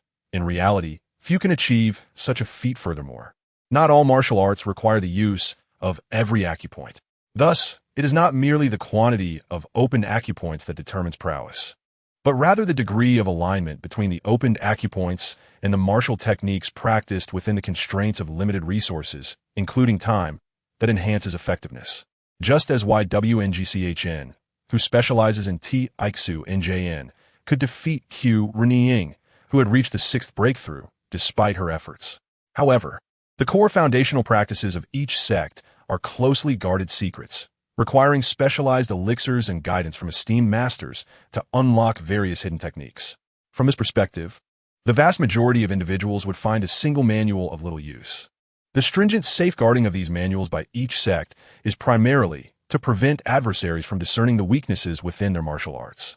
Yet now, the once guarded secrets of various sects could potentially be laid bare before LW, suppressing his excitement.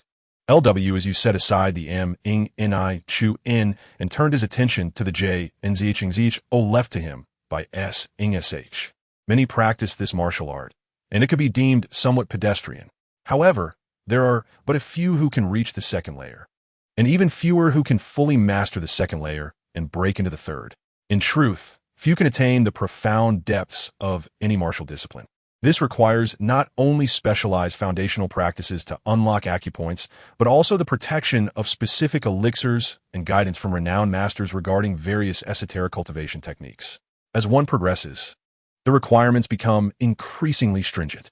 Beyond the third layer, not only is the manual a closely guarded secret, but the corresponding elixirs and formulas are even more tightly held, known only to a select few, even within the confines of the LIYNS. LW as you opened the manual and scrutinized it with unprecedented focus. After the duration of a single incense stick, he began to practice the JNZHNZHO. He could achieve it. To his astonishment, he truly could. LW as you felt an overwhelming joy. The most challenging aspect of mastering martial techniques is not merely learning the form. Learning the form alone accounts for at most 10% of the martial arts training. The real difficulty lies in the control over the acupoints and internal energy during practice, which constitutes over 60%. The remaining 30% is comprised of combat talent and experiential accumulation. After all, if one has not even mastered the basics, discussing effective application is but a castle in the air. What a remarkable fortune this is. With such fortune, LW is you believes that one day he will master all the martial arts in existence. He yearns to witness the breathtaking scenery atop the pinnacle of martial civilization. Indeed, he wishes to see if such lofty aspirations can elevate him to the heavens. Furthermore, he must venture beyond the confines of QNGZHU City. He cannot always rely on a submachine gun in times of peril.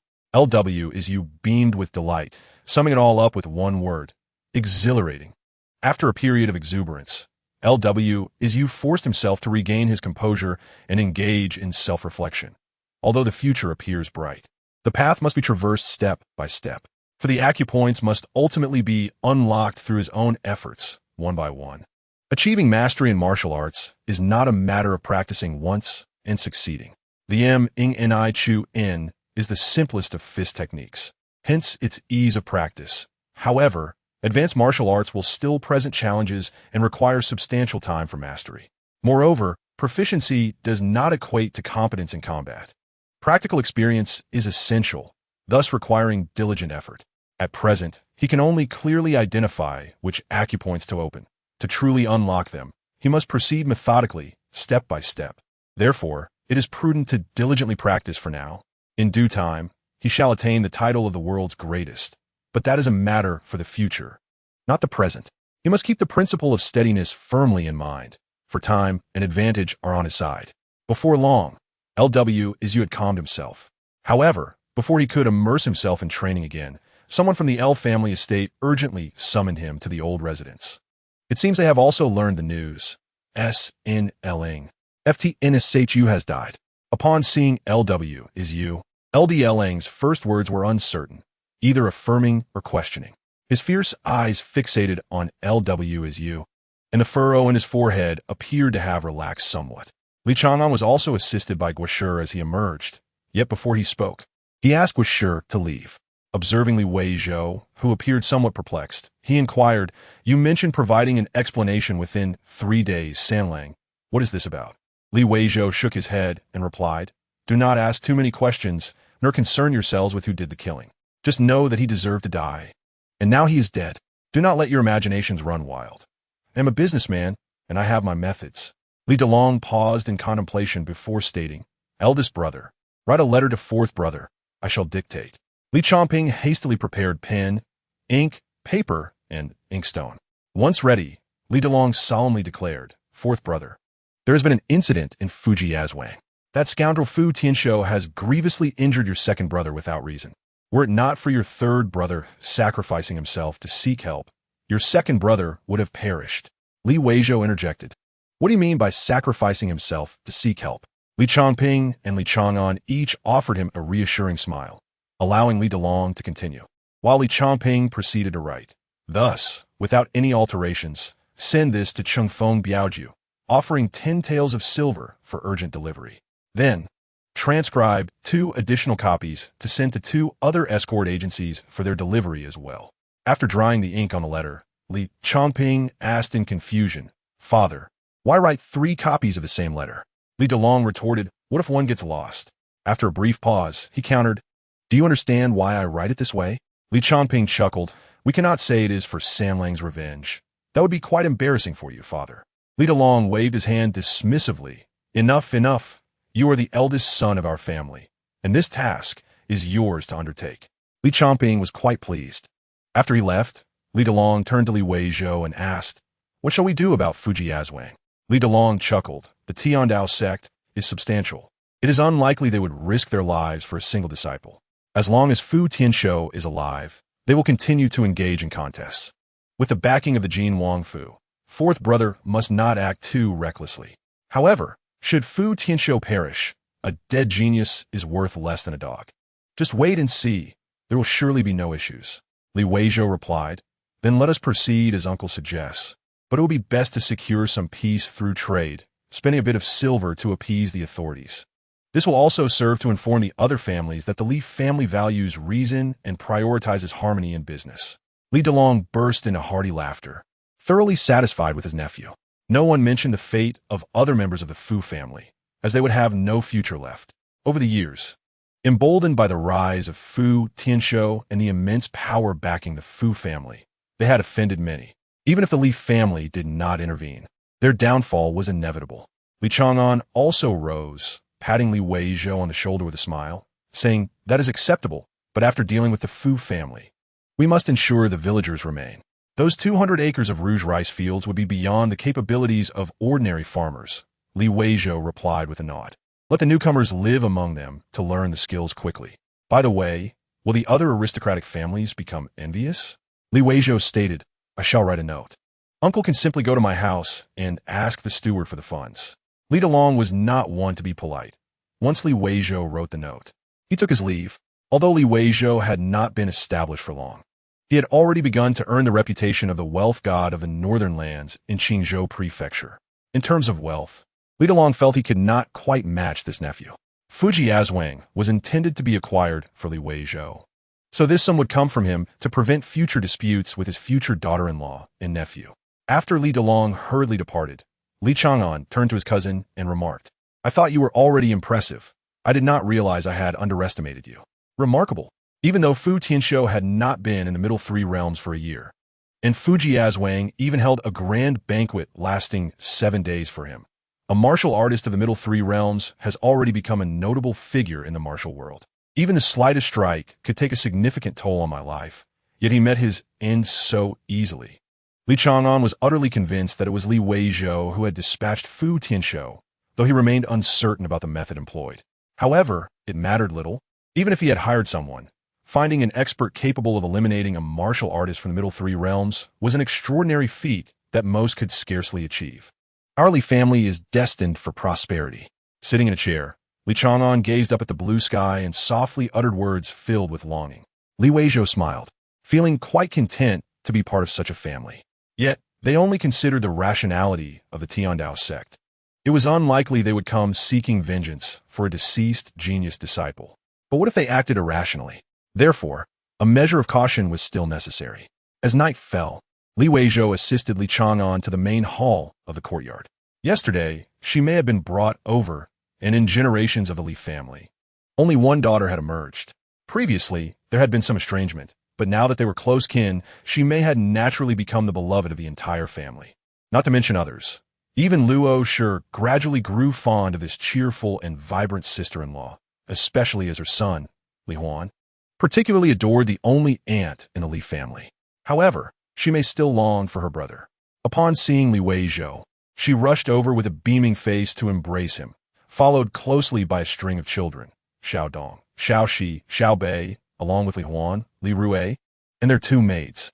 Qiao Shi likely relished the sight of such a bustling family gathering, beaming with joy as she urged Li Chang'an and Li Weizhou to take their seats. Guo Shi was still scolding. That wretched creature from the Fu family ought to be extinct. What madness possessed him to attack Chang'an for no reason?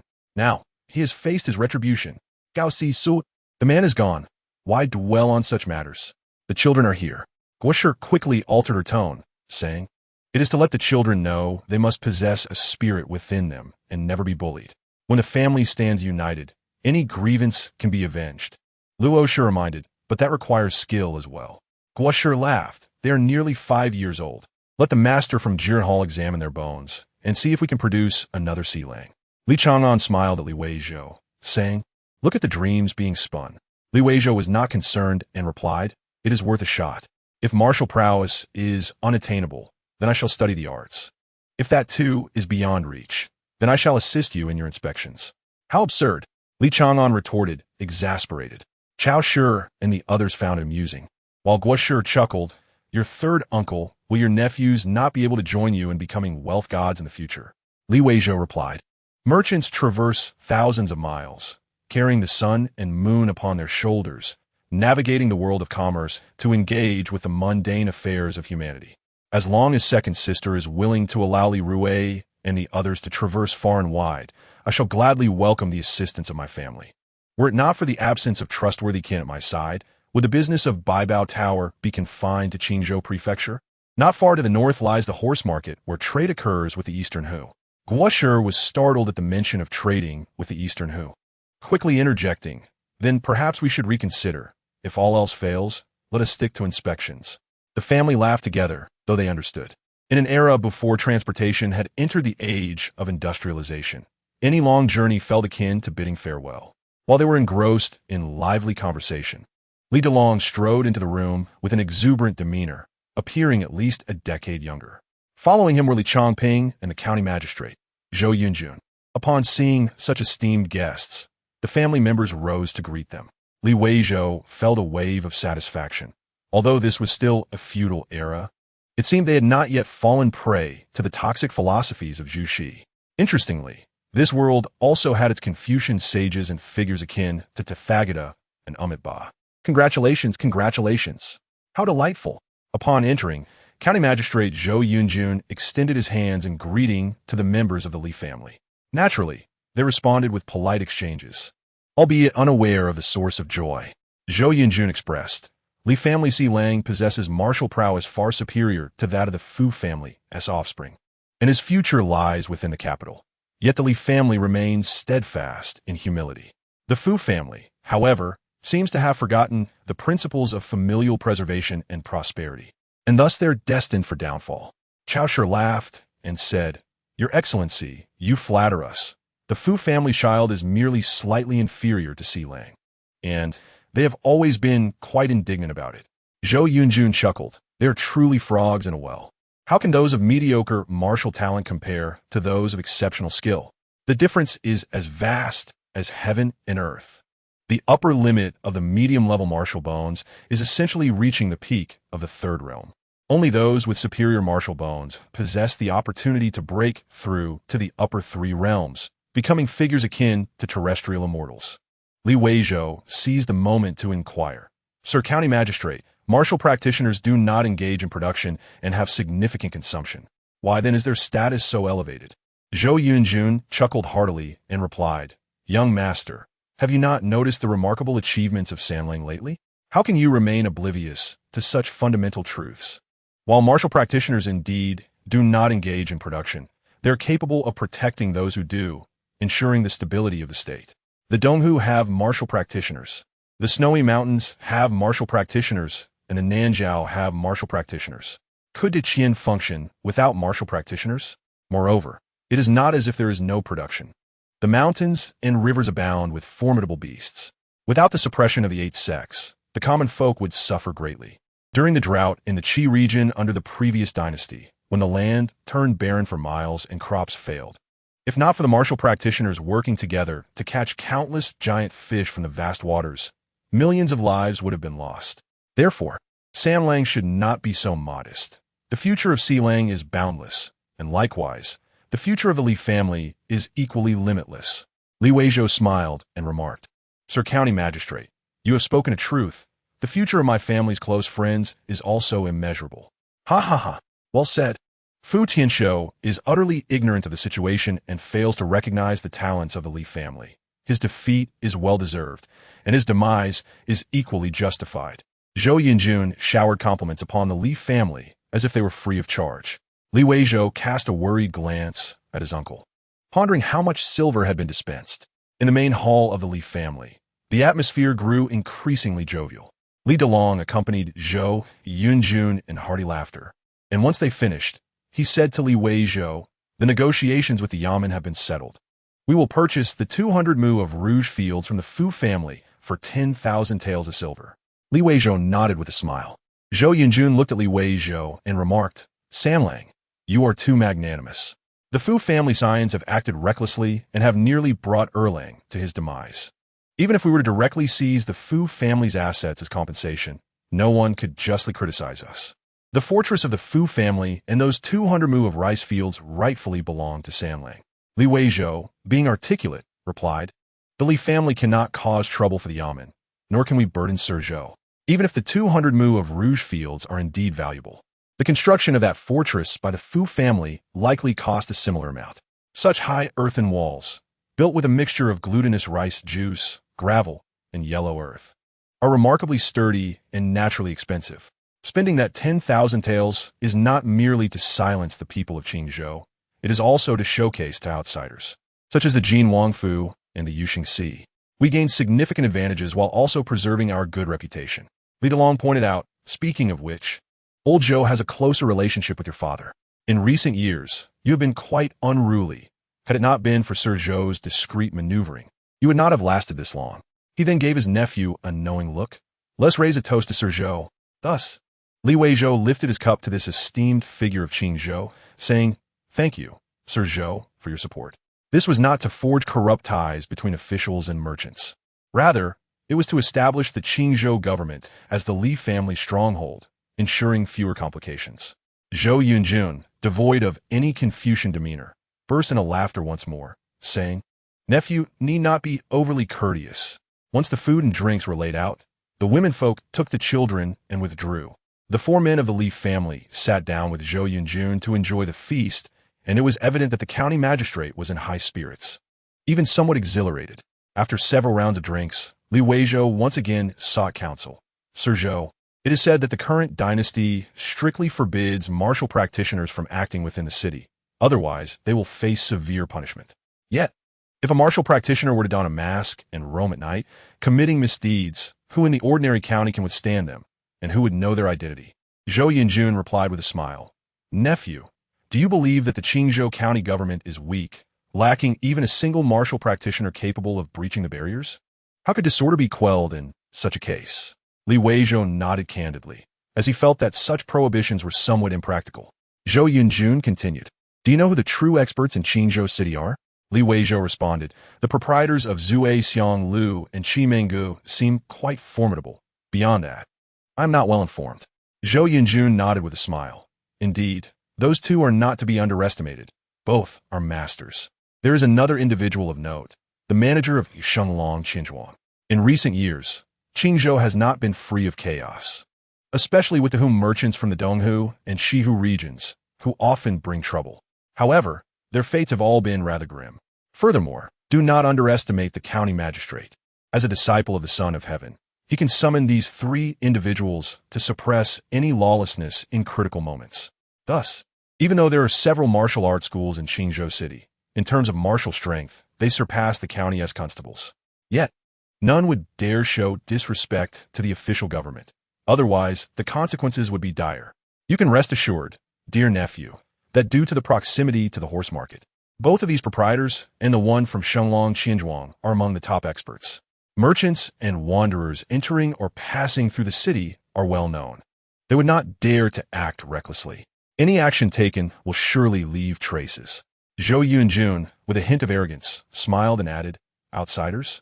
Nephew, the forces backing these individuals must rely on the court's favor for their sustenance, and their sects are no different. Without our prompting, if they fail to perform adequately, their sects will not spare them.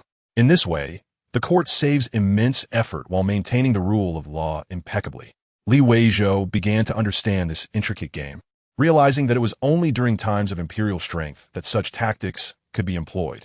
Should the power wane or the most formidable Yuxing Sea be annihilated, or if the core of the Shanlin Way were to be destroyed, these individuals would surely turn against the very system that protected them.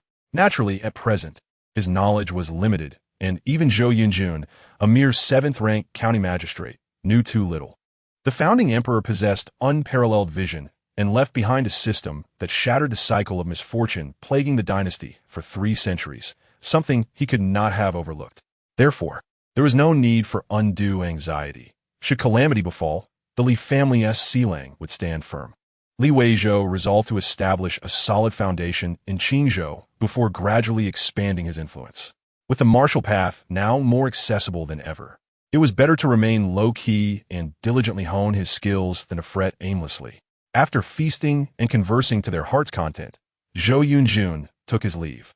The female members of the Li family, surprisingly, cleared the remnants of the banquet and laid out another table of food and drink. They too wished to eat and engage in conversation.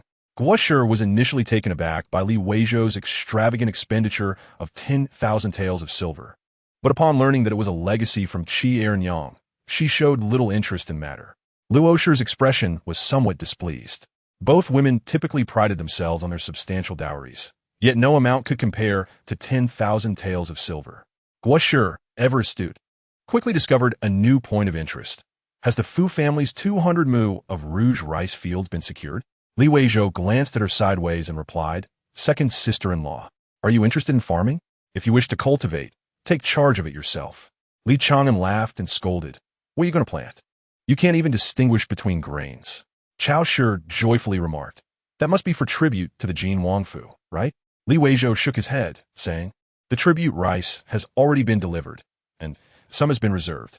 We shall not send any more in the future." Li Changping expressed concern. Could that provoke discontent among the nobles of the Wangfu? Li Weizhou smiled and replied, "The 8 kings guard their respective territories, but ultimately, it is the 8 sects they are watching over. They wouldn't stir trouble over a bit of rice with Sealang. We are not unwilling to provide. We merely worry about offending the Yuxing Sea with our gifts. The Jin Wangfu should have wise individuals who understand."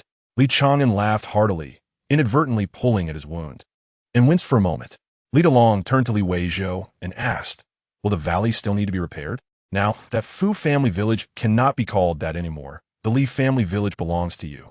Li Weizhou replied, "Not only does it need repair, but it must undergo significant renovation. It shall be fortified into an impenetrable stronghold, and a monument shall be erected in the valley." "What kind of monument?" "By Bailu, Shenjigu." Compared to the concerns across Deqian, the tranquility here allows Li Weizhou ample time to contemplate the path of martial arts. Having confirmed that practicing martial techniques would influence the sequence of opening acupoints, he must now carefully consider which techniques to pursue next. Stepping out of the room, Li Weizhou strolled through the courtyard. The weather was clear today, with a gentle breeze that felt cool and pleasant. The roses in the flower bed by the wall were in full bloom, their pink petals contrasting beautifully with the dark tiles and azure walls nearby. For the time being, let's set aside thoughts of swordsmanship. Although the Shangqing Xianyue sword may not surpass the unparalleled Shangqing Zixiao sword of the Shangqing Palace, it remains a distinguished martial art within the realm. However, at present, it is not the optimal choice. The remaining alternatives include the Qixing Bu, which requires merely the opening of 6 acupoints for cultivation and can achieve mastery upon unlocking 36. Alternatively, there is the Jinzhong Zhao, which necessitates the opening of 6 heart acupoints for the initial 3 tiers, while it can be perfected at the 3rd tier with a total of 64 acupoints. The importance of body techniques cannot be overstated. Not only do they enhance speed, but they also elevate the effectiveness of firearm use. Nevertheless, the Qixing Bu is fundamentally a rudimentary technique suitable for beginners. Even if Li Weizhou masters the Qixing Bu, he would still appear as an elementary scholar when confronted with a master. On the other hand, mastering the 3 tiers of Jinzhong Zhao would significantly bolster his resilience, affording him more opportunities to employ firearms. How delightful it would be if the practitioners in Deqian trained in Jinzhong Zhao, while those on Earth cultivated Qixing Bu, achieving a harmonious balance. For the martial world of Deqian, Qixing Bu is merely an elementary technique, yet for Earth, it represents an extraordinary and unpredictable means of movement. Once those in Deqian have perfected the Jinzhong Zhao, learning Qixing Bu would come naturally. Similarly, practitioners on Earth could subsequently engage in the study of Jinzhong Zhao. Ah, what efficiency! What could those prodigies possibly compare with a mere 16-year-old who is but a second-rate martial artist? Without further ado, let's first gather a supply of pig's blood, for this remains the foundation of martial practice. during the journey across provinces to a large slaughterhouse. Weizhou diligently studied and contemplated the practice methods of Qixingbu, often practicing in the aisles of the high-speed train with unwavering focus. This immersive pursuit of self-improvement, devoid of survival pressures, life burdens, or even the stress of performance reviews from superiors, is solely guided by his own volition. Thus, it is not perceived as a toil, but rather as a fulfilling leisure. Unbeknownst to him, a day passed by swiftly. Upon returning to Fujiazwang, Weizhou felt a sense of nostalgia. The Fujiao family had vanished entirely, with rumors suggesting that Fu Tianxing succumbed to blood loss due to grief over the family's successive funerals. Fu Qingshan, having witnessed his closest uncle met with a tragic fate, fell into despair and also suffered from blood loss, leaving his life in uncertainty. The villagers, though somewhat disgruntled about relocating from their familiar village to intermingle with the new inhabitants of refugee origins, could only accept their fate in disarray, grateful that they were not sold off anew. Now, the once prosperous village and splendid fort had become Li Weizhou's alone. Li Delong and Li Chang'an accompanied him, both appearing quite satisfied. Li Delong, with a knowing smile, remarked that the Fujiao family had thrived here for generations, and the emergence of a so-called true dragon only served to enhance their prestige. At that time, with Fu Tianshou outside, and Fu Tianxing and Fu Qingshan within, who in Qingzhou would dare to underestimate the Fujiao family? It was during those years that the Fujiao family had constructed a new fort, pouring considerable resources into its completion, which had barely been finished within a year. Who could have imagined that it would serve as a wedding garment for another? Li Chang'an laughed with delight, but could not resist teasing, stating that he had nearly met his end while it was Sanlang who reaped the benefits. No, he declared, he intended to stay here tonight. Li Weizhou, with a peculiar expression, countered, do you truly wish to stay? The Tiandao sect will likely not relent so easily. They may very well seek out a confrontation. If you remain here, you may truly find yourself in the path of danger. Li Chang'an suddenly became alert, then chuckled awkwardly. Such action shall not be repeated. Li Rue is still young. Yet, he glanced skeptically at Li Weizhou. Will you be staying? Li Weizhou smiled. I differ from you. I have guards, and I am well protected. Chapter 48. The true scoundrel, why does the young lord always arrive during the day? Nighttime is when the revelry truly begins. In the Qiming Pavilion, Yan Shu, the maid of Miss Mengjun, sleepily rubbed her eyes and complained as she opened the door. A warm, fragrant breeze wafted in, prompting Yan Shu to dismiss the old matron and invite Li Weizhou inside. Passing through 3 intricately carved screens adorned with pine and plum patterns, one could behold a beauty clad in thin silk, reclining on a beautifully crafted bed, a luxurious quilt barely covering her waist. Her hair cascaded like a waterfall, exuding an alluring languor. Yan Shu, filled with envy, remarked, Young lord, you have struck gold. Yesterday, several young masters from Jiangnan and merchants from Hu engaged in a competition, treating gold as if it were mere currency. Yet, they were rather stingy, offering only one of 3 gold ornaments to the lady, which she naturally refused. However, they praised her to the heavens despite her refusal. Li Weizhou weighed the ornate box, realizing it likely contained more than 200 taels. He expressed disbelief. How could there be so much? The silver ornaments aside, the 3 gold pieces together weighed no more than 5 taels. This would suffice for him to procure several million taels of pig's blood over days. Upon reflection, it seemed not too excessive after all. With such lucrative business opportunities available, could funding truly be a problem? Upon hearing Li Weizhou's words, not only Miss Mengjun, but even Yan Shu dared to mock him. Shame on you. You still call yourself the master of Bai Bao Lu, yet your discernment is so lacking? Yesterday, the young master from Shenglong Bank was present, and he recognized the uniqueness at a glance.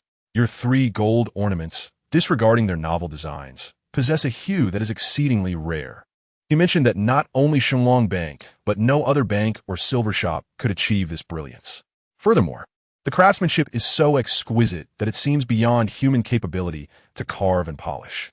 The red beads on the gold ring astonished the merchants from who claimed they had never encountered such clarity in their lifetime. If not for the connection with the young master from Shenglong Bank, they would not have fetched such a high price. Miss Mengjun gazed intently at Li Weizhou. The young master of Shenglong Bank, Zhuang Changshao, even inquired about the origins of these ornaments, trying to trace their background. I intervened and did not disclose anything. Would you hold that against me? Li Weizhou shook his head. Why would I blame you? Who knows which formidable figure stands behind them? I am not yet in a position to provoke such entities. Miss Mengjun smiled faintly. I can keep a secret, but I wonder if that old matron from Zhuai Xianglu can do the same. Yin Shu, growing indignant, exclaimed, Young master, you truly have gone too far, even offering head ornaments to Zhuai Xianglu. It was quite embarrassing yesterday. Those people were enjoying themselves here. But upon hearing that Zhuai Xianglu also had such gold and silver ornaments for sale, they all hurriedly left. It is only because of the lady's kindness that they would not easily ignore you. Even the street vendors selling tofu are aware that to do business with my family, one must not engage with Zhuai Xianglu. Such awkwardness posed no challenge to Li Weizhou. After all, had he not read enough novels? He softly stated, I have never regarded you as mere business partners. We are friends. Indeed, Yin Shu fell silent, only stealing soft glances at Li Weizhou, her gaze warm and tender. Miss Mengjun laughed lightly, chiding Li Weizhou. Is it amusing to tease the little maid? Li Weizhou, in earnest, presented a silver bracelet worth over 300 taels to Yin Shu without uttering a word, then stepped forward to offer a dagger to Miss Mengjun. A true friend indeed. Feng Biwu possesses a similar divine dagger. I acquired a pair, and she aided in healing my second brother. Here is the remaining one. See if it might be of use to you. A stainless steel dagger gleamed in his hand, its blade radiating a dazzling brilliance. Not only did Miss Mengjun stare in astonishment, but even Yin Shu was taken aback. Miss Mengjun slowly rose, her silk garment slipping off her shoulder without a care, while her long, dark hair cascaded down, covering much of her figure. Yet, the glimpse of her fair skin was still breathtaking. She subtly adjusted her waist to avoid revealing too much, though no one was watching her. Their attention was fixated on the dagger. Li Weizhou extended the dagger forward, and upon receiving it, Miss Mengjun lightly flicked her finger against the blade, producing a sharp sound, and then ran her fingers along the edge to gauge its sharpness. Miss Mengjun looked up at Li Weizhou. The old woman from Zhuai Xianglu helped you save Li Chang'an, and you reward her with such a divine weapon? Li Weizhou chuckled and remarked, It is primarily due to the influence of my second sister.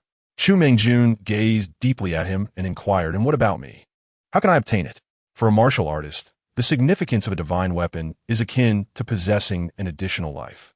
How could she possibly let such an opportunity slip by? Moreover, her old adversary already possessed such a dagger. Chu Mengjun let out a soft laugh and replied, That is simple. As long as you remain within Qingzhou City, the people of Tiandao sect will not dare to act recklessly. Otherwise, even the Jin Wangfu cannot protect them. Li Weizhou chuckled awkwardly and said, I will be residing at Fazizwang, which is now called Lijiazwang. Chu Mengjuan's smile slightly faded as she said, You want me to leave the city to protect you? You overestimate my capabilities. Within the city, few dare to act, even the esteemed ones of the upper three realms. For any action will leave traces that cannot be concealed. However, if you venture outside the city, you must rely on your own luck. The leader of Tiandao sect is exceedingly powerful, likely having breached the upper three realms. Though maybe a stretch, entering the realm is akin to a carp leaping over the dragon gate. At least those below the seventh realm cannot hope to withstand him. Such occurrences have never been documented throughout history. Thus, seeking my aid is futile. Li Weizhou remained unfazed, stating, If the leader of Tiandao sect dares to come to Qingzhou to slaughter members of my family for a disciple, I will respect him as a worthy adversary. However, he must prepare for the consequence that no disciple of Tiandao sect will ever leave Jianzhou in their lifetime. If our fourth brother spares even a chicken from their household, I shall berate him in the underworld. Yin Shui, puzzled, asked, Young master, why do you still ask the young lady to protect you? Li Weizhou chuckled. One must always be wary of any misguided disciples of Tiandao sect seeking trouble, especially the women. Chu Mengjun smirked, slightly exasperated. I am quite busy as well. Why must you venture outside the city? Li Weizhou smiled and replied, The Li family has long had their sights set on a valley near Fazizwang, now known as Lijiazwang. This matter is likely not a secret within Qingzhou City. However, the valley is called Shenjigu, and you're probably unaware of it. Many are interested in the secrets I carry. It feels perilous to keep them concealed, so it is better to place them there. A grave expression crossed Chu Mengjuan's face as she gazed at Li Weizhou for a moment before cautioning, if you cannot even ensure your own safety? How do you expect to manage that? Li Weizhou, unperturbed, responded, "It will take a year or two to truly cultivate Shinjigu. By then, it will likely become one of the most formidable locations in the martial world, rendering me less vulnerable." Yin Shui burst into laughter, evidently amused by Li Weizhou's audacity. Chu Mengjun, seemingly disinterested in further discussion, skillfully twirled the dagger in her hand before nodding. "Very well, I will accept this task." After indicating that she would send over a set of gold and silver ornaments later, Li Weizhou took his leave. After receiving a substantial amount of funds from the pig blood business over the past 10 days, Li Weizhou was in high spirits. By his calculations, since acquiring the blood eye until now, he had consumed nearly 8 million liters of pig blood, and with another month of consumption, surpassing 15 million liters was well within reach. Such a rich supply would surely suffice for his needs for the next decade. He felt a pang of sympathy for Yi Yan. Moreover, with an increase in manpower, as long as the financial resources kept pace, the speed of operation could further accelerate. Su Chong was tirelessly transporting blood to the collection pool day and night.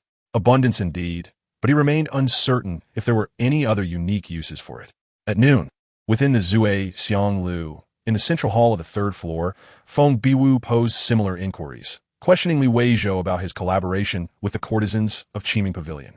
Evidently, his movements were no longer a secret to the two brothel proprietors. Li Weizhou responded, "I am a businessman. I gain profit from her, not granted. However, rest assured, whatever she provides will not be lacking on your end, Sister Feng." Feng Biwu was momentarily taken aback by his honesty, staring at him incredulously. When she saw that Li Weizhou showed no signs of retreating from his stance, she could only utter one word: scram. After Li Weizhou elegantly departed with his gold, she could not help but chuckle in amusement and annoyance, muttering, "What a scoundrel. It has been many years since I have encountered someone so unabashedly shameless." Nevertheless, she mused that a brazen scoundrel was preferable to a hypocritical gentleman who acted with deceit behind closed doors. Women, it seemed, often exhibited a certain leniency towards younger men.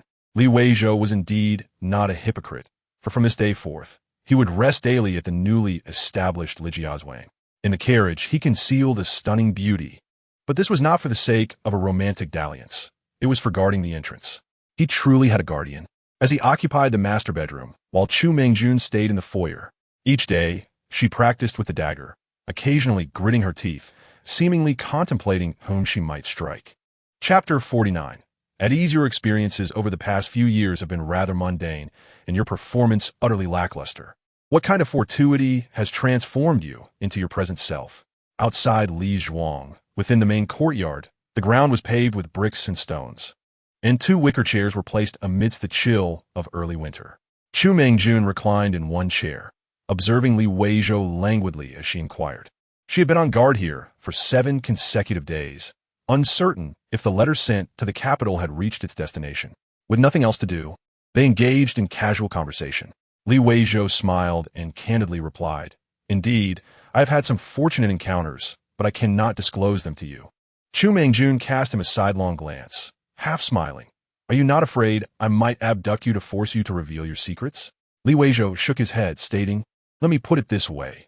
While I may not be able to ensure my own safety at present, at any moment, I possess the capacity for mutual destruction. I have yet to encounter a martial artist from the upper 3 realms, and do not know what they are truly like. However, for those from the lower 6 realms, the cost of attempting to kill me is one you cannot bear." A flicker of amusement danced in Chu Mengjuan's eyes as she asked, with such bravado, "Why do you still seek my protection?" Li Weizhou shrugged and replied, "While I possess a few defensive techniques, it is best to avoid using them. It would be unworthy to employ them against mere lackeys." "Huh." Chu Mengjun laughed, exasperated. "What arrogance! Are you implying that I should be utilized against those lackeys?" Li Weizhou reminded her, "A divine weapon is not a trifling matter."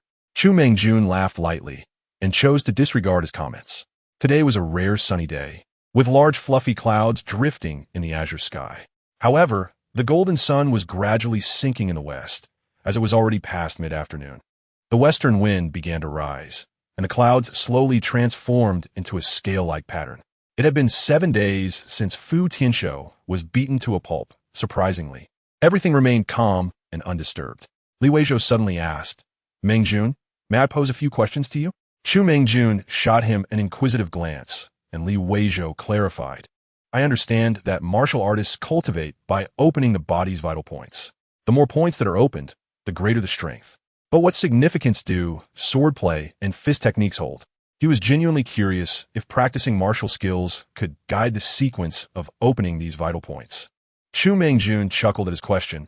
Who told you that martial artists in the realm compete based on the number of open points? While the number of open points is indeed significant, the fighters usually occupy similar realms. Do you know how many realms there are for martial artists? Li Weizhou nodded. 9 stages, 3 major realms? Chu Mingjun confirmed. Yes, it seems you are informed. Since you are aware, you cannot possibly think these classifications are trivial and arbitrary, can you? Each realm enhances physical strength, but generally within the 3 major realms, there is no absolute dominance. For instance, a first realm martial artist is not without the opportunity to slay a third realm martial artist. A fourth realm martial artist may also have the chance to kill a sixth realm martial artist. The upper 3 realms may differ somewhat. It is said that each step is a leap into the heavens, but I am unclear about that. However, in the lower 3 and middle 3 realms, one can indeed kill across realms using techniques such as swordplay, fist techniques, and body techniques. Therefore, the specific number of open points is of little concern to most. Li Weizhou pressed further. Does practicing swordplay or body techniques influence the opening of vital points? For example, does practicing a particular sword technique stimulate the required vital points to open? Chu Mingjun laughed. How could you possibly entertain such an idea? You're being overly optimistic. If that is the case, what purpose do the foundational techniques and strength methods, meticulously researched by the esteemed ancestors of various sects, serve? Li Weizhou comprehended, suddenly realizing, so that is it. Alas, the martial arts are indeed profound and arcane. Merely contemplating it brings forth a sense of excitement. Regrettably, I lack the innate talent. In this lifetime, I am destined to be estranged from martial pursuits. It turns out their martial skills are solely for the purpose of killing. Chu Mingjun offered a suggestion. If you aspire to achieve great endeavors, relying solely on martial prowess is akin to constructing towers on quicksand. Ultimately, it leads to nothingness. It would be prudent for you to seek a formidable female warrior, as she could assist you in gathering a cadre of loyal martial allies. Without exceptional martial might to assert control, relying solely on benevolence will only result in sewing garments for others. Li Weizhou chuckled, saying, It seems that in Qingzhou City, nothing escapes your notice. The proprietor of a.k.a. Lu often visits the marketplace to procure children, and the servants of the Li household frequently venture beyond the city to rescue children under the age of 8. They have adopted dozens. Yet only one possesses moderate martial aptitude, and even that is barely sufficient. This has become a source of amusement among the affluent families of Qingzhou City. Nevertheless, this practice continues unabated. Recently, it is said that those in the child trading business are planning to specifically import a batch of children from other regions. In these years of calamity, while it may not yet reach the point of cannibalism, countless parents are willing to sell their children or even give them away for free, seeking merely to secure a means for their children to avoid starvation. The brokers acquire them and sell them to Zue Xianlu for at least 5 taels of silver, a considerable profit. Yet, does this not render Li Weizhou a great fool? The cost of purchasing them aside, merely sustaining them requires substantial provisions, far less efficient than directly acquiring adult servants. Even if fortune smiles upon him and he encounters a few with moderate martial aptitude, let alone those of superior talent, in the end, they are unlikely to remain loyal. Chu Mingjun glanced at Li Weizhou and remarked, Yan Shui mentioned you possess a kind heart in your efforts to aid orphans. Li Weizhou non-committally replied, My benevolence is merely incidental. Primarily, I am in need of manpower. In the future, Fu Jiazhuang will transform into a talent cultivation base. Literacy is the first step, followed by training in various trades such as clerks, shopkeepers, accountants, blacksmiths, carpenters, chefs, tailors, stonemasons, jewelers, and roofers, among others. There will also be performances such as storytelling, singing, acrobatics, shadow puppetry, and line dancing. Naturally, martial practitioners will be included, but they will not be mere fighters, as the cost-effectiveness is too low. Isn't the purpose merely to kill? Donning a professional guise to slay is certainly more efficient. Of course, The cultivation of these individuals is not solely for the purpose of killing. The most crucial aspect remains production. Utilizing the inexpensive manual labor from Tian to earn substantial profits across the seas is the goal. Only with sufficient funds can one procure enough resources to lead a truly carefree and leisurely existence. Chu Mengjun listened with skepticism, doubting whether Li Weizhou could truly accomplish anything surpassing the ambitions of a powerful clan. For a single martial artist at the third gate could easily obliterate the Li family. The more remarkable Li Weizhou became, the more he resembled a plump lamb, attracting envy. The fourth young master of the Li family indeed had the potential to reach the third gate, but it was merely a possibility. Recently, the two from the Yi family of Shanqing Palace, both of whom possessed superior martial talent, met a tragic end. So what does that signify? In truth, with your current abilities, aligning with a formidable faction may not be an inferior choice. After a moment of silence, amidst the cool northern breeze, Chu Mengjun suddenly spoke. Li Weizhou shook his head and chuckled. Perhaps one could attain greater power and status, or perhaps when the affections of someone as enchanting as Miss Mengjun. Yet I would lose the very thing I cherish most. Chu Mengjun inquired curiously, "What is that?" Li Weizhou rose, tightening his fur coat, his voice low yet resolute. "Freedom." Chu Mengjun's eyes narrowed slightly. "Freedom?" Li Weizhou gazed at the setting sun, nodding. "I relish living freely, comfortably, and unhurriedly. I detest being subservient to others, bowing and scraping. And most of all, I abhor kneeling and bowing my head." Chu Mengjun laughed lightly. "As your business grows, it becomes inevitable to engage with the powerful. What will you do then?" Li Weizhou chuckled. "We'll cross that bridge when we come to it. It is getting late. I shall retire to rest. I am a light sleeper, so if Miss Mengjun must engage in lethal endeavors, please do so with care. Let us discuss any matters in the morning." Chu Mengjun replied, "Very well."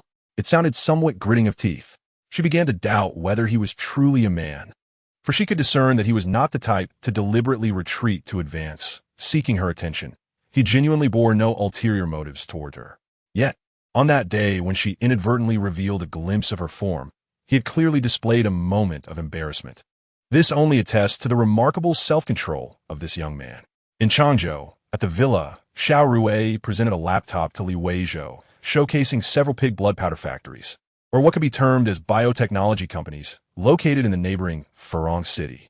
In summary, the establishment in Xinjiang district aligns most closely with the owner's vision. It is merely a 50-minute drive from the largest slaughterhouse in Chuanfu and an hour and a half from the Shuanghui Group slaughterhouse. Furthermore, this biotechnology company's blood collection pool has recently undergone renovation, featuring 6 injection ports across 3 directions, which is more than sufficient for use. After observing for a moment, Li Weizhou nodded. "Then this shall be the one." He then turned to the quietly diligent Su Li beside him. "Has your brother recruited any new comrades recently?"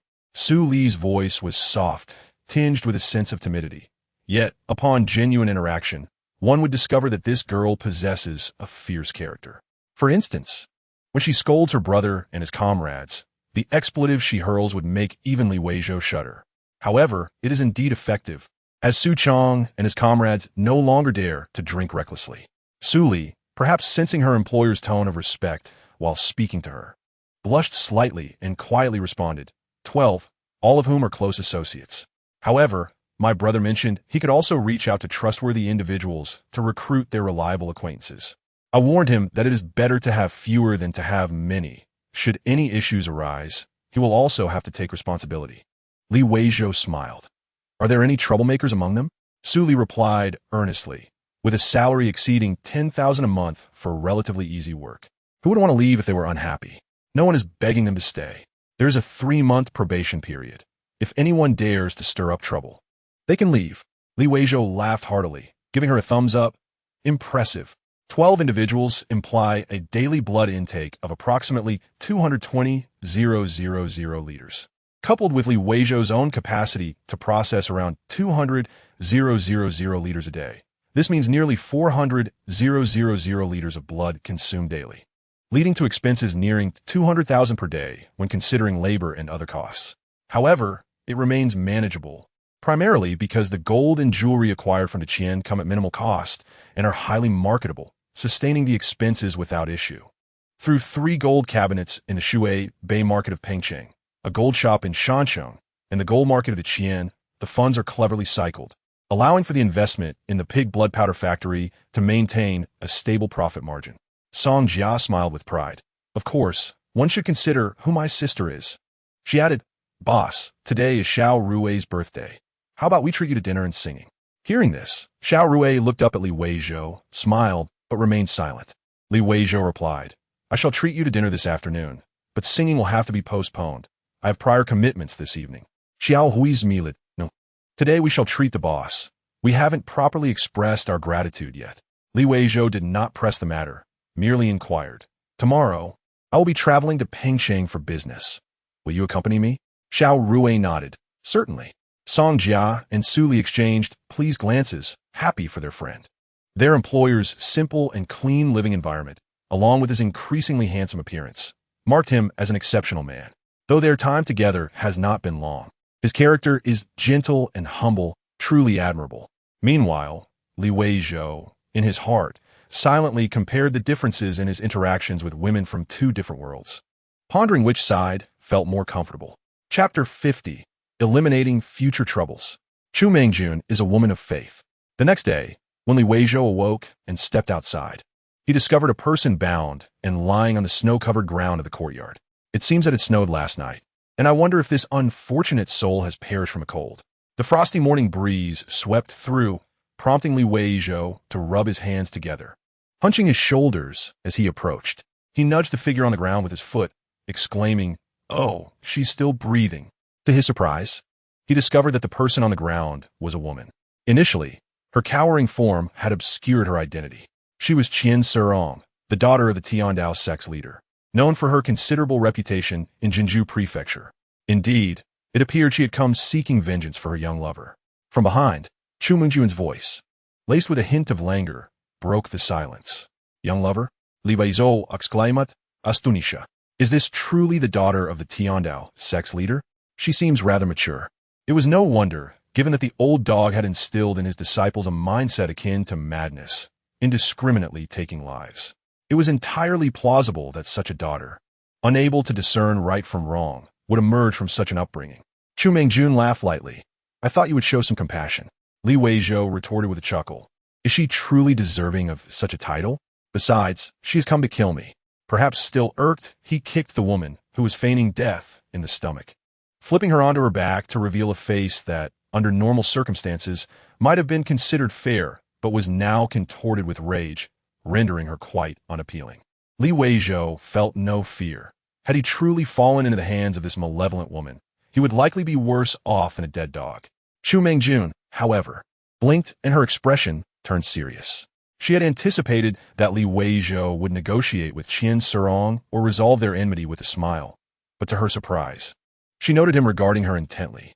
Recalling her conversation from the previous night, she remembered mentioning that the Tiandao sect's leader had possibly crossed the threshold into the third realm, at least having one foot inside. Such a person, she had made it clear, was beyond her capacity to confront. Chu Mengjun had no intention of sacrificing herself for a man who could barely secure friendships. Feeling somewhat bewildered, she struggled to comprehend Li Weizhou.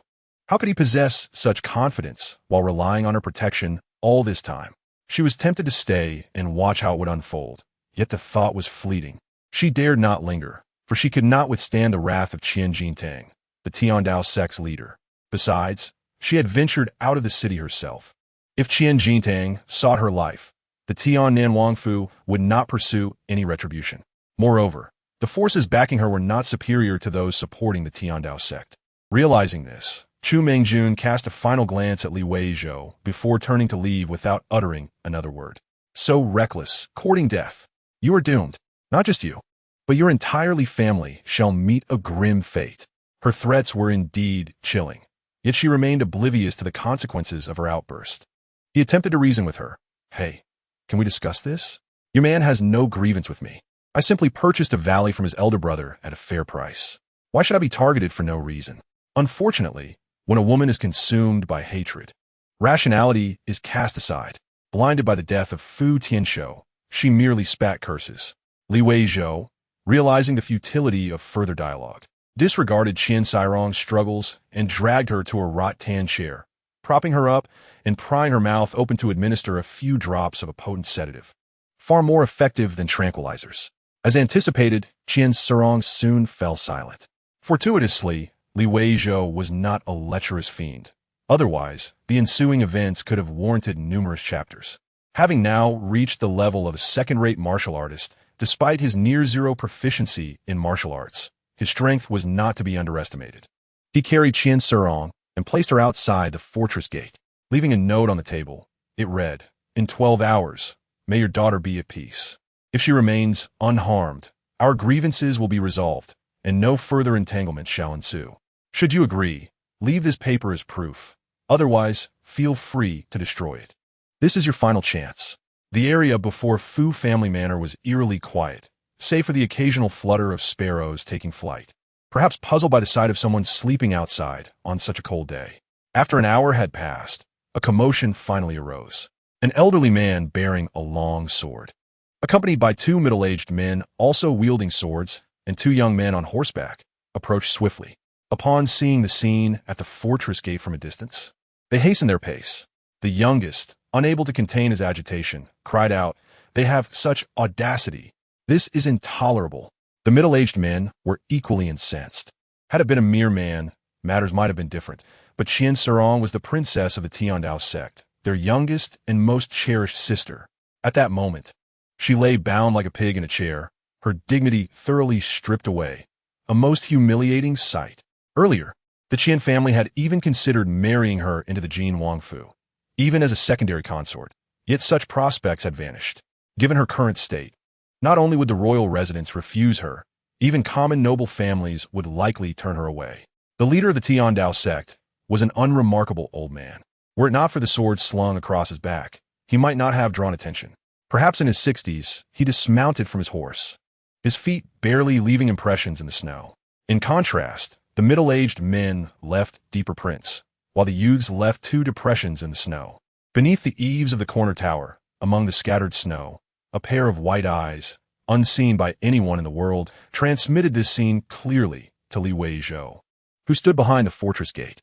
Li Weizhou marveled inwardly at the sight. Such silent steps upon the snow. How could such a feat defy the laws of physics? Yet, he had long ceased to ponder scientific truths, beyond the absurdity of his own situation. He had recently come to grasp a terrifying objective reality. Earth is but a speck in the universe. Not only is it inconspicuous amidst the cosmos, even when gazing upon the Milky Way, one would struggle to detect Earth's existence, overshadowed by countless stars akin to the sun, radiating their brilliant light. To the Milky Way, even the grandest of stars is merely a negligible, and the Milky Way, with a diameter of 90,000 light-years, is but a cluster of drifting dust in the vast universe, insignificant and inconsequential. Should Earth, or even the solar system, be obliterated one day, it would be a trivial event for the universe. Moreover, such occurrences are not beyond the realm of possibility. Countless galaxies are born and perish in the universe at any given moment. What a terrifying notion. Thus, how can arrogant humanity presume to define truth? In light of any anomalies that surpass comprehension, Li Weizhou was left with only curiosity and envy, rather than skepticism. "Father, I cannot awaken my sister."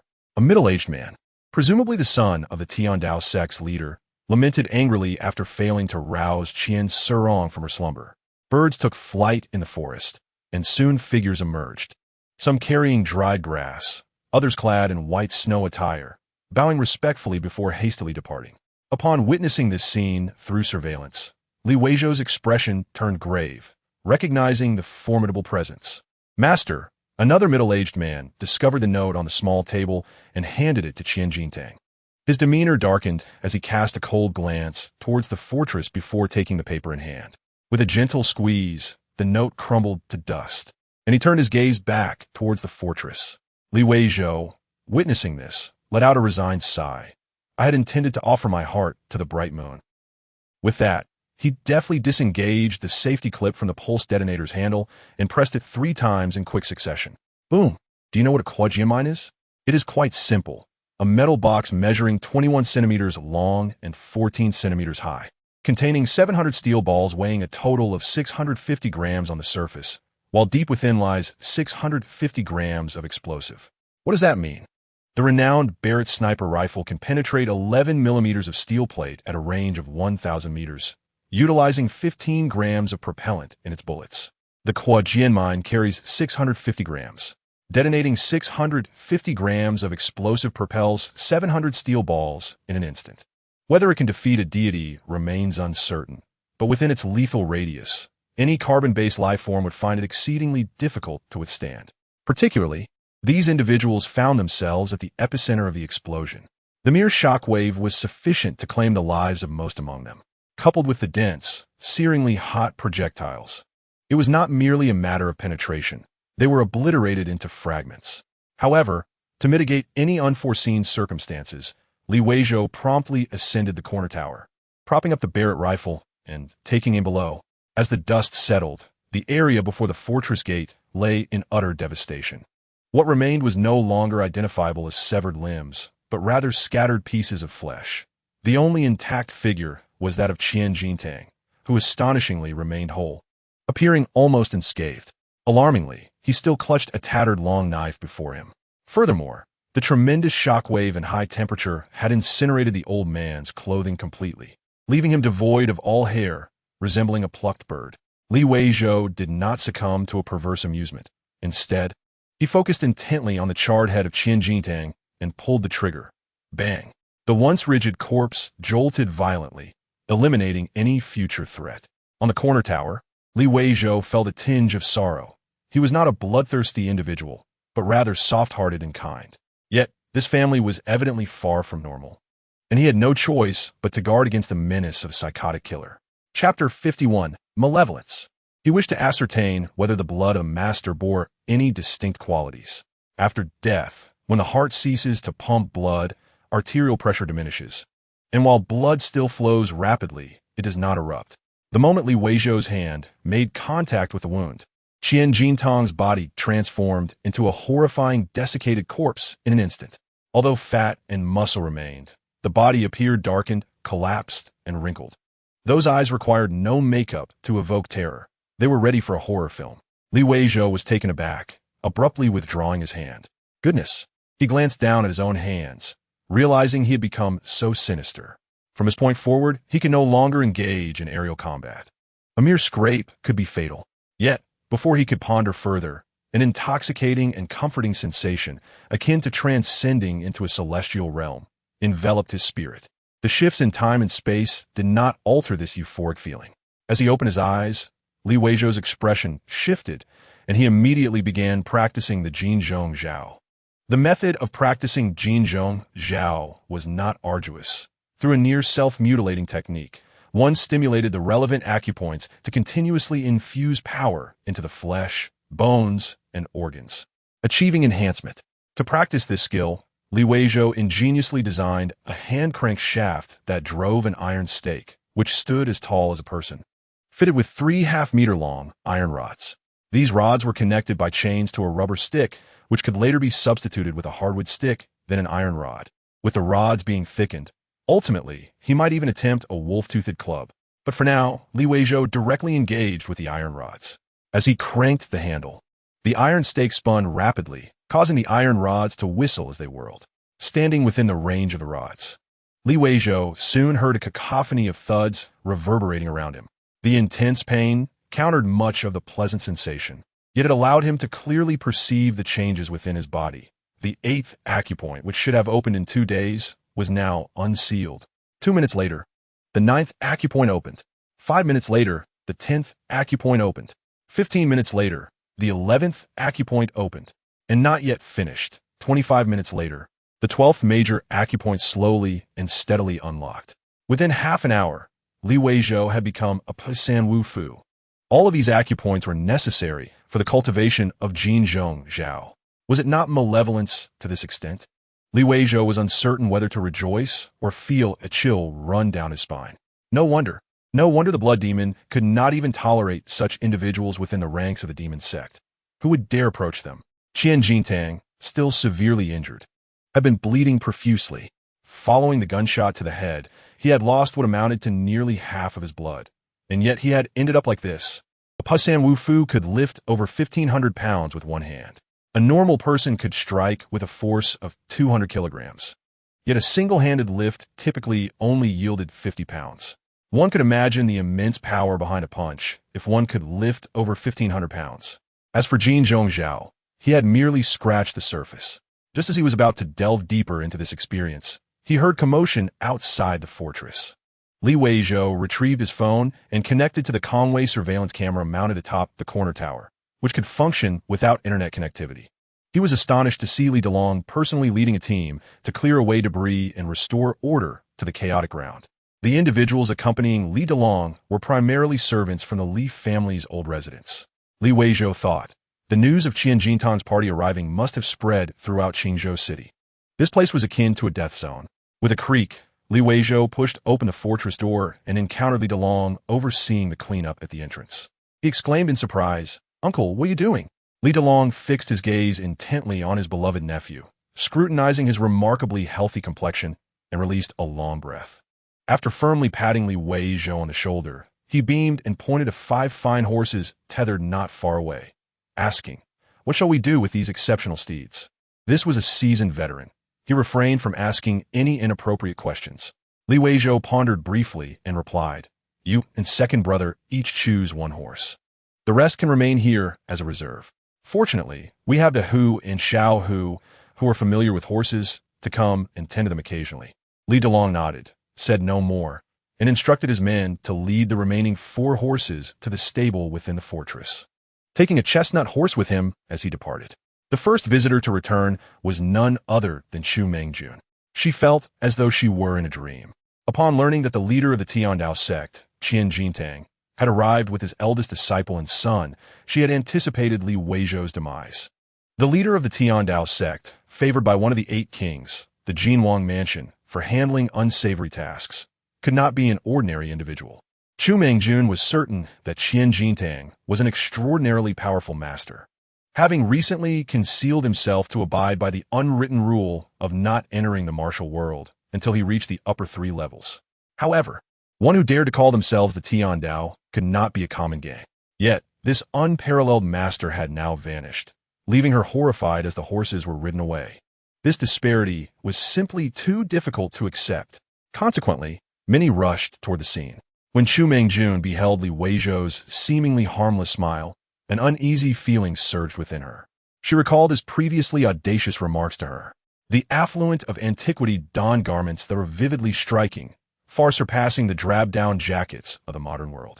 Chu Mengjun, with her graceful figure, draped in a white fox fur cloak embroidered with golden lotus, wore a pomegranate red silk brocade jacket with white fur trims at the cuffs and collar, complemented by a skirt adorned with red plum blossoms and golden cloud patterns. While the description may seem somewhat mundane on a beauty, even one whose movements bore a hint of craftsmanship, the visual impact was still breathtaking. Suspended from her waist by a black silk ribbon was a jade pendant of a swallow, while her hair was adorned with a gold and ruby phoenix hairpin, all of which were truly delightful to behold. Indeed, true luxury resides in the ancient Eastern empires. Li Weizhou's casual remarks left Chu Mengjun momentarily speechless. She had never understood why this man seemed utterly devoid of any inclination to tease her. In that fleeting moment, it dawned upon her. This despicable fellow completely disregarded her beauty.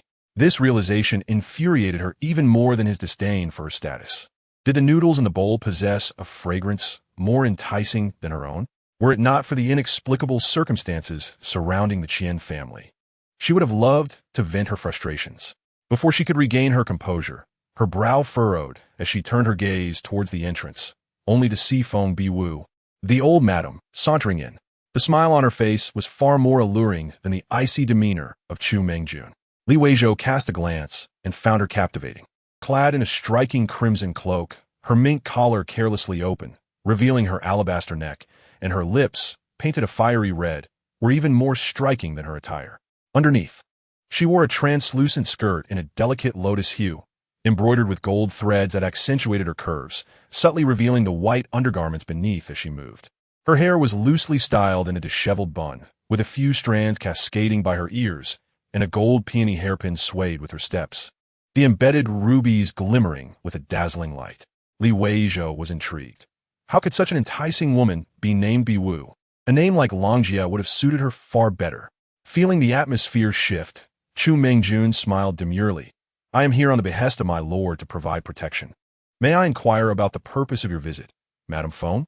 Unable to contain herself, Li Weizhou spluttered a mouthful of soup, his shoulders shaking with laughter. But upon meeting the piercing glares of the two women, he quickly apologized. My apologies, I choked. He then promptly lowered his head in silence. Feng Biwu replied coolly, Do you not know the intent of my visit, Miss Chu? The tension in the air was palpable as the old madam insulted her, calling her a courtesan. Li Weizhou was concerned the two might end up in a hair-pulling match. Choosing politeness, he decided to entertain his guests instead. The two women remained silent, their gazes fixed on Li Weizhou as he placed tea cups on the table before them. He smiled. Let us all calm our tempers. They are my esteemed clients. Since they have come to visit, let us enjoy my hospitality without reservation. The enticing aroma of sweet fruit wine temporarily halted the brewing conflict. Both women's eyes fixated on Li Weizhou. Unbothered, he stretched and mused aloud. With two esteemed clients to protect me, surely those bullies will no longer dare to come and torment me. Chu Mingjun and Feng Biwu exchanged glances. In an attempt to suppress the nausea stirring within her due to the man's revolting demeanor, Chu Mingjun sampled the fruit wine. Her eyes brightened, and she gazed at Li Weizhou with renewed intrigue. He smiled back, relishing the vibrancy of life around him, finding beauty in the fragrant allure of the two women. Feng Biwu took a sip as well, her gaze toward Li Weizhou becoming increasingly playful. Given her background, she had tasted countless wines. Yet this particular flavor was unfamiliar to her. After savoring the chilled sweetness, she looked up and asked, Do you know what it means to surpass the three barriers? Li Weizhou shook his head. I have never heard of it, so I cannot say. The gravity of her words seemed to weigh heavily on Chu Mingjun, who sighed and set her cup aside, nodding. To leap the Dragon Gate requires not only strength, but also fate. Take Yi Yun from the Qing Palace, renowned as the foremost of the Jianghu's four young masters. Even he met this unfortunate fate, all for the sake of leaping the Dragon Gate. Li Weizhou, ever eager for knowledge, inquired, Is the seventh barrier truly that difficult? Are there few who have broken through the seventh? Her words cut deeper, as both women's expressions grew grim. Chu Mingjun even began to curse. The heavens are blind. Breaking the seventh relies solely on fate and luck, not on skill. Feng Biwu huffed. Do you know why Yin took such a misguided path?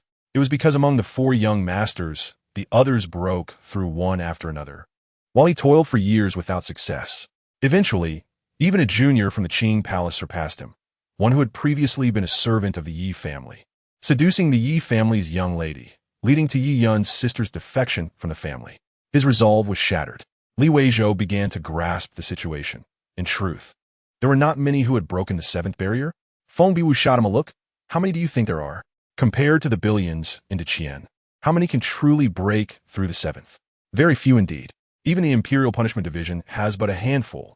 When she mentioned the Imperial Punishment Division, her tone grew somber, as if it were a heavy burden on the martial world. Chu Mingjun seemed less affected, smiling as she said, The Imperial Punishment Division has 24 Silver Division executives, all of whom are seventh breakers. It is said there are also 8 Gold Division executives, each a martial saint.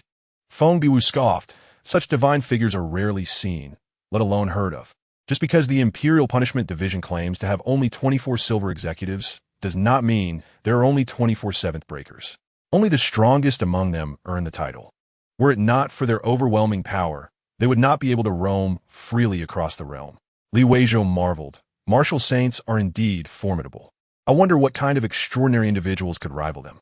Chu Mingjun, being the younger of the two, could not help but ask, What of Qian Jintang, the leader of the Tiandao sect? Where has he gone? Li Weizhou replied candidly, He left. I never even met him.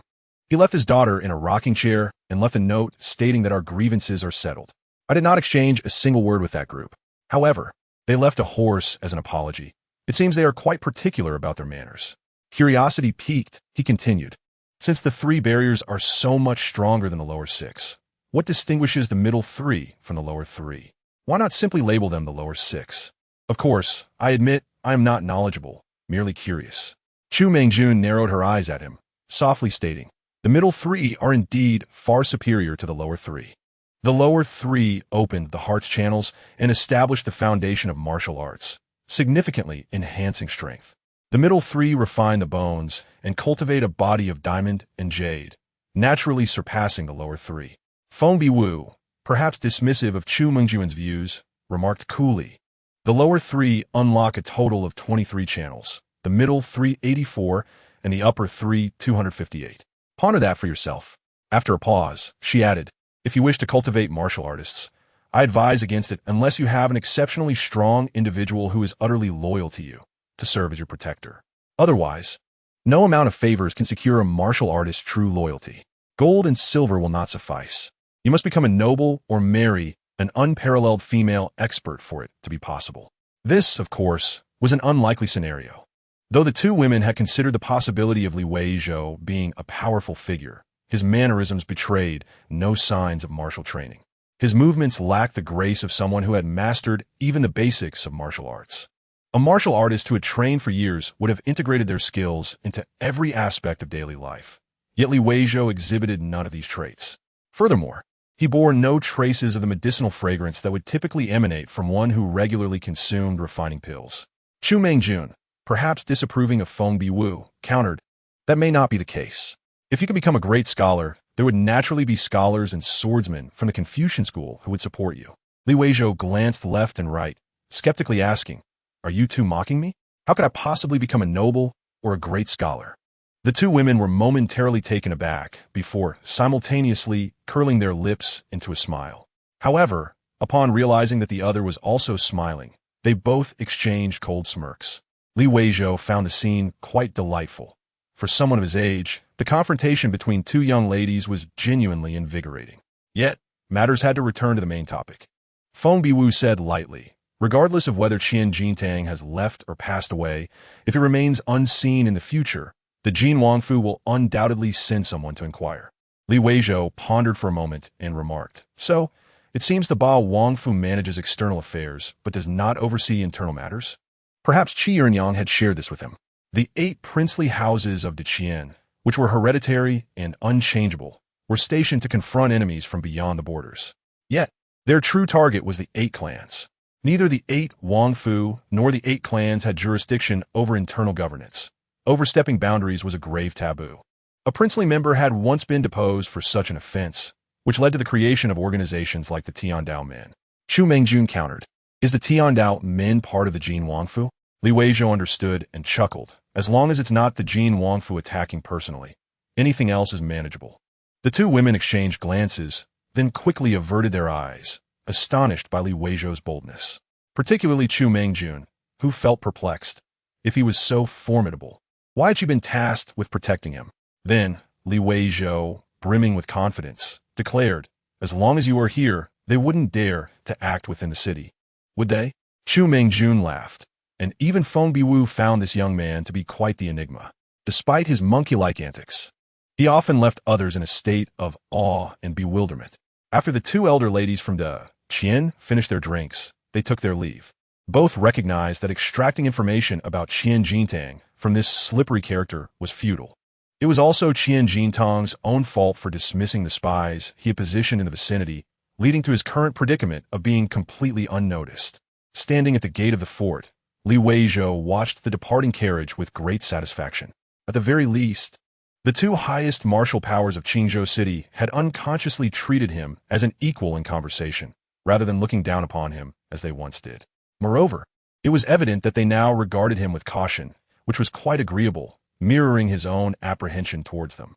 After all, these two were among the rare individuals capable of legally taking action within Qingzhou City.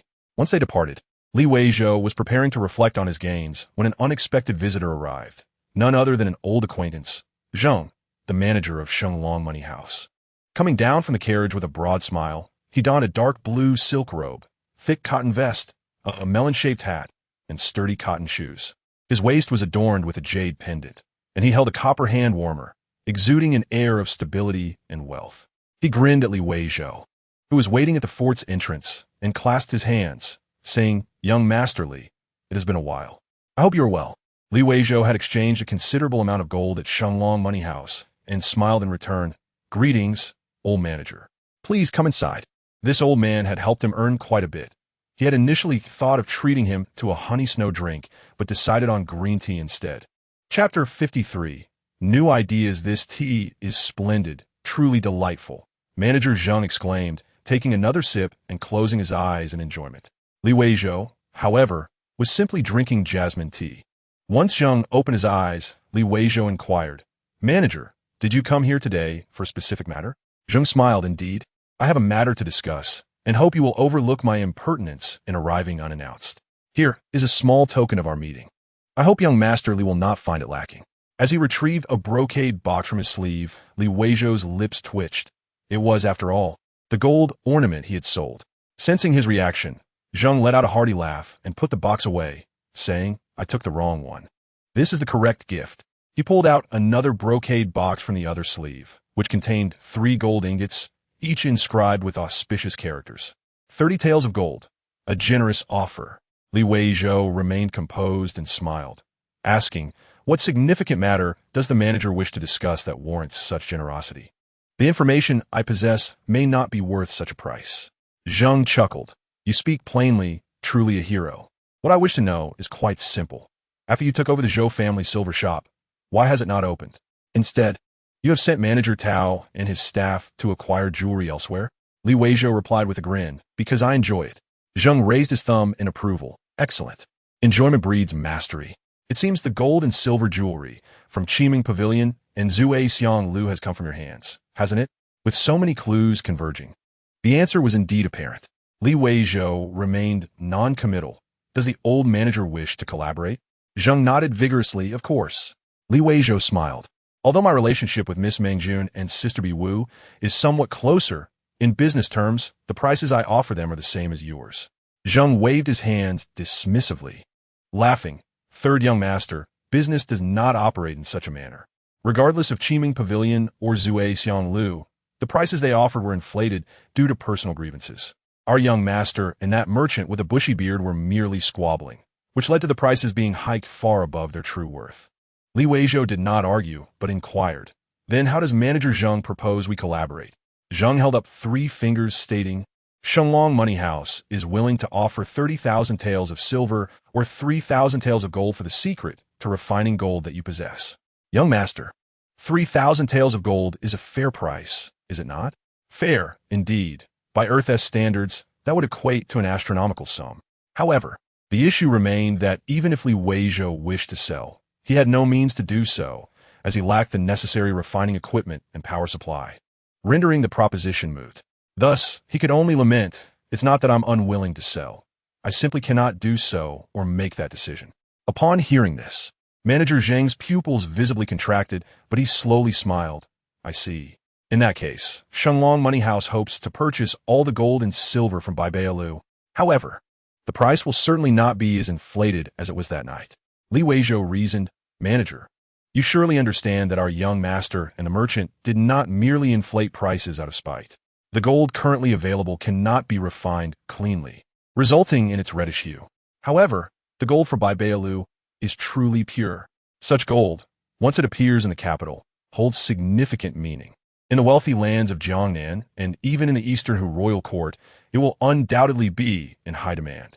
Therefore, this price is not excessive. To be honest, I have already gifted a set to Miss Mengjun, and I believe it will soon reach the Jiangyu Merchant Association. By the way, may I inquire who is the powerful figure backing Shenglong Money House?" Zheng's expression shifted, and after staring at Weizhou for a considerable time, he slowly replied, "Yuan Jianshan." Weizhou felt a pang of regret. "I should have anticipated that." Yuan Jianshan was one of the 8 clans opposing the Jin Wangfu, the sect of the corpulent Qi Zhenkuan. Only such a formidable force could establish numerous money houses in the turbulent northern lands. After feeling a moment of regret, Weizhou mused, "Qi Zhenkuan did not mention this last time. This man is truly something." Manager Zheng struggled to maintain his composure. He was aware of Qi Zhenkuan's last meeting, during which he had instructed him to purchase spices from Weizhou. How had their relationship seemed so close that they had become like close friends? Seeing the manager's demeanor, Weizhou chuckled. "I certainly do not seek to ingratiate myself with him. Whether it is Yuan Jianshan or the Jin Wangfu, while they wield great power, They cannot overtly harm me. Can they? Manager Zheng was nearly convinced he had misheard. What kind of statement was that? Whether it was Yuan Jianshan or the Jin Wangfu, they did not need to intervene directly. Merely arranging for a minor character beneath them would suffice to accuse Li Weizhou of collusion with bandits. How could he claim they cannot harm him? Li Weizhou, without reservation, raised his hand to reveal a black plaque inscribed with the words Ji Tai Si Li. Once a spirited Zheng Zhangge, he now wore a frown again. However, according to his own words, the situation should not be too dire and would resolve swiftly. Although the Jianyu Shangbang was not a sworn enemy of Shenglong Qianzhuang, they represented a significant commercial force in the Tiannan region. Should they encroach upon the northern territories, it would be a disgrace for both Shenglong Qianzhuang and even Yuan Jianshan. Li Weizhou felt an immense sense of joy. The prospect of substantial profits was secondary. The pivotal point was that he would no longer be shielded solely by two courtesans, but also by Yuan Jianshan. Regardless of others' beliefs, he had faith in it. Moreover, Yuan Jianshan had but one disciple traversing the world in each generation, whom he affectionately referred to as Pango, perfectly encapsulating the bond they shared. With no further patrons, Li Weizhou took the opportunity to reflect on the day's earnings. First and foremost, he realized that the rejuvenating effects of blood varied significantly among different tiers. Previously, he had only encountered the blood of pigs, cattle, sheep, chickens, ducks, and even humans, all of which bore no remarkable distinctions. Yet this time, the blood of an aged man had enabled him to break through numerous acupoints, achieving a significant breakthrough. The sensation was undeniably exhilarating. If only he could encounter a few more formidable opponents to vanquish, it would be splendid. However, he did not take such thoughts too seriously. One cannot stand by the riverbank without getting their shoes wet. Had Qian Jintang exercised a modicum of caution, the current predicament would not have unfolded as it did. Therefore, a steady progression was the best course of action. Yet, once he returned to Earth, he could experiment with hunting some powerful creatures. Pigs seemed a tad too feeble. Or the mightiest beings on Earth. Blue whales? Sharks? Perhaps he could attempt to take down a few. Today's experiences had indeed opened new avenues of thought for Li Weizhou. Furthermore, he yearned to relish the sensation of unparalleled strength. The solid wooden furniture weighing 200 to 300 pounds no longer posed any challenge for him. Even the stone stumps in the original martial arts arena of the Fu family village were now mere trifles. After tossing 200-pound stone blocks about for half an hour, Li Weizhou lay on the snow-covered ground, his breath manifesting as white mist, yet his spirits soared remarkably high. Wealth and power held little allure, and even stunning beauties lost their charm. It was this feeling of empowerment that truly captivated him. This was the essence of the lower three realms.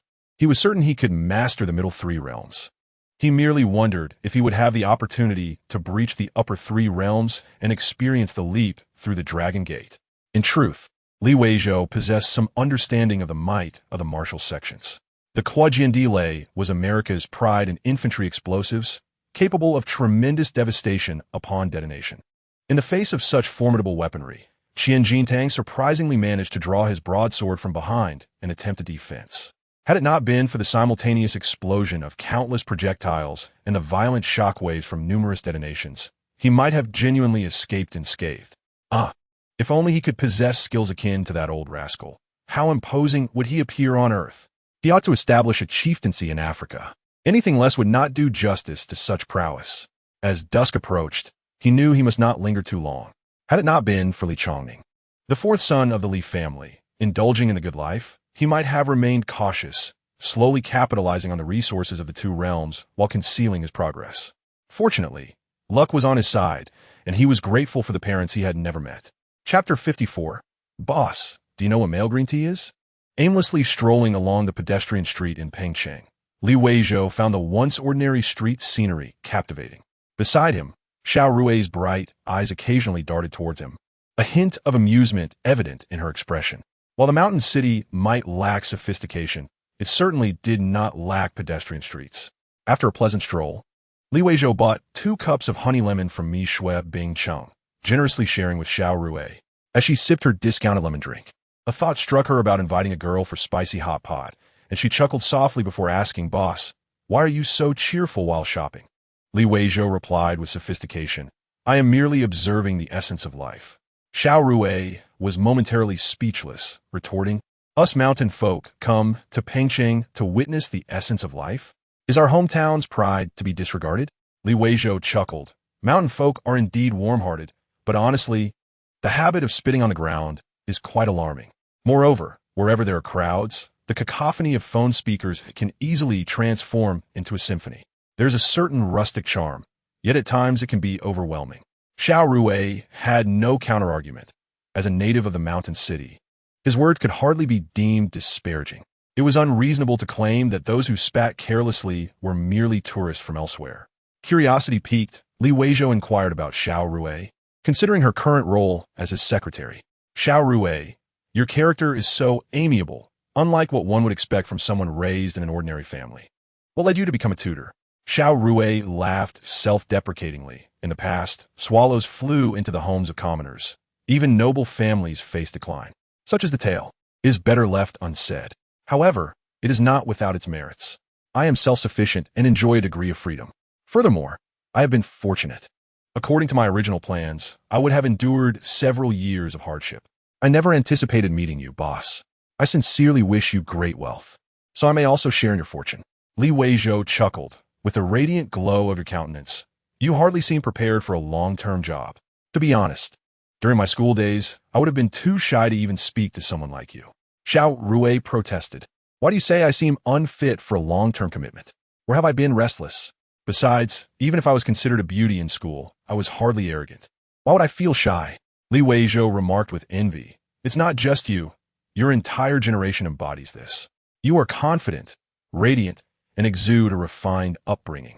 Thus, not only in academics, but also in social interactions, you carry yourself with grace and poise. China relies on your generation. What about your time? Xiao Rui glanced at Li Weizhou and teased. Boss, are you not a second-generation rich kid? Li Weizhou laughed. My parents have been gone for many years. Hardly a second-generation rich kid. Xiao Rui appeared shocked but quickly adjusted, sincerely stating, when we chat, we all assumed your family was quite affluent and cultured, a happy family. You possess a serene and unpretentious aura. Li Weizhou chuckled again, clinking his lemon drink with hers, taking a sip before saying, this is the first time I've heard such a term applied to me. As he watched a Xiaomi car pass by, he stepped aside and remarked, no, I simply wish to make the most of each day. I enjoy watching sunrises and sunsets, relishing the clouds as they shift, appreciating the distinct seasons, and witnessing the rain and the first snow. And this earthly existence, filled with vibrancy, is what captivates me. I am neither detached nor serene. Rather, I am an ordinary person, and you have misjudged me. Xiao Rui smiled. Yet you still managed to earn so much? Upon arriving in Pengcheng, she discovered that aside from his gold store in the central district of the mountain city, Li Weizhou also owned 5 counters in the Shui Bay market. Li Weizhou replied with a smile. I earn money not only to fulfill my duties, but also to seek a measure of freedom in life. I do not particularly relish a materialistic lifestyle. Experiencing it is sufficient, but beyond that, it loses its charm. After a brief silence, Xiao Rui asked, Boss, do you know what a.k.a. green tea is? After a pause, she added with a radiant smile, not referring to you. Li Weizhou burst into laughter. What do you mean by that? Xiao Rui teased, Boss, Ma Xiaoyun is a quintessential male green tea, and so is Lu Xiaodong. They earn so much money, yet claim to have no interest in it. They marry stunning beauties, only to say they are face-blind? Li Weizhou was left speechless.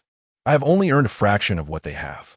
How could I possibly compare to those 2 tea connoisseurs? Xiao Rui chuckled and remarked, it's not too shabby. The business at the Renjian in Shancheng is flourishing, and there are several gold-selling counters here in Pengcheng. Even the pig feed trade has expanded abroad. However, it must be said that the boss is not one for indulgences. The villa in Changzhou hardly suits you. Your lifestyle is simple and unpretentious, which is why I praise your tranquility and detachment. Li Weizhou expressed his gratitude, saying, one moment I'm tranquil and detached, the next I'm a green tea man. You are truly kind and fair. Xiao Rui laughed heartily, even a bit surprised, boss. We always thought you were aloof, but it turns out you can be quite chatty. Li Weizhou sighed. You can mock my aloofness all you want. I'm only 7 meters tall, the so-called second-rate cripple in your eyes. With a giggle, Xiao Rui waved her hands dismissively. How could that be? I'm already 72 meters. You are certainly taller than me. Suddenly, Li Weizhou turned his head to look across the street, yet he continued speaking. I only just grew taller. Across the road, a group of men, dressed ordinarily yet appearing somewhat unhinged, strode directly towards them, disregarding the traffic lights. Vehicles hurriedly stopped to avoid provoking these individuals. Li Weizhou, unafraid and rather intrigued, widened his eyes at the scene. After being low-key for so long, was he finally to have his moment to shine? After all, he had endured much bullying from such ruffians during his school days. Unfortunately, it seemed his plain appearance rendered him invisible. Not only did these delinquents ignore the traffic signals, but they also overlooked Li Weizhou, opting instead to glance at Xiao Rui behind him. This was intolerable. In Indonesia, on the islands of Raja Ampat in West Papua, various species of sharks thrived, including villages dedicated to shark hunting. After flying directly from Pengcheng to Jakarta and then taking another hour-long flight, he checked into a hotel. Traveling alone was relaxed and uncomplicated. The following day, Li Weizhou chartered a yacht to go shark watching and handed over $200 to the captain, requesting to learn how to operate the vessel. After a morning of practicing, he became reasonably adept at navigating the yacht, then offered the captain a spiced drink that ensured 6 hours of deep sleep. Subsequently, Li Weizhou steered the yacht towards a more secluded area of the sea, dropped anchor, and poured a bucket of pig's blood into the water. With a spear in hand, he stood at the edge of the yacht, resembling a farmer waiting for a hare to appear. The sea breeze was refreshing, and as he gazed out, the vastness of the ocean seemed to expand his very spirit. Before long, he spotted a series of black-backed tiger sharks gliding toward him. Taking a deep breath, he seized his retractable spear and aimed, thrusting it with force. "Hey!" he shouted. In that moment, Li Weizhou felt a surge of power, the previously suppressed dominance, now unleashed upon the shark. Even though his physical form had yet to surpass the threshold of 300, he possessed strength far beyond that of an ordinary human. With a hum, the 3-meter spear pierced through a tiger shark feeding on the pig's blood. Li Weizhou shouted once more, pulling the thrashing creature from the sea and tossing it onto the deck. "Wow, tiger sharks are incredibly strong," he exclaimed, realizing he struggled to control its power. It made sense. While an average person could exert about 0.1 horsepower, a tiger shark could reach around 80 horsepower. Without further ado, he approached to extract the blood. But the shark turned to bite, only to be flipped over by a fierce punch from Li Weizhou. He pressed his palm against the shark's rough, sandpaper-like skin and moved to the spot where the spear had penetrated. In an instant, the previously thrashing shark went rigid, visibly collapsing. An adult tiger shark measures approximately 4 meters in length and weighs about 500 kilograms. The blood content in fish generally ranges from 1 to 2%, with sharks containing slightly more, yet still not excessively so. Thus, an adult tiger shark possesses around 10 kilograms of blood, which is not much. However, the blood of a tiger shark does not betray its status as one of the planet's top predators, as a warm, rich flow descended from the void. Li Weizhou felt a stirring in his 7th chakra, and for a moment, he was filled with joy. It truly worked. Looking back at the sharks in the sea, he felt as if gazing upon mountains of gold and silver. It turned out that the blood of such fierce creatures had such beneficial effects. Without hesitation, he continued pouring pig's blood to attract more sharks. For a full 3 hours, he slaughtered dozens of various sharks, becoming enthralled in the frenzy. Eventually, there were no more sharks arriving, and Li Weizhou began practicing the 7-star steps around the yacht. With each step, he felt himself entering the realm of the Northern Dipper. The vast yacht was filled with his presence. At this moment, he had opened 4 chakras and reached the 10th. Yet, a greater surprise awaited him ahead.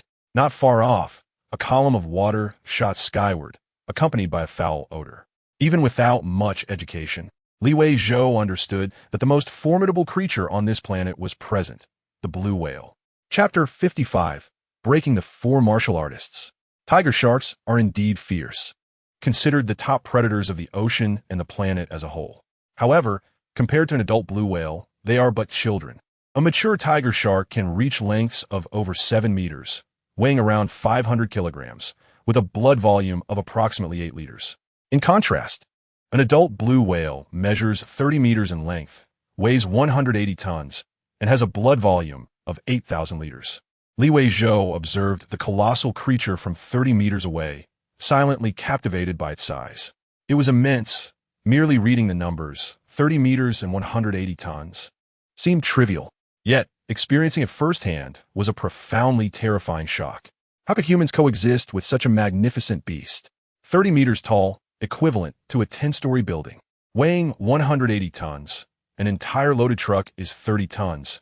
An adult elephant weighs 6 tons, and a Boeing 737 has a maximum takeoff weight of 79 tons. Weizhou took a deep breath, retrieved his Barrett rifle, and loaded 10 rounds. As the sun set, casting a golden glow across the sky and sea, the beauty was breathtaking. Amidst the sparkling waves, even the sound of the ocean was melodious. Suddenly, a twinge of guilt washed over him. Why should he disrupt the beauty of this world? Yet, he steeled himself, reminding himself that it was merely the survival of the fittest. At that moment, a baby blue whale surfaced beside the adult whale, joyfully swimming and playfully nudging its mother. Not far away, another column of water erupted. Accompanied by an unpleasant odor, it was yet another calf. Weizhou slowly lowered his rifle, gazing at the scene. Mother and child. Perhaps he was not in such a rush to break through after all. The beauty of this world was the very essence of his desire for longevity. Compared to the violent and bloodthirsty sharks, blue whales were as gentle as human friends. Countries like Indonesia, India, Spain, and Argentina openly permit shark hunting. Yet no one dares to hunt blue whales. Only Japan, Norway, and Iceland persist in their whaling traditions. While animal rights activists protest loudly, they have yet to make any significant impact. Waving farewell to the giant creatures, Weizhou continued his journey, seeking the path of shark hunting. With only 20,000 blue whales in the world compared to 80 million sharks, the latter represented a far more abundant resource. The number he intended to hunt was but a fraction of a fraction. During this journey, he even rescued a beluga whale from an orca's jaws. Do not be deceived by the orcas in marine parks. In terms of sheer power, a wild orca charging at full force is equivalent to a head-on collision with 5 trucks. Such strength is formidable. Otherwise, orcas would not be able to prey on belugas, blue whales, and humpback whale calves, being far more ferocious than great white sharks. Although it claims to be close to humans, the number of people who have perished at the jaws of the orca has exceeded 30. Weizhou determined that, in terms of blood intensity, orcas are not inferior to the middle-tier martial artists. Furthermore, their blood volume is astonishingly vast. An adult orca possesses between 700 to 800 liters of blood. With rapid progress, Weizhou, filled with excitement, continued to gaze out at the sea. Indeed, this place is a treasure trove for humanity. The constant pouring of pig's blood attracts apex marine predators, such as great white sharks and tiger sharks. After 2 more hours, he was a mere step away from becoming a middle-tier martial artist. He pressed on until the 24th meridian opened. Standing in the sea, he began to practice the kicksingboo frantically. From initial imitation to proficient steps, he found himself mastering it with ease. Although he was still far from perfection, his agility had surpassed his past self. However, as he frolicked in the waves, he suddenly realized that his water-treading technique had improved remarkably. He could stand almost upright in the water without sinking. With a gentle motion, he surged forth like a small boat, and this sensation was truly exhilarating. Thus, he continued to train vigorously in the Jinzhongzhou, a stream of vital essence cascading down as his physical acupoints blossomed like stars under the pressure of a sturdy iron rod. The 18th, 19th, 23rd, and 24th meridians opened. He broke through to the 4th tier of martial artists. Now, a middle-tier martial artist. He could lift 3,000 pounds with one hand.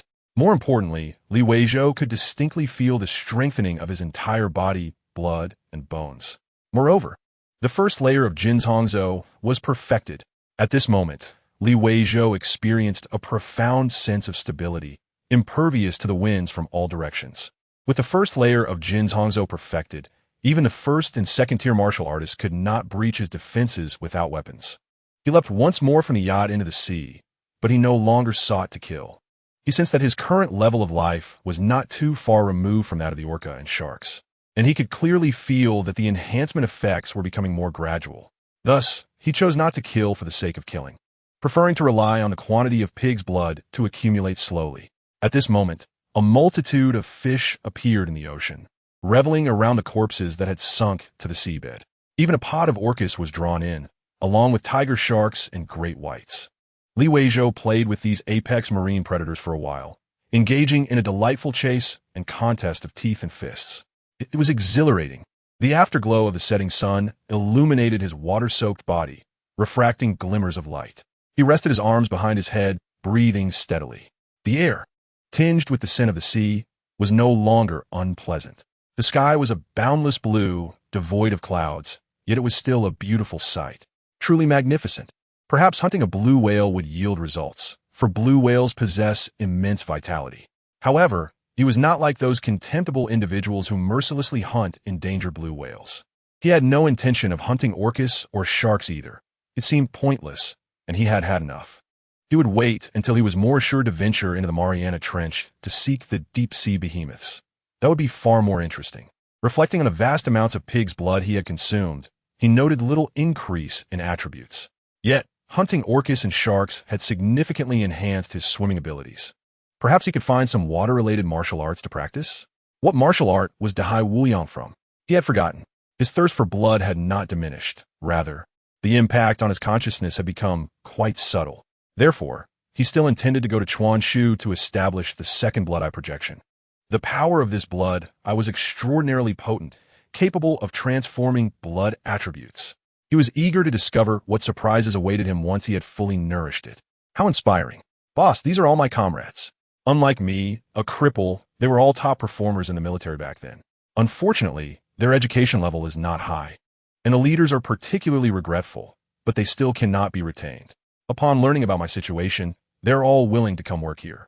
Over 30 individuals stood, some smiling, some scrutinizing, all somewhat tense. It seemed Li Weizhou's youth surpassed their expectations, and for a moment, no one spoke. Su Li's expression turned somewhat unsightly. Her previously timid voice had now taken on a sharper tone as she exclaimed, "Everyone, be a little more respectful." Of course, how can we not be respectful? Came the cheerful replies. A group of individuals humorously explained, with some steadfastly asserting that one would never argue with Su Chang's sister. They were family.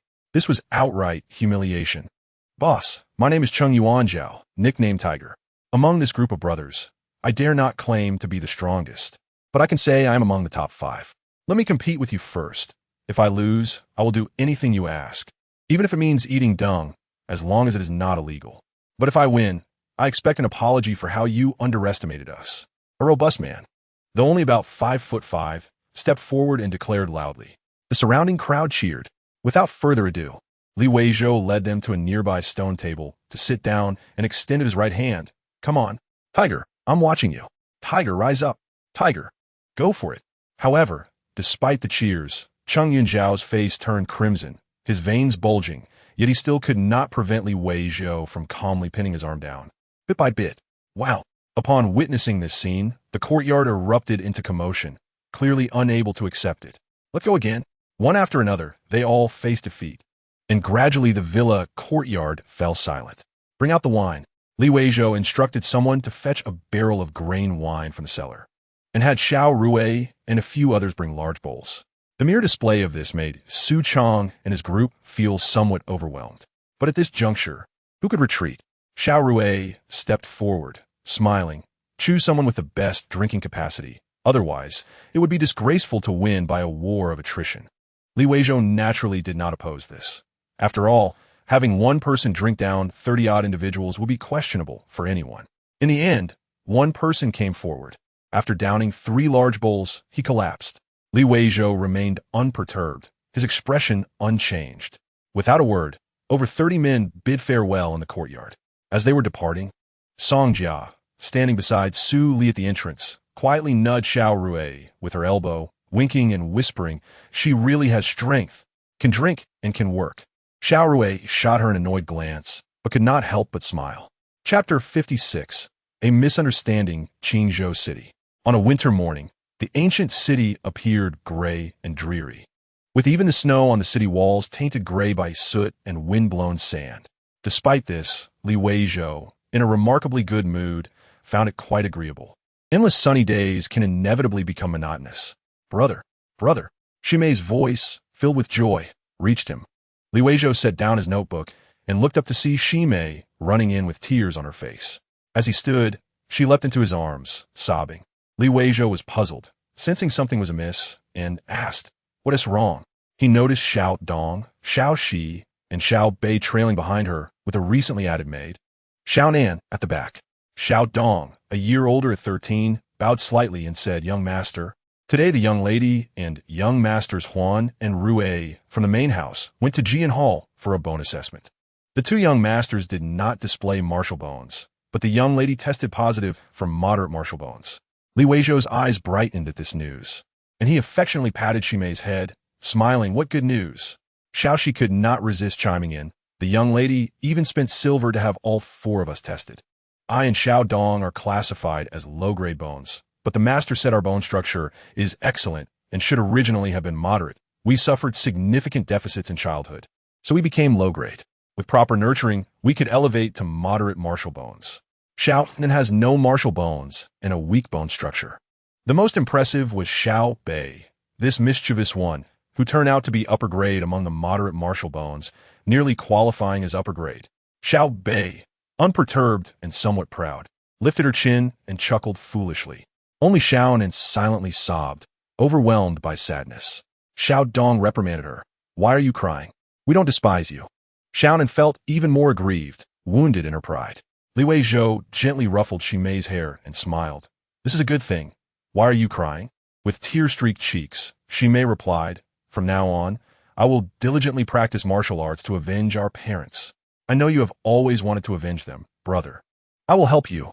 I will be with you." Li Weizhou, moved by her words, stroked her forehead and looked into her eyes. "Do you trust your brother?" Ximei nodded. "I have always believed in you." Indeed, had she not believed, she would not have joyfully carried her small bundle to become a servant for the Wu family. Li Weizhou chuckled. "Very well, let me assure you. I will uncover the truth about our parents' fate sooner or later. I have that confidence. However, I do not wish for you to be involved in this matter, as it is indeed perilous. If I, your brother, do not take action myself, how could I allow you to do so? Just think, if something were to happen to you, I would be left without the last person I hold dear in this world. How tragic would that be?" Upon hearing this, Ximei's face paled, and she stared blankly at Li Weizhou before tightly embracing him. He comforted her. "You may practice martial arts. It is beneficial for your health and will reduce illness. However, leave the matters of violence to me. I will handle it. We are refined individuals, and we do not resort to violence."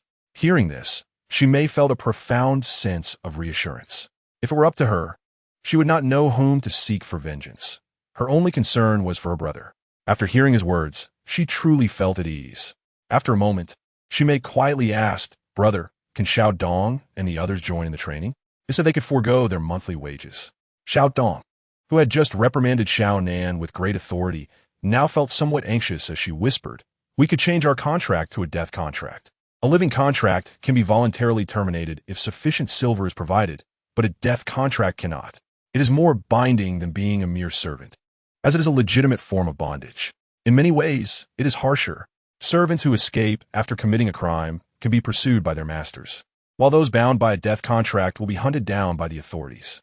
Xiao Shi and Xiao Bei nodded in agreement. They had witnessed much today. After the bone testing results were revealed, many sought to redeem them, painting a bright future ahead, especially for Xiao Bei, a Hu girl with such promising potential. While the Li family was not insignificant, their foundation was still weak. Who among them was truly powerful? Fortunately, the 3 girls had endured hardship and were not naive. The time spent with Ximei was perhaps the happiest in their memories, making it hard for them to part ways. The young girls were quite loyal. Li Weizhou nodded in satisfaction. "Discuss amongst yourselves with the young lady. You are her companions, not mine. Make your own decisions." Ximei took charge.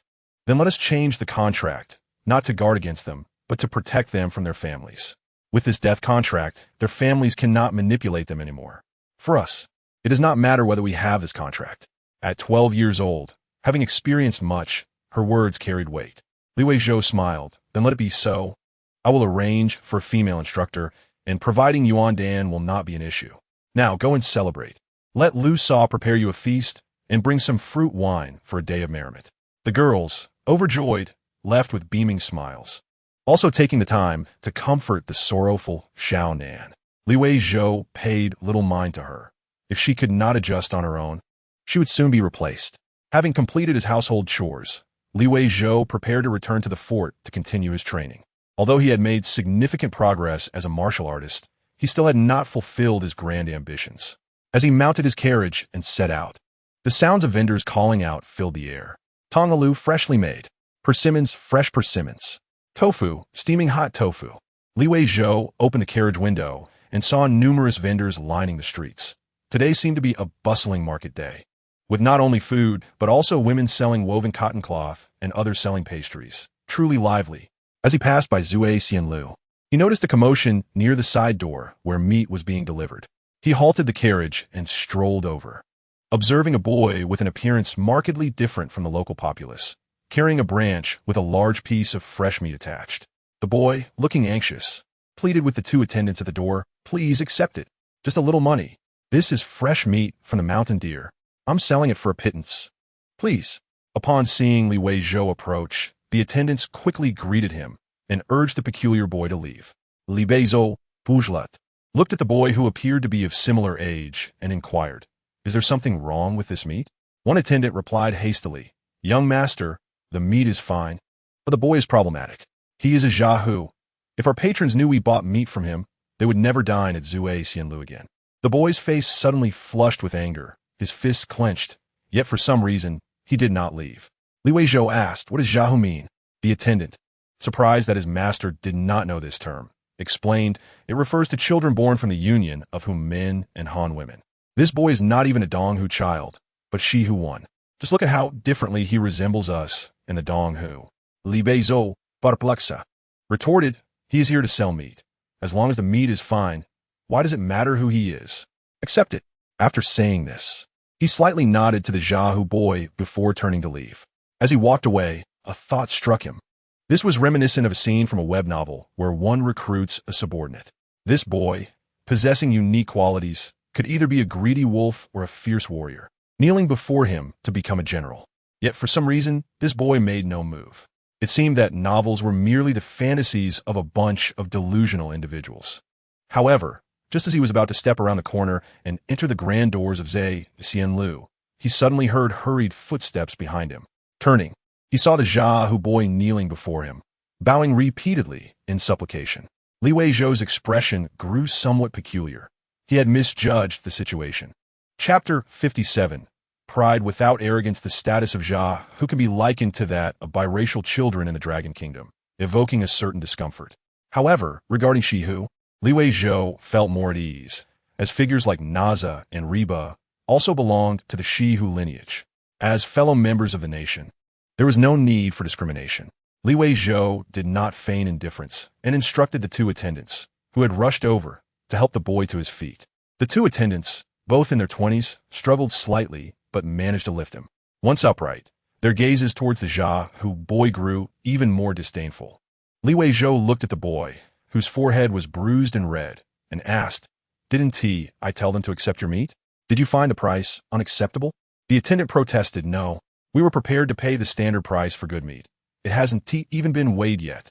The Zhao boy, staring at Li Weizhou with reddened eyes, pleaded, "Sir, I am willing to sell my life to you. Please, take me as your servant. I need to buy medicine for my mother." Upon hearing this, even the attendants, who had looked down on the Jiahu, fell silent. A person who shows such filial piety is deserving of some respect. Li Weizhou smiled. "Selling your life is one thing, but you must care for your mother. If you lose your life, how will you care for her? Go to the counter and provide 20 taels of silver. Once your mother is well, you may repay it within 2 years, or you may bring meat as payment. Go now, take care of your mother first, and we will discuss the rest later." Upon hearing his words, the youth from Donghu felt an overwhelming sense of gratitude. The gaze he cast upon Li Weizhou was almost unbearable. Li Weizhou chuckled softly and patted him on the shoulder before departing. The surrounding workers exhaled in relief. The thought of having an extra in their midst would indeed be a source of mockery. The proprietor had treated them exceedingly well, fostering a sense of familial honor among them. Yet, they could not foresee that the weavings of fate would not bend to human will. As Li Weizhou entered the Zue Xianlu, he encountered many unfamiliar faces engaged in menial tasks, some of whom were mere children, clearly child laborers. Manager Chen explained, "In the wake of great upheaval, these children are often timid and hesitant. We must allow them to interact more with others to build their courage. Li Weizhou expressed admiration. Is this how you also assess the potential of the gifted few? Manager Chen nodded. Indeed, they are within. Mr. Gu has indicated that these children's treatment can be improved, but they must understand from an early age that there is no distinction in the master's tasks. All should be treated equally. We have instilled this principle in them, and it remains to be seen if they genuinely take it to heart. Only those who work diligently deserve to be nurtured. Otherwise, even the most gifted will become a menace in adulthood. Li Weizhou shook his head and laughed. If they are unwilling to step into the limelight, we shall respect their wishes. Inform them that the funds for purchasing books will be exempt from their monthly wages and allocated separately. The condition is that they assist us in teaching these children the principles of being a person. Manager Chen appeared perplexed. Just teaching the principles of being a person? Li Weizhou replied. This is the most challenging endeavor. How is business faring? Manager Chen responded. Business remains robust. The colder it gets, the better it seems to thrive. However, what is it? Li Weizhou inquired. Manager Chen lamented. Many patrons are nitpicking, claiming that since we call it Zue Xianlu, we should offer wines worthy of intoxicating deities. Yet, currently, Zue Xianlu serves only the ordinary wines found in the market. There is nothing remarkable about them. Why should we be called Zue Xianlu? The master's words do hold some merit. Li Weizhou chuckled. If they wish to be intoxicated, that is easily arranged. I have already prepared for this. Tomorrow, have someone fetch wine from Li Jiazhuang. You few managers should sample it first to set the price. If that is insufficient, we shall stock some 96-degree vodka and see who dares to complain. Upon exiting Zue Xianlu, Li Weizhou was intercepted by Manager Zheng from Shenglong Qinzhuang. The elder looked serious and said, Young Master Li, our young master wishes to meet with you. Intrigued, Li Weizhou asked, Your young master is also from Yuanjian Shan? The elder's expression grew increasingly solemn, and he nodded with a dignified air. Indeed, with a deflated demeanor, the elder smiled awkwardly. Young Master Qi is a disciple of the sect master. Of course, he is not comparable to our young master, who is an outer disciple. After all, our master's grandfather is an elder of Yuanjian Shan. His slumped posture regained some composure. Li Weizhou, half smiling, replied, It is not that I refuse to meet your young master. It is just that Qi Zhenkuan always comes to find me. If he were to learn that I made the effort to meet an outer disciple, he might be embarrassed. How about this? I previously met Qi Zhenkuan at Zue Xianlu. I shall wait there again today. Your young master and Qi Zhenkuan are of equal standing. Does that suffice? Manager Zhang's face fell, as if he had tasted something unpleasant. He was no novice and could easily discern that Li Weizhou was using the guise of authority to bolster his own standing. Qi Zhenkuan had already mentioned knowing a remarkable individual who sought a rare ingredient and had instructed him to look for it, which had now led to this visit. Yet, regardless of this, for the sake of Yuan Jianshan's reputation, he had to swallow his pride. Otherwise, would the outer disciples truly receive better treatment than the sect master's direct disciples? He had no desire to look at Li Weizhou any longer, and with fists clasped before his eyes, he muttered, Very well, I shall inform our young master. Meanwhile, Feng Biwu observed as someone audaciously took a seat on the second floor, demanding music and dance, and she frowned slightly.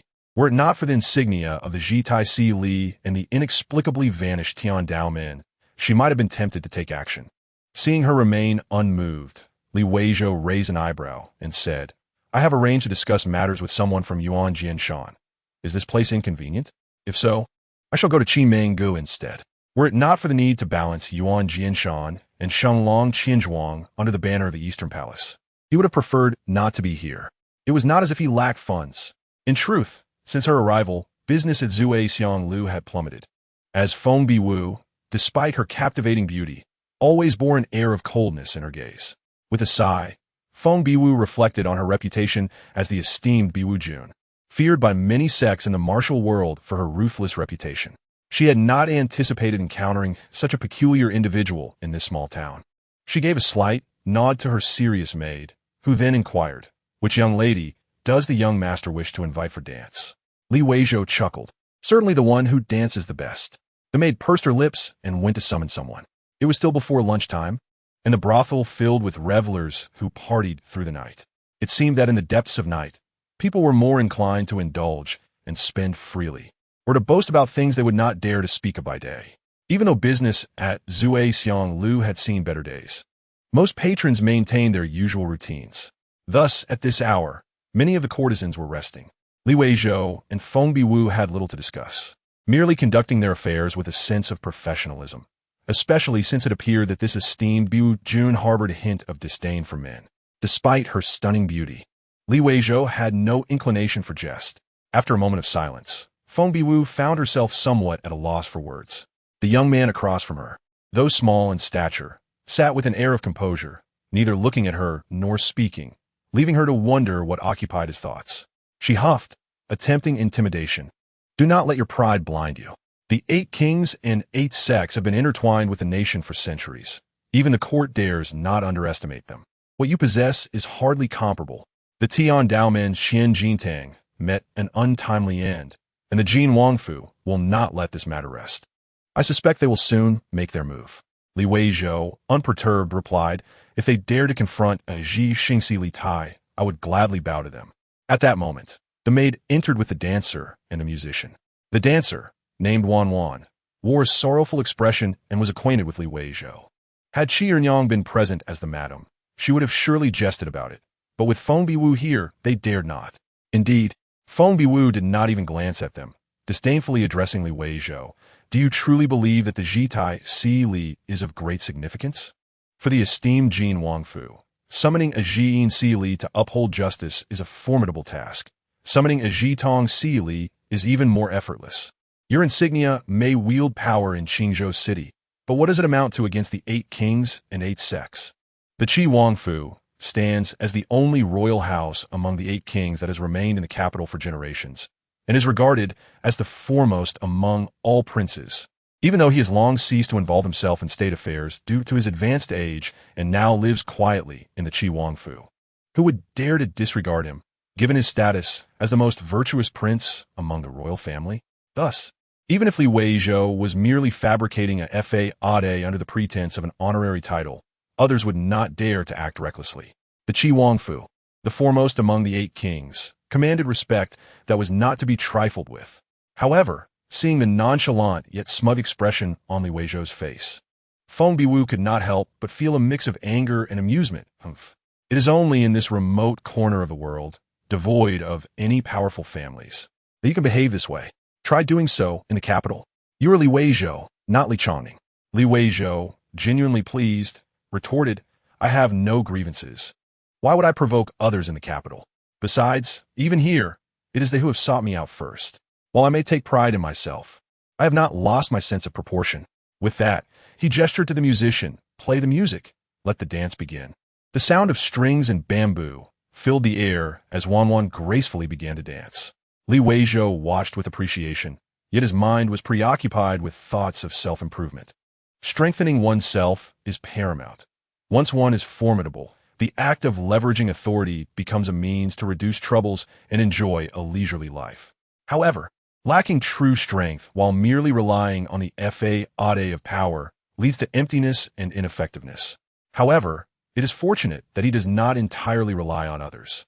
He possesses his own hidden cards. Chapter 58, The Closed Loop. The authentic performance of a brothel dance, especially one so close at hand, bears a stark contrast to the short clips one might encounter on a mobile phone. It is not as flamboyant as one might envision, nevertheless. The sight of a beautiful woman clad in delicate silk, gracefully embodying femininity and allure with every subtle movement and glance, is enough to enchant the soul. Weizhou appeared to be genuinely captivated, so much so that when Zheng, the manager of Shenglong Bank, arrived with a young companion, he could hardly tear his gaze away, merely gesturing for them to be patient and enjoy the dance first. Feng Biwu lowered her eyelids, concealing her thoughts. After a brief respite, following the performance of Yinshang dance, Wan, slightly breathless, appeared even more fragile and endearing. To everyone's surprise, Weizhou clapped, earning a playful roll of the eyes from Wan before he cheerfully rose to greet his guests. The young master of Shenglong Bank, if placed on earth, would be the epitome of a classic handsome and wealthy man. Although not strikingly handsome, he exuded a commanding presence and seemed quite sincere. Feng Biwu discreetly pinched her brow, feeling that perhaps their surnames should be exchanged.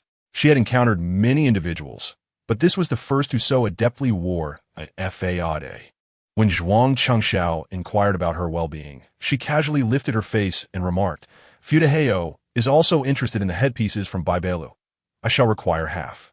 Fudaheo is a royal shop under the auspices of the Easter Palace's Zhan Shifu. Regarding profits, Zhuang Chengxiao was unreserved, stating, Miss Biwu, I fear you cannot act as the master of Zhan Shifu. Furthermore, Fudaheo lacks the sufficient financial capacity to acquire such treasures. While the royal establishment is indeed affluent, its management largely consists of eunuchs with little business acumen. Moreover, the profits must pass through the greedy hands of these eunuchs. So royal shops cannot rival the wealth of merchant guilds. Additionally, the eunuchs fiercely guard their territories, leading to serious internal conflicts over prestige. Despite her considerable reputation, Feng Biwu would likely find it difficult to penetrate such lucrative dealings. Zhuang Qingxiao was well aware of these intricacies and felt no pressure. Feng Biwu sneered, there is not enough to go around, even within the palace.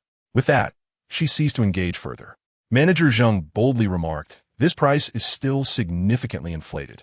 Li Weizhou cast a puzzled glance at Zhuang Qingxiao, as if questioning the lack of decorum among his subordinates.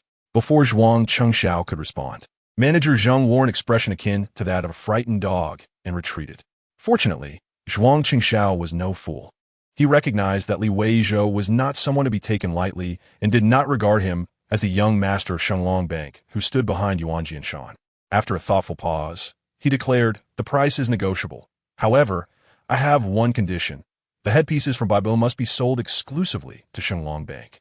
The others fell momentarily silent. Li Weizhou smiled. Baibelu has never engaged in monopolistic practices. Wealth and silver belong to all. Why would I desire an abundance of wealth for myself? I prefer to see my partners prosper. Mutual benefit is truly the best outcome.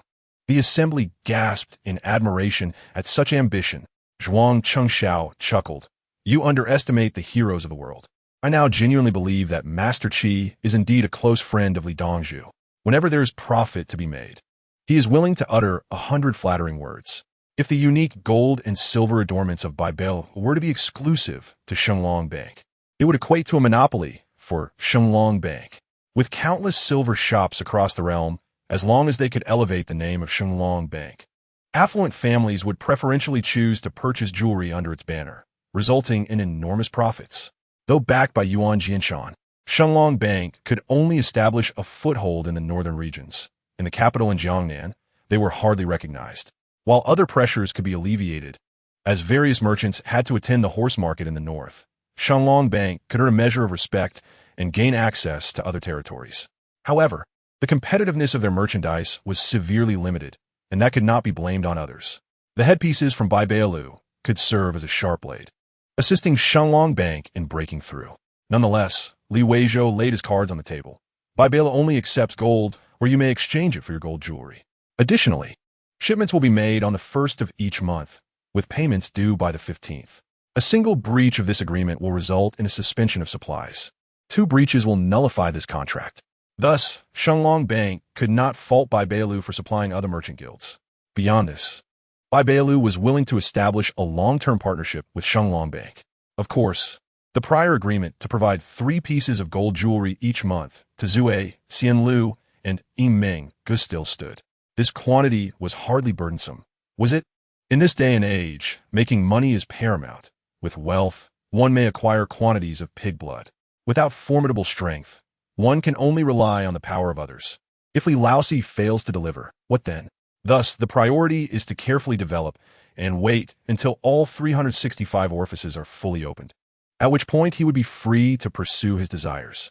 Perhaps he would reach the pinnacle of Jinzhong Zhao or Master Qi Xing Bu to the point of moving as gracefully as Ling Bo Wei Bu, and in due time wield 2 Barrett rifles, allowing him to act as he pleased. Zhuang Chengxiao departed hastily, likely to arrange for gold, as the 1st of the month was fast approaching. Naturally, he may also have wished to avoid the company of someone who incessantly proclaimed their close friendship with Qi Jinkun, thus lowering his status. After Zhuang Chengxiao's departure, Feng Biwu observed Li Weizhou, who was in such high spirits that he casually gifted Wanwan a precious silver bracelet, and then glanced at Wanwan, who in her excitement had planted a kiss on someone's cheek. With a cold smile, she inquired, Did you not express a desire to expand by Bailu throughout Qian? Li Weizhou nodded. Not just to Qian. I wish to reach Donghu, Shihu Snow Mountain, and Nanzhao. However, I do not seek to monopolize. As long as they are reliable, I am willing to collaborate with anyone. I understand that part of the profits must be shared, but that is of little concern to me. I have no interest in accumulating wealth or indulging in a lavish lifestyle. Establishing Bai Bailu is my mother's dying wish, and I intend to fulfill it. That is all. Wanwan was thoroughly won over by his words and remarked, Li Jialong is truly pure and filial. Now, it is evident. Feng Biwu, being a seasoned veteran, cast a cautious glance at the naive girl and then addressed Li Weizhou with a hint of seriousness. In light of Miss Qi, I shall offer one more piece of advice. The allure of profit can entice many. Your jewelry may attract countless covetous eyes and sever the financial lifelines of many silver shops. Consider the weight of this matter carefully. Moreover, the Qi Wangfu is not to be trifled with. They will not allow their name to be used for others' benefit without consequence. Wanwan's eyes reflected concern, yet Li Weizhou felt she merely desired another gold bracelet. Ignoring her greedy gaze, he chuckled softly. That is precisely why I grant such prestige to Yuan Jianshan. Should anyone have objections, they may address them with Yuan Jianshan. I am merely compelled to comply. He paused to add, Qi Jinkuan is truly my dear brother. Feng Biwu departed without uttering another word, while Wanwan invited Li Weizhou to her room. Regrettably, Li Weizhou declined. You are too costly. After Li Weizhou left with a light-hearted step, Wanwan finally realized and exclaimed in frustration, Bastard, you are the one selling yourself, and I am selling myself. Am I not worth this price? In Shudi, in Furong City, Li Weizhou, after inspecting the newly acquired dried pig blood powder factory, reiterated to the factory manager the principle of separating the blood collection pool from the processing factory. This means that the blood collection pool is responsible for collecting, filtering, and cooking the pig blood, while the processing factory handles the drying, crushing, sieving, packaging, and final inspection of the significantly reduced blood clots. Even the finances are kept separate, effectively transforming the operation into two distinct factories. The rationale is to ensure the absolute hygiene of the pig blood. Should any issues arise, specific personnel will be accountable, thus preventing interference between the two sides. Furthermore, the dried pig blood powder produced is not intended for pig feed, but rather for fertilizing the land. Hence, it must be temporarily stored in a warehouse before being shipped together to the western frontier or northeast for internal consumption, with both sides possessing contracted land. Certainly, the original factory must await the completion of the new blood collection pool before commencing operations, during which wages will continue to be dispersed. The manager of the pig blood powder factory wears a grin so broad it seems he might lose a tooth, with no sales targets in sight.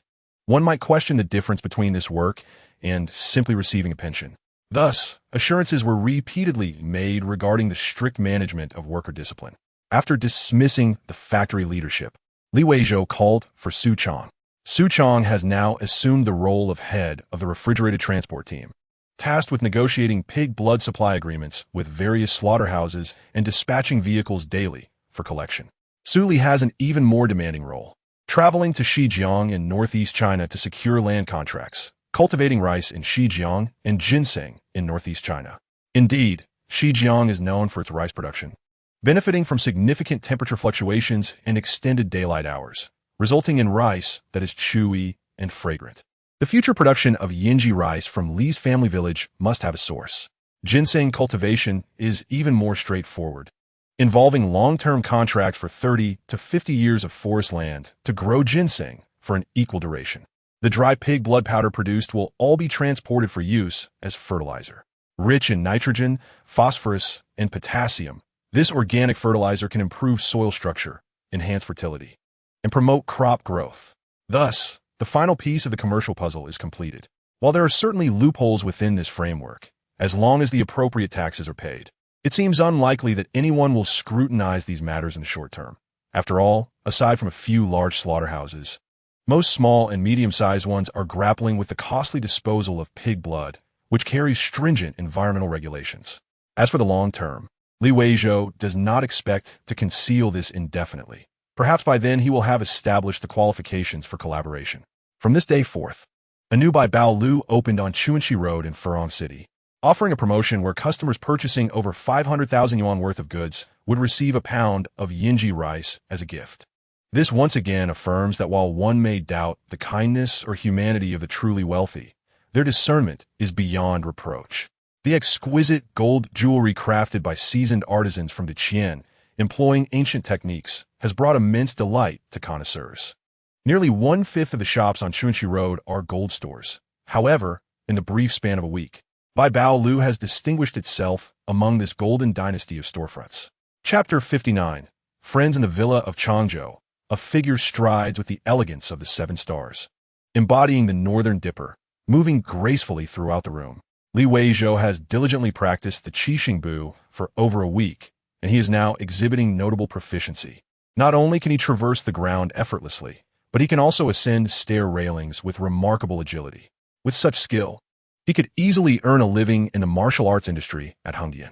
Nevertheless, Weizhou finds himself nostalgic for the ocean. Perhaps due to his frequent encounters with colossal fish, he feels an unusual comfort in the sea.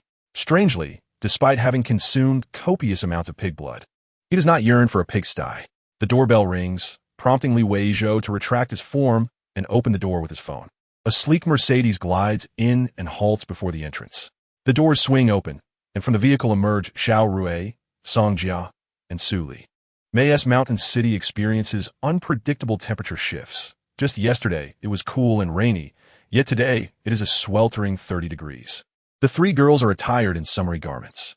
Xiao Rui sports a layered bob, adorned in a white short-sleeve top and a flowing light blue skirt, complemented by simple white sandals, exuding vibrancy in the summer sun. Song Jia, adept in fashion, wears a mint green short-sleeve shirt with a knotted hem that reveals a hint of her slender waist, paired with distressed denim shorts and platform white sneakers. Even Su Li, though dressed more casually in a white tee and shorts, enhances her otherwise ordinary appearance with a baseball cap, adding a touch of charm. Upon seeing the boss's smile, the three girls beam in return. Weizhou feels a twinge of embarrassment, noting how fatigued the trio appears. Laughter erupts among the three as they have grown comfortable with their boss's introverted demeanor. Song Jia teases boss, it's been a few days, and you're getting even more handsome and taller. Weizhou responds in jest, a slight adjustment. Otherwise, I cannot compliment your beauty. He suggests, shall we retreat indoors for tea? It's quite warm today. Indeed, a boss who does not labor lacks authority. Xiao Rui remarks with a chuckle. After a week of rain, let us soak up some sun. Boss, your dragon blood Yinji rice. Surely at ISN, tea truly soaked in dragon blood. Previously, some had purchased jewelry to receive rice. Now, others are specifically buying jewelry for the rice. Weizhou laughs. Is that an exaggeration? While cleaning the secret vault at Fu Family Village, I discovered a stash of Yinji rice, around 3,000 jin. According to the farmers, Yinji rice yields exceedingly low, approximately 100 jin per mu, while other high-quality rice can produce 5 to 600 jin. Additionally, the seeds are costly. 4 to 5 jin are needed for an acre, which means for 200 acres, one must reserve 1,000 jin just for seeds. After accounting for social obligations, the quantity available for sale this year is minimal. Weizhou shakes his head. You clearly haven't delved deeply enough. Authentic imperial Yinji rice is priced at 8,000 yuan per kilogram, or 4,000 yuan per jin, and it's virtually unavailable on the market, with most being counterfeit red rice. Song Jia exclaims, 8,000 yuan per kilogram? Is it made of gold? The issue isn't merely one of cost. Ordinary people can scarcely acquire genuine products. During the Kangxi era, it was already a tribute. Now, there are even more affluent individuals than back then. How can common folk partake? Even the wealthy? Su Li seems to grasp something, but curiously inquires. Then where does our company's Yinji rice come from?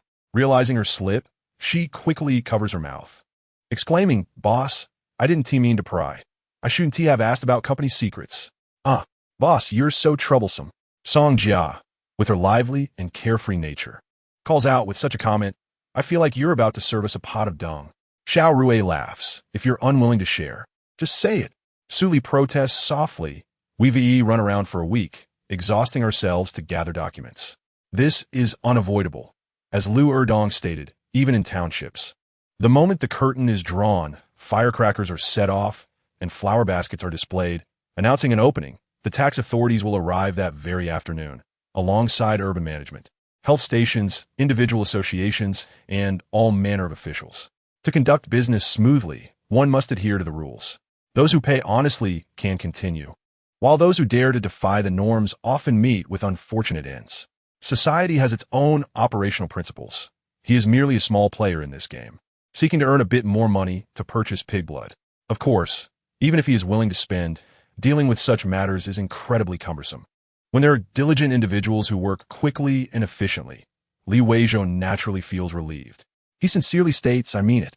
I'll cook for you shortly and prepare some dishes, including Yinji rice for you to taste." He anticipated that this spur-of-the-moment decision to seek a few tutors would ultimately help him expand his horizons and alleviate much of his troubles.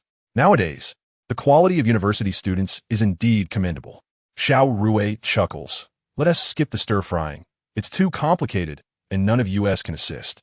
Why not simply cook a few bowls of rice in the rice cooker and take them to a restaurant?" Suli agrees, smiling at her reclusive boss. Song Jia, unwilling to relent, adds, "That's too cheap. Unless you sing a song for us afterward."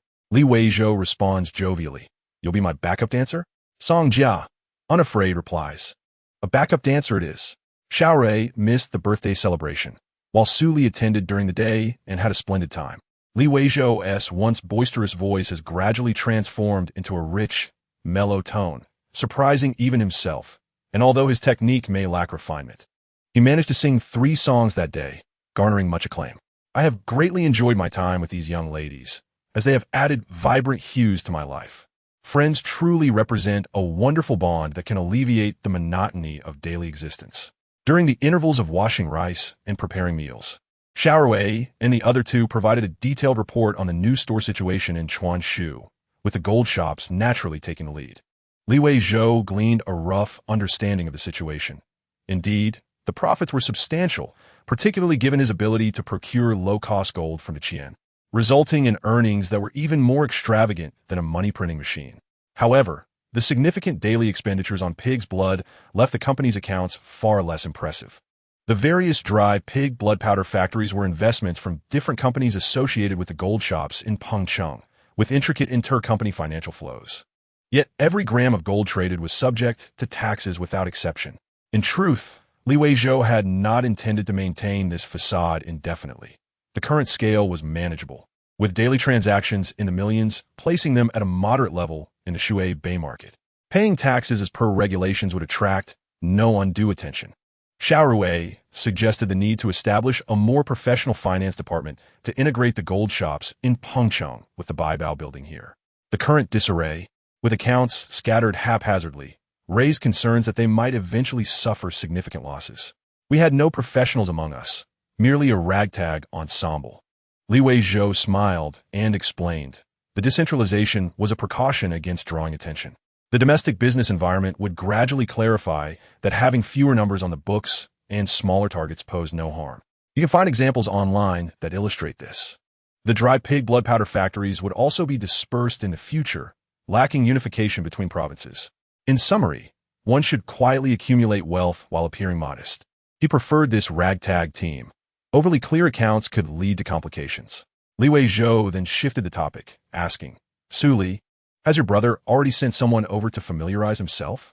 Suli nodded, her arched brows and round eyes, along with her round nose and mouth, giving her an endearing appearance as she softly replied, "We are merely replicating the model here. Chuanyu is fundamentally one entity, making communication easy. We pay 50 cents more for pig blood than the market price, and those slaughterhouses are eager to sell to us. We procure from imported refrigerated trucks, providing a high level of comfort for the drivers."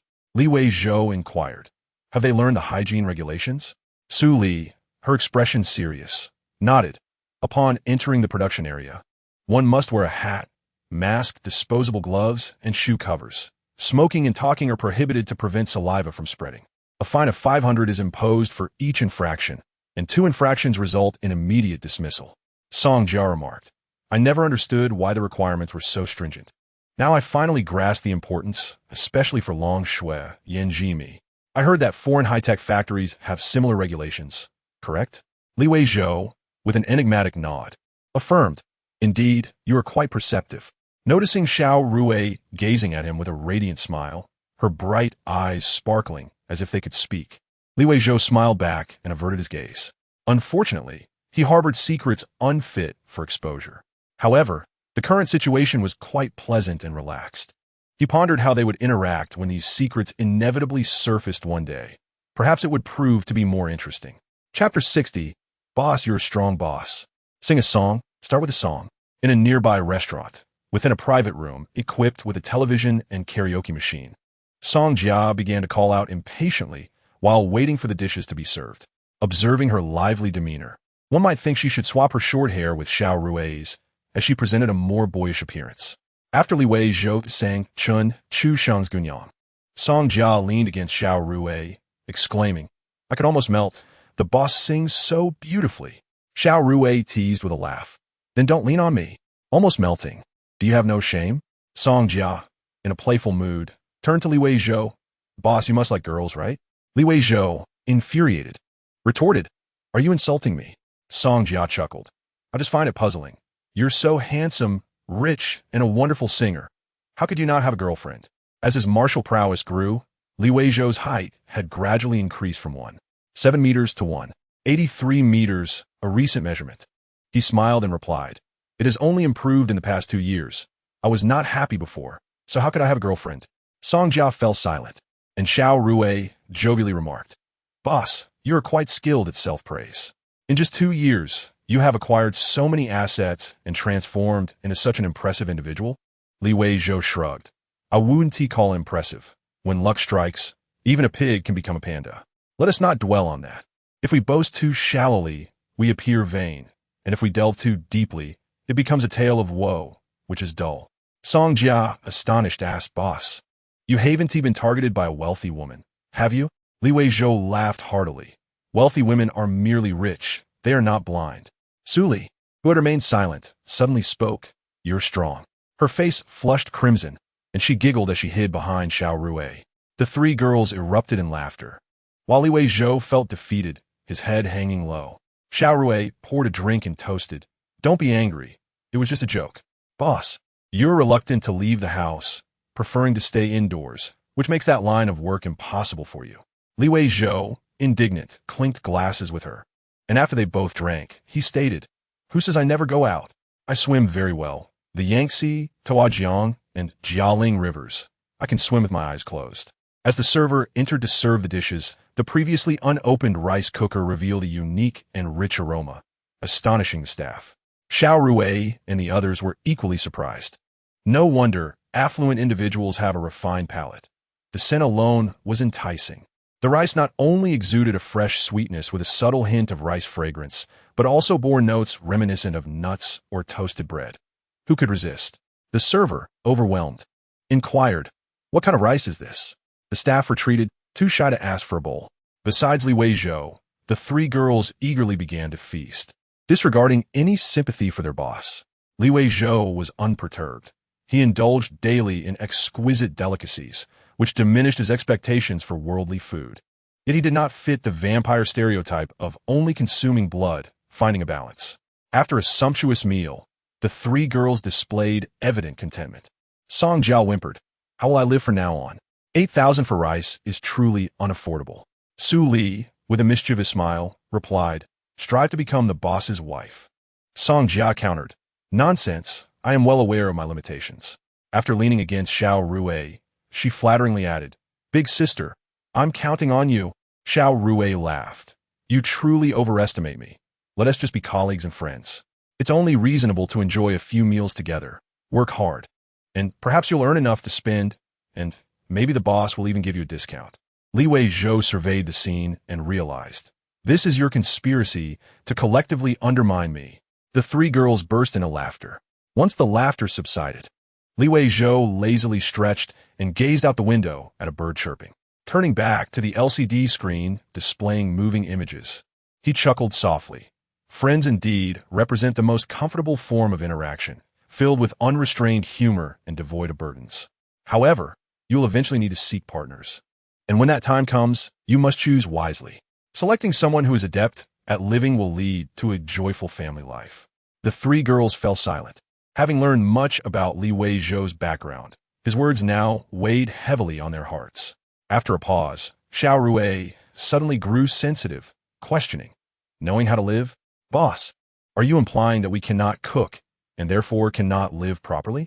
Li Weizhou laughed heartily. Don't start that. Xiao Rui shook her head with a smile. Are you saying that because of my family background? I nearly had it all. Who is worse off than me? Li Weizhou looked at her, admiring the bright smile of this young lady. He remarked with a hint of reproach. The issues at your home are merely minor inconveniences. You are already 20, and they do not affect your character in the slightest. Your character is the finest I have ever encountered. He, in truth, possesses limited knowledge, merely grasping that Ru's parents and even grandparents were once part of the southwestern establishment. However, fortune smiled upon them, perhaps due to their restraint during their tenure. They remain alive and untouched by the outside world, having merely lost their former power while still being comrades, maintaining their connections. From what I gather from XL and SNG, it appears that a considerable number of credentials can be expedited, thanks to Ru's calls to her uncles. Ru raised her glass with a smile and said, Boss, with such a splendid life, do not dwell solely on the past hardships. Through your own efforts, you have surpassed the majority of ordinary individuals, and we all believe you will certainly possess an even brighter future in life. Cheers! LW is nodded with a smile and downed his drink once more. After a hearty meal, Ru inquired about the upcoming plans. LW as you replied, Next, we need to recruit more personnel. XL will be responsible for hiring individuals like her brother, while you will focus on those akin to XL. The demand for pig blood powder is immense, and currently, it is still far from sufficient. In principle, we should not recruit excessively from the same province, but Shu-In is the leading province in pig farming, so we can at least acquire 2 to 3 more factories. Following that, we will target Ynn and Xianjian, both significant pig-rearing provinces, producing over 60 million pigs annually. Other provinces such as Bi, QL, Dinn, and Uding are also major pig producers. Last year, China produced 700 million pigs, equivalent to approximately 70 billion liters of pig blood, with the top 10 provinces accounting for 70%. We will try to expand our operations as discreetly as possible, as surplus can be utilized as pig feed. The 3 girls exchanged glances, and, after a moment, Ru expressed her admiration, saying, Boss, you have such grand aspirations. You aim to capture 500 million out of the nation's 700 million pigs? LW is you chuckled. When did I say I want to seize 500 million? This is merely to provide you with ample space to operate freely. Of course, while having lofty ambitions, one must remain discreet in execution. Otherwise, we may not be able to retain our gains. Quality products like YNZHM can be easily taken away, and the current model is established. You should replicate as much as you can. After each acquisition, I will merely check in. XL, you must manage your brother and ensure discretion. Do not boast. This business is not particularly difficult. If others seize it, our quiet path to wealth will be severed. XL solemnly agreed, and SNG curiously asked, Boss, if we were to operate freely, what will you be doing? Ru added, Indeed, we will replicate, but what will you do, boss? LW is you smiled and replied earnestly, Behind you, I will provide you with the most robust support. The laughter erupted as SNG accidentally spat out her soy milk, embracing XL in mirth. Ru, equally amused, remarked, If you do not mind me benefiting, I will not oppose such endeavors. However, the moment I reap the rewards, I shall be the one relaxing at home while you run about negotiating acquisitions. What you say, are you still willing? LW is you, of course, was not inclined, raising his glass in jest. Perhaps it is better to remain as brothers. The 3 girls simultaneously scoffed. LW is you, still pleased, observed the clean smile upon his face as the girls contemplated their thoughts. He urged, I just finished singing. SNG, it is your turn to dance. SNG acknowledged, but placed a request. You sing. LW is you sighed. What shall I sing? SNG queried. Do you know BLNZ? Ru exaggeratedly exclaimed, Oh, if you can sing it, you will be quite fortunate, as SNG dances beautifully. LW is you gleefully announced. I truly can. He confessed. I learned by watching GL and ZH dance several times. Without further ado, he selected a song and began, Girl, oh girl, let me say a few words. May I have your number? LW is Yu's companions wore smiles, as SNG's dancing was undoubtedly impressive. Yet as she danced, the XG-ing dance morphed into jazz, with her arms wrapping around LW.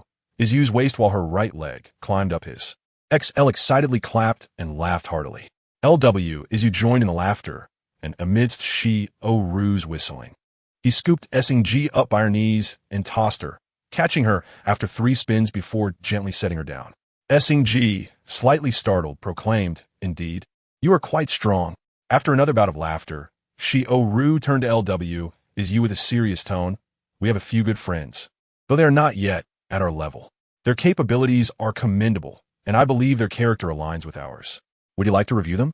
LW Izyu, puzzled, replied, "Did I not already grant you autonomy?" Ru hesitated, "But we are all novices. Perhaps it would be better to directly seek those with experience?" LW Izyu chuckled.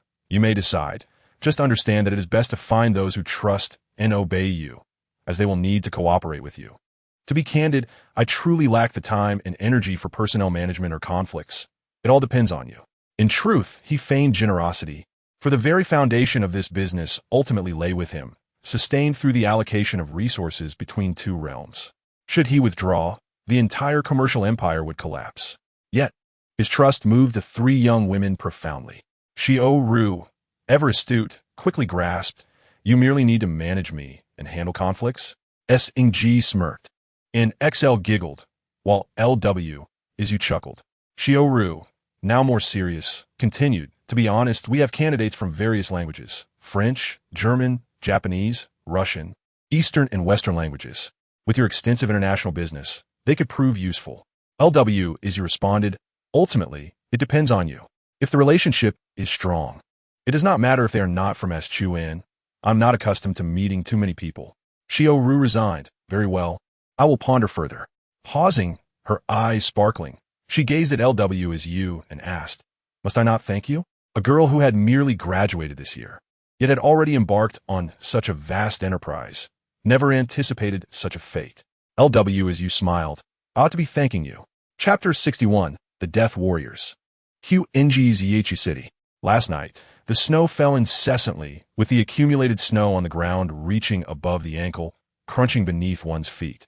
Perhaps the drought of the coming year may be alleviated. The inhabitants of the streets had already risen, as next month marks the annual grand market between the Eastern Hu and us, thus bringing an influx of new faces to Zhihu. Numerous horse caravans are stationed outside the city. In exchange for horses, cattle, sheep, furs, and gold and silver from the grasslands, daily necessities such as farming tools, fabrics, and grains are traded at the Eastern Hu horse market. Undoubtedly, the most significant item remains ginseng. Although the vast majority are directly acquired by the Tian family's Nt'ing, some always slip through the cracks, engaging in clandestine trade. It is impossible to enforce absolute control, for as the saying goes, clear waters yield no fish. Hence, numerous merchant groups flock to participate in the trade. While the number of newcomers has increased, Zhihu City remains remarkably tranquil, a quality that LW Izyu greatly appreciates. Unlike the martial tales of yore, there is a distinct absence of rogue heroes committing transgressions within the city walls. The harmony feels almost surreal. It is said that those bold enough to cause disturbances within the city would be disqualified from participating in the horse market, leading various clans and sects to impose strict regulations. Thus, if managed diligently, public order is indeed not a concern. Of course, outside the city, they may engage in their battles, for as long as they do not claim to be part of the demonic sect, they generally do not bully the weaker farmers, as such actions would tarnish their reputation in the martial world. The longevity of the Qin dynasty for 5 centuries seems to hold its own reasons. On XSH Street, QMing, the incessant knocking at the door provoked much disdain among the inhabitants. In this opulent realm of indulgence, the early morning hours were primarily reserved for slumber. Even the enchanting NGJ lay languidly upon her couch, her eyes still heavy with sleep. Had it not been for her naturally exquisite features, she might have appeared quite unappealing. LW Izyu nodded and remarked, "They surely have no inkling of how indolent your young lady is. I have been waiting for a quarter of an hour." A fragrant handkerchief flew through the air, landing upon his face. LW Izyu grasped in confusion and inquired, "Where has this been used?"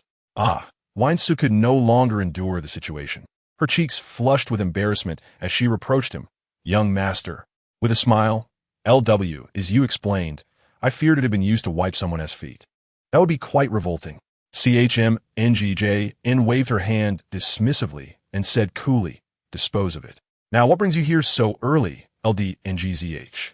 LW, as you briefly mentioned the collaboration between BIBOLU and SHNGL Ingqin Zuing, expressing his desire to partner with them as well. Given the reputable standing of the GINGEU Merchant Guild, CHMNGJN's expression darkened, and she remarked, You are already associated with SHNGL Ingqin Zuing. What need have you for us? LW, as you replied with a smile, I may sell to them, but I wish to purchase from you. Jiangnan is rich in charm and allure. Its gold ornaments are naturally more refined. If you can supply me with quality goods, I shall welcome them without reservation. CHMNGJN regarded him thoughtfully, questioning if you were selling to them while buying from us. What do you intend to sell our gold ornaments? LW, as you waved his hand dismissively, stating, that is of no concern to you. As long as I hand over the silver and you provide the jewelry, all will be well. CHMNGJN recalled a pertinent detail. You only accept gold in exchange for silver. LW, is you, growing impatient, retorted, Are you a merchant or magistrate? Besides, is this illegal? If you do not wish to engage, I shall seek out Zhu 11 NGLU for this business. Seeing him lose his temper, CHMNGJN burst into laughter. She had been reclining on the couch, but now sat up, her shoulders partially exposed, and said, Why must you be so vexed? With someone as unique as you, how could I not want to engage in business? I merely sought to inquire further for better understanding. BIBOLU is indeed remarkable. Very well, we shall proceed with this business. In a couple of days, the GINGEU Merchant Guild will arrive, and we can discuss the details. LW, as you expressed disinterest, stating, I only wish to discuss matters with you. The others are of no consequence. He then added, Additionally, I have one more request. CHMNGJN was taken aback. You seek something from me? LW, as you shrugged nonchalantly, Yes, indeed. I am making a request of you. Giggling, Weizhou found LW, is you to be refreshingly different. Men typically boast of their self-sufficiency. However, CHMNGJN's expression darkened, her gaze growing increasingly unfriendly towards LW as you. The reason was simple. For the proud, bowing to someone deemed inferior is the most difficult thing to accept. Those they look down upon can be disregarded easily, as if they were merely amusing fools. LW, as you glanced at CHMNGJN and perceived her displeasure. After a moment of contemplation, he chuckled. Do you jest? Ist das well? Surely, you aren't unable to take a joke? CHMNGJN pulled her lips into a thin line, retorting, Speak plainly, what is it? LW, as you recounted XMIS desire to learn martial arts, concluding, I need a female instructor, one with a gentle disposition, to engage with the child. A monthly stipend of 20 taels.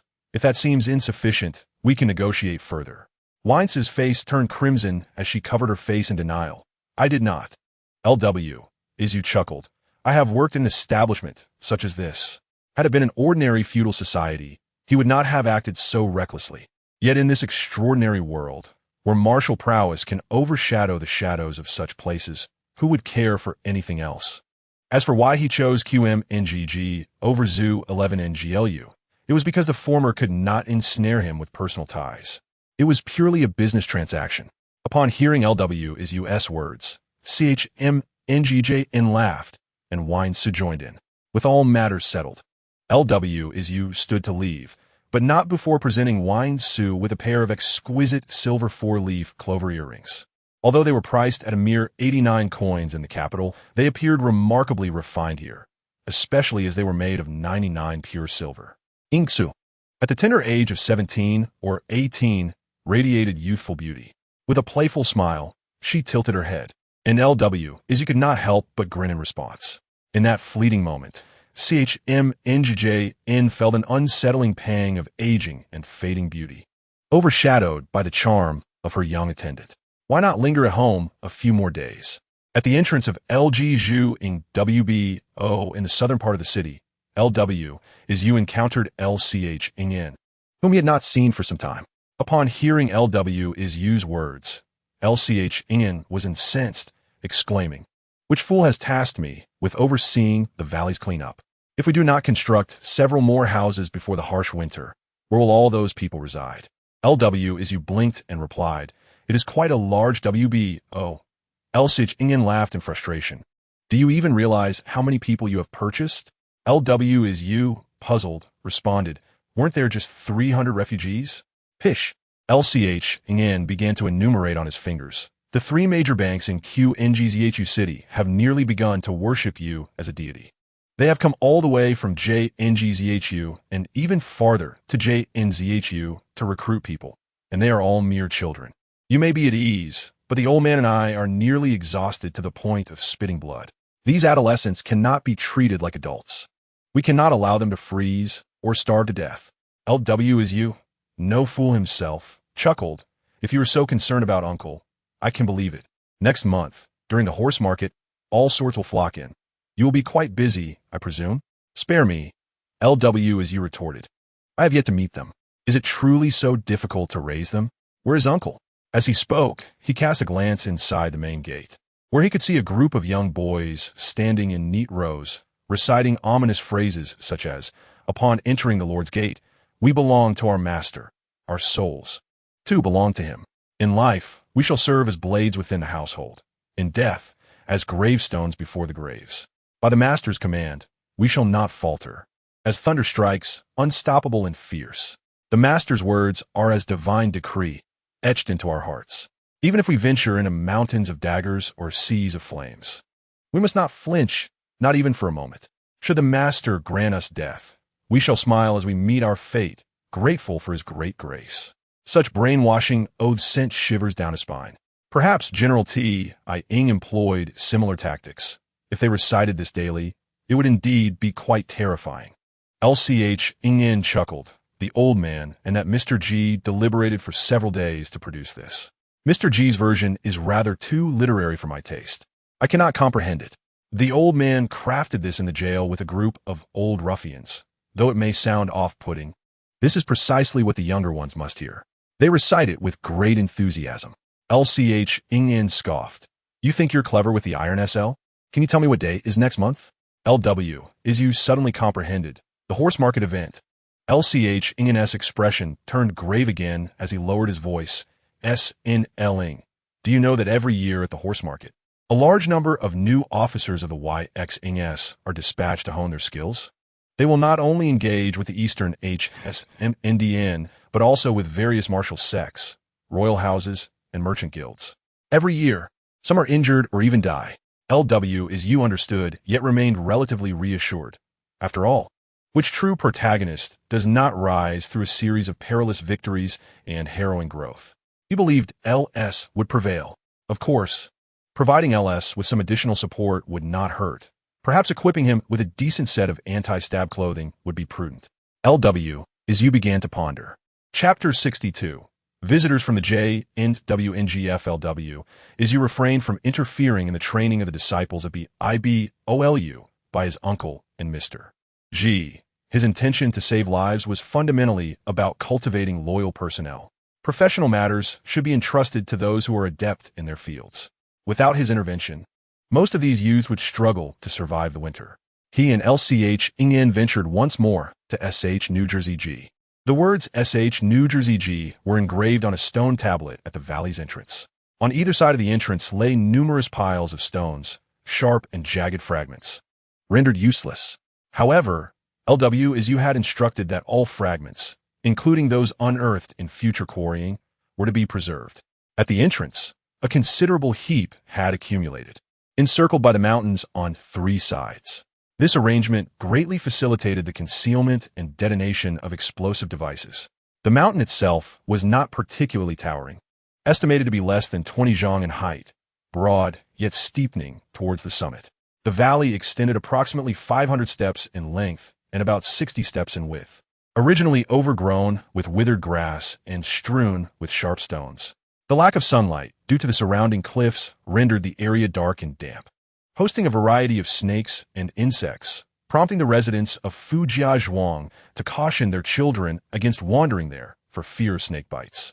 However, conditions had significantly improved. The inhabitants of Fujiazhuang had previously set fire to the withered underbrush within, effectively eliminating many snakes and insects. Any remnants were subsequently cleared away during the valley's cleanup efforts over the following 2 months.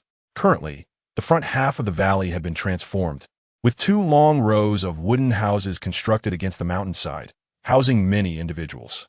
Li Chang'an elaborated, 200 of them are refugees, while the remaining 200 are the original residents of Fujiazhuang. These people are dedicated to clearing the valley daily, and, as per your instructions, they're also excavating into the mountainside.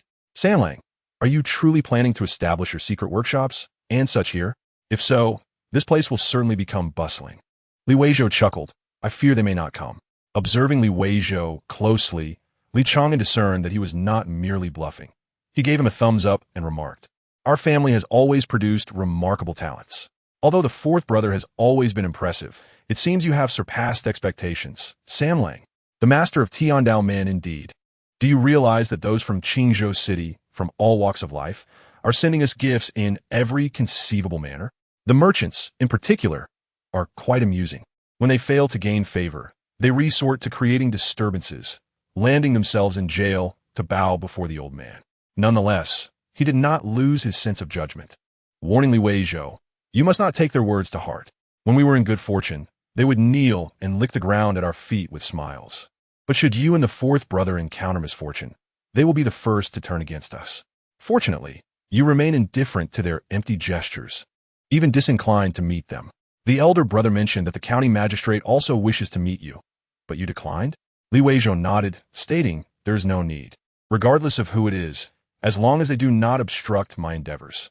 Li Chang'an persisted with his counsel, you should exercise some restraint. There are many prominent figures passing through lately. Li Chang'an's eyes sparkled as he jovially embraced Li Weizhou's shoulder, exclaiming, ah, Sanlang, with us brothers, in another 20 years, the great Qian will flourish. Li Weizhou refrained from denying this, glancing at the bustling servants and departing with his cousin. Sanlang, are you quite close with Miss Mengjun and the esteemed Biwu from Zhuai Xianglu? Li Chang'an inquired casually on their way back to the city. Li Weizhou, somewhat suspicious, responded, are there any acquaintances of yours among those 2 establishments? Li Chang'an, rarely flustered, waved his hand dismissively. What are you talking about? Although Miss Fong is indeed a fine person, you must avoid misunderstanding. That is not what I meant. Upon hearing this, Li Weizhou's expression darkened. My parents went to Mingzhou to seek out the renowned Jin Dao Biaowang. Is he from that family? Li Chang'an nodded. I have met him, and I hold a favorable impression. At that time, the 4th brother had not yet achieved such success. Our family was not particularly noteworthy. However, the Jin Dao Biaowang was celebrated in the martial world for his righteousness and treated our family with utmost courtesy, affording us honor. It was primarily due to his wife's closer ties with your second aunt, and, at that time, a betrothal was arranged between you and their daughter, who was indeed 3 years your senior and of exceptional beauty. Li Weizhou's focus shifted. After my parents' incident, they sent word to that household, correct? Instantly, he felt a weight lift, chuckling. You could be considered quite the seasoned veteran. Do you not recognize that the 200 tales were merely hush money? Let's not dwell on such trivialities. Li Chang'an, sensing some truth in this, still advised, regardless, you ought to limit your visits to the brothels. Li Weizhou retorted, just don't let me catch you at Zhuai Xianglu. Li Chang'an laughed heartily. That was for business. As the 2 brothers jested, they approached the city gates and noticed a significant number of caravans stationed nearby. Qingzhou City was still too small to accommodate such large convoys, often consisting of hundreds of individuals. Li Weizhou even spotted the proprietor of Zhuai Xianglu setting up a kitchen with his staff in an open space, evidently seeking to partake in the influx. He excused himself, feeling scorned. Indeed, such disdain was warranted. A mere idler should not claim to be busy. However, Li Weizhou did not anticipate that he genuinely had matters to attend to. Someone from the Jin Wang Fu had arrived. He had long awaited the arrival of the royal household, as it was inevitable. He yearned to observe whether the protocols of the great Qian held any weight. Li Weizhou had envisioned the eunuchs as peculiar figures, with an air of flamboyance and delicate gestures. In reality, they appeared quite ordinary, though perhaps due to insufficient castration. Some even sported a hint of facial hair. Most striking, however, was the unpleasant odor of sweat mingled with urine that was quite repugnant. By chance, they encountered one another right at the entrance of the Li residence. Upon introducing themselves and noticing that Li Weizhou, a mere commoner, did not kneel or bow, the leading eunuch became displeased. With his beady eyes fixed on Li Weizhou, he coldly snorted, "We inquire of you, where is Qian Jintang, the master of Tiandao men? Where is his son, Qian Siyu? Where is his daughter, Qian Serong? We come on behalf of the venerable Jin Wang, and you ought to understand the decorum." Li Weizhou scrutinized the eunuch's attire and, after a brief contemplation, produced the iron badge of the Zhitai Si, stating, "You may find this hard to believe, but on that day, the Qian family spoke with an even grander tone than yours. When I presented this badge, they quickly yielded, leaving behind their horses as an apology, and departed in shame." This account evidently pertained to Li Laosi, who had evidently done some research. Li Weizhou regarded the eunuch for a moment, formulating a plan, and smiled brightly, nodding, "Indeed, as a eunuch of the Jin Wang Fu, you have seen much of the world. Your reasoning is quite sound. Please step inside. It truly is troublesome. It was that Qian fellow who insisted on leaving the horses behind. I initially thought this badge held great power, something to be displayed at every opportunity, yet it seems it is not as formidable as I presumed." With that, he stepped ahead into the entrance, utilizing these individuals to affirm his innocence. Several eunuchs observed Li Weizhou with cold stares, recognizing that he possessed some martial skills, albeit limited. His natural posture while walking clearly indicated the signs of the Qi Xingbu, suggesting he had yet to master the technique. This form was typically practiced by martial artists who had not yet broken through to the higher levels. Such a rudimentary form of movement was hardly impressive. Furthermore, Li Weizhou lacked the fragrant aroma of the Pei Yuan Dan, a renowned elixir. The saying goes that the bold are skilled, and being martial practitioners dispatched by the Jin Wang Fu, they naturally did not fear anyone challenging them within the city. The master of Tiandao men had disappeared outside the city. Had he vanished within, the Yongzhou court would have long since intervened. Casting a haughty glance at the doorman, the group proceeded inside. Indeed, there was no immediate danger, and Li Weizhou warmly welcomed the 5 eunuchs. The tea in Qingzhou City was unremarkable, yet the exquisite glass cups used were highly regarded.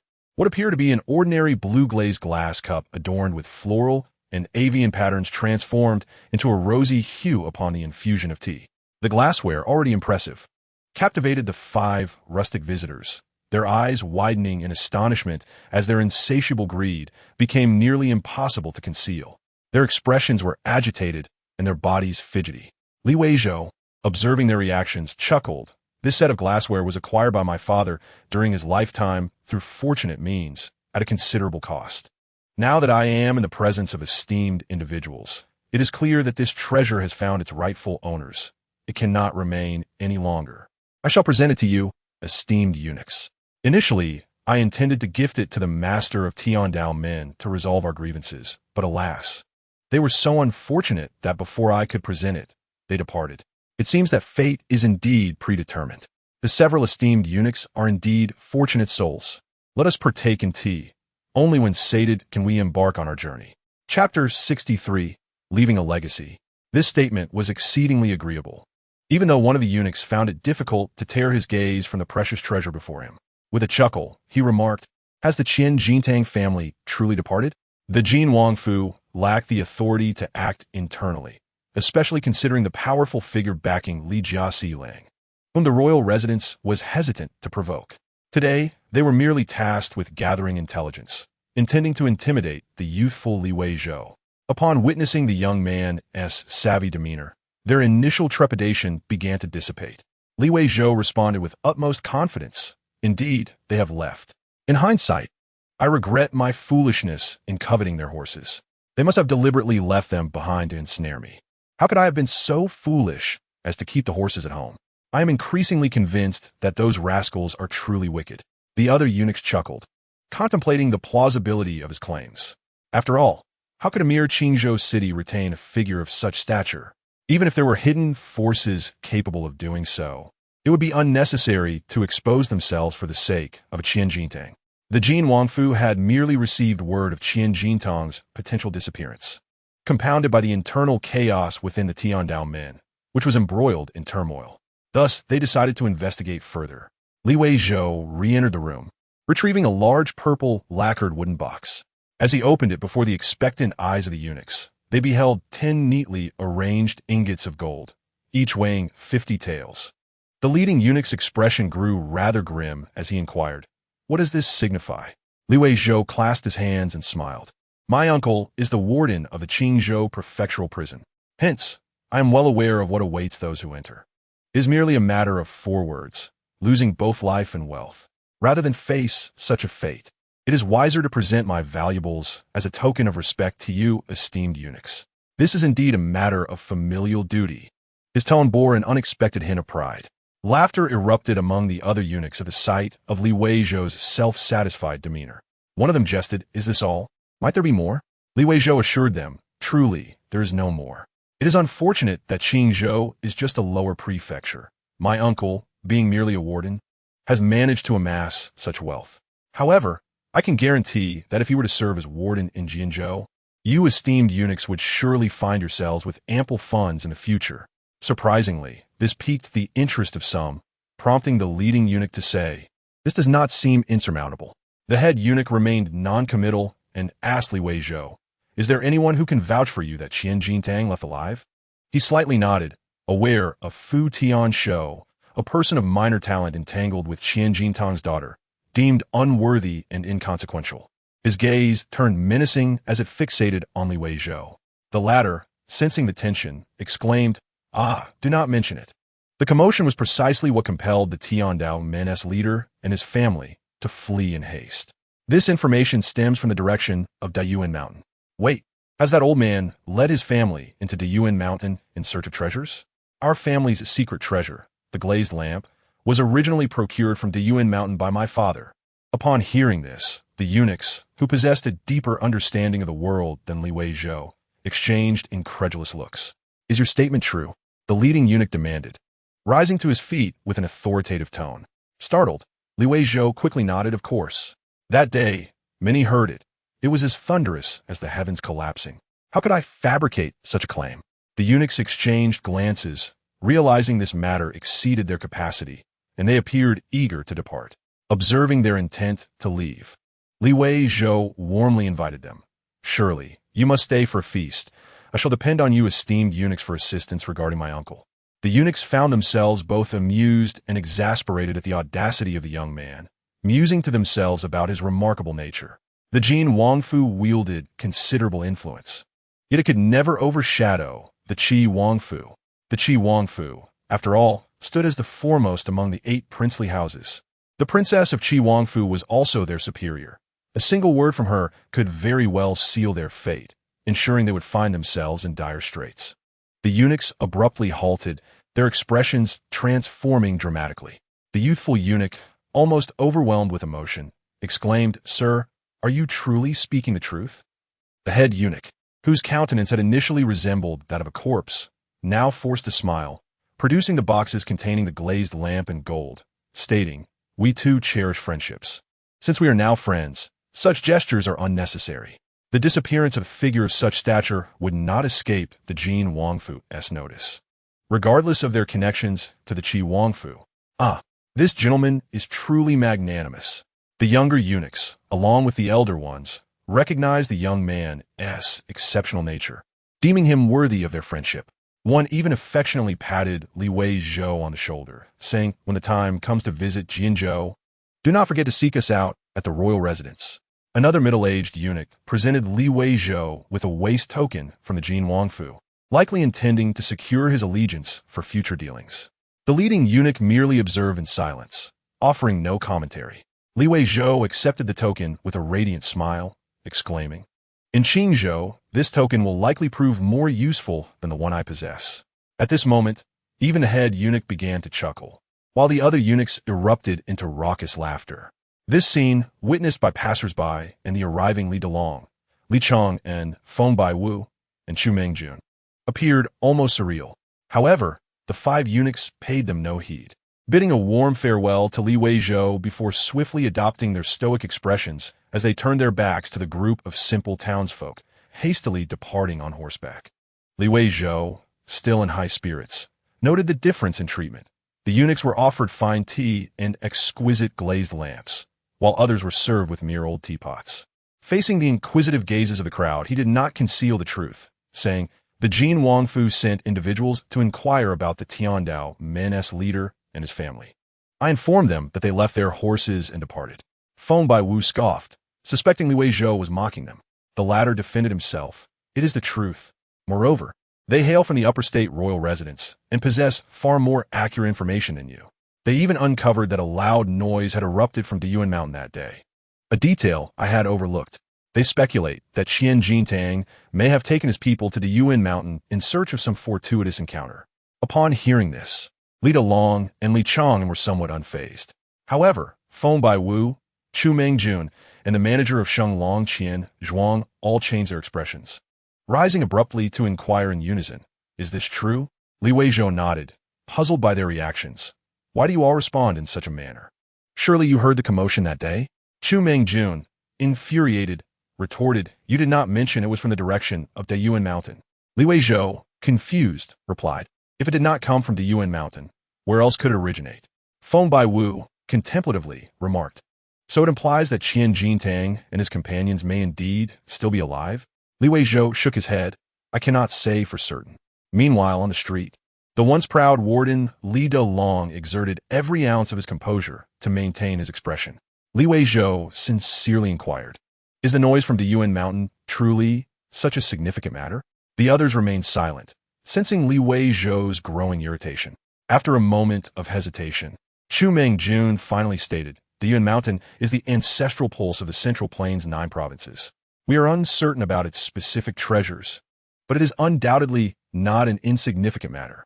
After the trio departed in haste, Li Dalong, with a subtly distorted expression, turned to his nephew, lowering his voice. "How do you intend to conclude this affair?" "Fortunately, those loyal servants we took with us that day collected the remnants of the roasted meat and disposed of them to feed the pigs, leaving no trace behind.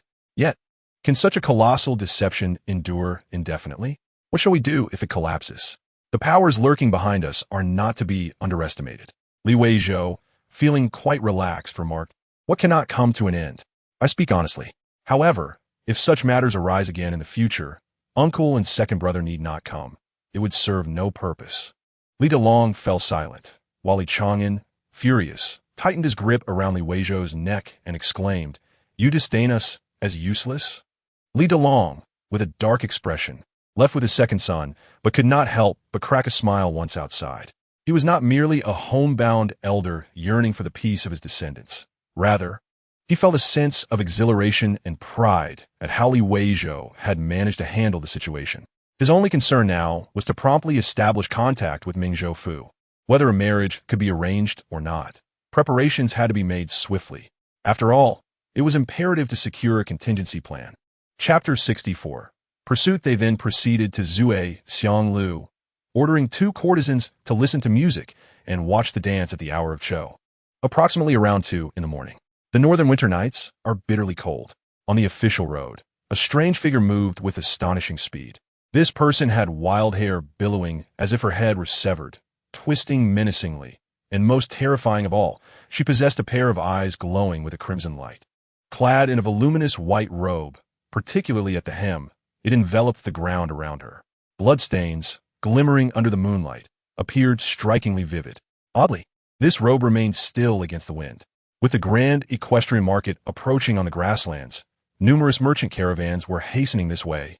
But it was too late for night travel. Most were camping along the sides of the official road, seeking refuge from the biting cold, waiting for dawn. The cargo-laden carts formed an outer circle, while inside were horses, bodyguards, assistants, and merchants, providing shelter from the wind and a degree of safety in case of emergencies. Even bathroom needs had to be resolved near the horses, with no one daring to venture far.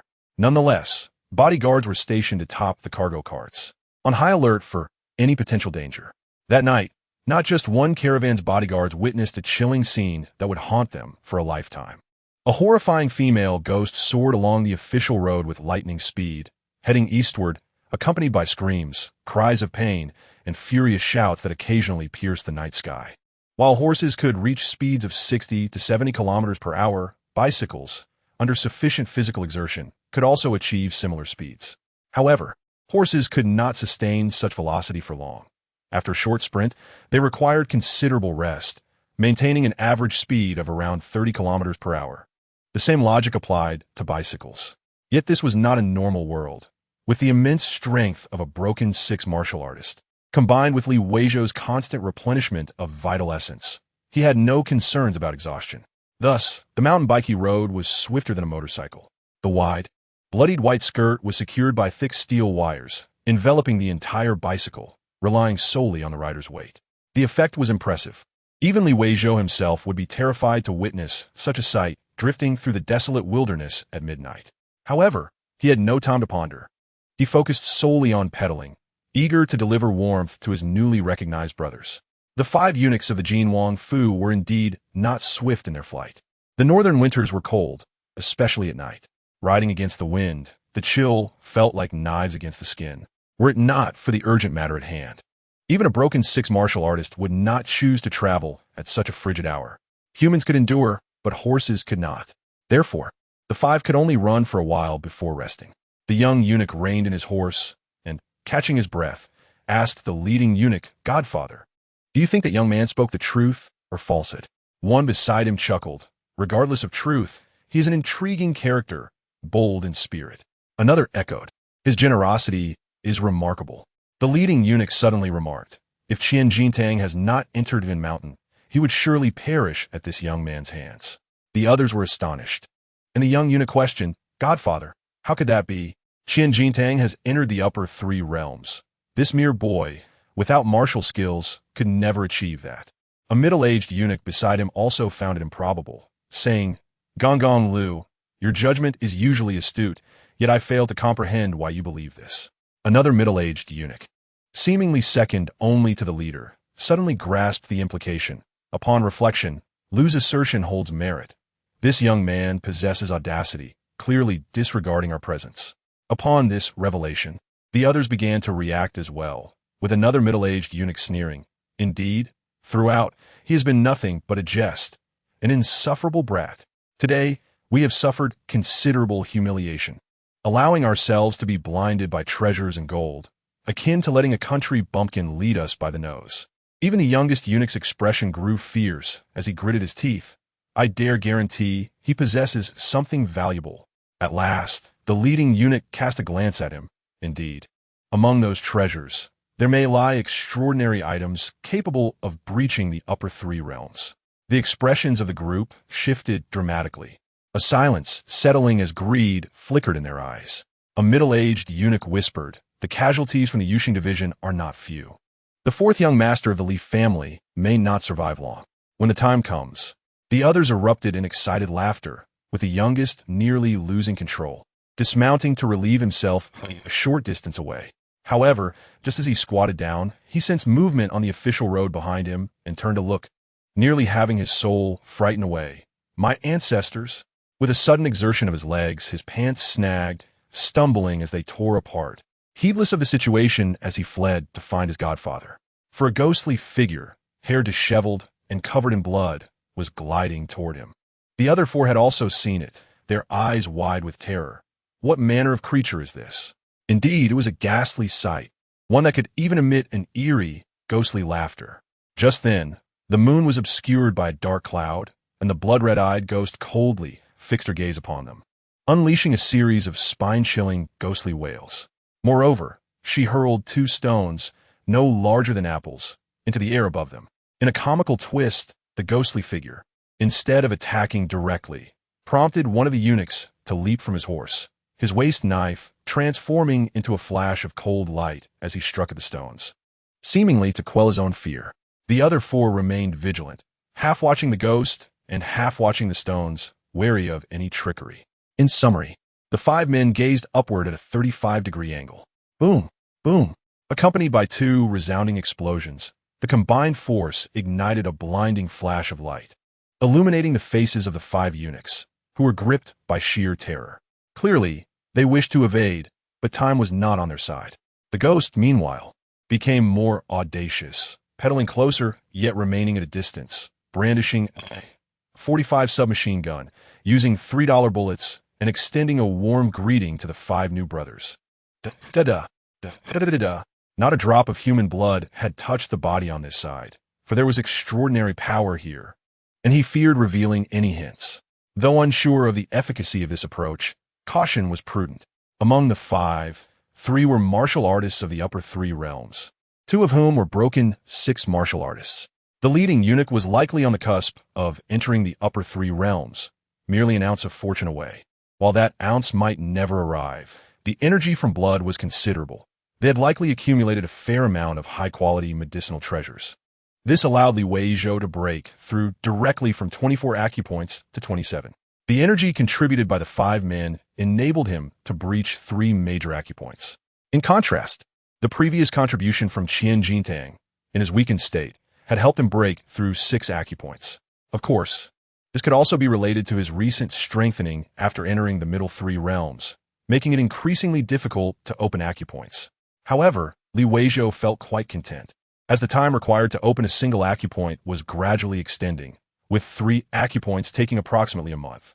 This month's duration signified a month without absorbing the countless pig blood transformed into exquisite nectar.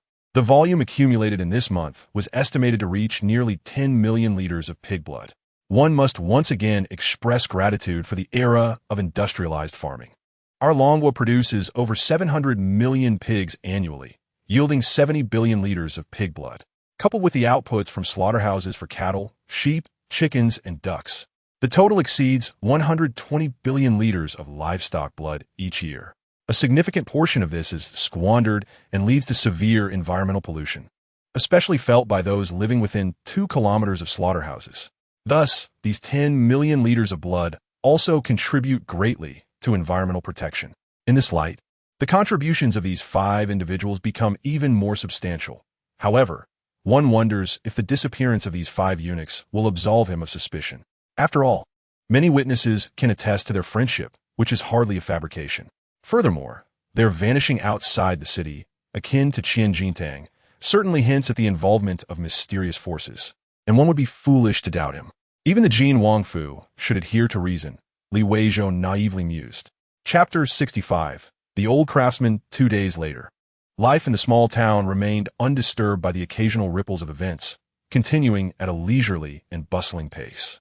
Early in the morning, as Li Weizhou stepped outside, he discovered that a significant snowfall had occurred in the latter half of the night. What a good omen! The drought must be over, he thought, stretching and feeling quite cheerful. To his surprise, the first visitors of the day were the manager of Shenglong Qianzhuang and the manager of Li family Baibil, accompanied by several skilled hands. It dawned on Li Weizhou that, without his awareness, winter was fast approaching. After winter comes the 12th month, followed by the new year.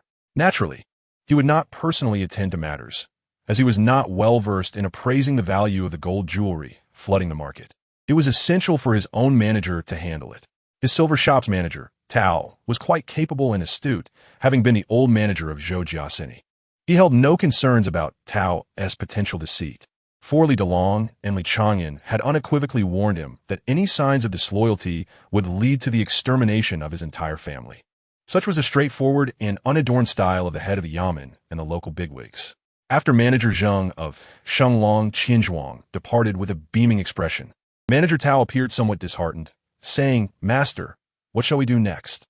Li Weizhou smiled and replied, "They have paved the way for us. You are the expert among experts.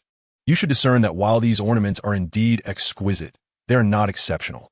Flattered, Manager Tao blushed and said, "I intended to mention that while they are initially stunning, upon closer inspection, they exhibit a certain craftsmanship. If we had such pure gold to work with, we could create even finer treasures. However, to truly produce quality goods, we must invite a genuine master craftsman. I'm truly not worthy. Master, you overestimate me." Li Weizhou insisted, "This is precisely your task moving forward. In addition to continuing to procure gold and silver ornaments, you must engage skilled artisans and select a group of talented children from our household to train under stern masters in the craft. I will procure pure gold for you to practice with. Our Baibelu must create genuine treasures in the future." As the manager, you need not possess extraordinary skills. As long as you have a keen eye for talent, you will be the finest manager in the land. The old man, now satisfied, left with a spring in his step, as if revitalized. Weizhou's spirits soared even higher, for with such capable subordinates, he could afford to indulge in leisure and head to Qiming Pavilion to listen to music. The courtesans of Zue Xianglu were predominantly northern women, while those of Qiming Pavilion were mostly from Jiangnan. It was clear that the women of Qiming Pavilion were somewhat annoyed by his presence. After all, they had only just fallen asleep not long ago. Had it not been for the increasingly prominent reputation of the Li family's third master in Qingzhou, the doorman might not have even opened the door for him. Yet, Yin Shui was genuinely delighted to see Li Weizhou, even though she appeared somewhat dazed. Her sleepy eyes still gleamed with warmth as she called out, "Little young master." Li Weizhou smiled and nodded in response, seemingly oblivious to the passing Chu Mengjun, and expressed concern. "Shui, if you haven't slept well, you should rest some more. Poor sleep stunts your growth." Yin Shui worriedly asked, is being short unattractive?" Li Weizhou reassured her, "Not at all. Being shorter can be charming, and if you grow too tall, you might look like a stick." Chu Mengjun coldly interjected, "Indeed, I am rather unattractive, standing in an estimated height of 5 feet 5 inches, or approximately 172 centimeters. She was quite tall for a woman. However, her slender frame made her appear delicate. Yin Shui quickly chimed in, "Our lady is the most beautiful. I have never seen anyone more lovely than her." She then sought Li Weizhou's affirmation, asking, "Isn't that right, little young master?" Li Weizhou hesitated, his expression troubled, before reluctantly nodding, "I suppose so." Yin Shui pouted in irritation, while Chu Mengjun chuckled, choosing not to dwell on such superficial matters. She addressed Li Weizhou, saying, "The matter you entrusted me with is nearly complete. The person has arrived, and I will introduce you tomorrow. Just a heads up, she is my junior sister, spoiled since childhood and possesses a childlike disposition, so do not bully her." Li Weizhou could not comprehend, "But I specifically requested someone with a good temperament, not a willful one." Yin Shui quickly clarified, "No, Yuer is childlike in spirit and loves playing with children. She has an innocent heart, not a willful temperament." Li Weizhou remained skeptical. If she is too young, could she really be a good teacher? 13 or 14 years old is more than sufficient to serve as an enlightening mentor, replied Chu Mengjun, her irritation resurfacing. "Finding someone for you is already a favor. Do not be so arrogant." She now harbored doubts about how the leader of Tiandao's sect had perished. Her primary suspicion fell upon the man before her. After inquiring with the Jiangyu Merchant Guild, she discovered that the timeline concerning the Yuan Mountain was inconsistent, occurring 3 years too early. Moreover, the incident should have generated greater commotion. Yet, no one had informed her of what would transpire 3 years hence, leaving her in a foul mood. Li Weizhou chuckled. He was not arrogant, merely wishing to enjoy the music. He resolved that once he had mastered martial arts and achieved an indestructible body, he would relish in music and dance daily, living a carefree life. However, his aspirations extended beyond merely enjoying the entertainment in this locality. He envisioned experiencing the beauty of the world, whether amidst majestic mountains and rivers, in the tumultuous waves of the sea, across the sandy expanses of the northern deserts, or within the misty rains of Jiangnan. While indulging in the foot massage provided by Chu Mengjun, he dreamed of watching the world's beauties dance gracefully, accompanied by delectable delicacies and fine wines, relishing life for centuries, all in pursuit of a fulfilling existence.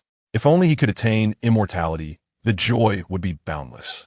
Of course, he recognized that he was presently somewhat busy, considering it a phase of hardship before sweetness, laying plans for the future. As the sounds of silk and bamboo filled the air, and skirts swayed elegantly, Chu Mengjun observed this enigmatic man with a discerning eye, concluding that he truly reveled in such indulgences. This realization left her perplexed, born with striking features.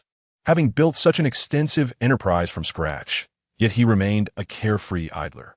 He resembled a debauched young nobleman in every regard. However, could such a debauched youth achieve extraordinary feats? Notably, the brothel keeper Feng Biwu, who held a deep-seated hatred for unfaithful men, now regarded this young man with newfound respect. Had it not been for this, she would not have hurried to hear news of him the other day. The more she observed, the less she understood. Just as she was lost in thought, An unremarkable elderly woman floated up the stairs, unnoticed even by Li Weizhou. After exchanging a few words with Chu Mengjun, the elderly woman's expression shifted, and she frowned, addressing her. "Is this mere gossip?" The old woman replied softly, "It is not just one family that has seen it. The descriptions are quite similar. It was reported a few days ago, and only after mutual verification did it spread today." Chu Mengjun said slowly, "It seems someone is playing tricks." The elderly woman shook her head, saying, "Without feet to walk, drifting swiftly, faster than a galloping horse." Her complexion was pale, tears of blood streaming from her eyes, which emitted a crimson glow, clearly visible. Outside the city, the merchant caravan was in chaos, with many clamoring to enter the city.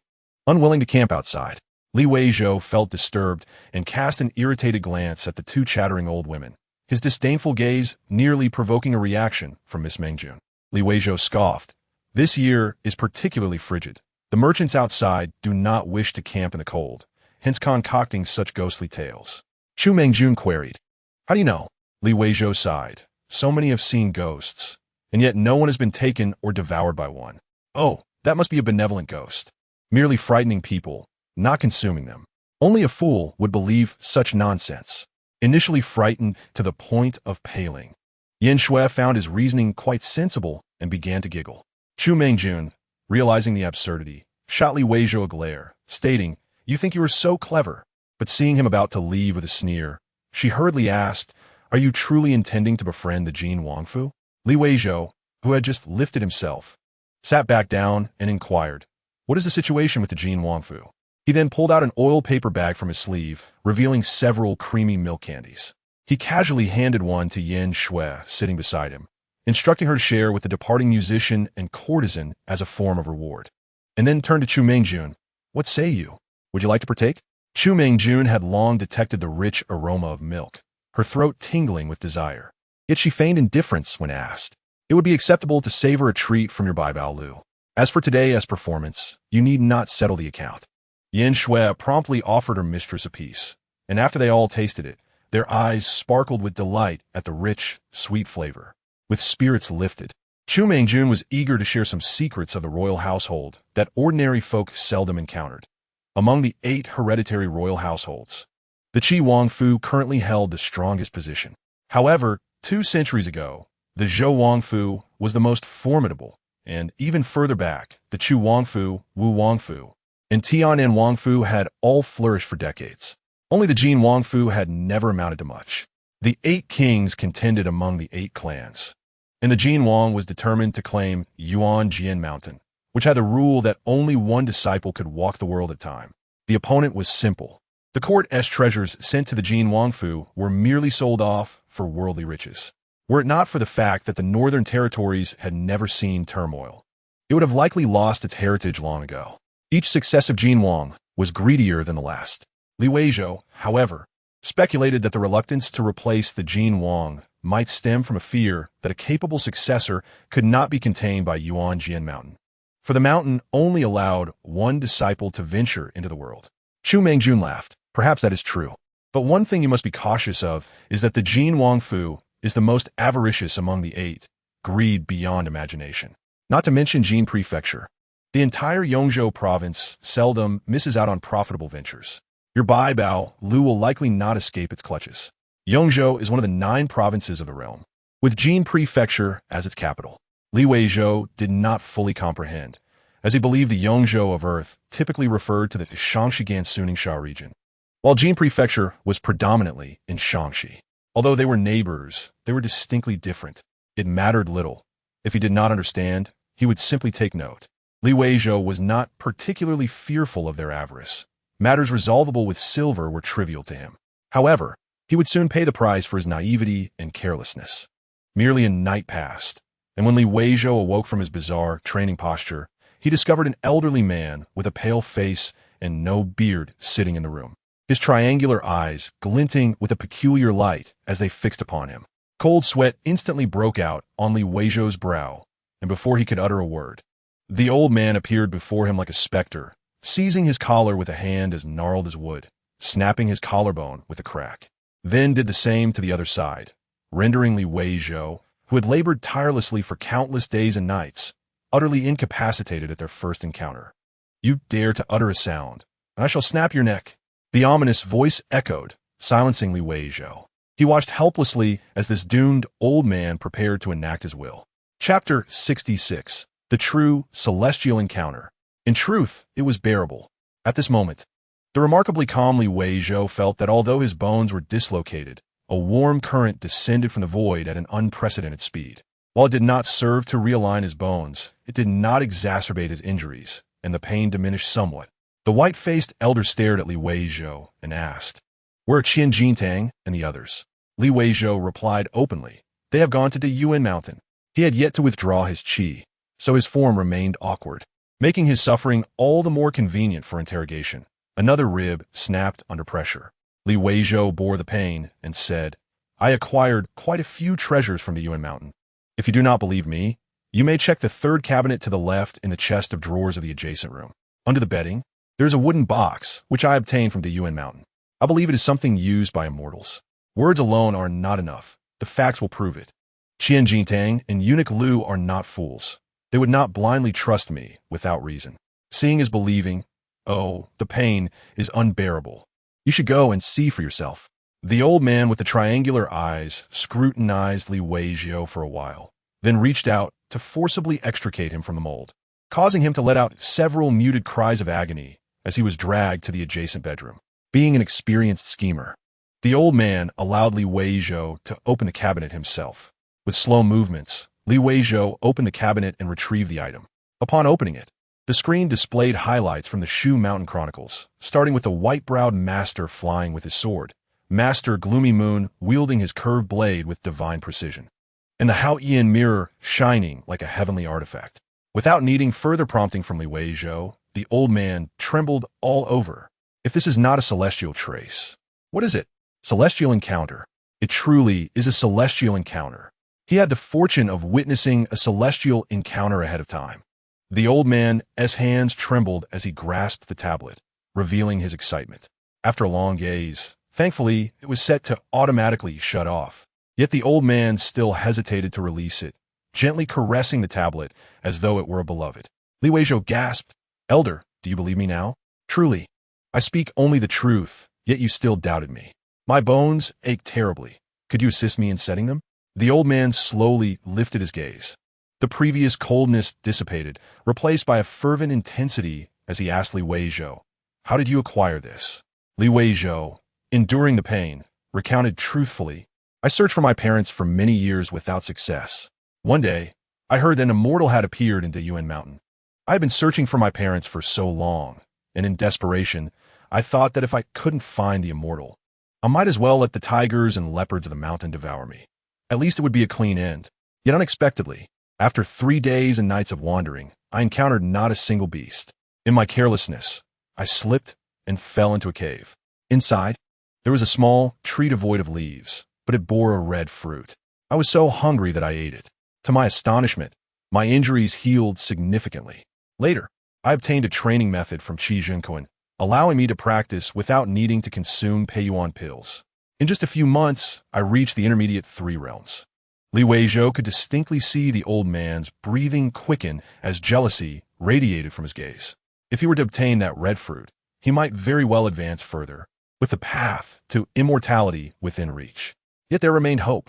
That immortal's cave likely held even greater treasures. Even if there were none, he would make certain to stew this extraordinarily fortunate young man into a broth for himself. Li Weizhou appeared oblivious to the old man's malicious intent, continuing to ramble. "It hurts so much, Elder. Could you please help me set my bones first? You see, I have shared everything with anyone who has inquired. Why do you not ask me directly? You have not even bothered to ask before breaking my bones, and I have nothing to hide." His tone was filled with a sense of grievance and indignation. The old eunuch stared at him and demanded, "Who else have you told? Did you think you had discovered a treasure from the immortal?" Li Weizhou shook his head and replied, "Only the Lord of Tiandao and those 5 eunuchs. Though my mother passed away early, she taught me a crucial lesson. One must possess self-awareness. Anyone who is excessively greedy and seeks what is not rightfully theirs will inevitably face dire consequences. When those 5 eunuchs came to see me the other day, I gifted them a piece of spiritual jade I found in a cave. The leading eunuch Liu was so pleased that he sent me a plaque from the Wangfu, promising to protect me and even offered to help me secure an official position in Jinzhou. Yet, I gained nothing from it and nearly lost my life. As Li Weizhou painfully retrieved the plaque from the Wangfu, the old eunuch's skepticism vanished entirely. He reached out to feel Li Weizhou's body, realigning the broken bones, and said, "You will heal with a bit of rest. Does the red fruit aid in your recovery?" Li Weizhou nodded. "Indeed, that red fruit is remarkably effective. While others may take 10 days to heal from injuries, I often recover in just 3, sometimes even within a day. It's a pity I am injured. Otherwise, I would personally guide you to that immortal cave.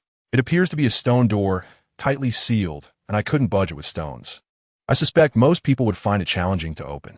Upon hearing this, the old eunuch became agitated and exclaimed, "You remember the way?" Li Weizhou chuckled awkwardly. "Not exactly. Otherwise, they would not have let me go.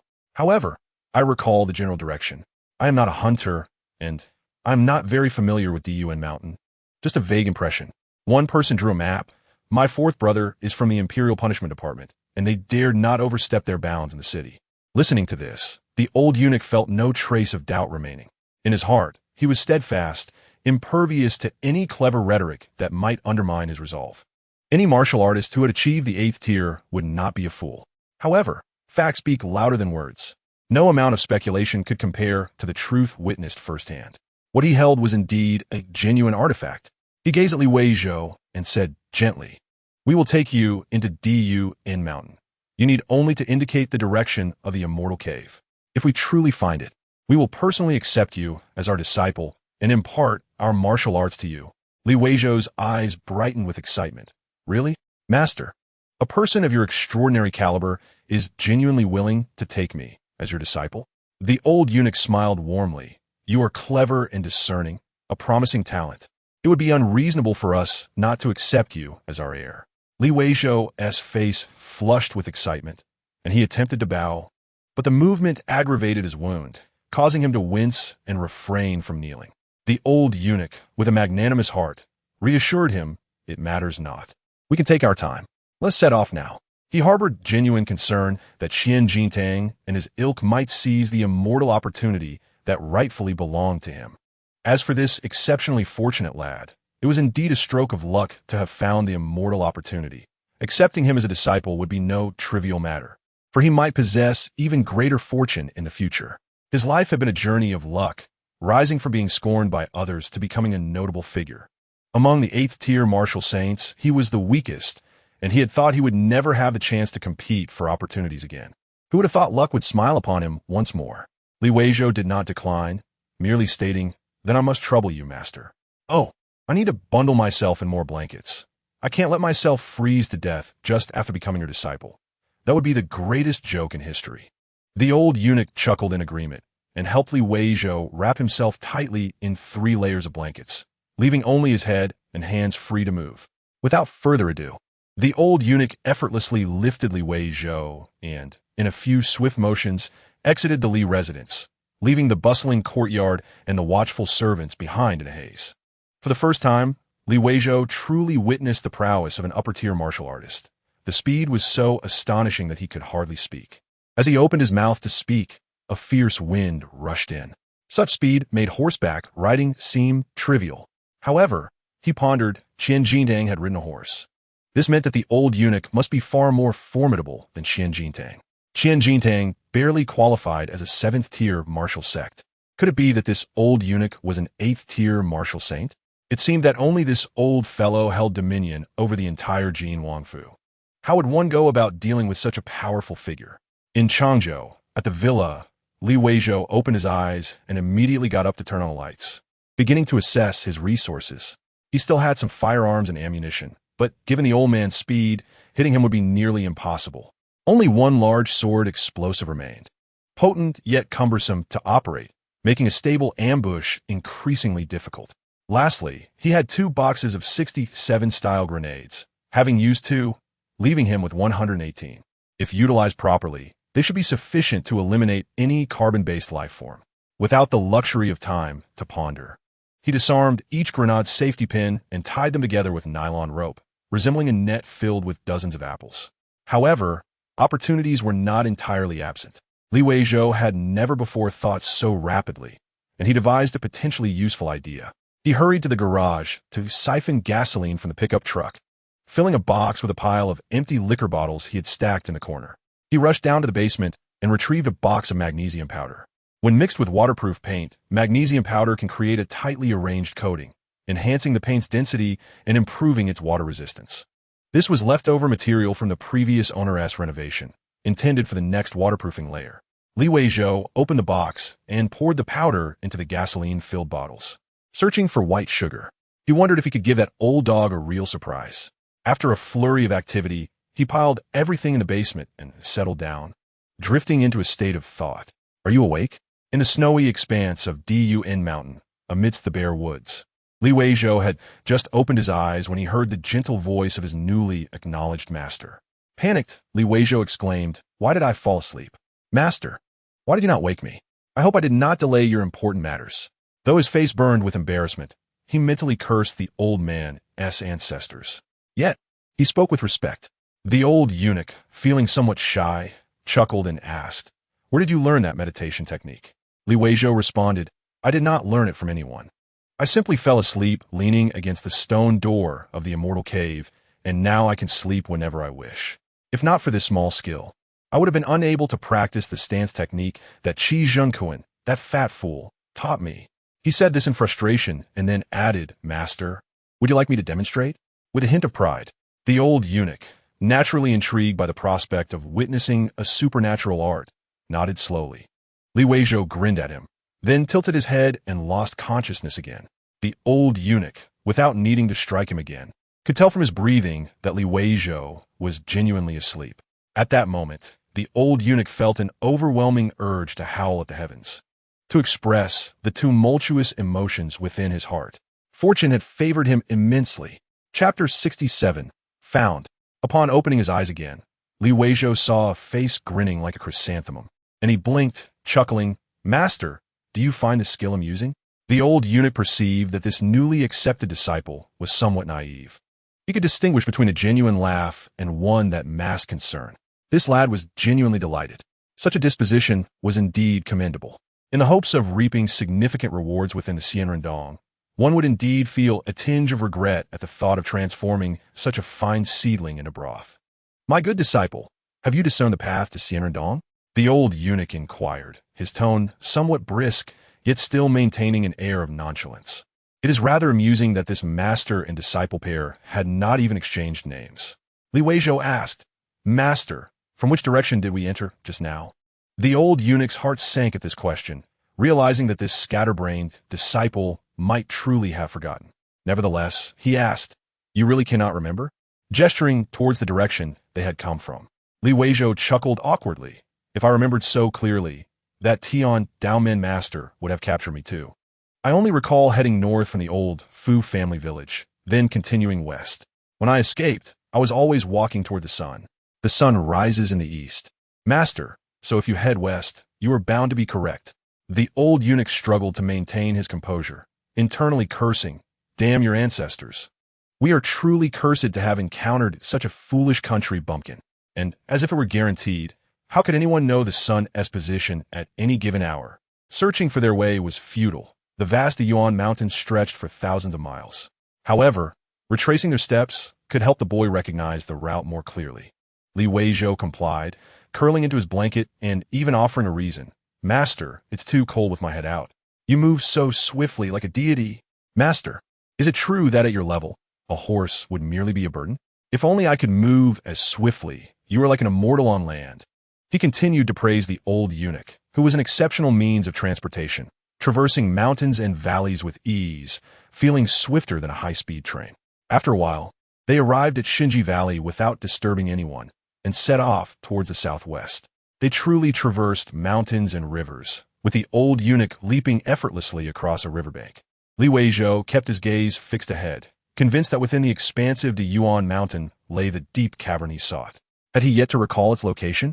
From dawn until dusk, the old eunuch's mood gradually shifted from exhilaration to despondency, and his gaze at Weizhou became less amiable. The old eunuch felt speechless, reflecting on how a simpleton could provoke such irritation. He thought he must maintain his composure to attain genuine celestial fortune, and thus said, "There's no rush. Take your time searching." Unbeknownst to him, Weizhou had already found it. In the deep of night, within a sheltered hollow, a bonfire blazed brightly.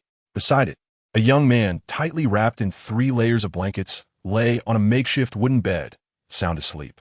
On the other side sat a frail old man, expressionless, on a wooden stump, gazing into the flickering flames. After a while, he slowly produced an object from his robe that should not exist in this world, staring intently at it and tenderly caressing it. Within the Changzhou villa, Weizhou repeatedly checked the formidable weapons in the basement, the revolver, Barrett, and submachine gun, all fully loaded and safeties disengaged. His heart felt heavy with anxiety. He was uncertain of the old eunuch's true strength. Would they win this battle? Yet, the worst outcome would be mutual destruction, leaving no repercussions for his family. The feeling of having family was truly comforting. He hoped that Shimei would grow up safe and happy, and that Lao Si would achieve great things, ensuring the Li family's safety. He was content here. Though the pig blood powder factory could not continue, he could find ways to engage in other endeavors. This meant that even in the worst-case scenario, he could still live well. At dawn, Weizhou awoke to the delightful aroma of meat. The bonfire still crackled, and much of the surrounding snow had melted, revealing the earth. Nearby lay a black deer hide. Reluctant to leave the warmth of his blankets, he nonetheless felt the pressing need to relieve himself. He glanced at the old eunuch, who was roasting deer meat nearby, and sheepishly said, "Master, I need to go." The old eunuch did not scold him. Instead, he approached and untied the bindings of the blankets. Weizhou got up to address his needs, but as he did, he felt pain at his wound, causing him to wince. "Move further away," the old eunuch remarked, wiping his nose with a handkerchief in disdain. After resolving his immediate issue, Weizhou did not hesitate to use snow to clean his hands. After rubbing himself down, he shamelessly requested a piece of deer meat, which he found quite delectable. After finishing, he returned to his resting place. Weizhou explained, "The bone is still fractured and it hurts terribly. Master, I will need your assistance to wrap it up again." After a moment of silence, the old eunuch smiled generously, once again wrapping Weizhou in 3 layers of blankets. Without further ado, he lifted Weizhou and set off. However, after walking for a short while, Weizhou suddenly exclaimed as he gazed at the mountains ahead. The old eunuch immediately halted and asked, "What is it?" His voice tinged with tension. Weizhou focused on the mountains, declaring loudly, "It seems to be nearby. I remember now. When I climbed out that day, the western mountain resembled a woman. Master, look at that mountain ahead. Doesn't it resemble a woman?" The old eunuch peered for a moment, uncertain whether he discerned the resemblance, and asked, "What shall we do now?" His expression was serious yet excited. Weizhou contemplated.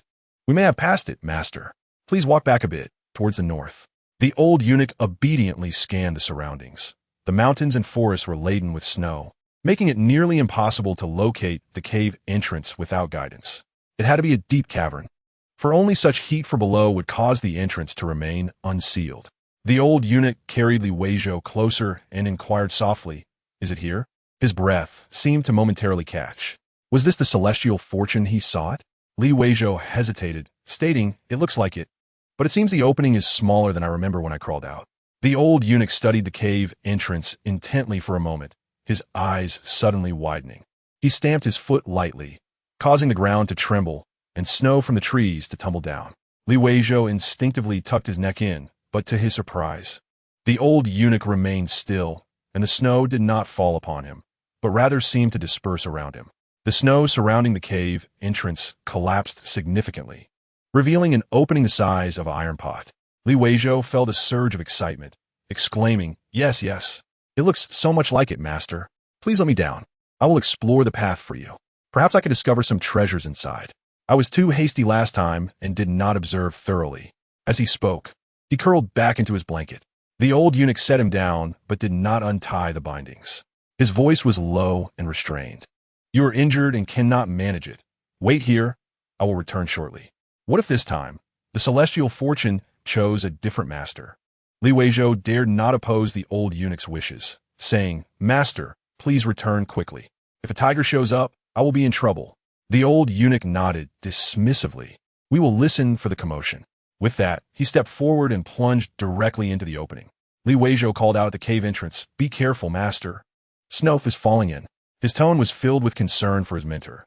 Yet in his hands, he suddenly clutched a box, filled with 58 grenades the size of apples. The safety pin of the grenade had long been removed, and a nylon cord threaded through the ring of the safety pin was in place. Weizhou gave the cord a sharp tug, resulting in a series of crisp explosions, followed by the box emitting a hissing sound as it was flipped upside down at the entrance of the cave. He then rolled backward, taking refuge beneath 3 layers of blankets.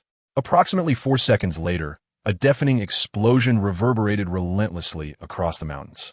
The box at the entrance had been shattered to pieces by the shockwave, vanishing without a trace. Yet Weizhou, gritting his teeth against the roaring in his ears, hurled one bottle after another filled with the elixir of joy into the cave, the booming sound intensifying. Black-red flames surged skyward. After tossing in 20 bottles, he rolled forward, wrapped in the blankets, enduring the searing black smoke, and drew 2 Barrett rifles, firing at the cave entrance without even aiming. From within the cave, a faint yet anguished and furious howl echoed. "Damn it!" Weizhou exclaimed, "What nonsense is this? With such abilities, why seek celestial encounters?" Chapter 68. A Leap to Glory. The voice, though weak, sent a chill down Weizhou's spine, causing him to break out in a cold sweat. Without a moment's hesitation, he continued his assault, throwing the remaining box of grenades into the cave with a thunderous roar. He did not pause, picking up the Barrett again to unleash a barrage. And when that was done, he grabbed a revolver to unleash another storm of bullets. He then retrieved 2 submachine guns, firing them in rapid succession. Rat-a-tat-tat-tat-tat. Afterward, he resumed tossing bottles. Boom, boom, boom, boom, boom. He continued until he had emptied the entire stockpile he had prepared the night before, then suddenly produced a hand-cranked air blower, spinning it vigorously to blow air into the cave. With sufficient oxygen, the contents of the bottles would combust fully, reaching temperatures of 3,000 degrees. At 3,000 degrees, even steel could melt in a molten form. Rocks would ignite, releasing countless toxic gases. Under such conditions, the interior should have become a hellish inferno. He had done everything possible. If that old wretch managed to survive, Weizhou would concede. If he could not perish from this, there was truly nothing more he could do, for he was not human, but a celestial being. After half an hour of cranking, the handle of the blower broke, and Weizhou ceased his efforts, blocking the cave entrance with blankets, hoping to suffocate the wretched creature inside. Time passed slowly. Even the trees that had been ablaze extinguished, returning to their cold state. 5 full hours elapsed, and Weizhou began to feel a chill in his bones. He took a deep breath, pulled back the now frozen blankets, and a thick, foul black smoke began to billow out. Weizhou had reloaded his Smith Wesson revolver, and, as the smoke gradually dissipated, he shone a powerful flashlight into the cave. At that moment, the most prudent course of action would have been to procure a truckload of concrete and seal it tightly. However, having expended such great effort and not witnessing the demise of this old specter, he remained uneasy. The cave appeared desolate. Aside from the chaotic debris, there was nothing to be seen. He feared that the old specter had not perished and was lying in wait to ambush him. Weizhou pondered briefly, then smacked his forehead, recalling the drone he had brought over, activating it to fly down into the cave. The interior was a scene of utter devastation, with little remaining save for some rubble. The cave extended quite deep. After flying about 40 to 50 meters, he saw the bottom, which was considerably broader. Yet still no sign of a corpse. Alive, no one could be found. Dead, there were no remains, or had the body been incinerated. Suddenly, a large stone shifted without warning, revealing a deep pit below. A charred face, black and red, burned beyond recognition, abruptly appeared in the camera's view, and a decayed hand clawed at it, causing the screen to black out. "Damn it!" Weizhou yelped, panic surging through him as he turned and fled, his footsteps heavy, thudding with urgency. How could this be? That old specter was incredibly fortunate to encounter such terrain. Weizhou cursa inwardly, realizing that human plans often fall short of divine will. However, it certainly could not be feeling well. Otherwise, it would have become a celestial being itself. Seeking no further celestial encounters, After running 20 paces, he saw a charred monster crawling out of the cave in the surveillance footage from his phone. Without hesitation, he disengaged the safety of his pulse igniter and pressed the button rapidly 3 times. Boom! The last wide-sword landmine detonated directly in front of the staggering monster, erupting in a comprehensive explosion. When Weizhou turned to look again, he saw the half-human, half-ghost old eunuch hurled against the side of the cave, lying motionless. Interestingly, he was still clutching the divine object, a scorched and somewhat crumpled tablet. Regrettably, it had not been protected, reduced to a mangled heap by the shrapnel from the wide-sword landmine. At this point, despite being utterly charred, the old eunuch remained intact, which was indeed remarkable. It could only be inferred that the elixir bottles inside had not fully combusted. Otherwise, there would have been no reason for it to survive. Its clothing was now in tatters. Weizhou instinctively glanced below and felt a wave of nausea. He did not approach, but stood his ground, raising his Smith Wesson revolver and pulling the trigger. Bang! Bang! Bang! Bang! Bang! 3 shots struck the chest and abdomen. One went astray, and another hit the center of the forehead. The old specter's skeletal hand lifted slightly, but remained still. The principle remained. No blood could be drawn from the body on this side of the Great Qian. The 28th aperture opened. The 29th aperture opened. The 46th aperture opened. The 47th aperture opened. The 48th aperture opened. The 5th barrier shattered. Yet, it was still not over. The 49th aperture opened. The 50th aperture opened. He kept going until the 58th aperture, and only then did the pace finally slow. However, Weizhou believed that soon he would surpass the 60th aperture. He was mere steps away from fully mastering the first 3 layers of the Jinzhong Zhao. Just a few more to reach the 64 apertures. Truly, a night of sudden wealth. In that moment, Weizhou could no longer suppress the tumult of anxiety, fear, and exhilaration within him. He threw his head back and howled, "Ah, damn it! Ha ha ha!" A leap to glory, although he had only just broken through 5. Once he perfected the first 3 layers of the Jinzhong Zhao, even breaking through 6 will be a challenge for ordinary martial artists. At that time, aside from a few long-established forces with unparalleled masters who could contend with him. However, Weizhou did not indulge in prolonged elation. He quickly reined himself in. At this moment, with the sea drained and rivers dry, summoning another expert would truly leave him powerless. It was better to enjoy this triumph alone. Once he calmed down, he distinctly felt a tremendous transformation within himself. Although his height had not visibly increased, his skeletal structure had undeniably been significantly reinforced. One piece of evidence was that the collarbone and rib he had broken yesterday were now free of pain, and his strength had further augmented. He felt invigorated. Weizhou beamed with joy, looking down at his hands.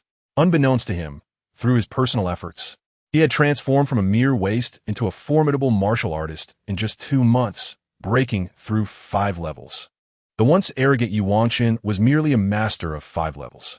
In a martial world, where ascending beyond 5 was rare, breaking 5 was nearly at the pinnacle of mastery. Weizhou sighed softly, filled with emotions. The journey thus far had been incredibly arduous. He had endured countless hardships and perils. After tidying up the chaotic scene, Weizhou descended into the cave, meticulously searching with his flashlight. At that moment, he finally understood why the old eunuch had managed to survive under such circumstances. Beyond just a large stone, the cave's bottom concealed another cavity. Looking down revealed what appeared to be a hot spring vent. It is highly likely that the 4 to 5 meter deep pit below was previously filled with water. He speculated that after the elderly eunuch was injured, seeing the flames raging fiercely, he must have jumped into this pit and covered his head with stones, thus sealing himself off. It was only through the icy water in this pit and the shelter above that he managed to hold on. Even so, he must have been nearly cooked, for the water had evaporated.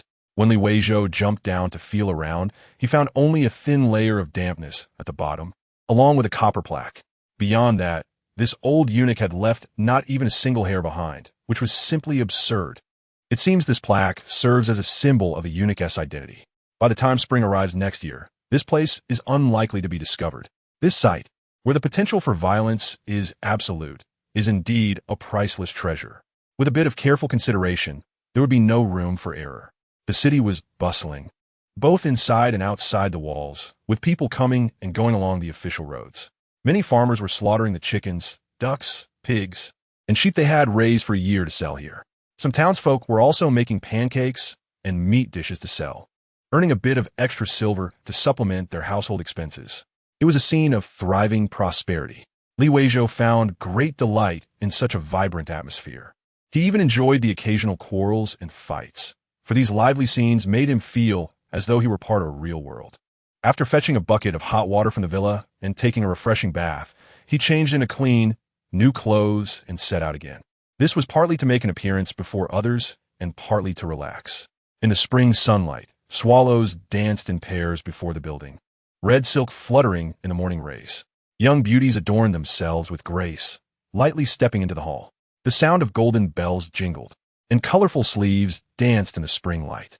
The melodic voices of orioles and swallows mingled with laughter, joyfully welcoming esteemed guests. On the third floor of Yiming Pavilion, the soft voice of the songstress was delightful, and the dancer's performance was captivating. Weizhou's tense heartstrings began to unwind amidst the melodious tunes and graceful dances. Reclining somewhat recklessly on a daybed, one leg dangling off the side, he appeared somewhat entranced, his demeanor carefree, causing the songstress to blush deeply and sing with even more fervor. Rarely was Yin Shui absent, and today she had chosen to play hooky.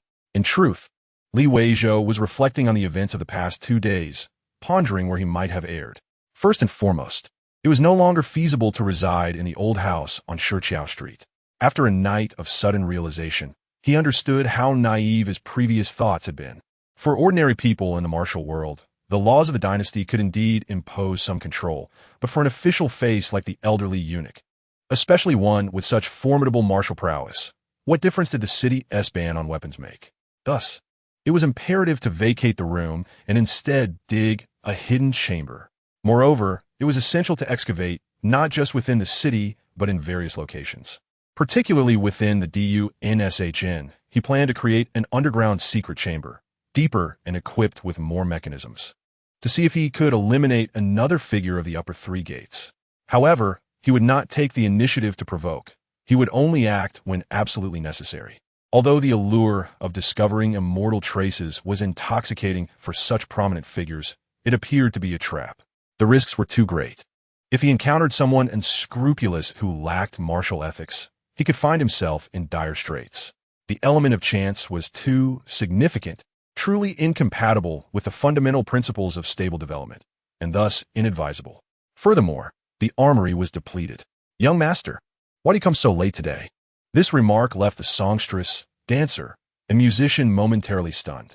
How had the fiery little pepper of Yiming Pavilion transformed into a timid little Shue? Yin Shui herself exclaimed, her face flushed with embarrassment. "Young master, you tease me again." She then hurriedly introduced Weizhou. "Young master, Our Lady has guests to introduce to you." Only then did Weizhou raise his eyes to observe the composed Chu Mengjun and the elderly woman and girl beside her.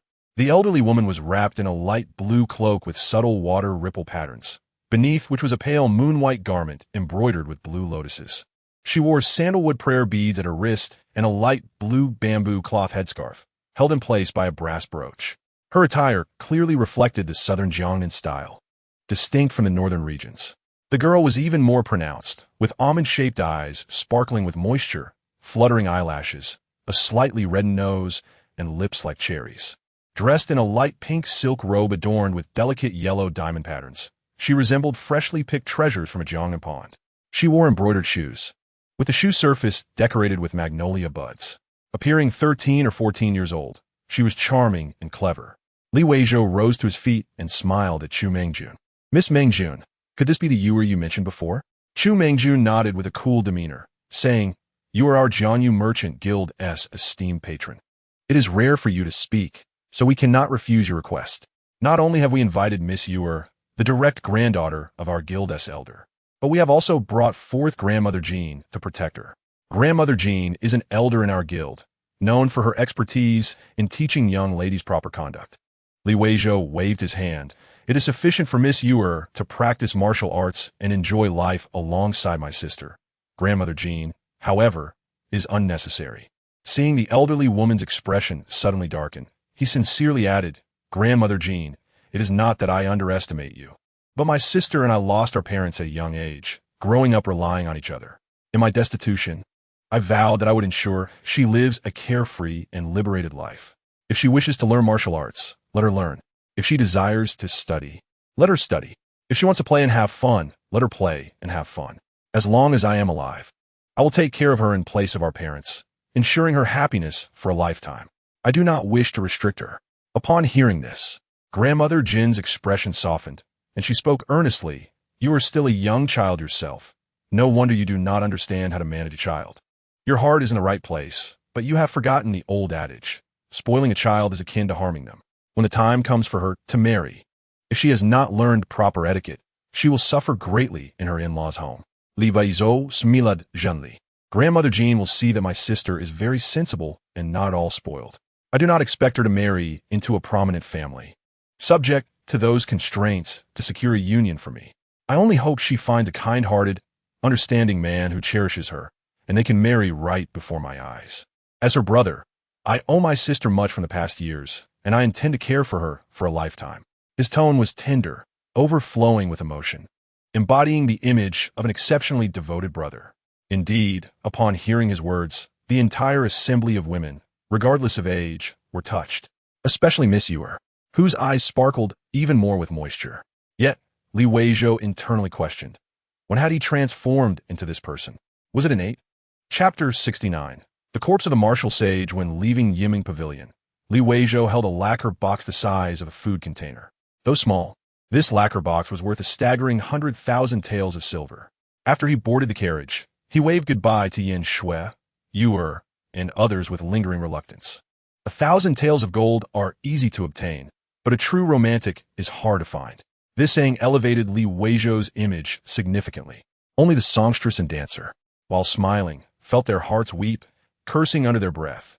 You scoundrel, you haven't given us our reward yet. Fortunately, the carriage had only moved a few paces when the driver, a Human, rushed over to stuff a silver ingot into their hands. Ah, the songstress and dancers were once again moved, realizing their master was indeed a good person. Inside the carriage, Li Weizhou opened the lacquer box, revealing a meticulously arranged series of drawers. Opening one drawer revealed dazzling gold ornaments of various kinds, pure gold hairpins and gold pins embedded with rubies and emeralds. These were not synthetic stones. They were entirely natural gemstones. Upon opening another layer, he found necklaces, golden bead strings adorned with gemstones, and intricate carvings featuring designs like intertwined lotus vines, dragon patterns, and phoenix motifs, all crafted by artisans with exceptional skill and experience. While ordinary people might not recognize the value of these exquisite items, those accustomed to purchasing gold ornaments could discern their worth immediately. The handcrafted jewelry's defining characteristic was its imperfection. Amidst their beauty, there were always minor flaws, yet it was precisely these small imperfections that endowed them with a unique charm. There exists a necklace crafted through the intricate technique of lacing, wherein golden threads are woven, layered, and fused to create a myriad of shapes, culminating in a complete piece of jewelry. The craftsmanship is remarkably complex. This large lacquer box adorned with gold is valued here at 100,000 taels of silver, a price that is exorbitant. However, if sold in the gold shops across the earth, it could fetch several hundred million. Yet this figure remains modest. For China's annual gold trading volume is 34 trillion, with ordinary gold jewelry transactions exceeding 200 billion. This quantity barely scratches the surface. Moreover, not all transactions occur domestically. Such exquisite jewelry will not be sold off in haste. A gradual release over time, coupled with exhibition and auction opportunities, could yield even higher prices. In the Shuai market, 100,000 taels of silver equates to merely over 20 million renminbi. This is sheer profit. Li Weizhou inquired with a smile. What troubles you? Shimei softly replied, somewhat disheartened. Dong and the others have heard it several times. Xiaonan has been weeping in secret. Li Weizhou chuckled. Among the four girls, she is the only one without martial prowess. Any human would shed tears. Shimei's expression turned serious as she stated, we do not disdain her inability to practice martial arts. We had previously agreed that while we train, Xiaonan would take care of other matters, acting as a little steward and earning a bit more in monthly wages. However, upon hearing Xiaonan's quiet sobs, Dong and the others not only grieved but also cursed.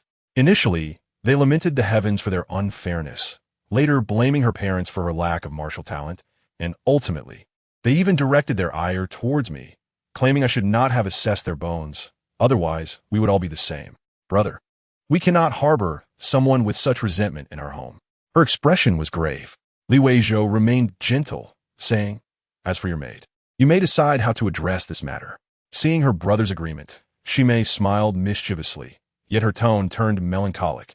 Dunger suggested selling this ungrateful wench outright, letting her stand in the marketplace, so she may realize how well the Li family treats her. Shall she propose marrying this ungrateful one off to an old man in the village, certain she would face daily beatings? Xiao Bei was the fiercest, advocating for cursing the master family, even suggesting extreme measures. I believe we cannot impose excessively harsh penalties. It is not that I am soft-hearted, but I believe in the necessity of moderation in sentencing. Xiaonan has not yet committed a grave error. If we mete out severe punishment now, how shall we handle different offenses by various servants in the future?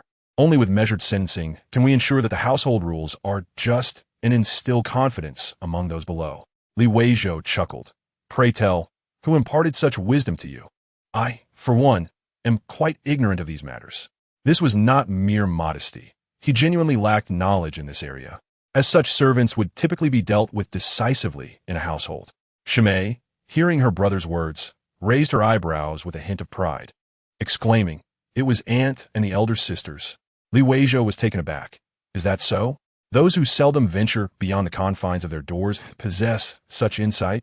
Shimei nodded, saying, I mentioned to aunt that I wished to help my brother share the burdens. Moreover, aunt had long advised me to manage the household well, thus teaching me these matters. Brother, is this truly commendable? Weizhou stroked his chin and replied with a twinkle in his eye. Indeed, it is commendable, dear sister.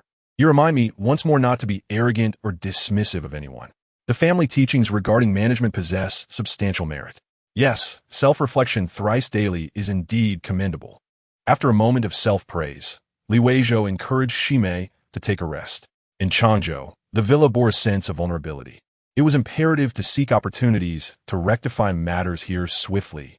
Observing the charred body lying in the basement, Weizhou finally had the time to examine it closely. The corpse was riddled with bullet holes, likely the result of the initial grenade explosion, much to the surprise of the old ghost.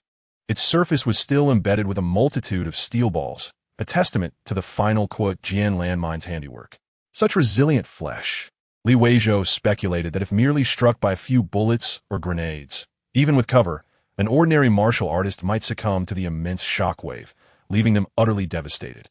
The ricocheting bullets, combined with fire and smoke, would guarantee death. Yet, a formidable martial saint, akin to a terrestrial deity, would likely endure. Had he possessed even a modicum of understanding regarding firearms, he would not have found himself in such a dire predicament.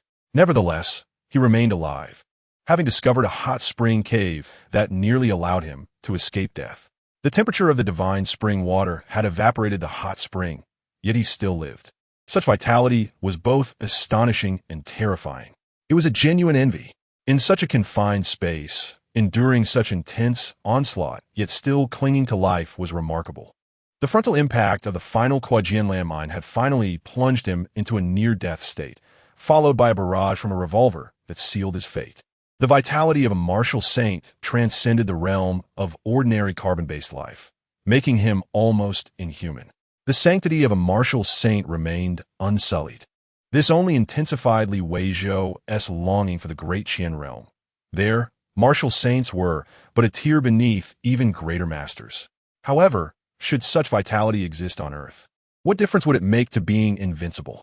The old dog's demise was somewhat unjust, falling victim to greed and the overwhelming power of modern weaponry. Yet, Weizhou's desire to continue fishing with the traces of immortals was utterly extinguished. Had he not acted recklessly, he would have survived. Any lapse in caution would undoubtedly lead to his demise. Suppressing his lingering sense of luck, Weizhou resumed his examination of the old eunuch's corpse. There was much to research within the remains of a martial saint. Typically, a corpse would exhibit signs of decay after merely a few hours. Yet the old eunuch's body showed none. Were it not for its charred appearance, one might believe it was still alive. Weizhou attempted to strike it with all his might, yet it felt akin to striking a slab of tendon. His force could not penetrate. Using a diamond blade, he meticulously began to dissect the body, examining the various muscle and nerve clusters. He had not chosen an ordinary scalpel, for he held little hope in that regard. The difficulty in cutting through was immense. From skin to muscle to blood vessels, and even nerves, it was as if he were attempting to sever high-strength carbon fiber. Utterly resilient, after exhausting 2 diamond blades, he finally breached the abdomen. Upon further cutting, he discovered the remarkable toughness of the internal organs. This body could not be discarded carelessly. After observing it, he would bury it and contemplate further research upon his next venture out to sea. He truly wondered when he could possess such a formidable physique. Just as he considered examining the old ghost's kidneys, the ringing of the doorbell interrupted his experiment. He glanced at the visual screen on the wall. It was Xiao Ruwei and the others, indicating that the 2 pig blood powder factories in Furong City had finalized negotiations. After pressing the door open button and washing his hands, he ascended the stairs. Li Weizhou greeted them with a smile. But as he approached, the 3 girls, Xiao Ruwei, Song Jia, and Su Li, simultaneously altered their expressions. Li Weizhou, perplexed, asked, "What is the matter?" Song Jia stepped forward, nearly leaning against him, inhaling deeply from his shirt before casting a sidelong glance. Her pretty face, adorned with freckles, flushed crimson. Li Weizhou suddenly understood. It seemed the corpse of the martial saint carried a certain odor, perhaps reminiscent of the scent of the stone Nan flowers from earlier. He replied, bemused, "What are you thinking?" Xiao Ruwei's bright eyes sparkled with mirth as she spoke in a sympathetic tone. "Boss, it's a natural human reaction. There's no need to feel shy," Li Weizhou urged. "You should take a closer whiff." The 3 erupted in surprised laughter, retreating slightly. They must have been genuinely fatigued, for their jesting lacked the usual vigor, and Xiao Ruwei, in a lighter tone, informed Li Weizhou, "The 2 pig blood powder factories selected by the Chuanfu side have been settled. When shall you go take a look?" As the 4 conversed, they made their way into the room, with Li Weizhou responding, "This afternoon would suffice." Xiao Ruwei added, "There is no need to rush. How about I accompany you tomorrow?" Li Weizhou remarked, "Tomorrow, please assist me with the visa matters concerning Kiev, as I have some affairs to attend to there." He needs to significantly replenish his weapon stockpile. After researching extensively online, he discovered that the neighboring country, Biwsh, possesses an abundance of resources. However, the quality is often compromised due to excessive imitation, and it is also too close to China. Direct flights are available from Hu-D and MD to Biwsh, a direct flight to a city that doesn't even rank among the top 5 in Pakistan. Li Weizhou felt that, as a Chinese national, engaging in a large-scale procurement of high-powered weaponry, there would undoubtedly attract the attention of security personnel. If he were to come under suspicion, the consequences would be severe, and he could not bear the repercussions, even without being apprehended. Thus, it is wiser to maintain a distance. The 3 young women paused upon hearing this. Song Jia, with wide eyes, exclaimed, "Boss, they have been at war there for 3 years. Aren't you afraid of the danger?" Xiao Ruwei, adopting a more serious demeanor, added, "There are no direct flights to that area, and without a European Union visa, you would need to transfer by train from Moldova." Su Li, speaking softly, inquired, "Boss, are you perhaps looking for someone pregnant?" Li Weizhou chuckled at the absurdity, while Xiao Ruwei and Song Jia burst into laughter. Glancing at the rather bashful Su Li, he asked, "What are you thinking?"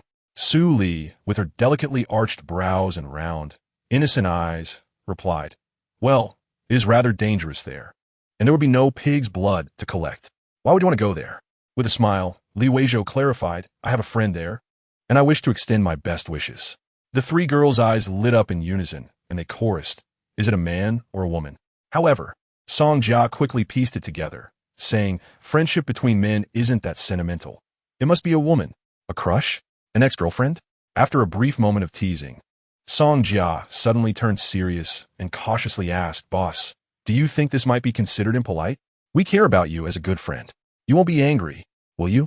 Li Weizhou laughed. "I am not so petty. It is a man, an old friend. I just wonder if Azay recognizes him as a buddy. If not, it doesn't matter. As long as a transaction can occur to fill his inventory, we are all good brothers." Noticing Li Weizhou's reluctance to elaborate further, Xiao Ruwei chuckled. Shifting the topic to, "Boss, are you familiar with the Xianjia family in Shuzhou?" At that moment, Song Jia and Su excused themselves to the restroom. Fortunately, the basement was sealed off. Li Weizhou, feeling rather clueless, admitted he had no knowledge of Xianjia. Xiao Rue explained. The Xian family is involved in the energy and mining business, relatively unknown yet immensely wealthy in Shuzhou. My father once took me to their home for a banquet. The matriarch is rather proud and aloof, but the young mistress was quite complimentary towards me. After my grandparents and parents retired, I thought I would have no further dealings with them, only to be surprised when the young mistress called me a few days ago. Can you guess what she wanted? Li Weizhou, not privy to their affairs, shook his head. I'm unaware of what the Xian family does. After pondering, he ventured, is it for Yinji rice? Xiao Rue nodded. The young mistress must have heard something, as during a promotional event, she bought several pieces of jewelry from Baibao Building and received a few pounds of Yinji rice. After the old gentleman of the Xian family tried it, he found it unexpectedly delightful. However, when he wished to purchase more, the promotional period had ended, and the shop no longer had them available. They have been yearning for that rice, to the extent that the old gentleman has been unable to eat other types. Even though they bought Yinji rice at 4,000 per pound, it just wasn't the same flavor. Xiao Rue laughed. Boss, you truly are a marketing genius. Using gold jewelry to sift out quality clients, those who truly appreciate fine goods. Now they're seeking you out, and business has flourished, while you also gain a favor. The Xian family wishes to secure a monthly supply of 30 pounds. What do you think? Li Weizhou shook his head, smiling. This year is not feasible. We must wait a year. However, out of courtesy, I will sell her 10 pounds a month. What will be the price per pound? Xiao Rue contemplated before responding. 200,000 would be appropriate. For those genuinely wealthy individuals, pricing it lower would make them feel as though they were losing status. They spend hundreds of thousands on a mere handbag and can easily rack up tens of thousands for a simple breakfast. After a pause, she teasingly asked, Boss, is this rice truly made from pig's blood powder? Li Weizhou replied with a smile. Of course, you can take it as such. Xiao Rue nodded. It must be true. There are no new stories under the sun. Those of us in the industry cannot hide from the discerning eye. The pig blood powder factory purchases such a vast quantity of pig blood daily that their expenses have already surpassed 2 million, and this number will only increase. With such substantial expenditure, cultivating Yinji rice at 200,000 per pound becomes all the more reasonable. You're correct. That is indeed the case. After the three girls concluded their work and departed, Li Weizhou proceeded to Chuanfu. He methodically attended to the blood collection pits at the two pig blood powder factories, ensuring that the blood shadows were properly managed and assigning the transportation tasks to Su Chong before returning to Changzhou to continue his research on the corpse of the martial saint. He aimed to observe the acupoints on the martial saint's body and discern how they differed from those of an ordinary person, seeking insights he could glean. He also intended to find a drill to see if he could create an opening in the center of the forehead to access a critical acupoint. They say the leap over the Dragon Gate is difficult, exactly what makes it so challenging. The scene in the basement was somewhat eerie and foreboding, particularly as Li Weizhou experienced a sense of fulfillment, his face blooming with joy. If this were in the realm of Deqian, even the leader of the demonic sect would be compelled to call him a demon. Yet, on Earth, he was merely at the level of a medical student. The 70th chapter, Technology and the Ruthless Version of Immortal Fate, unfolds with no words exchanged overnight, yet there were slight gains. The formidable physique of the Broken 5 martial artist made Li Weizhou instantly aware that he was not the protagonist of an urban novel. Lowering his gaze to clench his fists, the overwhelming strength was intoxicating. He had already unlocked his 60th acupoint. He continued to practice the Jin Zhong Zhao. In truth, his progress was remarkably swift. Li Weizhou spun the iron wheel, enduring the practice with a grimace. It was no wonder that Songshi had been so certain that Li Weizhou would struggle with the training. TSK, they underestimated him. When it comes to enduring hardship, let alone on Earth, we Chinese are the ancestors of all realms. Furthermore, the celestial nectar descending from the void proved even more effective than exclusive medicinal herbs, thus accelerating his advancement. Once the first layer of Jin Zhong Zhao was perfected, Broken 1 and 2 martial artists would be unable to shake him. Once the second layer was completed, Broken 3 and 4 would not penetrate his defenses. By the time the third layer reached perfection, few could harm him beneath Broken 7. At that juncture, when combined with heavy firepower, it would be uncertain regarding Broken 8, but he should manage well against Broken 7. Bang, bang, bang, bang, bang. Since he couldn't be killed, he would fight fiercely. In the afternoon, at the Li family's main hall, the upper room of the Li family was seldom opened, except for cleaning. Today, it was open to celebrate Shi Mei's apprenticeship. Miss Yu Er sat in the main seat, somewhat bashful, observing the four young girls kneeling respectfully below. Xiao had already been sent away, leaving only Shi Mei, Xiao Dong, Xiao Shi, and Xiao Bei. Li Weizhou sat beside Chu Mingjun, watching Granny Jean preside over the apprenticeship ceremony. Shi Mei was formally accepted as a direct disciple, while the other three maidens were designated as registered disciples. The so-called registered disciples were essentially servants permitted to practice martial arts. The apprenticeship ceremony was quite solemn, yet immediately afterward, Shi Mei invited Miss Yu Er to her room for a visit. Before long, playful laughter could be heard from the west wing. Li Weizhou and Chu Mingjun exchanged amused glances, recognizing that they were merely children. Even Miss Yu Er was only 2 years older. Granny Jean, however, appeared quite displeased. Li Weizhou reassured, "Let them negotiate their martial training among themselves. It's a blend of education and entertainment. They are all well-mannered and sensible children, and I have faith in them. All necessary elixirs can be accounted for. Matters that can be resolved with money are trivial." Jean Popo seemed to have come to a realization, no longer bringing up the matter, but instead addressing more pressing concerns. She produced a dagger, and before she could speak, Li Weizhou exclaimed, "Isn't this the gift I presented to Miss Mingjun? How has it ended up in your hands?" Chu Mingjun slightly pursed her lips, but quickly regained her composure, lowering her eyelids in silence. Jean Popo glanced at her, furrowed her brow, and then forced a smile, saying, "It was Mingjun who showed it to me.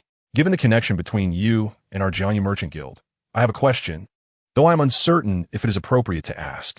Li Weizhou chuckled lightly and replied, "Please go ahead." Jean Popo inquired, "The treasures you possess, which have never been seen before, could they possibly originate from Deyuan Mountain?" The moment her words fell, the atmosphere in the room shifted, and Chu Mingjun lifted her gaze. This was a shared suspicion between them. Otherwise, the events surrounding Li Weizhou would be utterly incomprehensible. Upon hearing this, Jean Popo and Chu Mingjun exchanged glances, their brows knitting once more. This statement held some truth. Li Weizhou's life story was quite clear.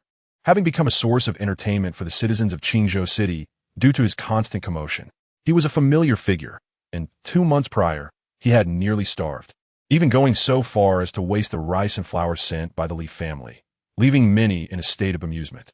He had never had the opportunity to encounter any fortuitous events at Deyuan Mountain. Yet, this only added to the confusion.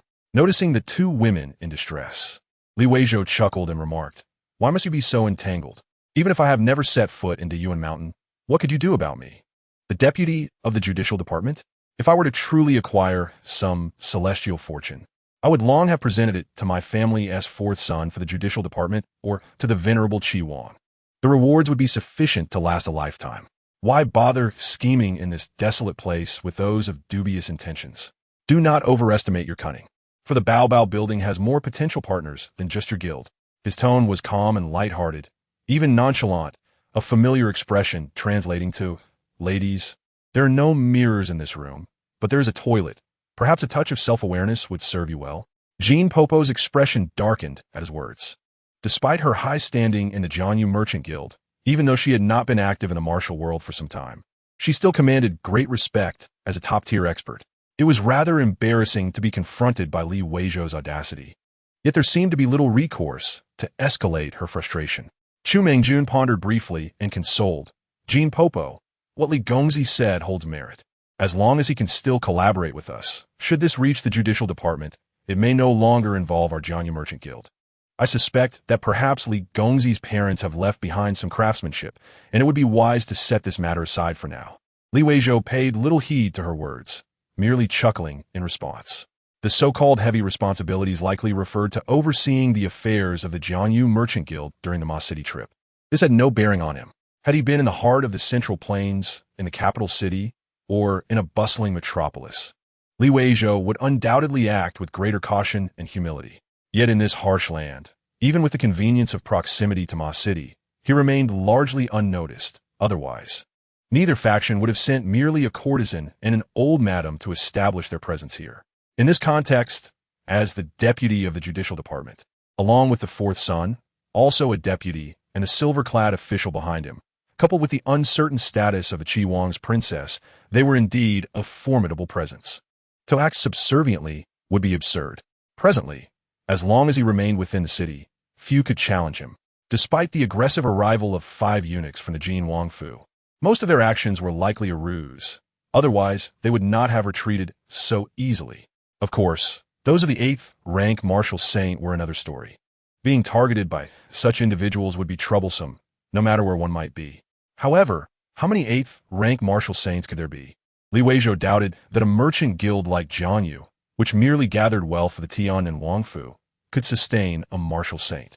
Furthermore, they had their missing parents to consider. The items were left by them, and now they were gone.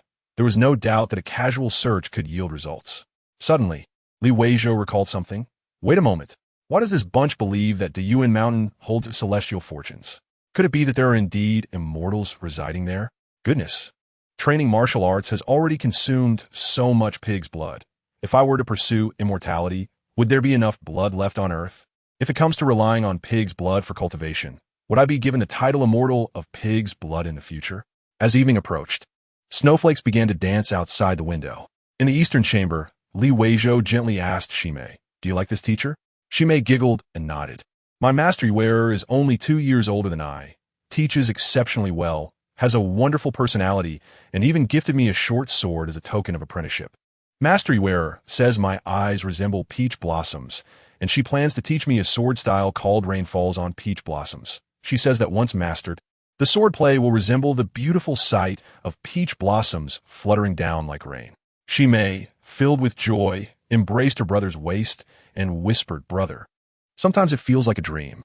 Each morning before I open my eyes, I feel a bit frightened, afraid that when I do, I might still be lying in the Wu family's servant quarters. I am not afraid of work. I fear that you might still be sad back at our home in the southern city." Listening to his sister's tender murmurs, Weizhou, who prided himself on having a heart as cold as stone, could not help but be slightly moved. He gently reassured her, "It will not happen. Do not worry. It will not." As night deepened, beneath the bed in the main bedroom of the Li residence, 6 square blue stone bricks lay aside, revealing an opening. Faint sounds of friction emanated from below, and a glance downward would reveal an increasingly wide tunnel, having been excavated into a chamber-sized cavity. Wooden stakes were erected for support, and in the center stood another. The floor was laid with a layer of anti-corrosion wood, followed by a thick carpet. Most of the surrounding walls were lined with soundproof glass wool, and Weizhou was currently hanging the final panel. In the corner stood a row of power sources capable of supplying 10 degrees of electricity. These portable power supplies served 2 purposes. First, to support an electronic retractable door that would be installed later, controlled by fingerprints and adorned with a surface resembling blue bricks. Second, to power the film that would be installed shortly. This setup would create a parallel circuit. Once the electronic door was opened, the film adhered to the transparent glass would automatically activate, displaying an array of images. Weizhou had custom-ordered the visuals to depict scenes of the Tao Tianzuan expounding on the Tao Te Ching, with lavish displays of celestial flowers, golden lotuses rising from the ground, and swirling spiritual clouds, all without sound. This place was prepared for those with purpose, and there would be additional decorative arrangements, such as an offering table and cushions. Beyond this location, there were also fortresses, the Valley of Divine Machines, and even within Dayuan Mountain. This time, the preparations must be more thorough. It had been proven that with sufficient quantity, even an 8th rank martial saint could be vanquished. This was not a matter of ill intentions, but rather a precaution against others. If reason cannot be communicated, Weizhou would engage with them in a manner they could comprehend. After all, did they not all cherish the notion of celestial fortunes? In terms of technology and the harsh realities of existence, he could provide as much as needed, more than enough. Meanwhile, outside Qingzhou City, several steeds galloped forth. At the forefront rode a young man and 2 young women, each bearing a sword on their backs. Bathed in moonlight, the middle sword's scabbard bore the inscription, "Gentleman's Sword." The sword on the left was inscribed with the words, "Lady's Sword," while the sword on the right bore no inscription. Chapter 71, a 2-for-1 deal? Li Laosi, impressive indeed. In the guest room on the 3rd floor of Qiming Pavilion, several silver candles illuminated the space brightly. Jean Popo glanced at the composed Chu Mengjun sitting nearby, sighed. and asked, Mengjun, do you wish to try once more? Chu Mengjun lightly shook her head, her expression tinged with melancholy as she replied, Grandmother, I still wish to give it another go. Otherwise, how could I ever find peace? She was merely a step away from breaching the final 3 barriers. Unfortunately, that old woman had procured an exquisite peace that deprived her of the opportunity to retaliate. Granny Jean, with earnest concern, remarked, The second young master wishes to take you as a concubine. This could provide you with a chance for advancement. Who knows? You might even receive a breakthrough elixir that would elevate you to great heights, far better than enduring hardship alone. If entering the final 3 barriers were so effortless, the Yi family of Shangqing Palace would not have found themselves in such dire straits. When Yi Yun traveled the world, he exuded such brilliance that numerous esteemed families and sects were enamored, believing that within 20 years, he would undoubtedly emerge as one of the leading figures among the elite. In his hands, the Shangqing Zixiao sword technique suppressed your generation to the point where you could hardly hold your head high. Yet what was the outcome? After a prolonged silence, Chu Mengjun softly replied, Granny, my desire to leap over the Dragon Gate is not for wealth and glory, but to take control of my own destiny. If I were to become the second young master's concubine, what significance would there be in crossing the Dragon Gate? She refused to submit to another. She had journeyed from the southern lands to evade troubles. Even her identity as a courtesan was inconsequential. As long as she did not acquiesce, no one could compel her. However, becoming a concubine would reduce her to someone else's plaything, rendering her lifelong efforts a mere joke. What she did not expect was that even her grandmother, who had taught her martial arts since childhood, had been swayed by that person and came to persuade her. Seeing that her words had no effect, Granny Jean momentarily fell silent, her old eyes growing serious as she said, That young man carries an aura of wickedness. I sense he is concealing many matters. Perhaps he harbors great fortune. I have observed your rapport with him. Did you not notice anything unusual? Chu Mengjun chuckled softly at her words, replying, Granny, you cannot simply regard him as a mere 16-year-old youth. Not only has he befriended me, but he has also established a connection with Qi Ernyang. Moreover, even that old hag, Feng Biwu, has begun to regard him with newfound respect. You are well aware of Biwu Jun's temperament. Countless rakes have perished at her hands due to her allure. Yet now, she too holds him in high esteem. Not to mention, the Li family's 4th son stands behind Situ Qingwei, whose martial prowess ranks among the top 3 even within the Yuxing Division's 24 silver officers, making her a prime candidate to breach the Golden Division. With such extraordinary figures backing him, our options are limited. It is not merely a contest of who possesses the harder fist or sharper sword. It is far more intricate than that. Even if one is merely a minor character, if their allies are formidable, they become untouchable. Only those who are unencumbered and indifferent to their futures can act with unbridled passion in matters of vengeance. Do you not see how many prodigies among the 8 sects must don the insignia of the mountain and forest envoys to serve the court? And what of Granny Jean herself? Does she not work for the Jiangyu Merchant Group? A second young master from the lower 3 barriers can compel her to act as a negotiator. Granny Jean understood the gravity of the situation. However, the allure of destiny was deeply etched in her heart. In moments of